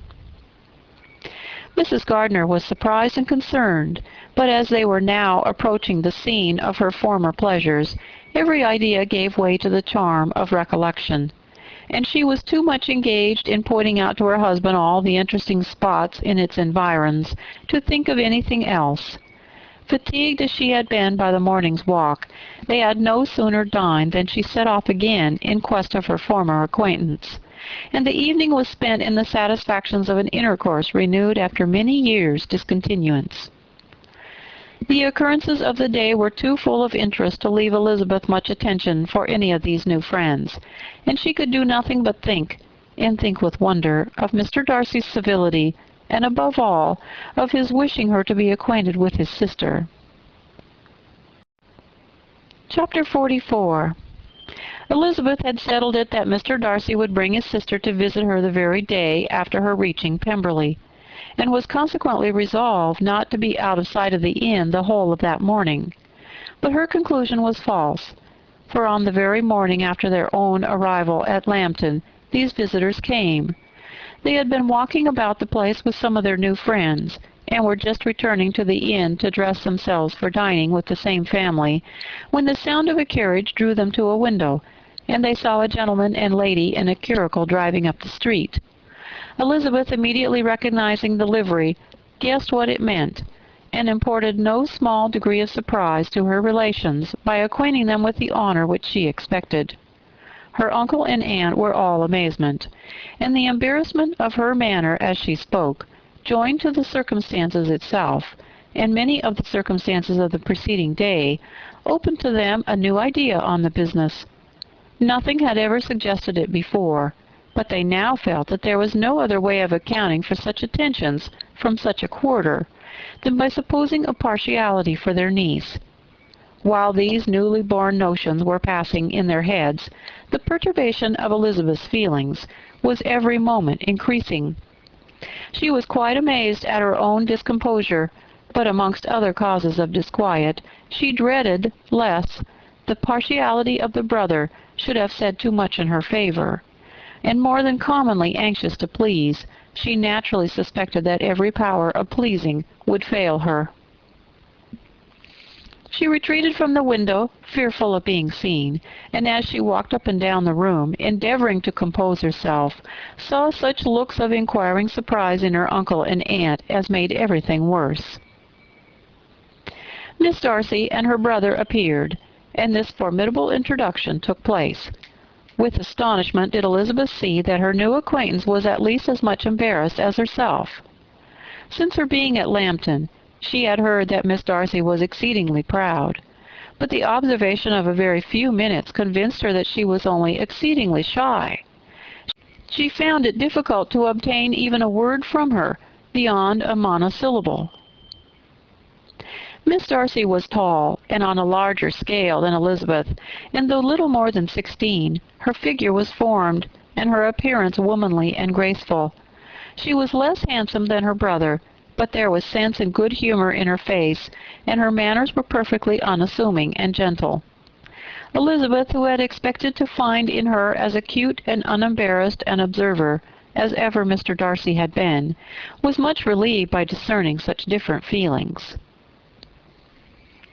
They had not long been together before Darcy told her that Bingley was also coming to wait on her, and she barely had time to express her satisfaction and prepare for such a visitor, when Bingley's quick step was heard on the stairs, and in a moment he entered the room. All Elizabeth's anger against him had been long done away, but had she still felt any, it could hardly have stood its ground against the unaffected cordiality with which he expressed himself on seeing her again.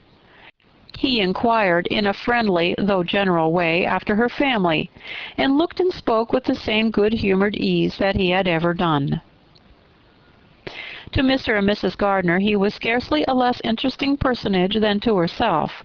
They had long wished to see him. The whole party before them, indeed, excited a lively attention.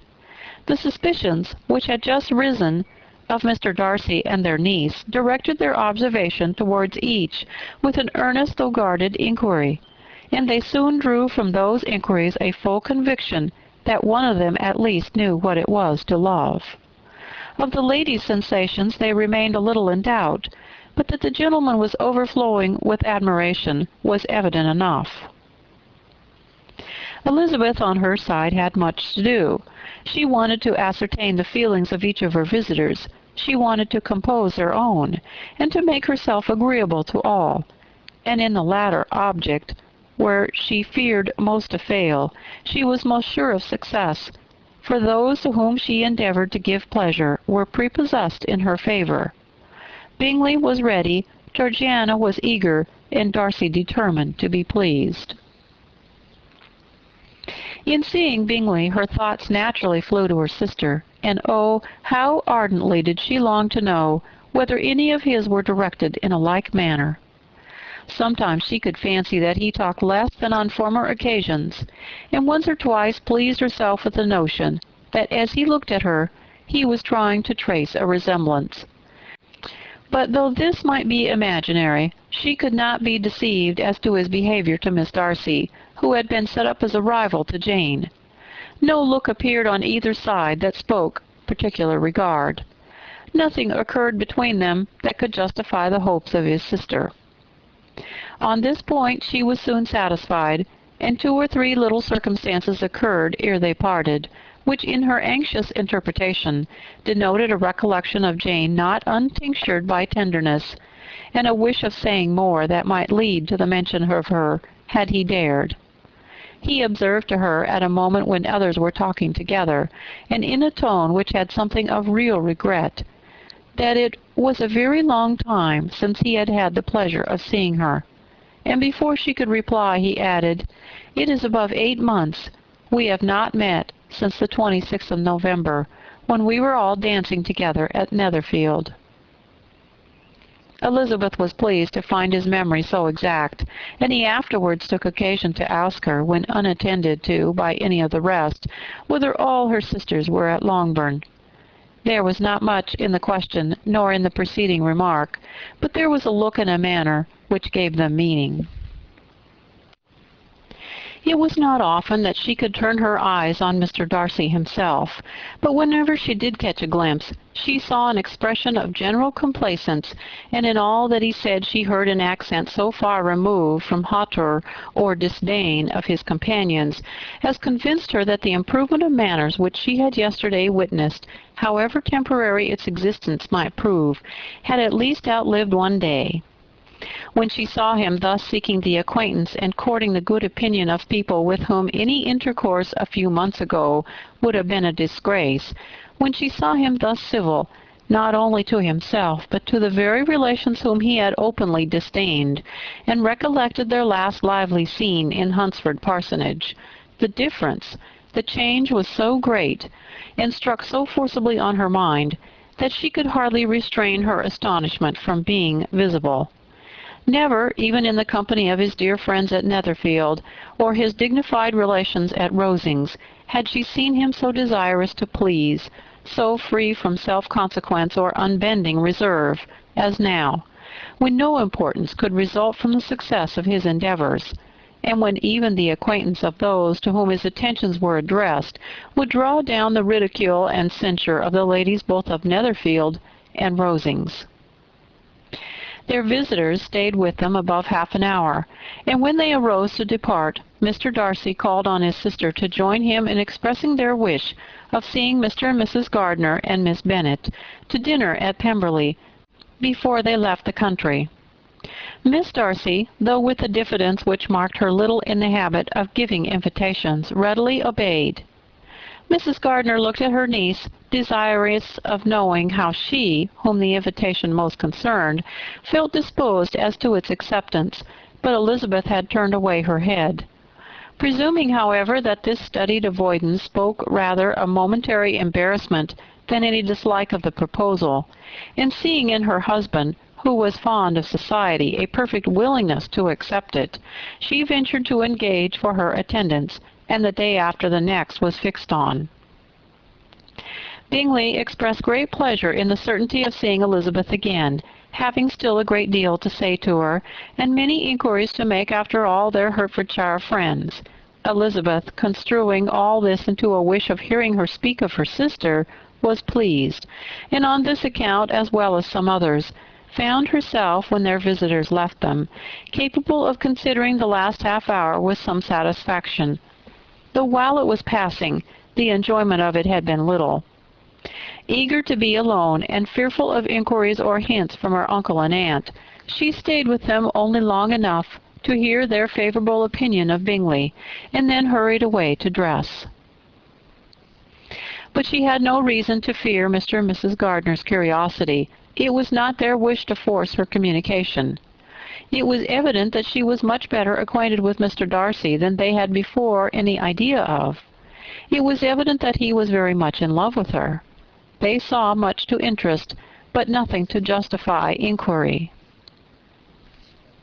Of Mr. Darcy it was now a matter of anxiety to think well, and as far as their acquaintance reached, there was no fault to find. They could not be untouched by his politeness, and had they drawn his character from their own feelings and his servant's report, without any reference to any other account, the circle in Hertfordshire to which he was known would not have recognized it for Mr. Darcy. There was now an interest, however, in believing the housekeeper, and they soon became sensible that the authority of a servant who had known him since he was 4 years old, and whose manners indicated respectability, was not to be hastily rejected. Neither had anything occurred in the intelligence of their Lamberton friends that could materially lessen its weight. They had nothing to accuse him of but pride. Pride he probably had, and if not, it would certainly be imputed by the inhabitants of a small market town where the family did not visit. It was acknowledged, however, that he was a liberal man, and did much good among the poor. With respect to Wickham, the travellers soon found that he was not held there in much estimation, for though the chief of his concerns with the son of his patron were imperfectly understood, it was yet a well-known fact that, on his quitting Derbyshire, he had left many debts behind him, which Mr. Darcy afterwards discharged.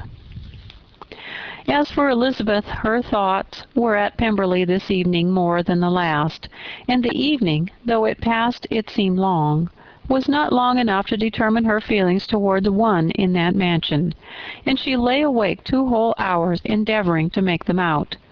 She certainly did not hate him. No, hatred had vanished long ago, and she had almost as long been ashamed of ever feeling a dislike against him that could be so called. The respect created by the conviction of his valuable qualities, though at first unwillingly admitted, had for some time ceased to be repugnant to her feeling, and it was now heightened into somewhat of a friendlier nature by the testimony so highly in his favor, and bringing forward his disposition in so amiable a light, which yesterday had produced. But above all, above respect and esteem, there was a motive within her of good-will, which could not be overlooked. It was gratitude, gratitude not merely for having once loved her, but for loving her still well enough to forgive all the petulance and acrimony of her manner in rejecting him, and all the unjust accusations accompanying her rejection. He who, she had been persuaded, would avoid her as his greatest enemy, seemed, on this accidental meeting, most eager to preserve the acquaintance, and without any indelicate display of regard or any peculiarity of manner, where their 2 selves only were concerned, was soliciting the good opinion of her friends, and bent on making her known to his sister. Such a change in a man of so much pride excited not only astonishment, but gratitude, for to love, ardent love, it must be attributed, and as such its impressions on her was of a sort to be encouraged, as by no means unpleasing, though it could not be exactly defined. She respected, she esteemed, she was grateful to him. She felt a real interest in his welfare, and she only wanted to know how far she wished that welfare to depend upon herself, and how far it would be for the happiness of both that she should employ the power, which her fancy told her she still possessed, of bringing on the renewal of his addresses. It had been settled in the evening between the aunt and niece that such a striking civility as Miss Darcy's in coming to them on the very day of her arrival at Pemberley, for she had reached it only to a late breakfast, ought to be imitated, though it could not be equaled, by some exertion of politeness on their side, and consequently that it would be highly expedient to wait on her at Pemberley the following morning. They were, therefore, to go.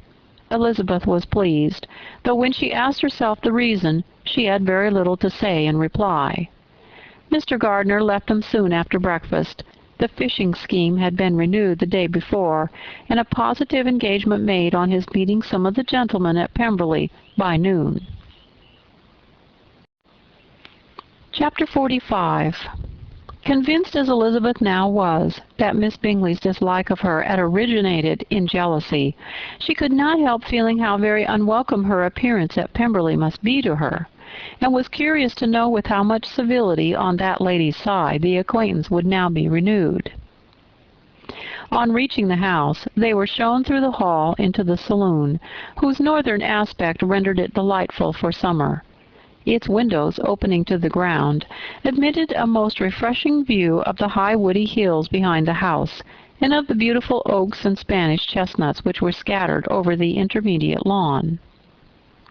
In this room they were received by Miss Darcy, who was sitting there with Mrs. Hurst and Miss Bingley, and the lady with whom she lived in London. Georgiana's reception of them was very civil, but attended with all that embarrassment which, though proceeding from shyness and the fear of doing wrong, could easily give to those who felt themselves inferior the belief of her being proud and reserved. Mrs. Gardner and her niece, however, did her justice, and pitied her. By Mrs. Hurst and Miss Bingley they were noticed only by a curtsy, and on their being seated, a pause, awkward as such pauses must always be, succeeded for a few moments. It was first broken by Mrs. Annesley, a genteel, agreeable-looking woman, whose endeavor to introduce some kind of discourse proved her to be more truly well-bred than either of the others, and between her and Mrs. Gardner, with occasional help from Elizabeth, the conversation was carried on. Miss Darcy looked as if she wished for courage enough to join in it, and sometimes did venture a short sentence when there was least danger of its being heard. Elizabeth soon saw that she herself was closely watched by Miss Bingley, and that she could not speak a word, especially to Miss Darcy, without calling her attention. This observation would not have prevented her from trying to talk to the latter, had they not been seated at an inconvenient distance, but she was not sorry to be spared the necessity of saying much. Her own thoughts were employing her. She expected every moment that some of the gentlemen would enter the room. She wished, she feared, that the master of the house might be amongst them, and whether she wished or feared it most, she could scarcely determine. After sitting in this manner a quarter of an hour without hearing Miss Bingley's voice, Elizabeth was roused by receiving from her a cold inquiry after the health of her family. She answered with equal indifference and brevity, and the others said no more.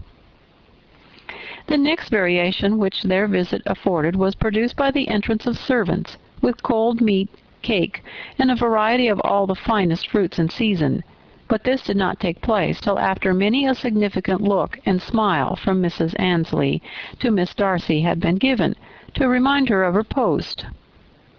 There was now employment for the whole party, for though they could not all talk, they could all eat, and the beautiful pyramids of grapes, nectarines, and peaches soon collected them round the table. While thus engaged, Elizabeth had a fair opportunity of deciding whether she most feared or wished for the appearance of Mr. Darcy, by the feelings which prevailed on his entering the room, and then, though but a moment before she had believed her wishes to predominate, she began to regret that he came.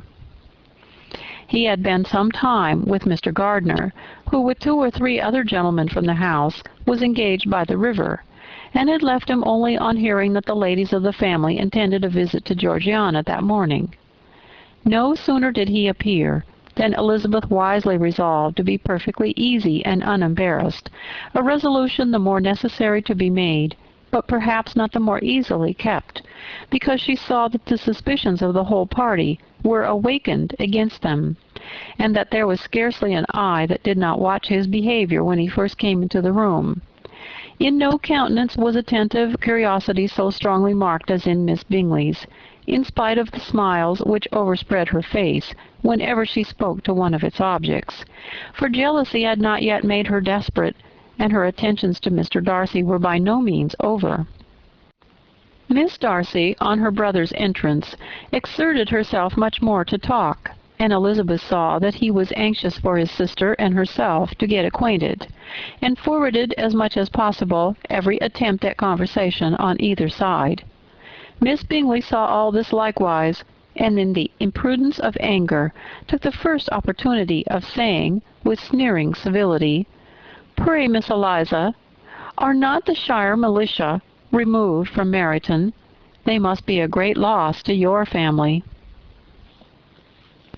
In Darcy's presence she dared not mention Wickham's name, but Elizabeth instantly comprehended that he was uppermost in her thoughts, and the various recollections connected with him gave her a moment's distress. But exerting herself vigorously to repel the ill-natured attack, she presently answered the question in a tolerably disengaged tone. While she spoke, an involuntary glance showed her Darcy, with a heightened complexion, earnestly looking at her, and his sister overcome with confusion and unable to lift up her eyes. Had Miss Bingley known what pain she was then giving her beloved friend, she undoubtedly would have refrained from the hint, but she had merely intended to discompose Elizabeth by bringing forward the idea of a man to whom she believed her partial, to make her betray a sensibility which might injure her in Darcy's opinion, and perhaps to remind the latter of all the follies and absurdities by which some part of her family were connected with that corps. Not a syllable had ever reached her of Miss Darcy's meditated elopement. To no creature had it been revealed, where secrecy was possible, except to Elizabeth, and from all Bingley's connections her brother was particularly anxious to conceal it, from that very wish which Elizabeth had long ago attributed to him, of their becoming hereafter her own. He had certainly formed such a plan, and without meaning that it should affect his endeavour to separate him from Miss Bennet, it is probable that it might add something to his lively concern for the welfare of his friend.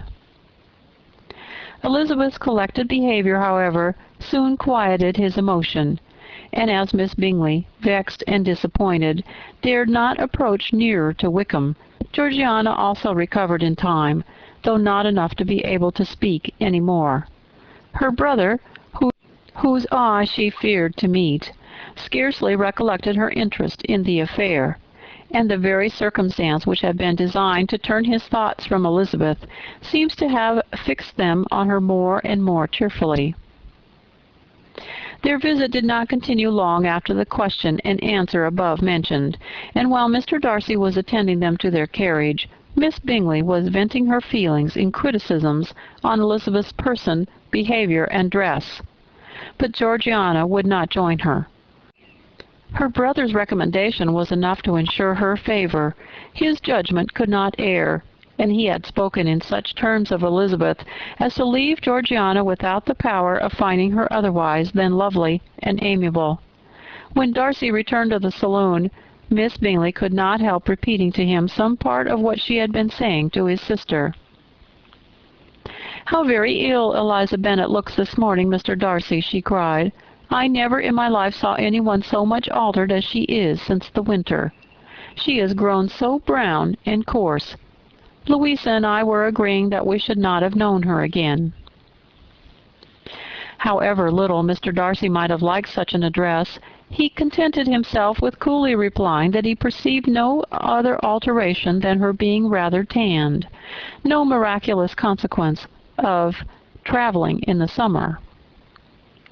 "For my own part," she rejoined, "I must confess that I never could see any beauty in her.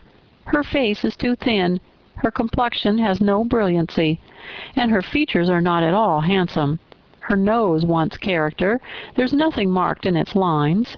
Her teeth are tolerable, but not out of the common way. And as for her eyes, which have sometimes been called so fine, I never could perceive anything extraordinary in them. They have a sharp, shrewish look, which I do not like at all, and in her air altogether there is a self-sufficiency without fashion, which is intolerable. Persuaded as Miss Bingley was that Darcy admired Elizabeth, this was not the best method of recommending herself. But angry people are not always wise, and in seeing him at last look somewhat nettled, she had all the success she expected. He was resolutely silent, however, and from a determination of making him speak, she continued. I remember when we first knew her in Hertfordshire, how amazed we all were to find she was a reputed beauty. And I particularly recollect your saying one night, after they had been dining at Netherfield, "She's a beauty. I should as soon call her mother a wit." But afterwards she seemed to improve on you, and I believe you thought her rather pretty at one time. "Yes," replied Darcy, who could contain himself no longer, "but that was only when I first knew her, for it is many months since I have considered her as one of the handsomest women of my acquaintances." He then went away, and Miss Bingley was left to all the satisfaction of having forced him to say what gave no one any pain but herself. Mrs. Gardiner and Elizabeth talked of all that had occurred during their visit as they returned, except what had particularly interested them both. The look and behavior of everybody they had seen were discussed, except of the person who had mostly engaged their attention. They talked of his sister, his friends, his house, his fruit, of everything but himself. Yet Elizabeth was longing to know what Mrs. Gardiner thought of him, and Mrs. Gardiner would have been highly gratified by her niece's beginning the subject. Chapter 46. Elizabeth had been a good deal disappointed in not finding a letter from Jane on their first arrival at Lambton, and this disappointment had been renewed on each of the mornings that had now been spent there. But on the third her repining was over, and her sister justified by the receipt of 2 letters from her at once, on which was marked that it had been missent elsewhere. Elizabeth was not surprised at it, as Jane had written the direction remarkably ill. They had just been preparing to walk as the letters came in, and her uncle and aunt, leaving her to enjoy them in quiet, set off by themselves.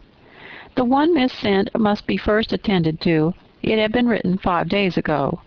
The beginning contained an account of all their little parties and engagements, with such news as the country afforded. But the latter half, which was dated a day later, and written in evident agitation, gave more important intelligence. It was to this effect. Since writing the above, dearest Lizzie, something has occurred of a most unexpected and serious nature, but I am afraid of alarming you. Be assured that we are all well. What I have to say relates to poor Lydia. An express came at 12 last night, just as we were all gone to bed, from Colonel Forster, to inform us that she was gone off to Scotland with one of his officers, to own the truth with Wickham. Imagine our surprise. To Kitty, however, it does not seem so wholly unexpected. I am very, very sorry. So imprudent a match on both sides. But I am willing to hope the best, and that his character has been misunderstood. Thoughtless and indiscreet, I can easily believe him, but this step, and let us rejoice over it, marks nothing bad at heart. His choice is disinterested at least, for he must know my father can give her nothing. Our poor mother is sadly grieved. My father bears it better. How thankful am I that we never let them know what has been said against him. We must forget it ourselves. They were off Saturday night about 12, as is conjectured, but were not missed till yesterday morning at 8. The express was sent off directly. My dear Lizzie, they must have passed within 10 miles of us. Colonel Forster gives us reason to expect him here soon. Lydia left a few lines for his wife, informing her of their attention. I must conclude, for I cannot be long from my poor mother. I am afraid you will not be able to make it out, but I hardly know what I have written. Without allowing herself time for consideration, and scarcely knowing what she felt, Elizabeth, on finishing this letter, instantly seized the other, and opening it with the utmost impatience, read as follows. It had been written a day later than the conclusion of the first. By this time, my dearest sister, you have received my hurried letter. I wish this may be more intelligible, though not confined for time. My head is so bewildered that I cannot answer for being coherent. Dearest Lizzie, I hardly know what I would write, but I have bad news for you, and it cannot be delayed. Imprudent as a marriage between Mr. Wickham and our poor Lydia would be, we are now anxious to be assured it has taken place, for there is but too much reason to fear they are not gone to Scotland.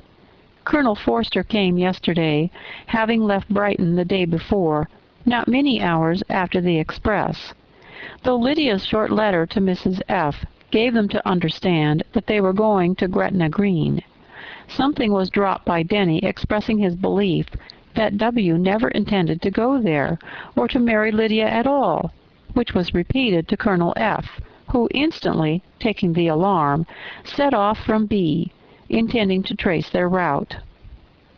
He did trace them easily to Clapham, but no further, for on entering that place they removed into a hackney coach, and dismissed the chaise that brought them from Epsom. All that is known after this is, that they were seen to continue the London road. I know not what to think. After making every possible inquiry on that side London, Colonel F. came on into Hertfordshire, anxiously renewing them at all the turnpikes, and at the inns in Barnet and Hatfield, but without any success. No such people had been seen to pass through. With the kindest concern he came on to Longbourn, and broke his apprehensions to us in a manner most creditable to his heart. I am sincerely grieved for him and Mrs. F., but no one can throw any blame on them. Our distress, our dear Lizzie, is very great. My father and mother believe the worst, but I cannot think so ill of him. Many circumstances might make it more eligible for them to be married privately in town than to pursue their first plan, and even if he could form such a design against a young woman of Lydia's connections, which is not likely, can I suppose her so lost to everything? Impossible. I grieve to find, however, that Colonel F. is not disposed to depend upon their marriage. He shook his head when I expressed my hopes, and said he feared W. was not a man to be trusted.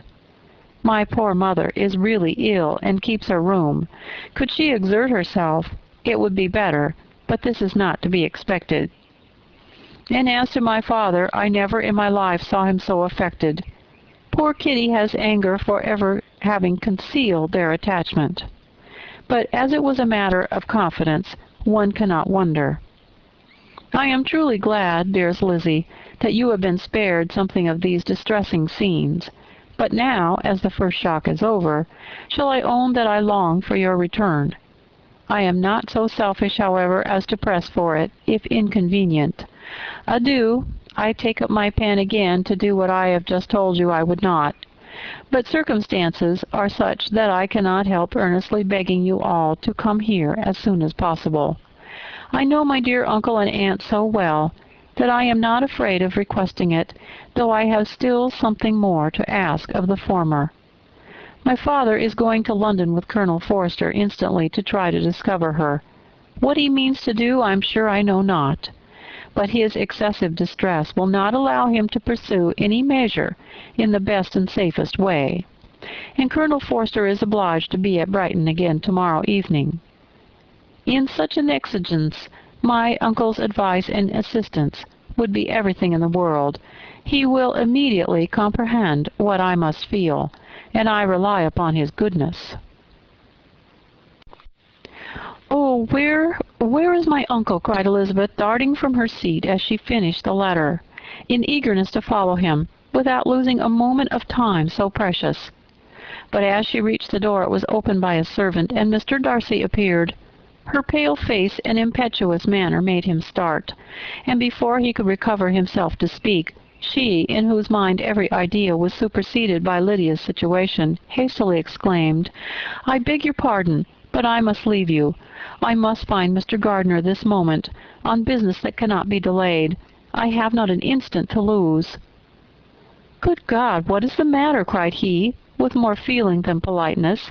Then, recollecting himself, "I will not detain you a minute, but let me, or let the servant go after Mr. and Mrs. Gardiner. You are not well enough. You cannot go yourself." Elizabeth hesitated, but her knees trembled under her, and she felt how little would be gained by her attempting to pursue them. Calling back the servant, therefore, she commissioned him, though in so breathless an accent as made her almost intelligible, to fetch his master and mistress home instantly. On his quitting the room she sat down, unable to support herself, and looking so miserably ill that it was impossible for Darcy to leave her, or to refrain from saying, in a tone of gentleness and commiseration, "Let me call your maid. Is there nothing you could take to give you pleasant relief? A glass of wine. Shall I get you one? You are very ill." "No, I thank you," she replied, endeavoring to recover herself.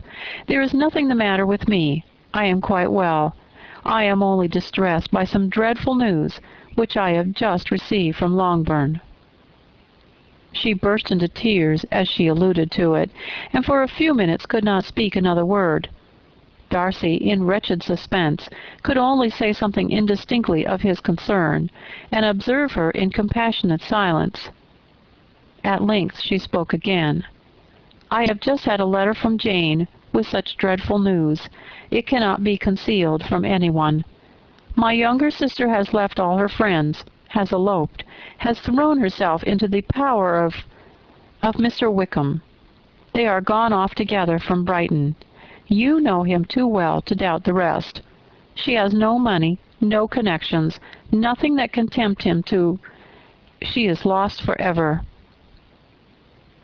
Darcy was fixed in astonishment.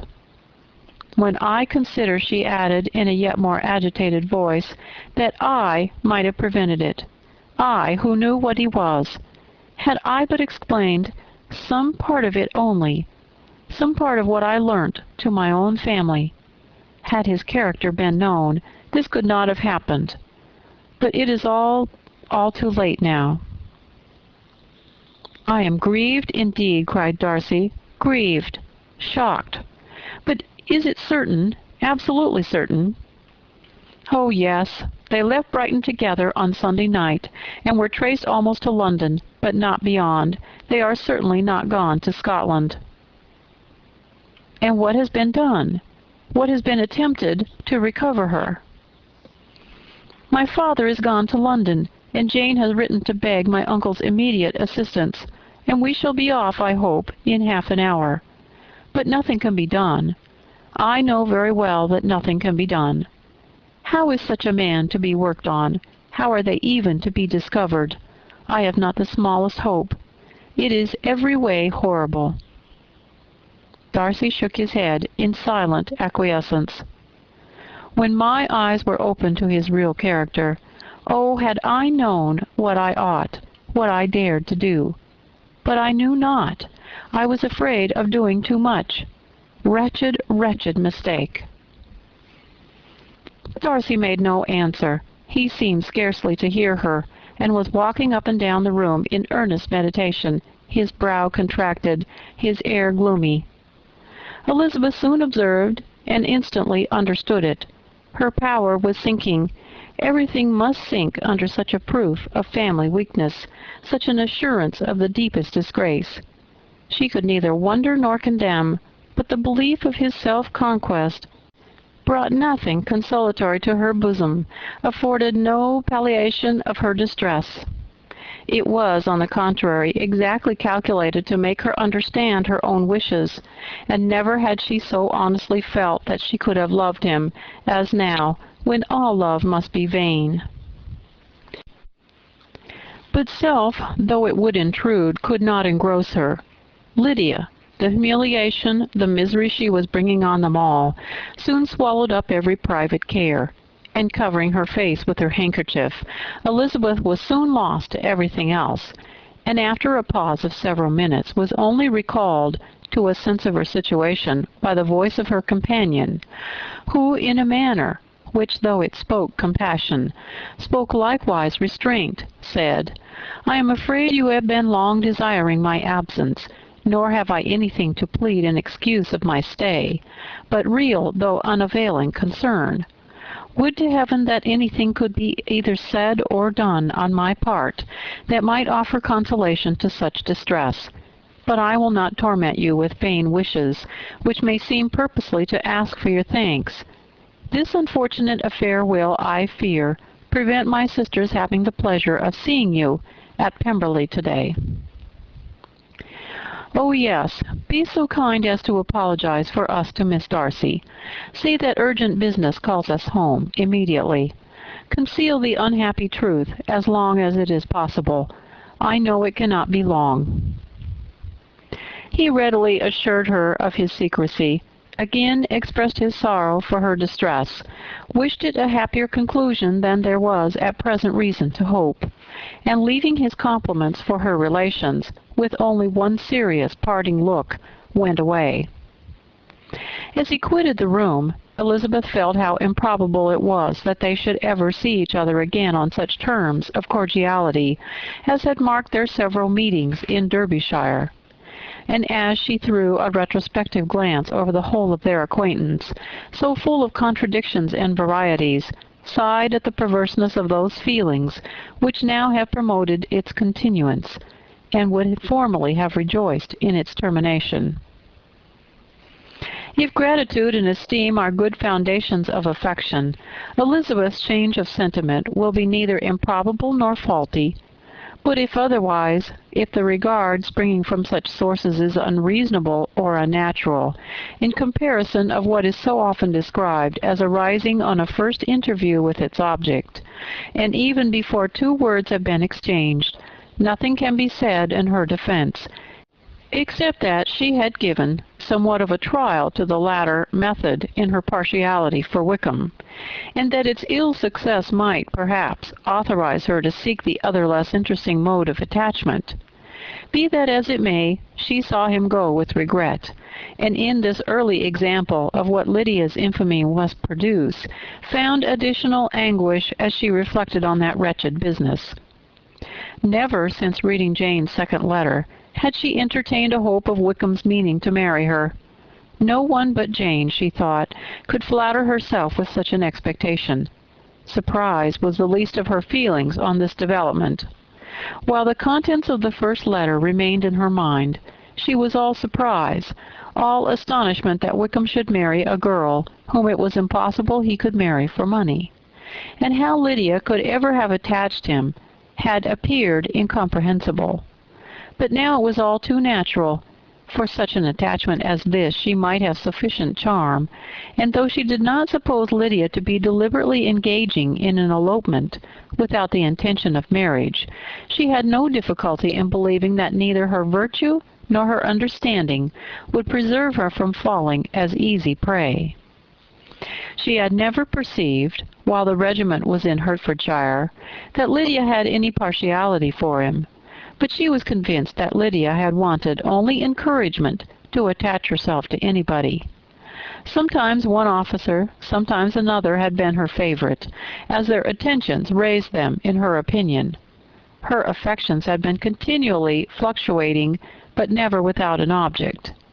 The mischief of neglect and mistaken indulgence towards such a girl, oh, how acutely did she now feel it! She was wild to be at home, to hear, to see, to be upon the spot to share with Jane in the cares of what must now fall wholly upon her. In a family so deranged, a father absent, a mother incapable of exertion, and requiring constant attendance. And though almost persuaded that nothing could be done for Lydia, her uncle's interference seemed of the utmost importance, and till he entered the room, the misery of her impatience was severe. Mr. and Mrs. Gardiner had hurried back in alarm, supposing by the servant's account that their niece had suddenly taken ill. But satisfying them instantly on that head, she eagerly communicated the cause of their summons, reading the two letters aloud, and dwelling on the postscript of the last with trembling energy. Though Lydia had never been a favorite with them, Mr. and Mrs. Gardiner could not be but deeply afflicted. Not Lydia only, but all were concerned in it, and after the first exclamations of surprise and horror, Mr. Gardiner readily promised every assistance in his power. Elizabeth, though expecting no less, thanked him with tears of gratitude, and all three being actuated by one spirit, everything relating to their journey was speedily settled. They were to be off as soon as possible. "But what is to be done about Pemberley?" cried Mrs. Gardner. "John told us that Mr. Darcy was here when you sent for us. Was it so?" "Yes, and I told him we should not be able to keep our engagement. That is all settled." "What is all settled?" repeated the other, as she ran into her room to prepare. "And are they upon such terms as for her to disclose the real truth? Oh, that I knew how it was!" But wishes were in vain, or at least could serve only to amuse her in the hurry and confusion of the following hour. Had Elizabeth been at leisure to be idle, she would have remained certain that all employment was impossible to one so wretched as herself, but she had her share of business as well as her aunt, and amongst the rest there were notes to be written to all their friends at Lambton, with false excuses for their sudden departure. An hour, however, saw the whole completed, and Mr. Gardner meanwhile having settled his account at the inn, nothing remained to be done but to go. And Elizabeth, after all the misery of the morning, found herself in a shorter space of time than she could have supposed, seated in the carriage and on the road to Longbourn.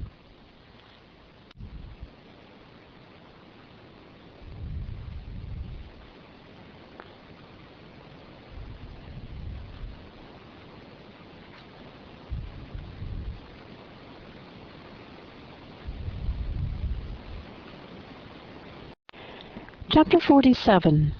"I have been thinking it over again, Elizabeth," said her uncle, as they drove from the town, "and really, upon serious consideration, I am much more inclined than I was to judge as your eldest sister does on the matter. It appears to me so very unlikely that any young man should form such a design against a girl who is by no means unprotected or friendless, and who was actually staying in his colonel's family, that I'm strongly inclined to hope the best. Could he expect that her friends would not step forward?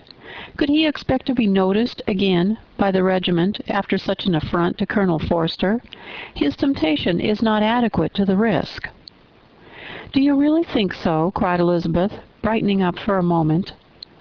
"Upon my word," said Mrs. Gardner, "I begin to be of your uncle's opinion. It is really too great a violation of decency, honor, and interest for him to be guilty of it. I cannot think so very ill of Wickham. Can you yourself, Lizzie, so wholly give him up as to believe him capable of it?" "Not, perhaps, of neglecting his own interest, but of every other neglect I can believe him capable. If, indeed, it should be so, but I dare not hope it. Why should they not go on to Scotland, if that had been the case?" "In the first place," replied Mr. Gardner, "there's no absolute proof that they are not gone to Scotland." "Oh, but their removing from the chaise into a hackney coach is such a presumption. And besides, no traces of them were to be found on the Barnet road." "Well, then, supposing them to be in London. They may be there, though for the purpose of concealment, for no more exceptional purpose. It is not likely that money should be very abundant on either side, and it might strike them that they could be more economically, though less expeditiously, married in London than in Scotland." "But why all this secrecy? Why any fear of detection? Why must their marriage be private?" "Oh, no, no, this is not likely. His most popular friend, you see by Jane's account, was persuaded of his never intending to marry her. Wickham will never marry a woman without some money. He cannot afford it. And what claims has Lydia, what attraction has she beyond youth, health, and good humor that could make him, for her sake, forego every chance of benefiting himself by marrying well? As to what restraint the apprehensions of disgrace in the corps might throw on a dishonorable elopement with her, I am not to judge, for I know nothing of the effects that such a step might produce. But as to your other objection, I am afraid it will hardly hold good. Lydia has no brothers to step forward, and he might imagine from my father's behavior, from his indolence and little attention he has ever seemed to give to what was going forward in his family, that he would do as little and think as little about it as any father could do in such a matter. But can you think that Lydia is so lost to everything but love of him as to consent to live with him on any other terms than marriage? It does seem, and it is most shocking indeed, replied Elizabeth, with tears in her eyes, that a sister's sense of decency and virtue in such a point should admit of doubt. But really I know not what to say. Perhaps I am not doing her justice. But she is very young. She has never been taught to think on serious subjects, and for the last half-year, nay, for a 12-month, she has been given up to nothing but amusement and vanity. She has been allowed to dispose of her time in the most idle and frivolous manner, and to adopt any opinions that came in her way. Since the Shire were first quartered in Meryton, nothing but love, flirtation, and officers have been in her head. She has been doing everything in her power by thinking and talking on the subject, to give greater, susceptibility to her feelings, which are naturally lively enough. And we all know that Wickham has every charm of person and address that can captivate a woman. But you see that Jane, said her aunt, does not think so ill of Wickham as to believe him capable of the attempt. Of whom does Jane ever think ill? And who is there, whatever might be their former conduct, that she would believe capable of such an attempt, till it were proved against them? But Jane knows as well as I do what Wickham really is. We both know that he has been profligate in every sense of the word, that he has neither integrity nor honor, that he is as false and deceitful as he is insinuating. And do you really know all this? Cried Mrs. Gardiner, whose curiosity as to the mode of her intelligence was all alive. I do indeed, replied Elizabeth, coloring. I told you the other day of his infamous behavior to Mr. Darcy, and you yourself, when last at Longbourn, heard in what manner he spoke of the man who had behaved with such forbearance and liberality towards him. And there are other circumstances which I am not at liberty, which it is not worth while to relate. But his lies about the whole Pemberley family are endless. From what he said of Miss Darcy, I was thoroughly prepared to see a proud, reserved, disagreeable girl. Yet he knew to the contrary himself. He must know that she was as amiable and unpretending as we have found her. But does Lydia know nothing of this? Can she be ignorant of what you and Jane seem so well to understand? Oh, yes, that is the worst of all. Till I was in Kent, and saw so much both of Mr. Darcy and his relation Colonel Fitzwilliam, I was ignorant of the truth myself. And when I returned home, the Shire was to leave Meryton in a week or a fortnight's time. As that was the case, neither Jane, to whom I related the whole, nor I thought it necessary to make our knowledge public. For of what use could it apparently be to anyone that the good opinion which all the neighborhood had of him should then be overthrown? And even when it was settled that Lydia should go with Mrs. Forster, the necessity of opening her eyes to his character never occurred to me. That she should be in any danger from the deception never entered my head. That such a consequence as this would ensue, you may easily believe, was far enough from my thoughts. When they all removed to Brighton, therefore, you had no reason, I suppose, to believe them fond of each other. Not the slightest. I can remember no symptom of affection on either side, and had anything of the kind been perceptible, you must be aware that ours is not a family on which it could be thrown away. When first he entered the corps, she was ready enough to admire him, but so we all were. Every girl in or near Meryton was out of her senses about him for the first 2 months, but he never distinguished her by any particular attention, and consequently, after a moderate period of extravagant and wild admiration, her fancy for him gave way, and others of the regiment, who treated her with more distinction, again became her favorites. It may be easily believed that however little of novelty could be added to their fears, hopes, and conjectures on this interesting subject by its repeated discussion, no other could detain them from it long, during the whole of the journey. From Elizabeth's thoughts it was never absent. Fixed there by the keenest of all anguish, self-reproach, she could find no interval of ease or forgetfulness. They traveled as expeditiously as possible, and sleeping one night on the road, reached Longbourn by dinner the next day. It was a comfort to Elizabeth to consider that Jane could not have been wearied by long expectations. The little Gardiners, attracted by the sight of a chaise, were standing on the steps of the house as they entered the paddock, and when the carriage drove up to the door, the joyful surprise that lighted up their faces and displayed itself over their whole bodies in a variety of capers and frisks was the first pleasing earnest of their welcome.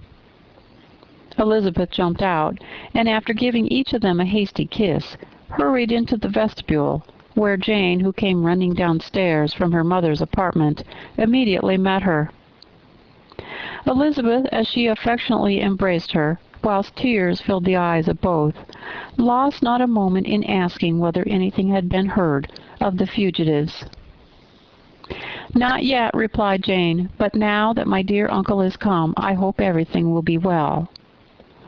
"Is my father in town?" "Yes, he went on Tuesday, as I wrote you word." "And have you heard from him often?" "We have heard only once. He wrote me a few lines on Wednesday, to say that he had arrived in safety, and to give me his directions, which I particularly begged him to do. He merely added that he would not write again till he had something of importance to mention." "And my mother, how is she? How are you all?" "My mother is tolerably well, I trust, though her spirits are greatly shaken. She's upstairs, and will have great satisfaction in seeing you all. She does not yet leave her dressing-room. Mary and Kitty, thank heaven, are quite well." "But you, how are you?" cried Elizabeth. "You look pale. How much you must have gone through." Her sister, however, assured her of her being perfectly well, and their conversation, which had been passing while Mr. and Mrs. Gardiner were engaged with their children, was now put an end to by the approach of the whole party. Jane ran to her uncle and aunt and welcomed and thanked them both, with alternate smiles and tears. When they were all in the drawing-room, the questions which Elizabeth had already asked were of course repeated by the others, and they soon found that Jane had no intelligence to give. The sanguine hope of good, however, which the benevolence of her heart suggested had not yet deserted her. She still expected that it would all end well, and that every morning would bring some letter, either from Lydia or her father, to explain their proceedings and perhaps announce the marriage. Mrs. Bennet, to whose apartment they all repaired, after a few minutes' conversation together, received them exactly as might be expected, with tears and lamentations of regret, invectives against the villainous conduct of Wickham, and complaints of her own sufferings and ill usage, blaming everybody but the person to whose ill-judging indulgence the errors of her daughter must be principally owing. "If I had been able," said she, "to carry my point in going to Brighton, with all my family, this would not have happened. But poor dear Lydia had nobody to take care of her. Why did the Forsters ever let her go out of their sight? I'm sure there was some great neglect or other on their side, for she is not the kind of girl to do such a thing if she had been well looked after. I always thought they were very unfit to have the charge of her, but I was overruled, as I always am. Poor dear child! And now here's Mr. Bennet gone away, and I know he will fight Wickham, wherever he meets him, and then he will be killed. And what is to become of us all? The Collinses will turn us out before he's cold in his grave. And if you are not kind to us, brother, I do not know what we shall do."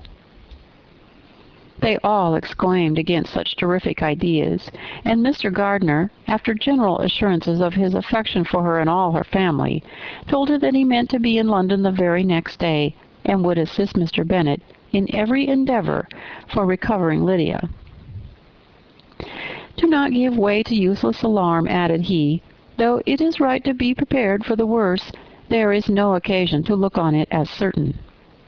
It is not quite a week since they left Brighton. In a few days more we may gain some news of them. Until we know that they are not married and have no design of marrying, do not let us give the matter over as lost. As soon as I get to town I shall go to my brother, and make him come home with me to Gracechurch Street, and then we may consult together as to what is to be done." "Oh, my dear brother," cried Mrs. Bennet, "this is exactly what I would most wish for. And now do, when you get to town, find them out, wherever they may be, and if they are not married already, make them marry.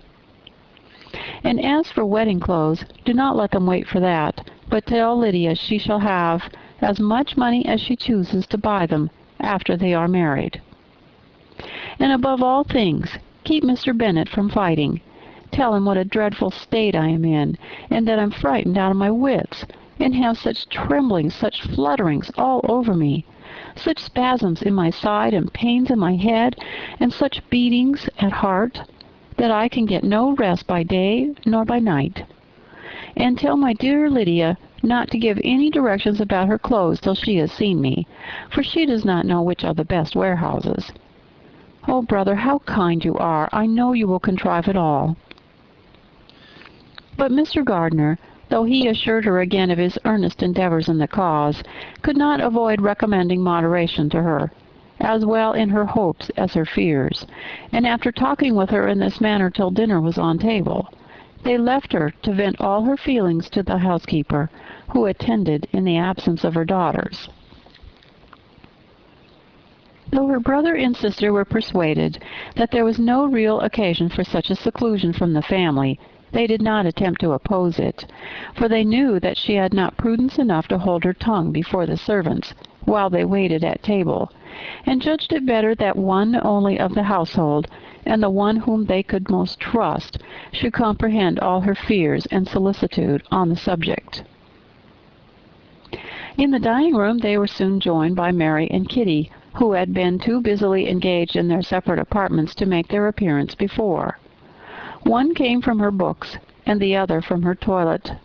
The faces of both, however, were tolerably calm, and no change was visible in either, except that the loss of her favourite sister, or the anger which she had herself incurred in the business, had given something more of fretfulness than usual to the accents of Kitty. As for Mary, she was mistress enough of herself to whisper to Elizabeth, with a countenance of grave reflection, soon after they were seated at table, "This is a most unfortunate affair, and will probably be much talked of. But we must stem the tide of malice, and pour into the wounded bosoms of each other the balm of sisterly consolation." Then, perceiving in Elizabeth no inclination of replying, she added, "Unhappy as the event must be for Lydia, we may draw from it this useful lesson, that loss of virtue in a female is irretrievable, that one false step involves her in endless ruin, that her reputation is no less brutal than it is beautiful, and that she cannot be too much guarded in her behavior towards the undeserving of the other sex." Elizabeth lifted up her eyes in amazement, but was too much oppressed to make any reply. Mary, however, continued to console herself with such kind of moral extractions from the evil before them. In the afternoon, the two elder Miss Bennets were able to be for half an hour by themselves, and Elizabeth instantly availed herself of the opportunity of making any inquiries, which Jane was equally eager to satisfy. After joining in general lamentations over the dreadful sequel of this event, which Elizabeth considered as all but certain, and Miss Bennet could not assert to be wholly impossible, the former continued the subject by saying, "But tell me all and everything about it which I have not already heard. Give me further particulars. What did Colonel Forster say? Had they no apprehension of anything before the elopement took place? They must have seen them together forever." Colonel Forster did own that he had often suspected some partiality, especially on Lydia's side, but nothing to give him any alarm. I am so grieved for him. His behavior was attentive and kind to the utmost. He was coming to us in order to assure us of his concern, before he had any idea of their not being gone to Scotland. When that apprehension first got abroad, it hastened his journey. And was Denny convinced that Wickham would not marry? Did he know of their intending to go off? Had Colonel Forster seen Denny himself? Yes, but when questioned by him, Denny denied knowing anything of their plan, and would not give his real opinion about it. He did not repeat his persuasion of their not marrying, and from that, I am inclined to hope, he might have been misunderstood before. Until Colonel Forster came himself, not one of you entertained a doubt, I suppose, of their being really married. How was it possible that such an idea should enter our brains? I felt a little uneasy, a little fearful of my sister's happiness with him in marriage, because I knew that his conduct had not always been quite right. My father and mother knew nothing of that. They only felt how imprudent a match it must be. Kitty then owned, with a very natural triumph on knowing more than the rest of us, that in Lydia's last letter she had prepared her for such a step. She had known, it seems, of their being in love with each other many weeks. But not before they went to Brighton. No, I believe not. And did Colonel Forster appear to think ill of Wickham himself? Does he know his real character? I must confess that he did not speak so well of Wickham as he formerly did. He believed him to be imprudent and extravagant. And since this sad affair has taken place, it is said that he left Meryton greatly in debt. But I hope this may be false. Oh, Jane, had we been less secret, had we told what we knew of him, this could not have happened. Perhaps it would have been better, replied her sister. But to expose the former faults of any person without knowing what their present feelings were seemed unjustifiable. We acted with the best intentions. Could Colonel Forster repeat the particulars of Lydia's note to his wife? He brought it with him for us to see. Jane then took it from her pocket-book and gave it to Elizabeth. These were the contents. My dear Harriet, you will laugh when you know where I am gone, and I cannot help laughing myself at your surprise tomorrow morning as soon as I am missed. I am going to Gretna Green, and if you cannot guess with who, I shall think you a simpleton, for there is but one man in the world I love, and he is an angel. I should never be happy without him, so think it no harm to be off. You need not send them word at Longbourn of my going, if you do not like it, for it will make the surprise the greater when I write to them and sign my name, Lydia Wickham. What a good joke it will be! I can hardly write for laughing. Pray make my excuses to Pratt for not keeping my engagement and dancing with him tonight. Tell him I hope he will excuse me when he knows all, and tell him I will dance with him at the next ball we meet, with great pleasure. I shall send for my clothes when I get to Longbourn, but I wish you would tell Sally to mend a great slit in my worked muslin gown before they are packed up. Goodbye. Give my love to Colonel Forster. I hope you will drink to our good journey. Your affectionate friend, Lydia Bennet. Oh, thoughtless, thoughtless Lydia, cried Elizabeth when she finished it. What a letter it is, to be written at such a moment, but at least it shows that she was serious in the object of her journey. Whatever he might afterwards persuade her to, it was not on her side a scheme of infamy. My poor father, how he must have felt it! I never saw anyone so shocked. He could not speak a word for full 10 minutes. My mother was taken ill immediately. The whole house in such confusion. Oh, Jane, cried Elizabeth, was there a servant belonging to it who did not know the whole story before the end of the day? I do not know. I hope there was. But to be guarded at such a time is very difficult. My mother was in hysterics, and though I endeavored to give her every assistance in my power, I'm afraid I did not do so much as I might have done. But the horror of what might possibly happen almost took from me my faculties. Your attendance upon her has been too much for you. You do not look well. Oh, that I had been with you! You have had every care and anxiety upon yourself alone. Mary and Kitty have been very kind, and would have shared in every fatigue, I'm sure, but I did not think it right for either of them. Kitty is slight and delicate, and Mary studies so much that her hours of repose should not be broken in on. My Aunt Phillips came to Longbourn on Tuesday after my father went away, and was so good as to stay till Thursday with me. She was of great use and comfort to us all. And Lady Lucas has been very kind. She walked here on Wednesday morning to condole with us, and offered her services or any of her daughters, if they could be of use to us. "She had better have stayed at home," cried Elizabeth. "Perhaps she meant well, but under such a misfortune as this, one cannot see too little of one's neighbors. Assistance is impossible, condolence insufferable. Let them triumph over us at a distance, and be satisfied." She then proceeded to inquire into the measures which her father had intended to pursue, while in town, for the recovery of his daughter. "He meant, I believe," replied Jane, "to go to Epsom, the place where they last change horses, see the postilions, and see if anything could be made out from them. His principal object must be to discover the number of the hackney coach which took them from Clapham.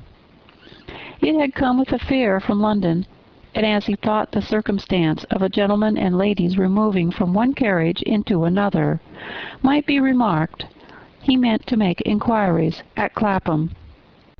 If he could anyhow discover at what house the coachman had before set down his fare, he determined to make inquiries there, and hoped it might not be impossible to find out the stand and number of the coach.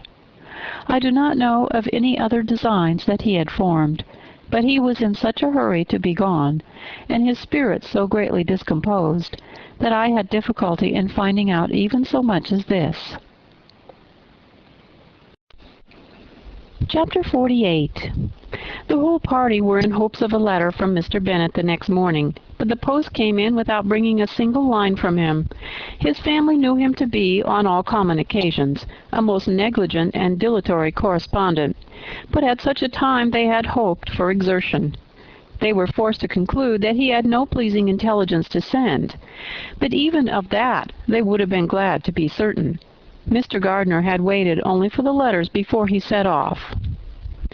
When he was gone, they were certain at least of receiving constant information of what was going on, and their uncle promised at parting to prevail on Mr. Bennet to return to Longbourn as soon as he could, to the great consolation of his sister, who considered it the only security for her husband's not being killed in a duel. Mrs. Gardiner and the children were to remain in Hertfordshire a few days longer, as the former thought her presence might be serviceable to her nieces.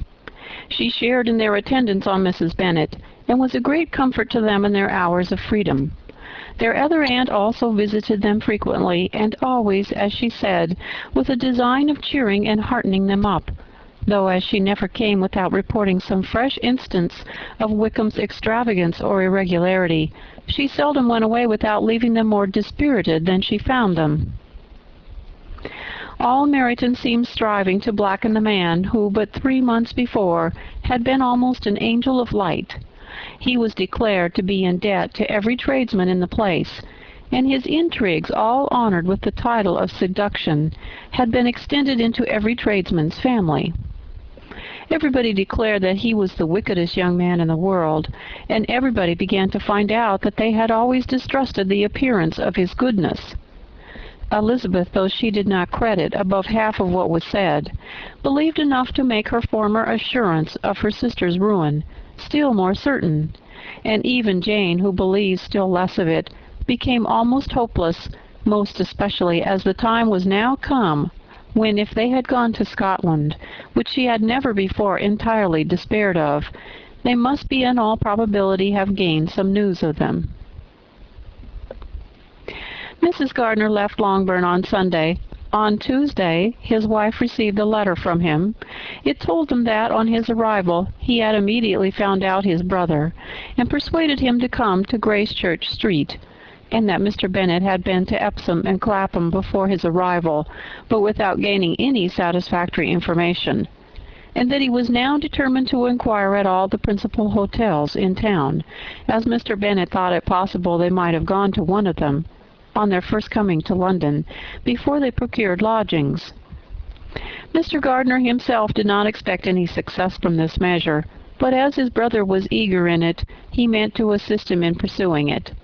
He added that Mr. Bennet seemed wholly disinclined at present to leave London, and promised to write again very soon. There was also a postscript to this effect. I have written to Colonel Forster to desire him to find out, if possible, from some of the young man's intimates in the regiment, whether Wickham has any relations or connections who would be likely to know in what part of town he has now concealed himself. If there were any one that one could apply to, with the probability of gaining such a clue as that, it might be of essential consequence. At present we have nothing to guide us. Colonel Forster will, I dare say, do everything in his power to satisfy us on this head. But on second thoughts, perhaps, Lizzie could tell us what relations he has now living, better than any other person.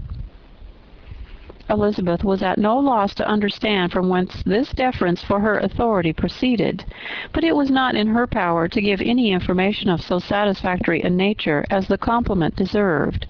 She had never heard of his having had any relations, except a father and mother, both of whom had been dead many years. It was possible, however, that some of his companions in the shire might be able to give more information, and though she was not very sanguine in expecting it, the application was something to look forward to. Every day at Longbourn was now a day of anxiety, and the most anxious part of each day was when the post was expected. The arrival of letters was the first grand object of every morning's impatience. Through letters, whatever of good or bad was to be told would be communicated, and every succeeding day was expected to bring some news of importance. But before they heard again from Mr. Gardner, a letter arrived for their father from a different quarter, from Mr. Collins, which, as Jane had received directions to open all that came for him in his absence, she accordingly read. And Elizabeth, who knew what curiosities his letters always were, looked over her and read it likewise. It was as follows. My dear Sir, I feel myself called upon by our relationship and my situation in life to condole with you on the grievous affliction you are now suffering under, of which we were yesterday informed by a letter from Hertfordshire. Be assured, my dear sir, that Mrs. Collins and myself sincerely sympathize with you and all your respectable family in your present distress, which must be of the bitterest kind, because proceeding from a cause which no time can remove. No arguments shall be wanting on my part that can alleviate so severe a misfortune, or that may comfort you under a circumstance that must be of all others most afflicting to a parent's mind.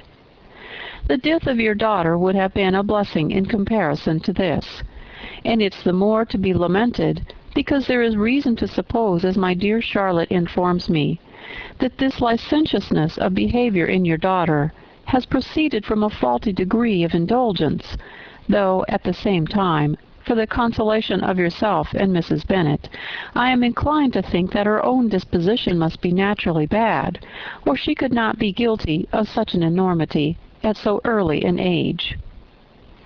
Howsoever that may be, you are grievously to be pitied, in which opinion I am not only joined by Mrs. Collins, but likewise by Lady Catherine and her daughter, to whom I have related the affair. They agree with me in apprehending that this false step in one daughter will be injurious to the fortunes of all the others, for who, as Lady Catherine herself condescendingly says, will connect themselves with such a family? And this consideration leads me moreover to reflect, with augmented satisfaction, on a certain event of last November, for had it been otherwise, I must have been involved in all your sorrow and disgrace. Let me advise you then, my dear sir, to console yourself as much as possible, to throw off your unworthy child from your affection forever, and leave her to reap the fruits of her own heinous offense.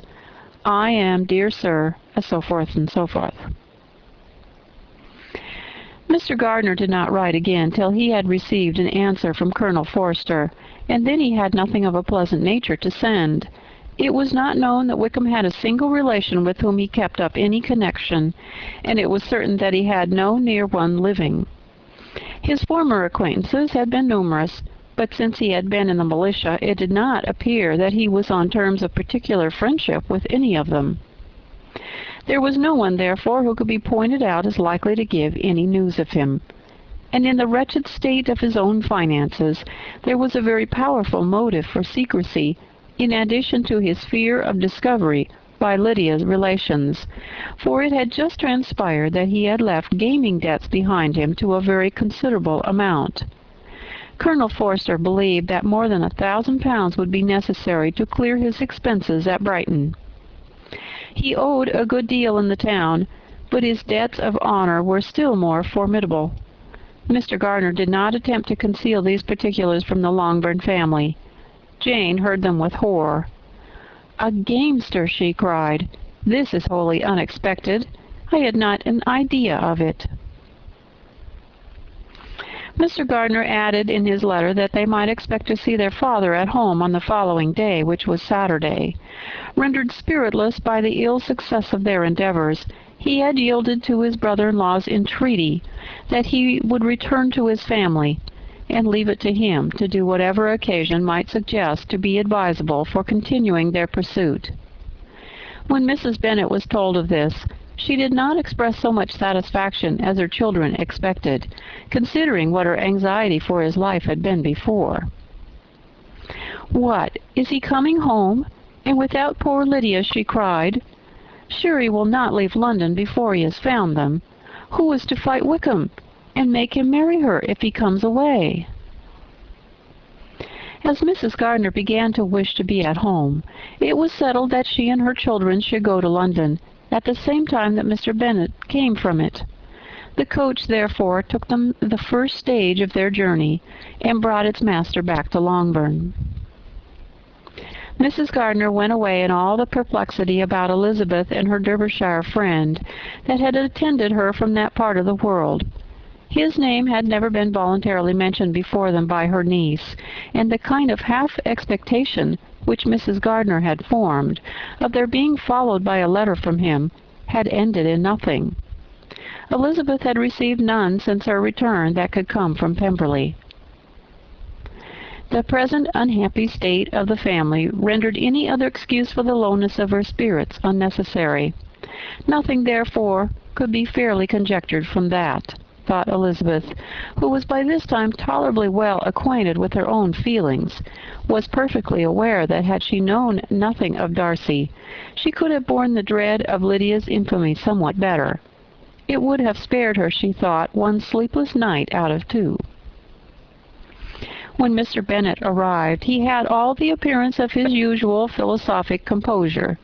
He said as little as he had ever been in the habit of saying, made no mention of the business that had taken him away, and it was some time before his daughters had courage to speak of it. It was not till the afternoon, when he enjoined them at tea, that Elizabeth ventured to introduce the subject, and then, on her briefly expressing her sorrow for what he must have endured, he replied, "Say nothing of that. Who should suffer but myself? It has been my own doing, and I ought to feel it." "You must not be too severe upon yourself," replied Elizabeth. "You may well warn me against such an evil. Human nature is so prone to fall into it. No, Lizzie, let me once in my life feel how much I have been to blame. I am not afraid of being overpowered by the impression. It will pass away soon enough." "Do you suppose them to be in London?" "Yes. Where else can they be so well concealed?" "And Lydia used to want to go to London," added Kitty. "She is happy then," said her father dryly, "and her residence there will probably be of some duration." Then, after a short silence, he continued, "Lizzie, I bear you no ill will for being justified in your advice to me last May, which, considering the event, shows some greatness of mind." They were interrupted by Miss Bennet, who came to fetch her mother's tea. "This is a parade," cried he, "which does one good. It gives such an elegance to misfortune. Another day I will do the same. I will sit in my library in my nightcap and powdering gown, and give as much trouble as I can, or perhaps I may defer it till Kitty runs away." "I'm not going to run away, Papa," said Kitty fretfully. "If I should ever go to Brighton, I would behave better than Lydia." "You go to Brighton! I would not trust you so near it as Eastbourne for £50. No, Kitty, I have at last learnt to be cautious, and you will feel the effects of it. No officer is ever to enter my house again, nor even to pass through the village. Balls will be absolutely prohibited unless you stand up with one of your sisters, and you are never to stir out of doors till you can prove that you have spent 10 minutes of every day in a rational manner." Kitty, who took all these threats in a serious light, began to cry. "Well, well," said he, "do not make yourself unhappy. If you're a good girl for the next 10 years, I will take you to a review at the end of them." Chapter 49. 2 days after Mr. Bennet's return, as Jane and Elizabeth were walking together in the shrubbery behind the house, they saw the housekeeper coming towards them, and concluding that she came to call them to their mother, went forward to meet her.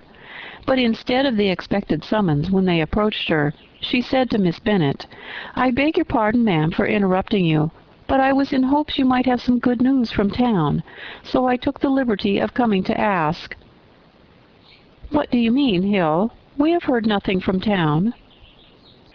"Dear madam," cried Mrs. Hill, in great astonishment, "don't you know there is an express come for master from Mr. Gardiner? He has been here this half hour, and master has had a letter." Away ran the girls, too eager to get in to have time for speech. They ran through the vestibule into the breakfast-room, from thence to the library.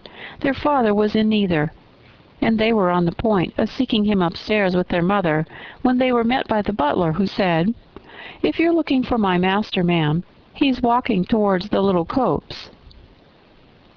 Upon this information they instantly passed through the hall once more, and ran across the lawn after their father, who was deliberately pursuing his way towards a small wood on one side of the paddock. Jane, who was not so light nor so much in the habit of running as Elizabeth, soon lagged behind, while her sister, panting for breath, came up with him and eagerly cried out, "Papa, what news? What news? Have you heard from my uncle?" "Yes, I've had a letter from him by express." "Well, and what news does it bring, good or bad?" "What is there of good to be expected?" said he, taking the letter from his pocket. "But perhaps you would like to read it." Elizabeth impatiently caught it from his hand. Jane now came up. "Read it aloud," said their father, "for I hardly know myself what it is about." Gracechurch Street, Monday, August 2nd. My dear brother, at last I am able to send you some tidings of my niece, and such as, upon the whole, I hope will give you satisfaction. Soon after you left me on Saturday, I was fortunate enough to find out in what part of London they were. The particulars I reserve till we meet. It is enough to know they are discovered. I have seen them both. "Then it is as I always hoped," cried Jane. "They are married." Elizabeth read on. "I have seen them both. They are not married, nor can I find there was any intention of doing so. But if you are willing to perform the engagements which I have ventured to make on your side, I hope it will not be long before they are.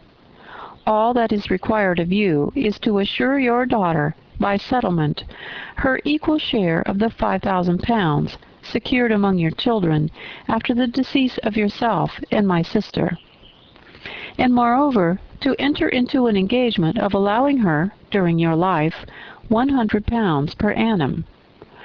These are conditions which, considering everything, I had no hesitation in complying with, as far as I thought myself privileged, for you. I shall send this by express, that no time may be lost in bringing me your answer. You will easily comprehend, from these particulars, that Mr. Wickham's circumstances are not so hopeless as they are generally believed to be. The world has been deceived in that respect, and I am happy to say there will be some little money, even when all his debts are discharged, to settle on my niece, in addition to her own fortune. If, as I conclude will be the case, you send me full powers to act in your name throughout the whole of this business, I will immediately give directions to Haggerston for preparing a proper settlement. There will not be the smallest occasion for your coming to town again. Therefore stay quietly at Longbourn, and depend on my diligence and care. Send back your answer as soon as you can, and be careful to write explicitly.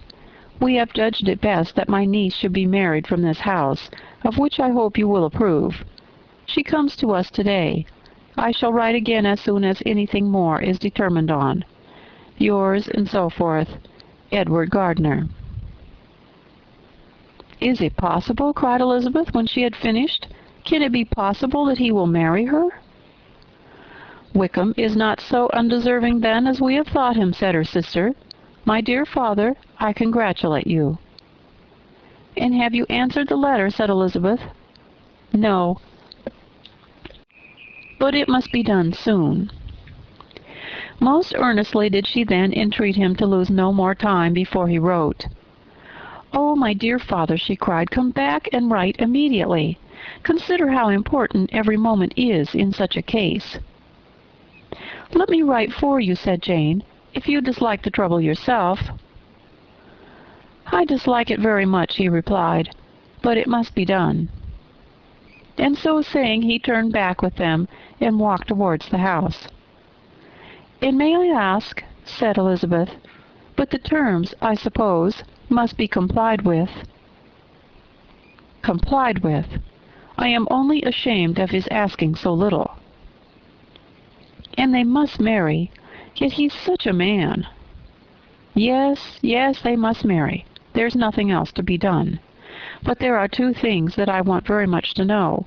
One is, how much money your uncle has laid down to bring it about, and the other, how I am ever to pay him." "Money? My uncle!" cried Jane. "What do you mean, sir?" "I mean that no man in his senses would marry Lydia on so slight a temptation as 100 a year during my life, and 50 after I'm gone." "That is very true," said Elizabeth, "though it had not occurred to me before. His debts to be discharged, and something still to remain. Oh, it must be my uncle's doings. Generous, good man. I am afraid he has distressed himself. A small sum could not do all this." "No," said her father. "Wickham's a fool if he takes her with a farthing less than 10,000 pounds. I should be very sorry to think so ill of him in the very beginning of our relationship." 10,000 pounds! Heaven forbid! How is half such a sum to be repaid?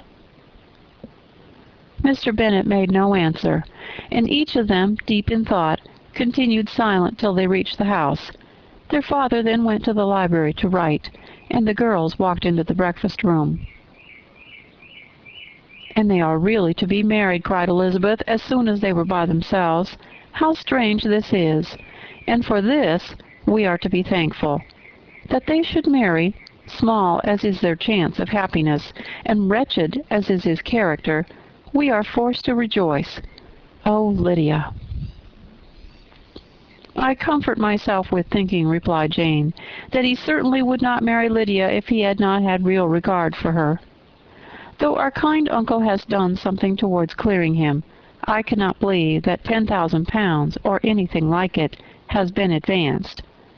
He has children of his own, and may have more.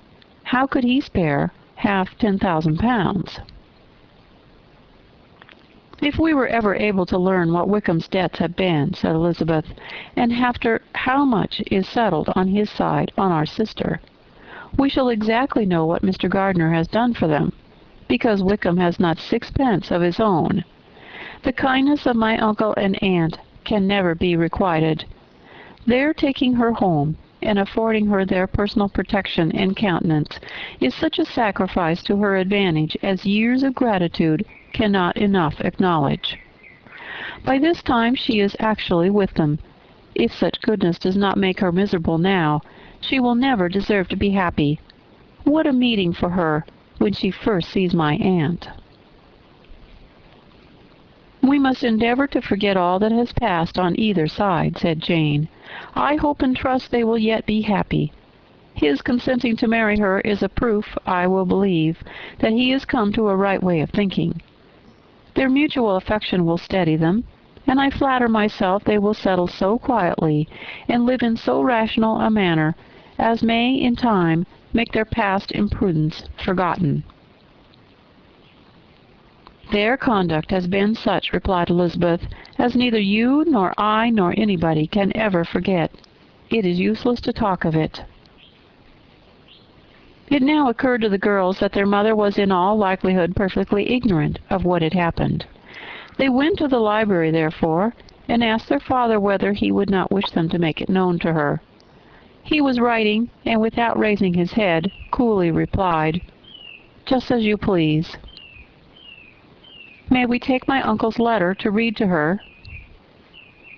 "Take whatever you like, and get away." Elizabeth took the letter from his writing table, and they went upstairs together. Mary and Kitty were both with Mrs. Bennet. One communication would, therefore, do for all. After a slight preparation for good news, the letter was read aloud. Mrs. Bennet could hardly contain herself. As soon as Jane had read Mr. Gardner's hope of Lydia's being soon married, her joy burst forth, and every following sentence added to its exuberance. She was now in an irritation as violent from delight as she had ever been fidgety from alarm and vexation. To know that her daughter would be married was enough. She was disturbed by no fear for her felicity, nor humbled by any remembrance of her misconduct. "My dear, dear Lydia," she cried, "this is delightful indeed. She will be married. I shall see her again. She will be married at 16. My good, kind brother! I knew how it would be. I knew he would manage everything. How I long to see her, and to see dear Wickham, too. But the clothes, the wedding clothes! I will write to my sister Gardner about them directly. Lizzie, my dear, run down to your father, and ask how much he will give her. Stay, I will go myself. Ring the bell, Kitty, for Hill. I will put on my things in a moment. My dear, dear Lydia, how merry we shall be together when we meet." Her eldest daughter endeavored to give some relief to the violence of these transports by leading her thoughts to the obligations which Mr. Gardner's behavior laid them all under. "For we must attribute this happy conclusion," she added, "in a great measure to his kindness. We are persuaded that he has pledged himself to assist Mr. Wickham with money." "Well," cried her mother, "it is all very right. Who should do it but her own uncle? If he had not had a family of his own, I and my children must have had all his money, you know, and it's the first time we've ever had anything from him, except a few presents. Well, I am so happy. In a short time I shall have a daughter married, Mrs. Wickham. How well it sounds! And she was only 16 last June. My dear Jane, I am in such a flutter that I'm sure I can't write. So I will dictate and you write for me. We will settle with your father about the money afterwards, but the things should be ordered immediately." She was then proceeding to all the particulars of calico, muslin, and cambric, and would shortly have dictated some very plentiful orders, had not Jane, though with some difficulty, persuaded her to wait till her father was at leisure to be consulted. One day's delay, she observed, would be of small importance, and her mother was too happy to be quite so obstinate as usual. Other schemes, too, came into her head. "I will go to Meryton," said she, "as soon as I'm dressed, and tell the good news to my sister Phillips. and as I come back, I can call on Lady Lucas and Mrs. Long. Kitty, run down and order the carriage. An airing would do me a great deal of good, I'm sure. Girls, can I do anything for you in Meryton? Oh, here comes Hill. My dear Hill, have you heard the good news?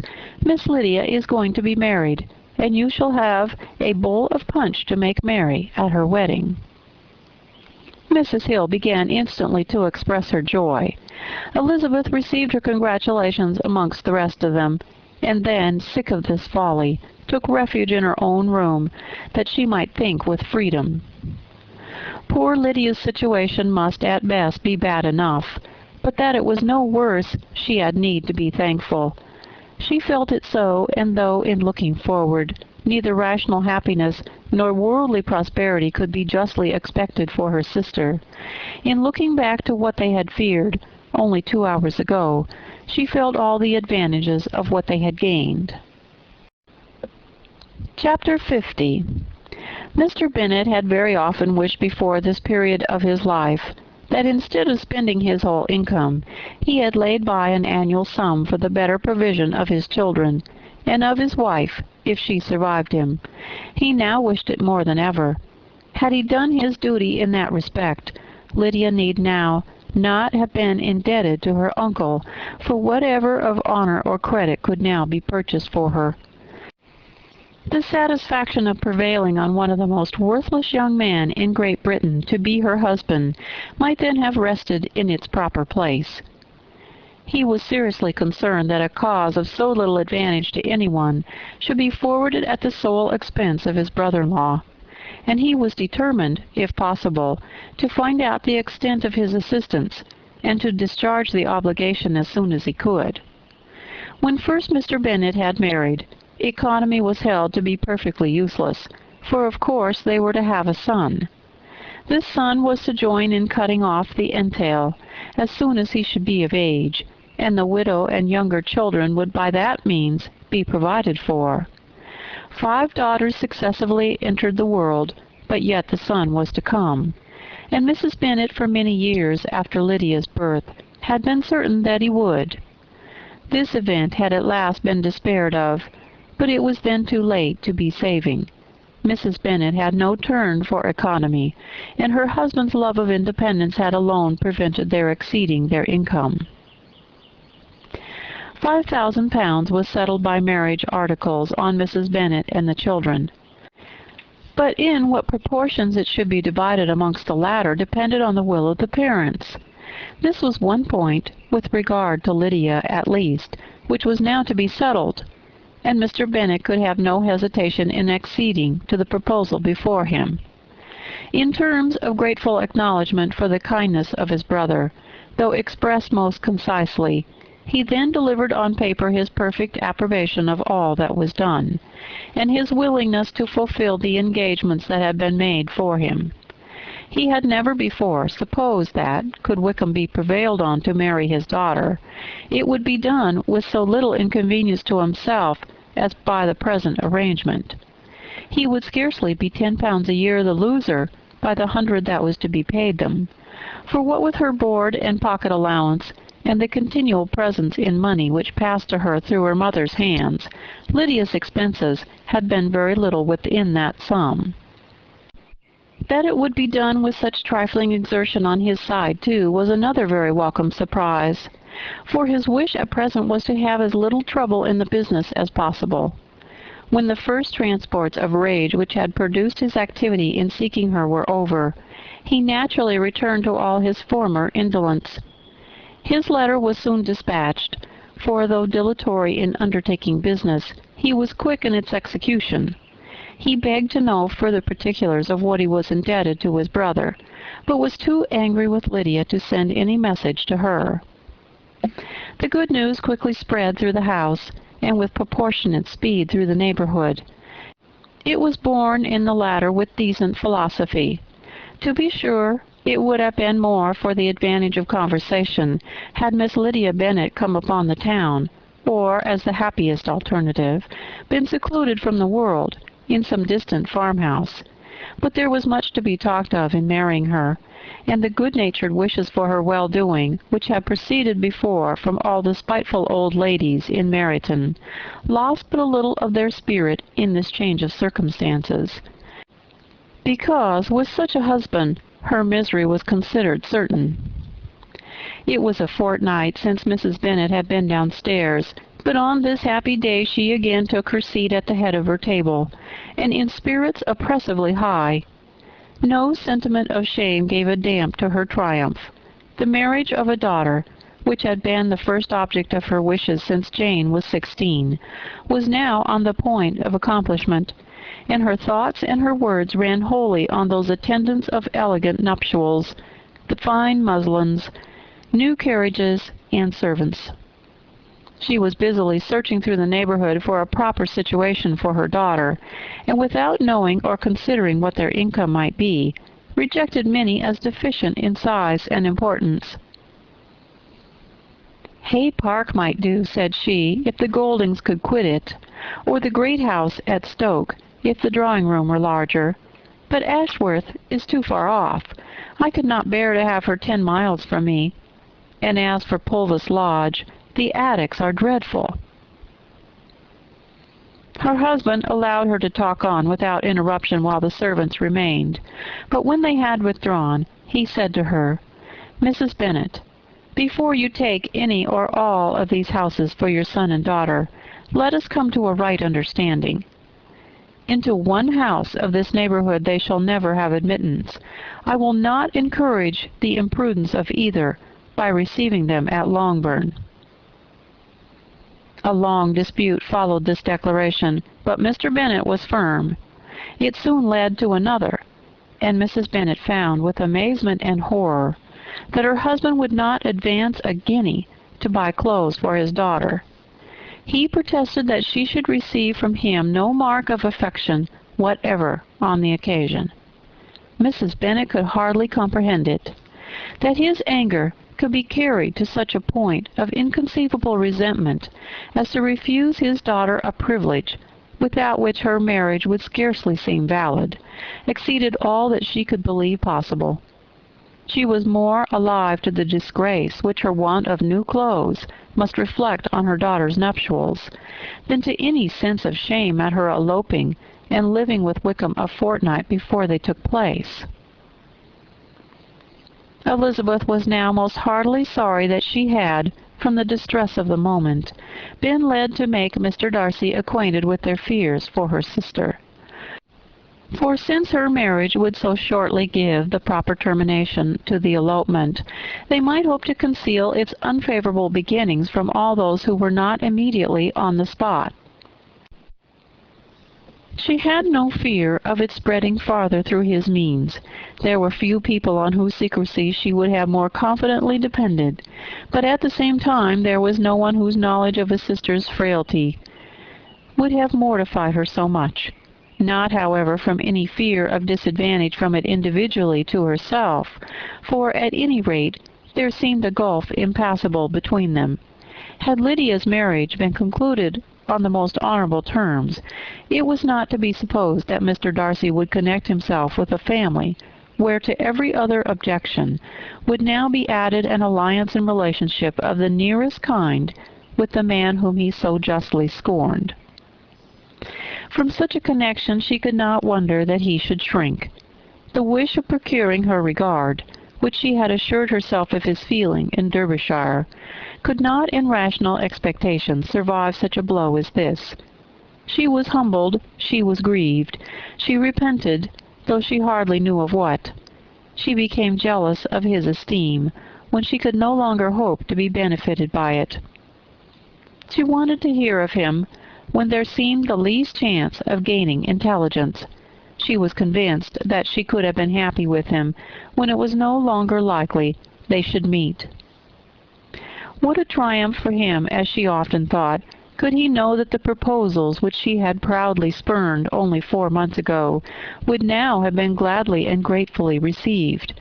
He was as generous, she doubted not, as the most generous of his sex, but while he was mortal, there must be a triumph.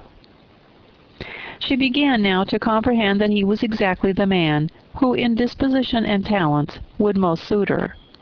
His understanding and temper, though unlike her own, would have answered all her wishes. It was a union that must have been to the advantage of both. By her ease and liveliness, his mind might have been softened, his manners improved, and from his judgment, information, and knowledge of the world, she must have received benefit of greater importance. But no such happy marriage could now teach the admiring multitude what connubial felicity really was. An union of different tendency and precluding the possibility of the other was soon to be formed in their family. How Wickham and Lydia were to be supported in tolerable independence she could not imagine. But how little of permanent happiness could belong to a couple who were only brought together because their passions were stronger than their virtue, she could easily conjecture. Mr. Gardiner soon wrote again to his brother. To Mr. Bennet's acknowledgments he briefly replied, with assurances of his eagerness to promote the welfare of any of his family, and concluded with entreaties that the subject might never be mentioned to him again. The principal purport of his letter was to inform them that Mr. Wickham had resolved on quitting the militia. It was greatly my wish that he should do so, he added, as soon as his marriage was fixed on, and I think you will agree with me in considering the removal from that corps as highly advisable, both on his account and my niece's. It is Mr. Wickham's intention to go into the regulars, and among his former friends there are still some who are able and willing to enlist him in the army. He has the promise of an ensigncy in a regiment now quartered in the north. It is an advantage to have it so far from this part of the kingdom. He promises fairly, and I hope among different people, where they may have each a character to preserve, they will both be more prudent. I have written to Colonel Forster to inform him of our present arrangements, and to request that he will satisfy the various creditors of Mr. Wickham in and near Brighton, with assurances of speedy payment, for which I have pledged myself. And will you give yourself the trouble of carrying similar assurances to his creditors in Meryton, of whom I shall subjoin a list according to his information. He has given in all his debts. I hope at least he has not deceived us. Haggerston has our directions, and all will be completed in a week. They will then join his regiment, unless they are first invited to Longbourn. And I understand from Mrs. Gardiner that my niece is very desirous of seeing you all before she leaves the South. She is well, and begs to be dutifully remembered to you and her mother. Yours, and so forth, E. Gardiner. Mr. Bennet and his daughter saw all the advantages of Wickham's removal from the shire as early as Mr. Gardiner could do, but Mrs. Bennet was not so well pleased with it. Lydia's being settled in the north, just when she had expected most pleasure and pride in her company, for she had by no means given up her plan of their residing in Hertfordshire, was a severe disappointment. And besides, it was such a pity that Lydia should be taken from a regiment where she was acquainted with everybody, and had so many favorites. And she's so fond of Mrs. Forster, said she, it will be quite shocking to send her away. And there are several of the young men, too, that she likes very much. The officers may not be so pleasant in the regiment. Her daughter's request, for such it might be considered, of being admitted into her family again before she set off for the north, received at first an absolute negative. But Jane and Elizabeth, who agreed in wishing, for the sake of their sister's feelings and consequence, that she should be noticed on her marriage by her parents, urged him so earnestly, yet so rationally and mildly, to receive her and her husband at Longbourn, as soon as they were married, that he was prevailed on to think as they thought, and act as they wished. And their mother had the satisfaction of knowing that she should be able to show her married daughter in the neighborhood before she was banished to the north. When Mr. Bennet wrote again to his brother, therefore, he sent his permission for them to come, and it was settled that as soon as the ceremony was over, they should proceed to Longbourn. Elizabeth was surprised, however, that Wickham should consent to such a scheme. and had she consulted only her own inclination, any meeting with him would have been the last object of her wishes. Chapter 51. Their sister's wedding day arrived, and Jane and Elizabeth felt for her probably more than she felt for herself. The carriage was sent to meet them, and they were to return in it by dinner-time. Their arrival was dreaded by the elder Miss Bennets, and Jane more especially, who gave Lydia the feelings which would have attended herself, had she been the culprit, and was wretched in the thought of what her sister must endure. They came. The family were assembled in the breakfast-room to receive them. Smiles decked the face of Mrs. Bennet as the carriage drove up to the door. Her husband looked impenetrably grave, her daughters alarmed, anxious, uneasy. Lydia's voice was heard in the vestibule. The door was thrown open, and she ran into the room.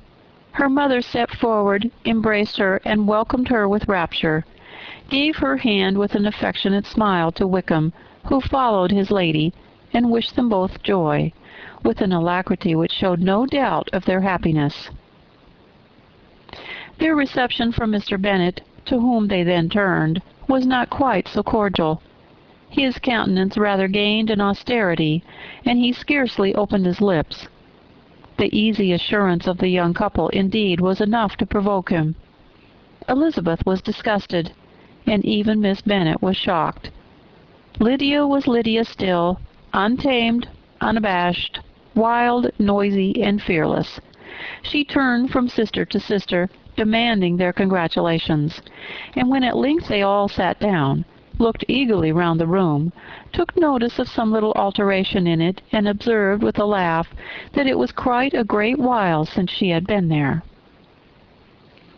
Wickham was not at all more distressed than herself, but his manners were always so pleasing, that had his character and his marriage been exactly what they ought, his smiles and his easy address, while he claimed their relationship, would have delighted them all. Elizabeth had not before believed him quite equal to such assurance, but she sat down, resolving within herself to draw no limits in future to the imprudence of an impudent man. She blushed, and Jane blushed, but the cheeks of the two who caused their confusion suffered no variation of color. There was no want of discourse. The bride and her mother could neither of them talk fast enough, and Wickham, who happened to sit near Elizabeth, began inquiring after his acquaintances in that neighborhood, with a good-humored ease which she felt very unable to equal in her replies. They seemed each of them to have the happiest memories in the world. Nothing of the past was recollected with pain, and Lydia led voluntarily to subjects which her sisters would not have alluded to for the world. "Only think of its being 3 months," she cried, "since I went away. It seems but a fortnight, I declare, and yet there have been things enough happened in the time. Good gracious! When I went away, I am sure I had no more idea of being married, till I came back again, though I thought it would be very good fun, if I was." Her father lifted up his eyes. Jane was distressed. Elizabeth looked expressively at Lydia, but she, who never heard nor saw anything of which she chose to be insensible, gaily continued, "Oh, mamma, do the people hereabouts know I am married today? I was afraid they might not, and we overtook William Golding in his curricle, so I was determined he should know it, and so I let down the side glass next to him, and took off my glove, and let my hand rest upon the window-frame, so that he might see the ring, and then I bowed and smiled like anything." Elizabeth could bear it no longer. She got up and ran out of the room, and returned no more till she heard them passing through the hall to the dining-parlor. She then joined them soon enough to see Lydia, with anxious parade, walk up to her mother's right hand, and hear her say to her eldest sister, "Ah, Jane, I take your place now, and you must go lower, because I am a married woman." It was not to be supposed that time would give Lydia that embarrassment from which she had been so wholly free at first. Her ease and good spirits increased. She longed to see Mrs. Phillips, the Lucases, and all their other neighbors, and to hear herself called Mrs. Wickham by each of them, and in the meantime she went after dinner to show her ring, and boast of being married, to Mrs. Hill and the two housemaids. "Well, Mamma," said she, when they were all returned to the breakfast-room, "what do you think of my husband? Is not he a charming man? I am sure my sisters must all envy me. I only hope they may have half my good luck. They must all go to Brighton. That's the place to get husbands. What a pity it is, Mamma, we did not all go." "Very true, and if I had my will we should. But, my dear Lydia, I don't at all like your going such a way off. Must it be so?" "Oh, Lord, yes, there's nothing in that. I shall like it of all things. You and Papa and my sisters must come down and see us. We shall be at Newcastle all the winter, and I dare say there will be some balls, and I will take care to get good partners for them all." "I should like it beyond anything," said her mother. "And then, when you go away, you may leave one or two of my sisters behind you, and I dare say I shall get husbands for them before the winter is over." "I thank you for my share of the favor," said Elizabeth, "but I do not particularly like your way of getting husbands." Their visitors were not to remain above 10 days with them. Mr. Wickham had received his commission before he left London, and he was to join his regiment at the end of a fortnight. No one but Mrs. Bennet regretted that their stay would be so short, and she made the most of the time by visiting about with her daughter and having very frequent parties at home. These parties were acceptable to all. To avoid a family circle was even more desirable to such as did think than such as did not. Wickham's affection for Lydia was just what Elizabeth had expected to find it, not equal to Lydia's for him. She had scarcely needed her present observation to be satisfied, from the reason of things, that their elopement had been brought on by the strength of her love rather than by his, and she would have wondered why, without violently caring for her, he chose to elope with her at all, had she not felt certain that his flight was rendered necessary by distress of circumstances. And if that were the case, he was not the young man to resist an opportunity of having a companion. Lydia was exceedingly fond of him. He was her dear Wickham on every occasion. No one was to put in competition with him. He did everything best in the world, and she was sure he would kill more birds on the 1st of September than anybody else in the country. One morning, soon after their arrival, as she was sitting with her two elder sisters, she said to Elizabeth, "Lizzie, I never gave you an account of my wedding. I believe you were not by when I told Mamma and the others all about it. Are not you curious to hear how it was managed?" "No, really," replied Elizabeth. "I think there cannot be too little said on the subject." "La, you are so strange! But I must tell you how it went off.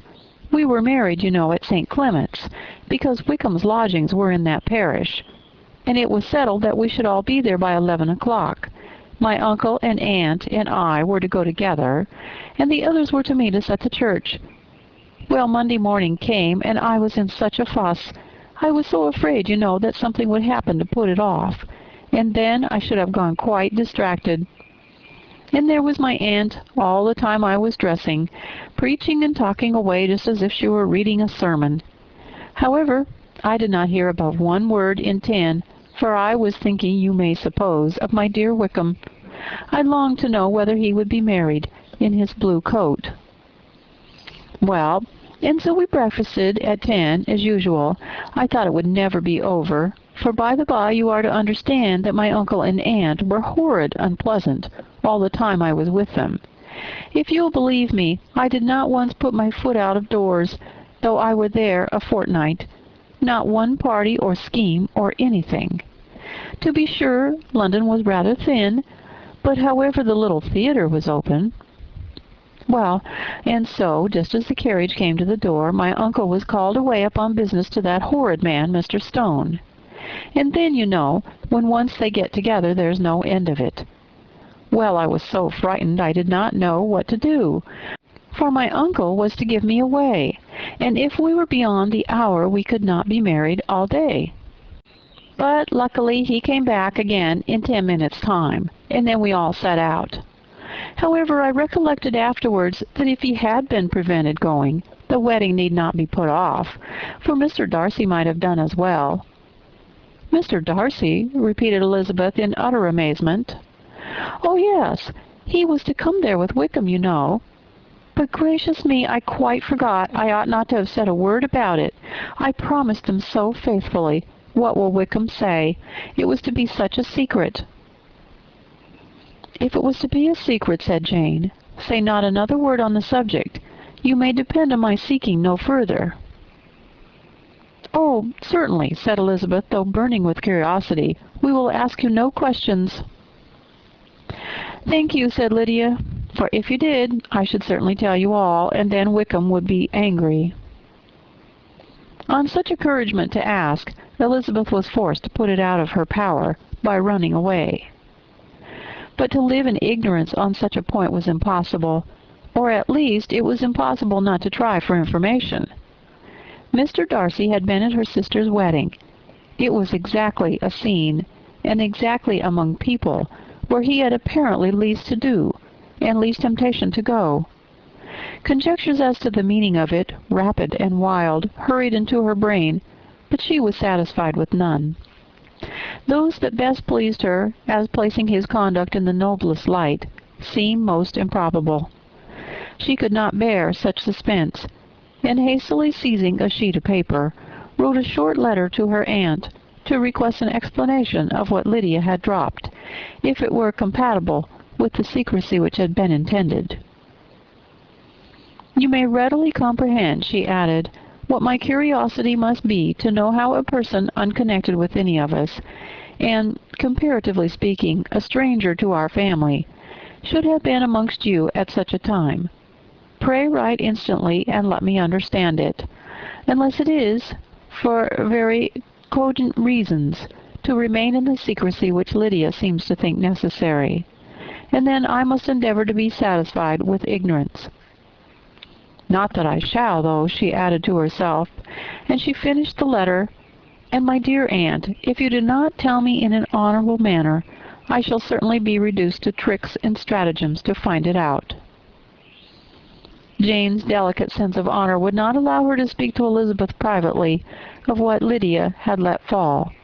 Elizabeth was glad of it, till it appeared whether her inquiries would receive any satisfaction. She had rather be without a confidant. Chapter 52. Elizabeth had the satisfaction of receiving an answer to her letter as soon as she possibly could. She was no sooner in possession of it than, hurrying into the little copse, where she was least likely to be interrupted, she sat down on one of the benches and prepared to be happy, for the length of the letter convinced her that it did not contain a denial. Grace Church Street, September 6th. My dear niece, I have just received your letter, and shall devote this whole morning to answering it, as I foresee that a little writing will not comprise what I have to tell you. I must confess myself surprised by your application. I did not expect it from you. Don't think me angry, however, for I only mean to let you know that I had not imagined such inquiries to be necessary on your side. If you do not choose to understand me, forgive my impertinence. Your uncle is as much surprised as I am, and nothing but the belief of your being a party concerned would have allowed him to act as he has done. But if you are really innocent and ignorant, I must be more explicit. On the very day of my coming home from Longbourn, your uncle had a most unexpected visitor. Mr. Darcy called, and was shut up with him for several hours.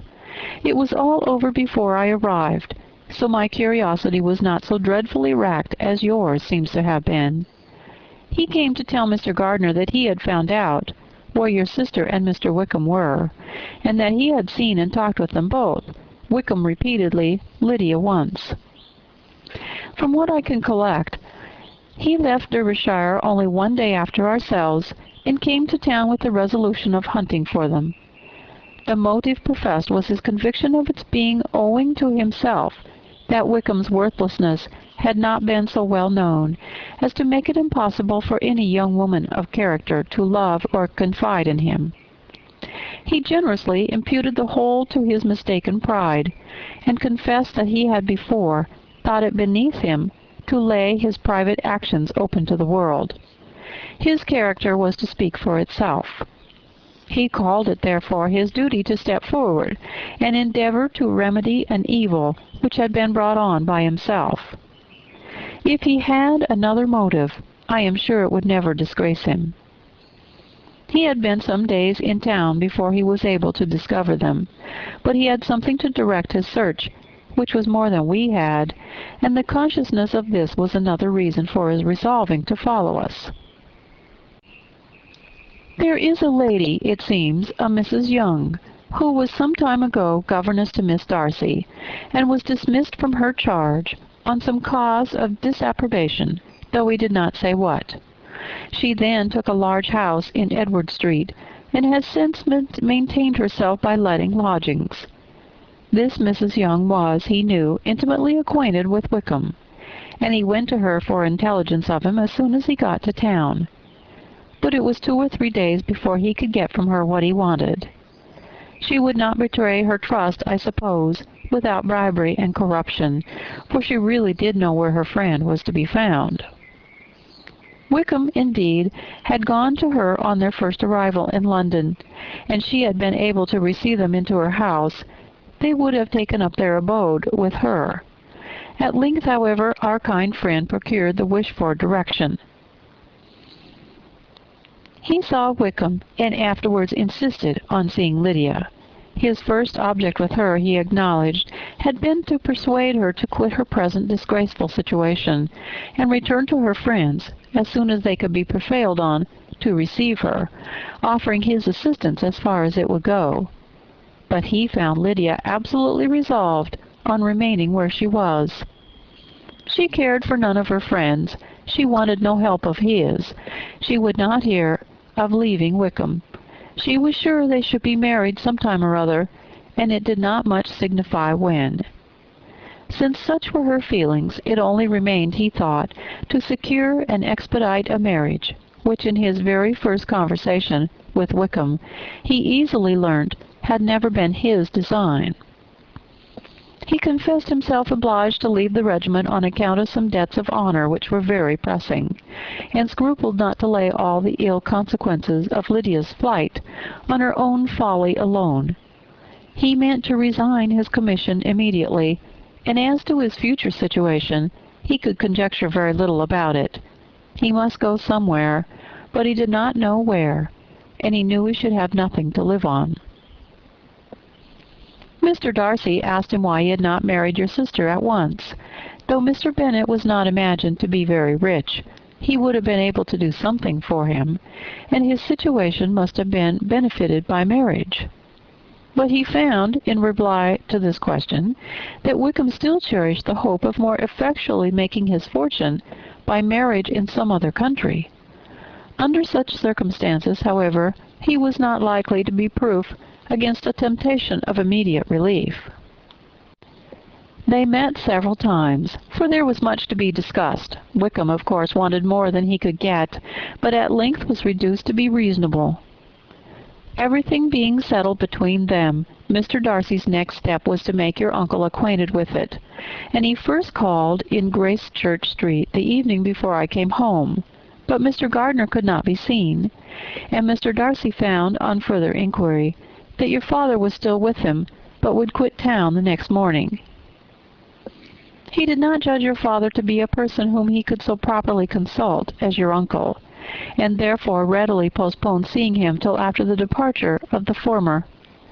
He did not leave his name, and till the next day it was only known that a gentleman had called on business. On Saturday he came again. Your father was gone, your uncle at home, and as I said before, they had a great deal of talk together. They met again on Sunday, and then I saw him too. It was not all settled before Monday. As soon as it was, the express was sent off to Longbourn.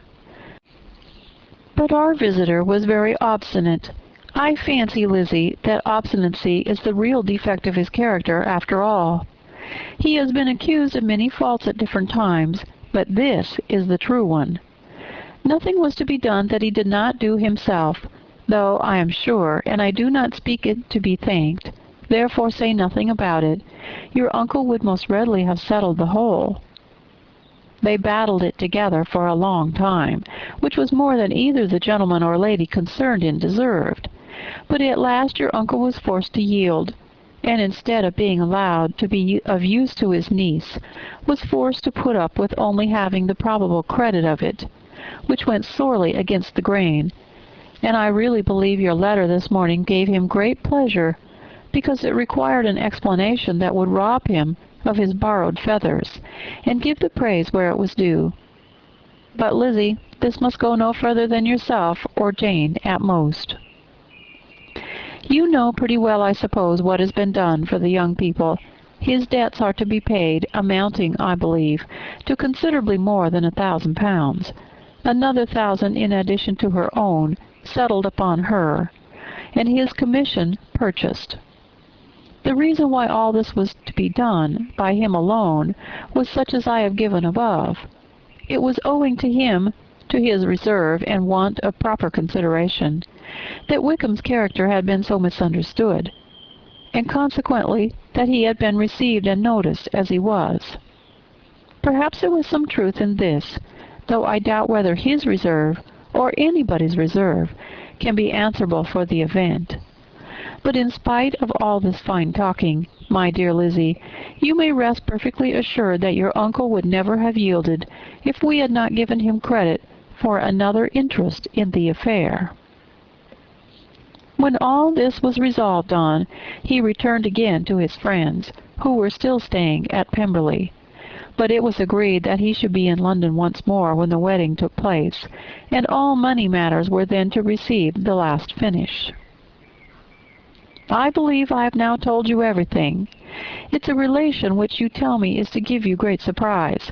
I hope at least it will not afford you any displeasure. Lydia came to us, and Wickham had constant admission to the house.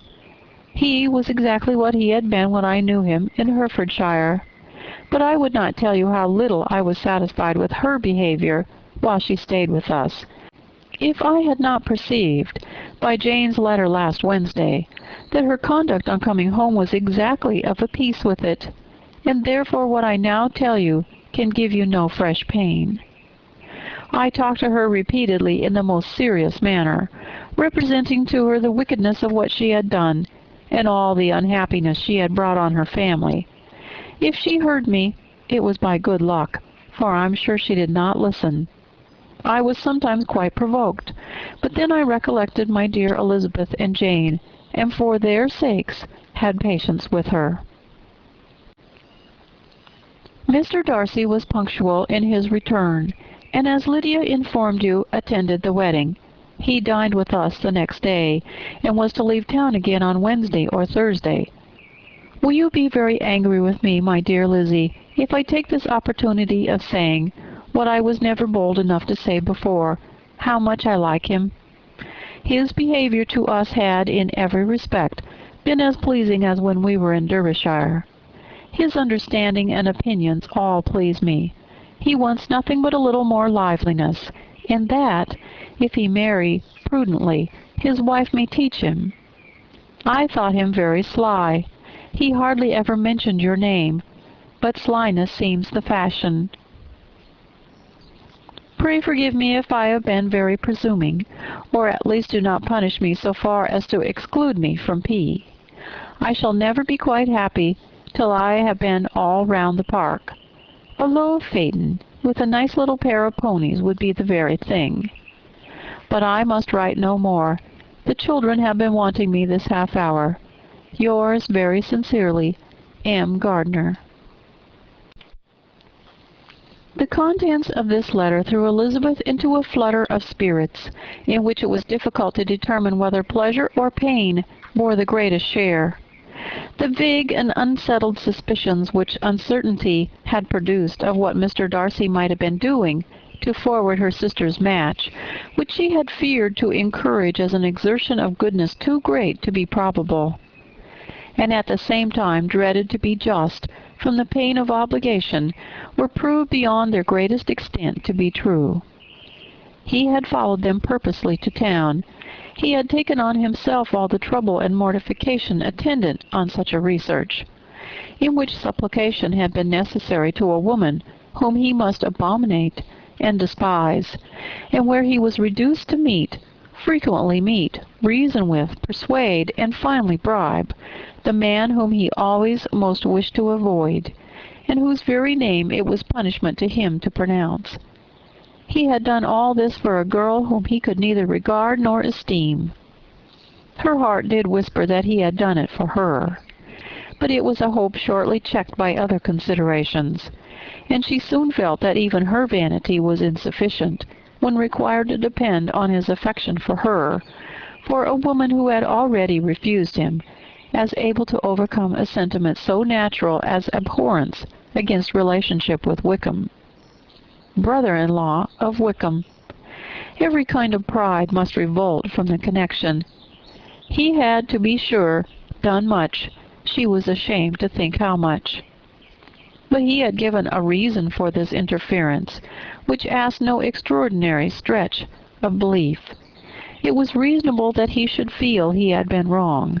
He had liberality, and he had the means of exercising it, and though she would not place herself as his principal inducement, she could, perhaps, believe that remaining partiality for her might assist his endeavors in a cause where her peace of mind must be materially concerned.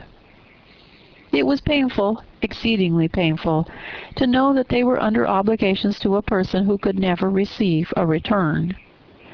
They owed the restoration of Lydia, her character, everything to him. Oh, how heartily did she grieve over every ungracious sensation she had ever encouraged, every saucy speech she had ever directed towards him.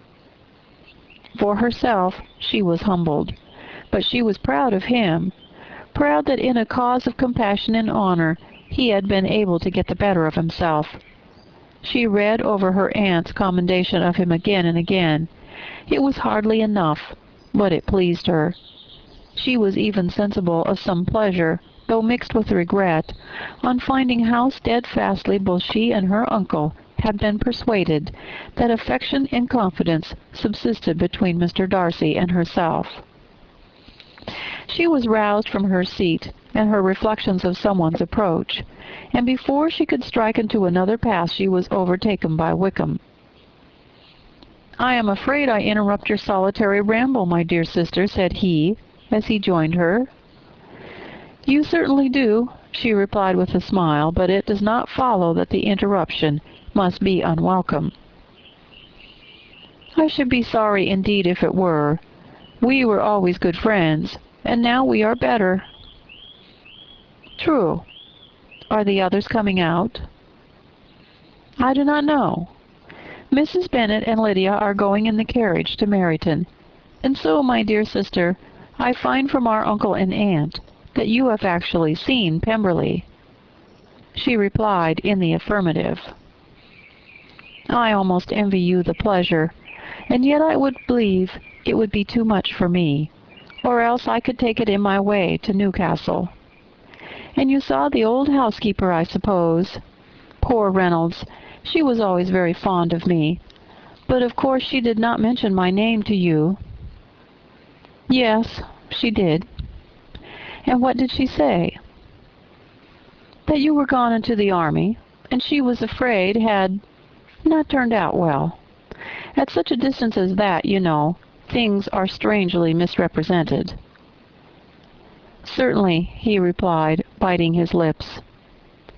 Elizabeth hoped she had silenced him, but he soon afterward said, "I was surprised to see Darcy in town last month. We passed each other several times. I wonder what he can be doing there." "Perhaps preparing for his marriage with Miss de Burgh," said Elizabeth.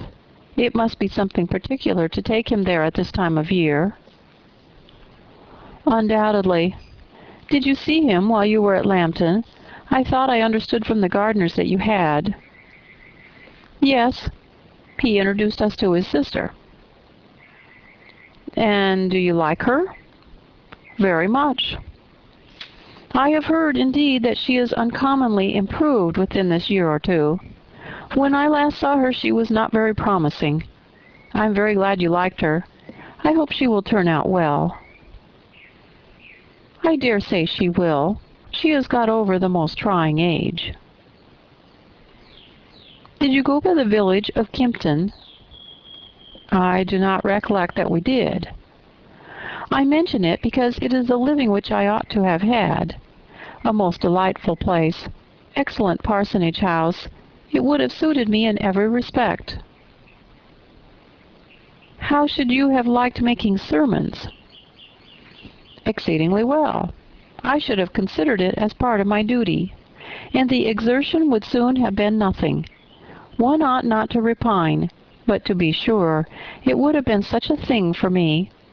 The quiet, the retirement of such a life would have answered all my ideas of happiness, but it was not to be. Did you ever hear Darcy mention the circumstance when you were in Kent? I have heard, from authority which I thought as good, that it was left you conditionally only, and at the will of the present patron. You have? Yes, there was something in that. I told you so from the first, you may remember. I did hear, too, that there was a time when sermon-making was not so palatable to you as it seems to be at present, that you actually declared your resolution of never taking orders, and that the business had been compromised accordingly. You did, and it was not wholly without foundation. You may remember what I told you on that point when we first talked of it. They were now almost at the door of the house, for she had walked fast to get rid of him, and unwilling for her sister's sake to provoke him, she only said in reply, with a good-humored smile, "Come, Mr. Wickham, we are brother and sister, you know. Do not let us quarrel about the past. In future, I hope we shall be always of one mind." She held out her hand. He kissed it with affectionate gallantry, though he hardly knew how to look, and they entered the house. Chapter 53. Mr. Wickham was so perfectly satisfied with this conversation that he never again distressed himself or provoked his dear sister Elizabeth by introducing the subject of it, and she was pleased to find that she had said enough to keep him quiet. The day of his and Lydia's departure soon came, and Mrs. Bennet was forced to submit to a separation, which, as her husband by no means entered into her scheme of their all going to Newcastle, was likely to continue at least a 12-month. "Oh, my dear Lydia," she cried, "when shall we meet again?" "Oh, Lord, I don't know. Not these 2 or 3 years, perhaps." "Write to me very often, my dear." "As often as I can. But you know married women have never much time for writing. My sisters may write to me. They will have nothing else to do." Mr. Wickham's adieux were very much more affectionate than his wife's. He smiled, looked handsome, and said many pretty things. "He is as fine a fellow," said Mr. Bennet as soon as they were out of the house, "as I ever saw. He simpers and smirks and makes love to us all. I am prodigiously proud of him. I defy even Sir William Lucas himself to produce a more valuable son-in-law." The loss of her daughter made Mrs. Bennet very dull for several days. "I often think," said she, "that there is nothing so bad as parting with one's friends. One seems so forlorn without them." "This is the consequence, you see, madam, of marrying a daughter," said Elizabeth. "It must make you better satisfied that your other 4 are single." "It is no such thing. Lydia does not leave me because she's married, but only because her husband's regiment happens to be so far off. If that had been nearer, she would not have gone so soon." But the spiritless condition which this event threw her into was shortly relieved, and her mind opened again to the agitation of hope, by an article of news which then began to be in circulation. The housekeeper at Netherfield had received orders to prepare for the arrival of her master, who was coming down in a day or two, to shoot there for several weeks. Mrs. Bennet was quite in the fidgets. She looked at Jane and smiled, and shook her head by turns. "Well, well, and so Mr. Bingley is coming down, sister," for Mrs. Phillips first brought the news. "Well, so much the better. Not that I care about it, though. He's nothing to us, you know, and I'm sure I never want to see him again. But, however, he's very welcome to come to Netherfield if he likes it. And who knows what may happen? But that's nothing to us. You know, sister, we agreed long ago never to mention a word about it. And so, is it quite certain he's coming?" "You may depend on it," replied the other, "for Mrs. Nichols was in Meryton last night. I saw her passing by, and went out myself, on purpose to know the truth of it, and she told me that it was certainly true. He comes down on Thursday at the latest, very likely on Wednesday. She was going to the butcher's, she told me, on purpose to order in some meat on Wednesday, and she has got 3 couple of ducks just fit to be killed." Miss Bennet had not been able to hear of his coming without changing color. It was many months since she had mentioned his name to Elizabeth, but now, as soon as they were alone together, she said, "I saw you look at me today, Lizzie, when my aunt told us of the present report, and I know I appeared distressed, but don't imagine it was from any silly cause. I was only confused for the moment because I felt that I should be looked at. I do assure you that the news does not affect me either with pleasure or pain. I'm glad of one thing, that he comes alone, because we shall see the less of him. Not that I am afraid of myself, but I dread other people's remarks." Elizabeth did not know what to make of it. Had she not seen him in Derbyshire, she might have supposed him capable of coming there with no other view than what was acknowledged, but she still thought him partial to Jane, and she wavered as to the greater probability of his coming there with his friend's permission, or being bold enough to come without it. Yet it is hard, she sometimes thought, that this poor man cannot come to a house which he has legally hired without raising all this speculation. I will leave him to himself. In spite of what her sister declared and really believed to be her feelings, in the expectation of his arrival, Elizabeth could easily perceive that her spirits were affected by it. They were more disturbed, more unequal than she had often seen them. The subject which had been so warmly canvassed between their parents about a 12-month ago was now brought forward again. "As soon as ever Mr. Bingley comes, my dear," said Mrs. Bennet, "you will wait on him, of course." "No, no. You forced me into visiting him last year, and promised if I went to see him he should marry one of my daughters, but it ended in nothing, and I will not be sent on a fool's errand again." His wife represented to him how absolutely necessary such an attention would be from all the neighboring gentlemen on his returning to Netherfield. "'Tis an etiquette I despise," said he. "If he wants our society, let him seek it. He knows where we live. I will not spend my hours in running after my neighbors every time they go away and come back again." "Well, all I know is that it would be abominably rude if you did not wait on him. But, however, that shan't prevent my asking him to dine here. I'm determined. We must have Mrs. Long and the Goldings soon. That will make 13 with ourselves, so there will be just room at table for him." Consoled by this resolution, she was the better able to bear her husband's incivility, though it was very mortifying to know that her neighbors might all see Mr. Bingley in consequence of it before they did. As the day of his arrival drew near, "I begin to be sorry that he comes at all," said Jane to her sister. "It would be nothing. I could see him with perfect indifference, but I can hardly bear to hear it thus perpetually talked of. My mother means well, but she does not know, no one can know, how much I suffer from what she says. Happy shall I be when his stay at Netherfield is over." "I wish I could say anything to comfort you," replied Elizabeth, "but it is wholly out of my power. You must feel it, and the usual satisfaction of preaching patience to a sufferer is denied me, because you have always so much." Mr. Bingley arrived. Mrs. Bennet, through the assistance of servants, contrived to have the earliest tidings of it, that the period of anxiety and fretfulness on her side might be as long as it could. She counted the days that must intervene before their invitation could be sent, hopeless of seeing him before.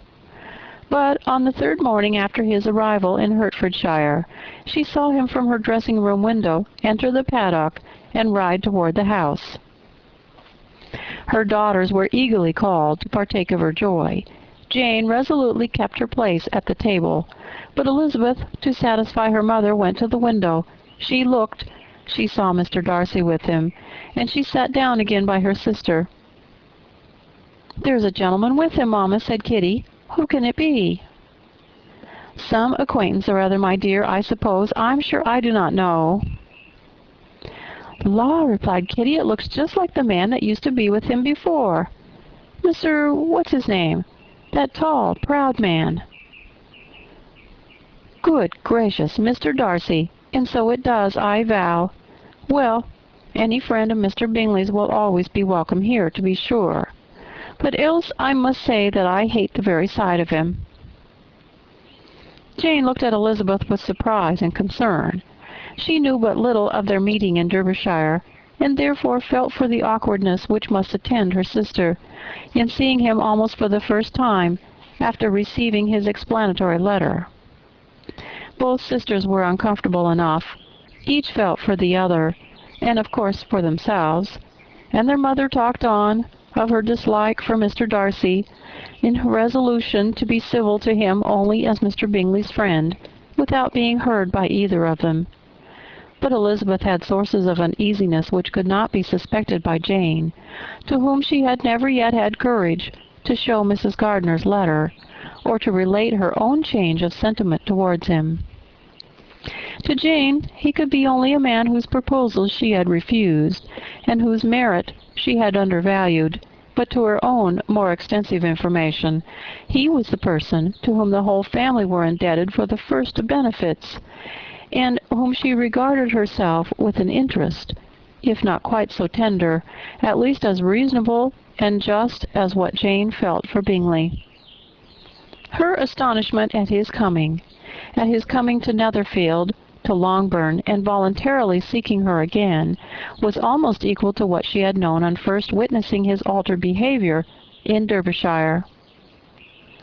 The color which had been driven from her face returned for half a minute with an additional glow, and a smile of delight added lustre to her eyes, as she thought for that space of time that his affection and wishes must still be unshaken. But she would not be secure. "Let me see first how he behaves," said she. "It will then be early enough for expectations." She sat intently at work, striving to be composed, and without daring to lift up her eyes, till anxious curiosity carried them to the face of her sister, as the servant was approaching the door. Jane looked a little paler than usual, but more sedate than Elizabeth had expected. On the gentleman's appearing her color increased, yet she received them with tolerable ease, and with a propriety of behavior equally free from any symptom of resentment or any unnecessary complaisance. Elizabeth said as little to either as civility would allow, and sat down again to her work with an eagerness which it did not often command. She had ventured only one glance at Darcy. He looked serious as usual, and she thought, more as he had been used to look in Hertfordshire than as she had seen him at Pemberley. But perhaps he could not in her mother's presence be what he was before her uncle and aunt. It was a painful, but not an improbable conjecture. Bingley she had likewise seen for an instant, and in that short period saw him looking both pleased and embarrassed. He was received by Mrs. Bennet with a degree of civility which made her two daughters ashamed, especially when contrasted with the cold and ceremonious politeness of her curtsy and address of his friend. Elizabeth particularly, who knew that her mother owed to the latter the preservation of her favorite daughter from an irremediable infamy, was hurt and distressed to a most painful degree by a distinction so ill applied. Darcy, after inquiring of her how Mr. and Mrs. Gardiner did, a question which she could not answer without confusion, said scarcely anything. He was not seated by her. Perhaps that was the reason of his silence, but it had not been so in Derbyshire. There he had talked to her friends, when he could not to herself. But now several minutes elapsed without bringing the sound of his voice, and when occasionally, unable to resist the impulse of curiosity, she raised her eyes to his face, she as often found him looking at Jane as at herself, and frequently on no object but the ground. More thoughtfulness and less anxiety to please than when they last met were plainly expressed. She was disappointed and angry with herself for being so. "Kid, I expected to be otherwise," said she, "yet why did he come?" She was in no humor for conversation with anyone but himself, and to him she had hardly courage to speak. She inquired after his sister, but could do no more. "It is a long time, Mr. Bingley, since you went away," said Mrs. Bennet. He readily agreed to it. "I began to be afraid you would never come back again. People did say you meant to quit the place entirely at Michaelmas. But, however, I hope it's not true. A great many changes have happened in the neighborhood since you went away. Miss Lucas is married and settled, and one of my own daughters, I suppose you have heard of it. Indeed, you must have seen it in the papers. It was in the Times and the Courier, I know, though it was not put in as it ought to be. It was only said, 'Lately, George Wickham, Esquire, to Miss Lydia Bennet,' without there being a syllable said of her father or the place where she lived or anything. It was my brother Gardiner's drawing up, too, and I wonder how he came to make such an awkward business of it. Did you see it?" Bingley replied that he did, and made his congratulations. Elizabeth dared not lift up her eyes. How Mr. Darcy looked, therefore, she could not tell. "It is a delightful thing, to be sure, to have a daughter well married," continued her mother. "But at the same time, Mr. Bingley, it's very hard to have her taken away from me. They are gone down to Newcastle, a place quite northward, it seems, and there they are to stay I do not know how long. His regiment is there, for I suppose you've heard of his leaving the shire, and of his being gone into the regulars. Thank heavens, he has some friends, though perhaps not so many as he deserves."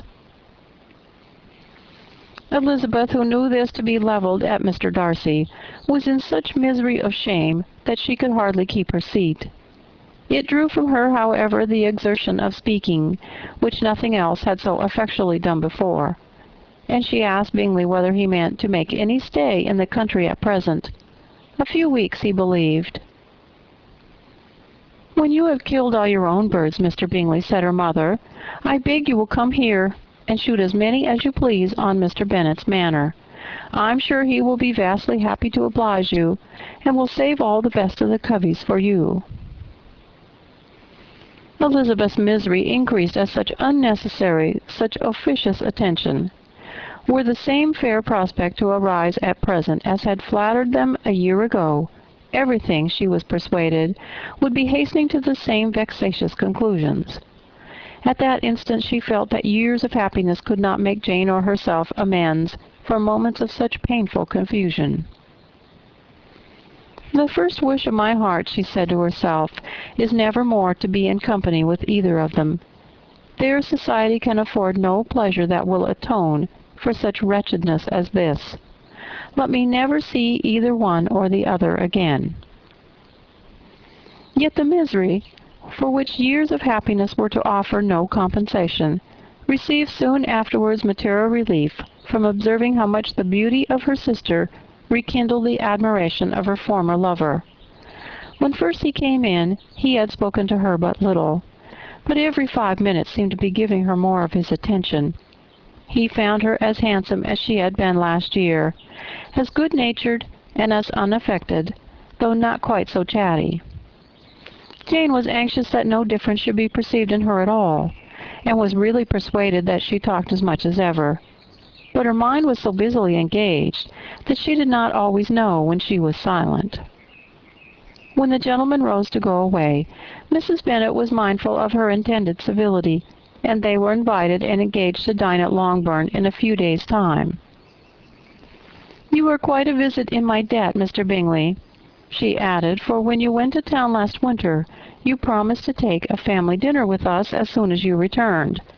I've not forgot, you see, and I assure you I was very much disappointed you did not come back and keep your engagement." Bingley looked a little silly at this reflection, and said something of his concern at having been prevented by business. They then went away. Mrs. Bennet had been strongly inclined to ask them to stay and dine there that day, but though she always kept a very good table, she did not think anything less than 2 courses could be good enough for a man on whom she had such anxious designs, or satisfy the appetite and pride of one who had 10,000 a year. Chapter 54. As soon as they were gone, Elizabeth walked out to recover her spirits, or, in other words, to dwell without interruption on those subjects that must deaden them more. Mr. Darcy's behavior astonished and vexed her. Why, if he came only to be silent, grave, and indifferent, said she, did he come at all? She could settle it in no way that gave her pleasure.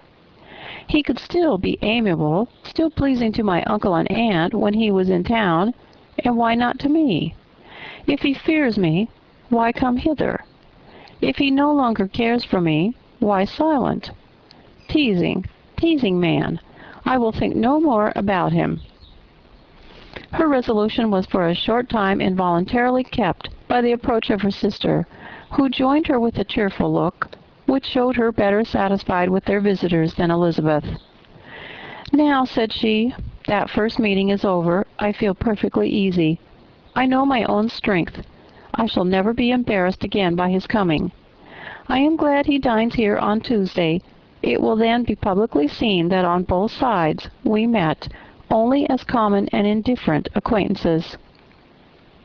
"Yes, very indifferent indeed," said Elizabeth laughingly. "Oh, Jane, take care." "My dear Lizzie, you cannot think me so weak as to be in danger now." "I think you're in very great danger of making him as much in love with you as ever." They did not see the gentleman again till Tuesday, and Mrs. Bennet in the meanwhile was giving way to all the happy schemes which the good humour and common politeness of Bingley, in half an hour's visit, had revived. On Tuesday there was a large party assembled at Longbourn, and the two, who were most anxiously expected, to the credit of their punctuality as sportsmen, were in very good time. When they repaired to the dining-room, Elizabeth eagerly watched to see whether Bingley would take the place which in all their former parties had belonged to him by her sister. Her prudent mother, occupied by the same ideas, forbore to invite him to sit by herself. On entering the room, he seemed to hesitate, but Jane happened to look round and happened to smile. It was decided. He placed himself by her. Elizabeth, with a triumphant sensation, looked towards his friend. He bore it with noble indifference, and she would have imagined that Bingley had received his sanction to be happy, had she not seen his eyes likewise turned towards Mr. Darcy, with an expression of half-laughing alarm. His behavior to her sister was such during dinner-time as showed an admiration of her, which, though more guarded than formerly, persuaded Elizabeth that if left wholly to himself, Jane's happiness and his own would be speedily secured. Though she dared not depend upon the consequence, she yet received pleasure from observing his behavior. It gave her all the animation that her spirits could boast, for she was in no cheerful humour. Mr. Darcy was almost as far from her as the table could divide them. He was on one side of her mother. She knew how little such a situation would give pleasure to either, or make either appear to advantage. She was not near enough to hear any of their discourse, but she could see how seldom they spoke to each other, and how formal and cold was their manner whenever they did. Her mother's ungraciousness made the sense of what they owed him more painful to Elizabeth's mind, and she would at times have given anything to be privileged to tell him that his kindness was neither unknown nor unfelt by the whole of the family. She was in hopes that the evening would afford some opportunity of bringing them together, that the whole of the visit would not pass away without enabling them to enter into something more of conversation than the mere ceremonious salutation attending his entrance. Anxious and uneasy, the period which passed in the drawing-room before the gentlemen came was wearisome and dull to a degree that almost made her uncivil. She looked forward to their entrance as the point on which all her chance of pleasure for the evening must depend. "If he does not come to me then," said she, "I shall give him up forever." The gentleman came, and she thought he looked as if he would have answered her hopes. But alas, the ladies had crowded round the table, where Miss Bennet was making tea, and Elizabeth pouring out the coffee, in so close a confederacy that there was not a single vacancy near her which would admit of a chair. And on the gentleman's approaching, one of the girls moved closer to her than ever, and said in a whisper, "The men shan't come and part us, I'm determined. We want none of them, do we?" Darcy had walked away to another part of the room. She followed him with her eyes, envied everyone to whom he spoke, had scarcely patience enough to help anybody to coffee, and then was enraged against herself for being so silly. A man who has once been refused, how could I ever be foolish enough to expect a renewal of his love? Is there one among the sex who would not protest against such a weakness as a second proposal to the same woman? There is no indignity so abhorrent to their feelings. She was a little revived, however, by his bringing back his coffee-cup himself, and she seized the opportunity of saying, "Is your sister at Pemberley still?" "Yes. She will remain there till Christmas." "And quite alone? Have all her friends left her?" "Miss Ainsley is still with her. The others have gone on to Scarborough these 3 weeks." She could think of nothing more to say, but if he wished to converse with her he might have better success. He stood by her, however, for some minutes, in silence, and at last, on the young lady's whispering to Elizabeth again, he walked away. When the tea things were removed and the card tables placed, the ladies all rose, and Elizabeth was then hoping to be soon joined by him, when all her views were overthrown by seeing him fall a victim to her mother's rapacity for whist-players, and in a few moments after seated with the rest of the party. She now lost every expectation of pleasure. They were confined for the evening at different tables, and she had nothing to hope, but that his eyes were so often turned towards her side of the room as to make him play as unsuccessfully as herself. Mrs. Bennet had designed to keep the 2 Netherfield gentlemen to supper, but their carriage was unluckily ordered before any of the others, and she had no opportunity of detaining them.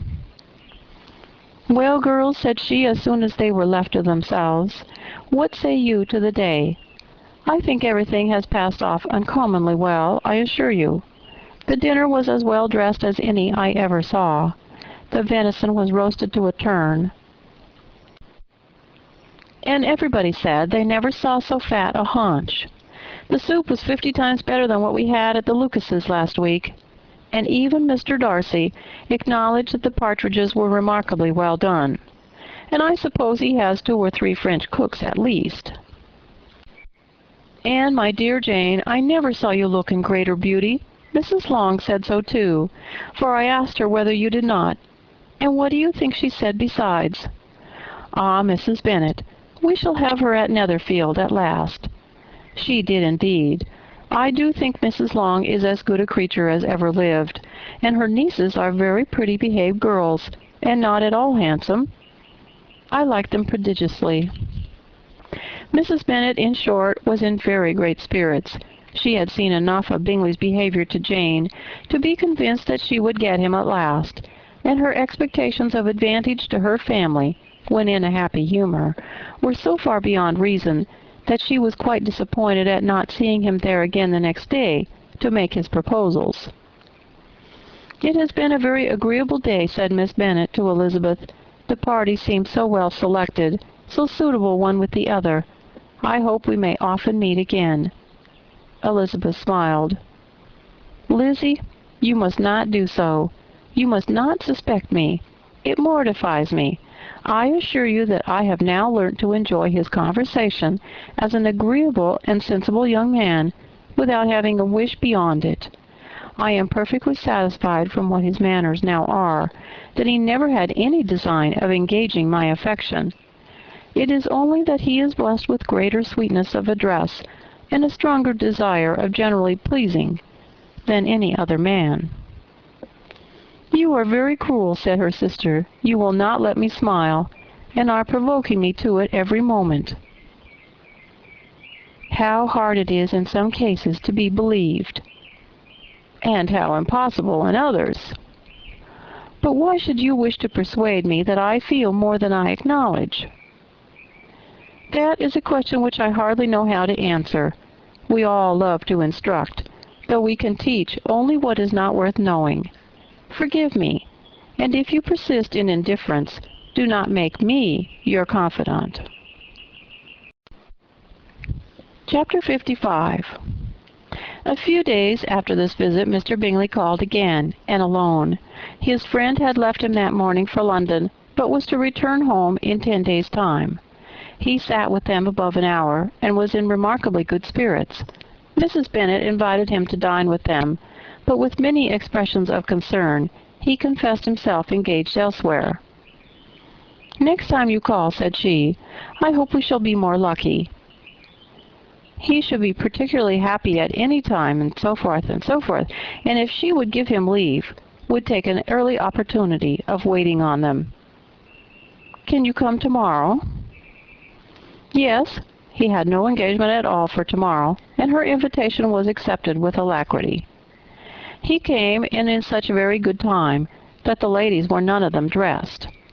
In ran Mrs. Bennet to her daughter's room in her dressing gown, and with her hair half finished, crying out, "My dear Jane, make haste, and hurry down. He is come.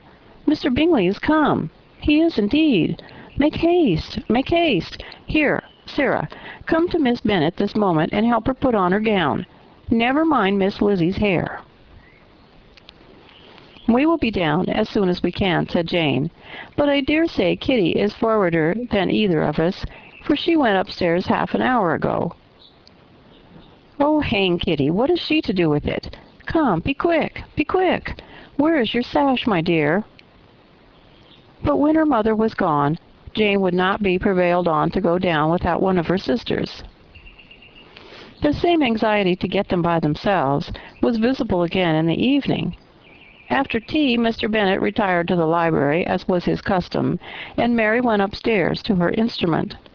2 obstacles of the 5 being thus removed, Mrs. Bennet sat looking and winking at Elizabeth and Catherine for a considerable time, without making any impression on them. Elizabeth would not observe her, and when at last Kitty did, she very innocently said, "What is the matter, mamma? What do you keep winking at me for? What am I to do?" "Nothing, child, nothing. I did not wink at you." She then sat still 5 minutes longer, but unable to waste such a precious occasion, she suddenly got up, and saying to Kitty, "Come here, my love, I want to speak to you," took her out of the room. Jane instantly gave a look at Elizabeth, which spoke her distress at such premeditation, and her entreaty that she would not give in to it. In a few minutes Mrs. Bennet half opened the door, and called out, "Lizzie, my dear, I want to speak with you." Elizabeth was forced to go. "We may as well leave them by themselves, you know," said her mother, as soon as she was in the hall. "Kitty and I are going upstairs to sit in my dressing-room." Elizabeth made no attempt to reason with her mother, but remained quietly in the hall till she and Kitty were out of sight, then returned into the drawing-room. Mrs. Bennet's schemes for this day were ineffectual. Bingley was everything that was charming, except the professed lover of her daughter. His ease and cheerfulness rendered him a most agreeable addition to their evening party, and he bore with the ill-judged officiousness of the mother, and heard all her silly remarks with a forbearance and command of countenance particularly grateful to the daughter. He scarcely needed an invitation to stay to supper, and before he went away, an engagement was formed, chiefly through his own and Mrs. Bennet's means, for his coming next morning to shoot with her husband. After this day Jane said no more of her indifference. Not a word passed between the sisters concerning Bingley, but Elizabeth went to bed in the happy belief that all must speedily be concluded, unless Mr. Darcy returned within the stated time. Seriously, however, she felt tolerably persuaded that all this must have taken place with that gentleman's concurrence. Bingley was punctual to his appointment, and he and Mr. Bennet spent the morning together as had been agreed on. The latter was much more agreeable than his companion expected.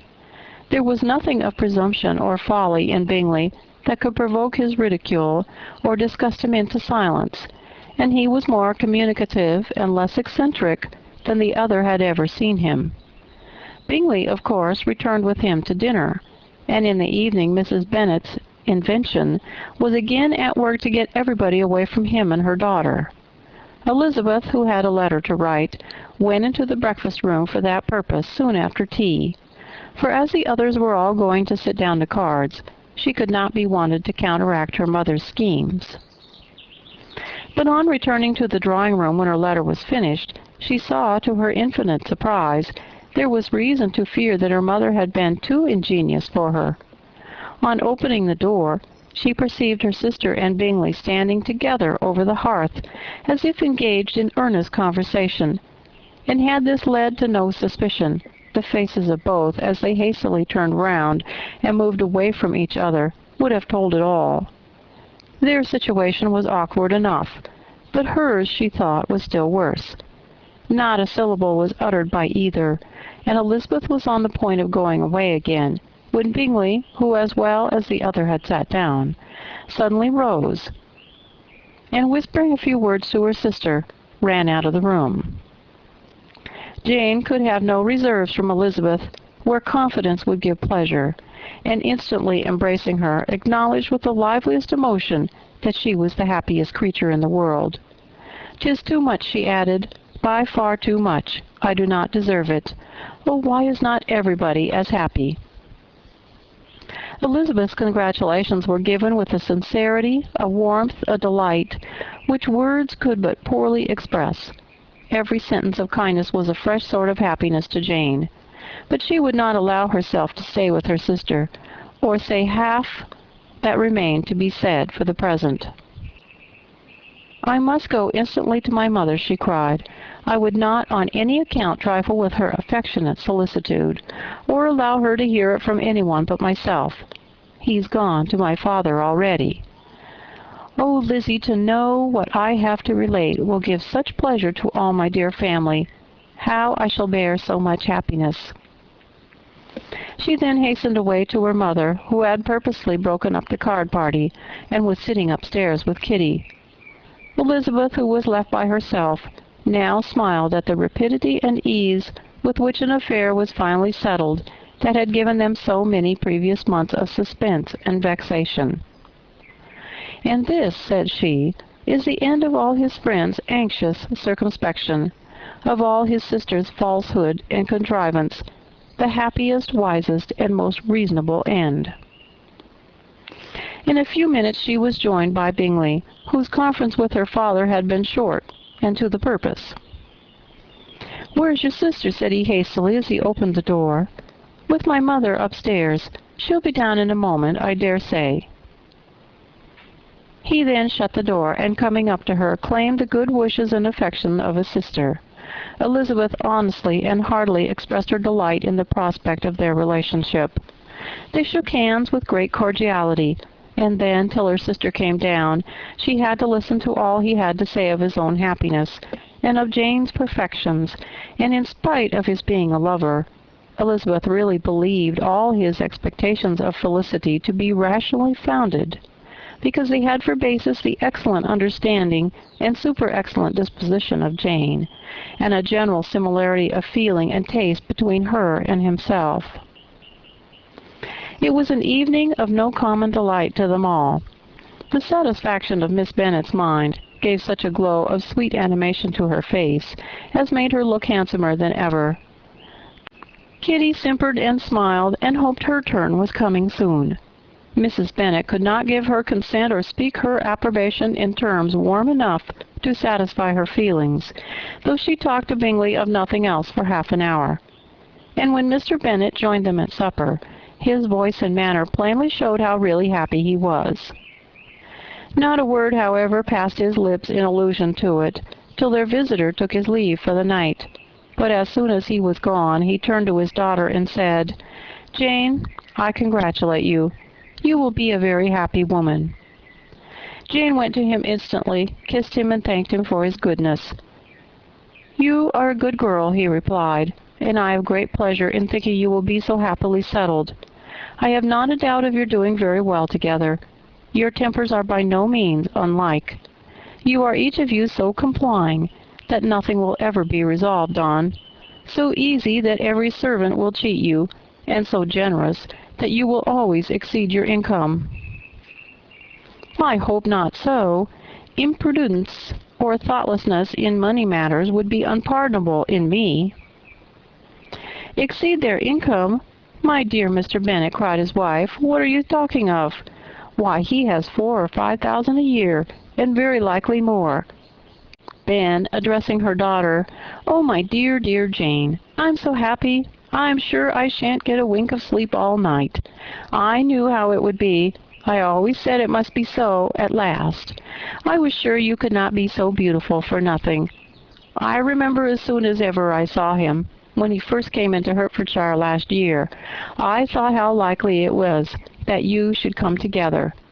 Oh, he is the handsomest young man that ever was seen." Wickham, Lydia, were all forgotten. Jane was beyond competition, her favorite child. At that moment she cared for no other. Her younger sisters soon began to make interest with her for objects of happiness which she might in future be able to dispense.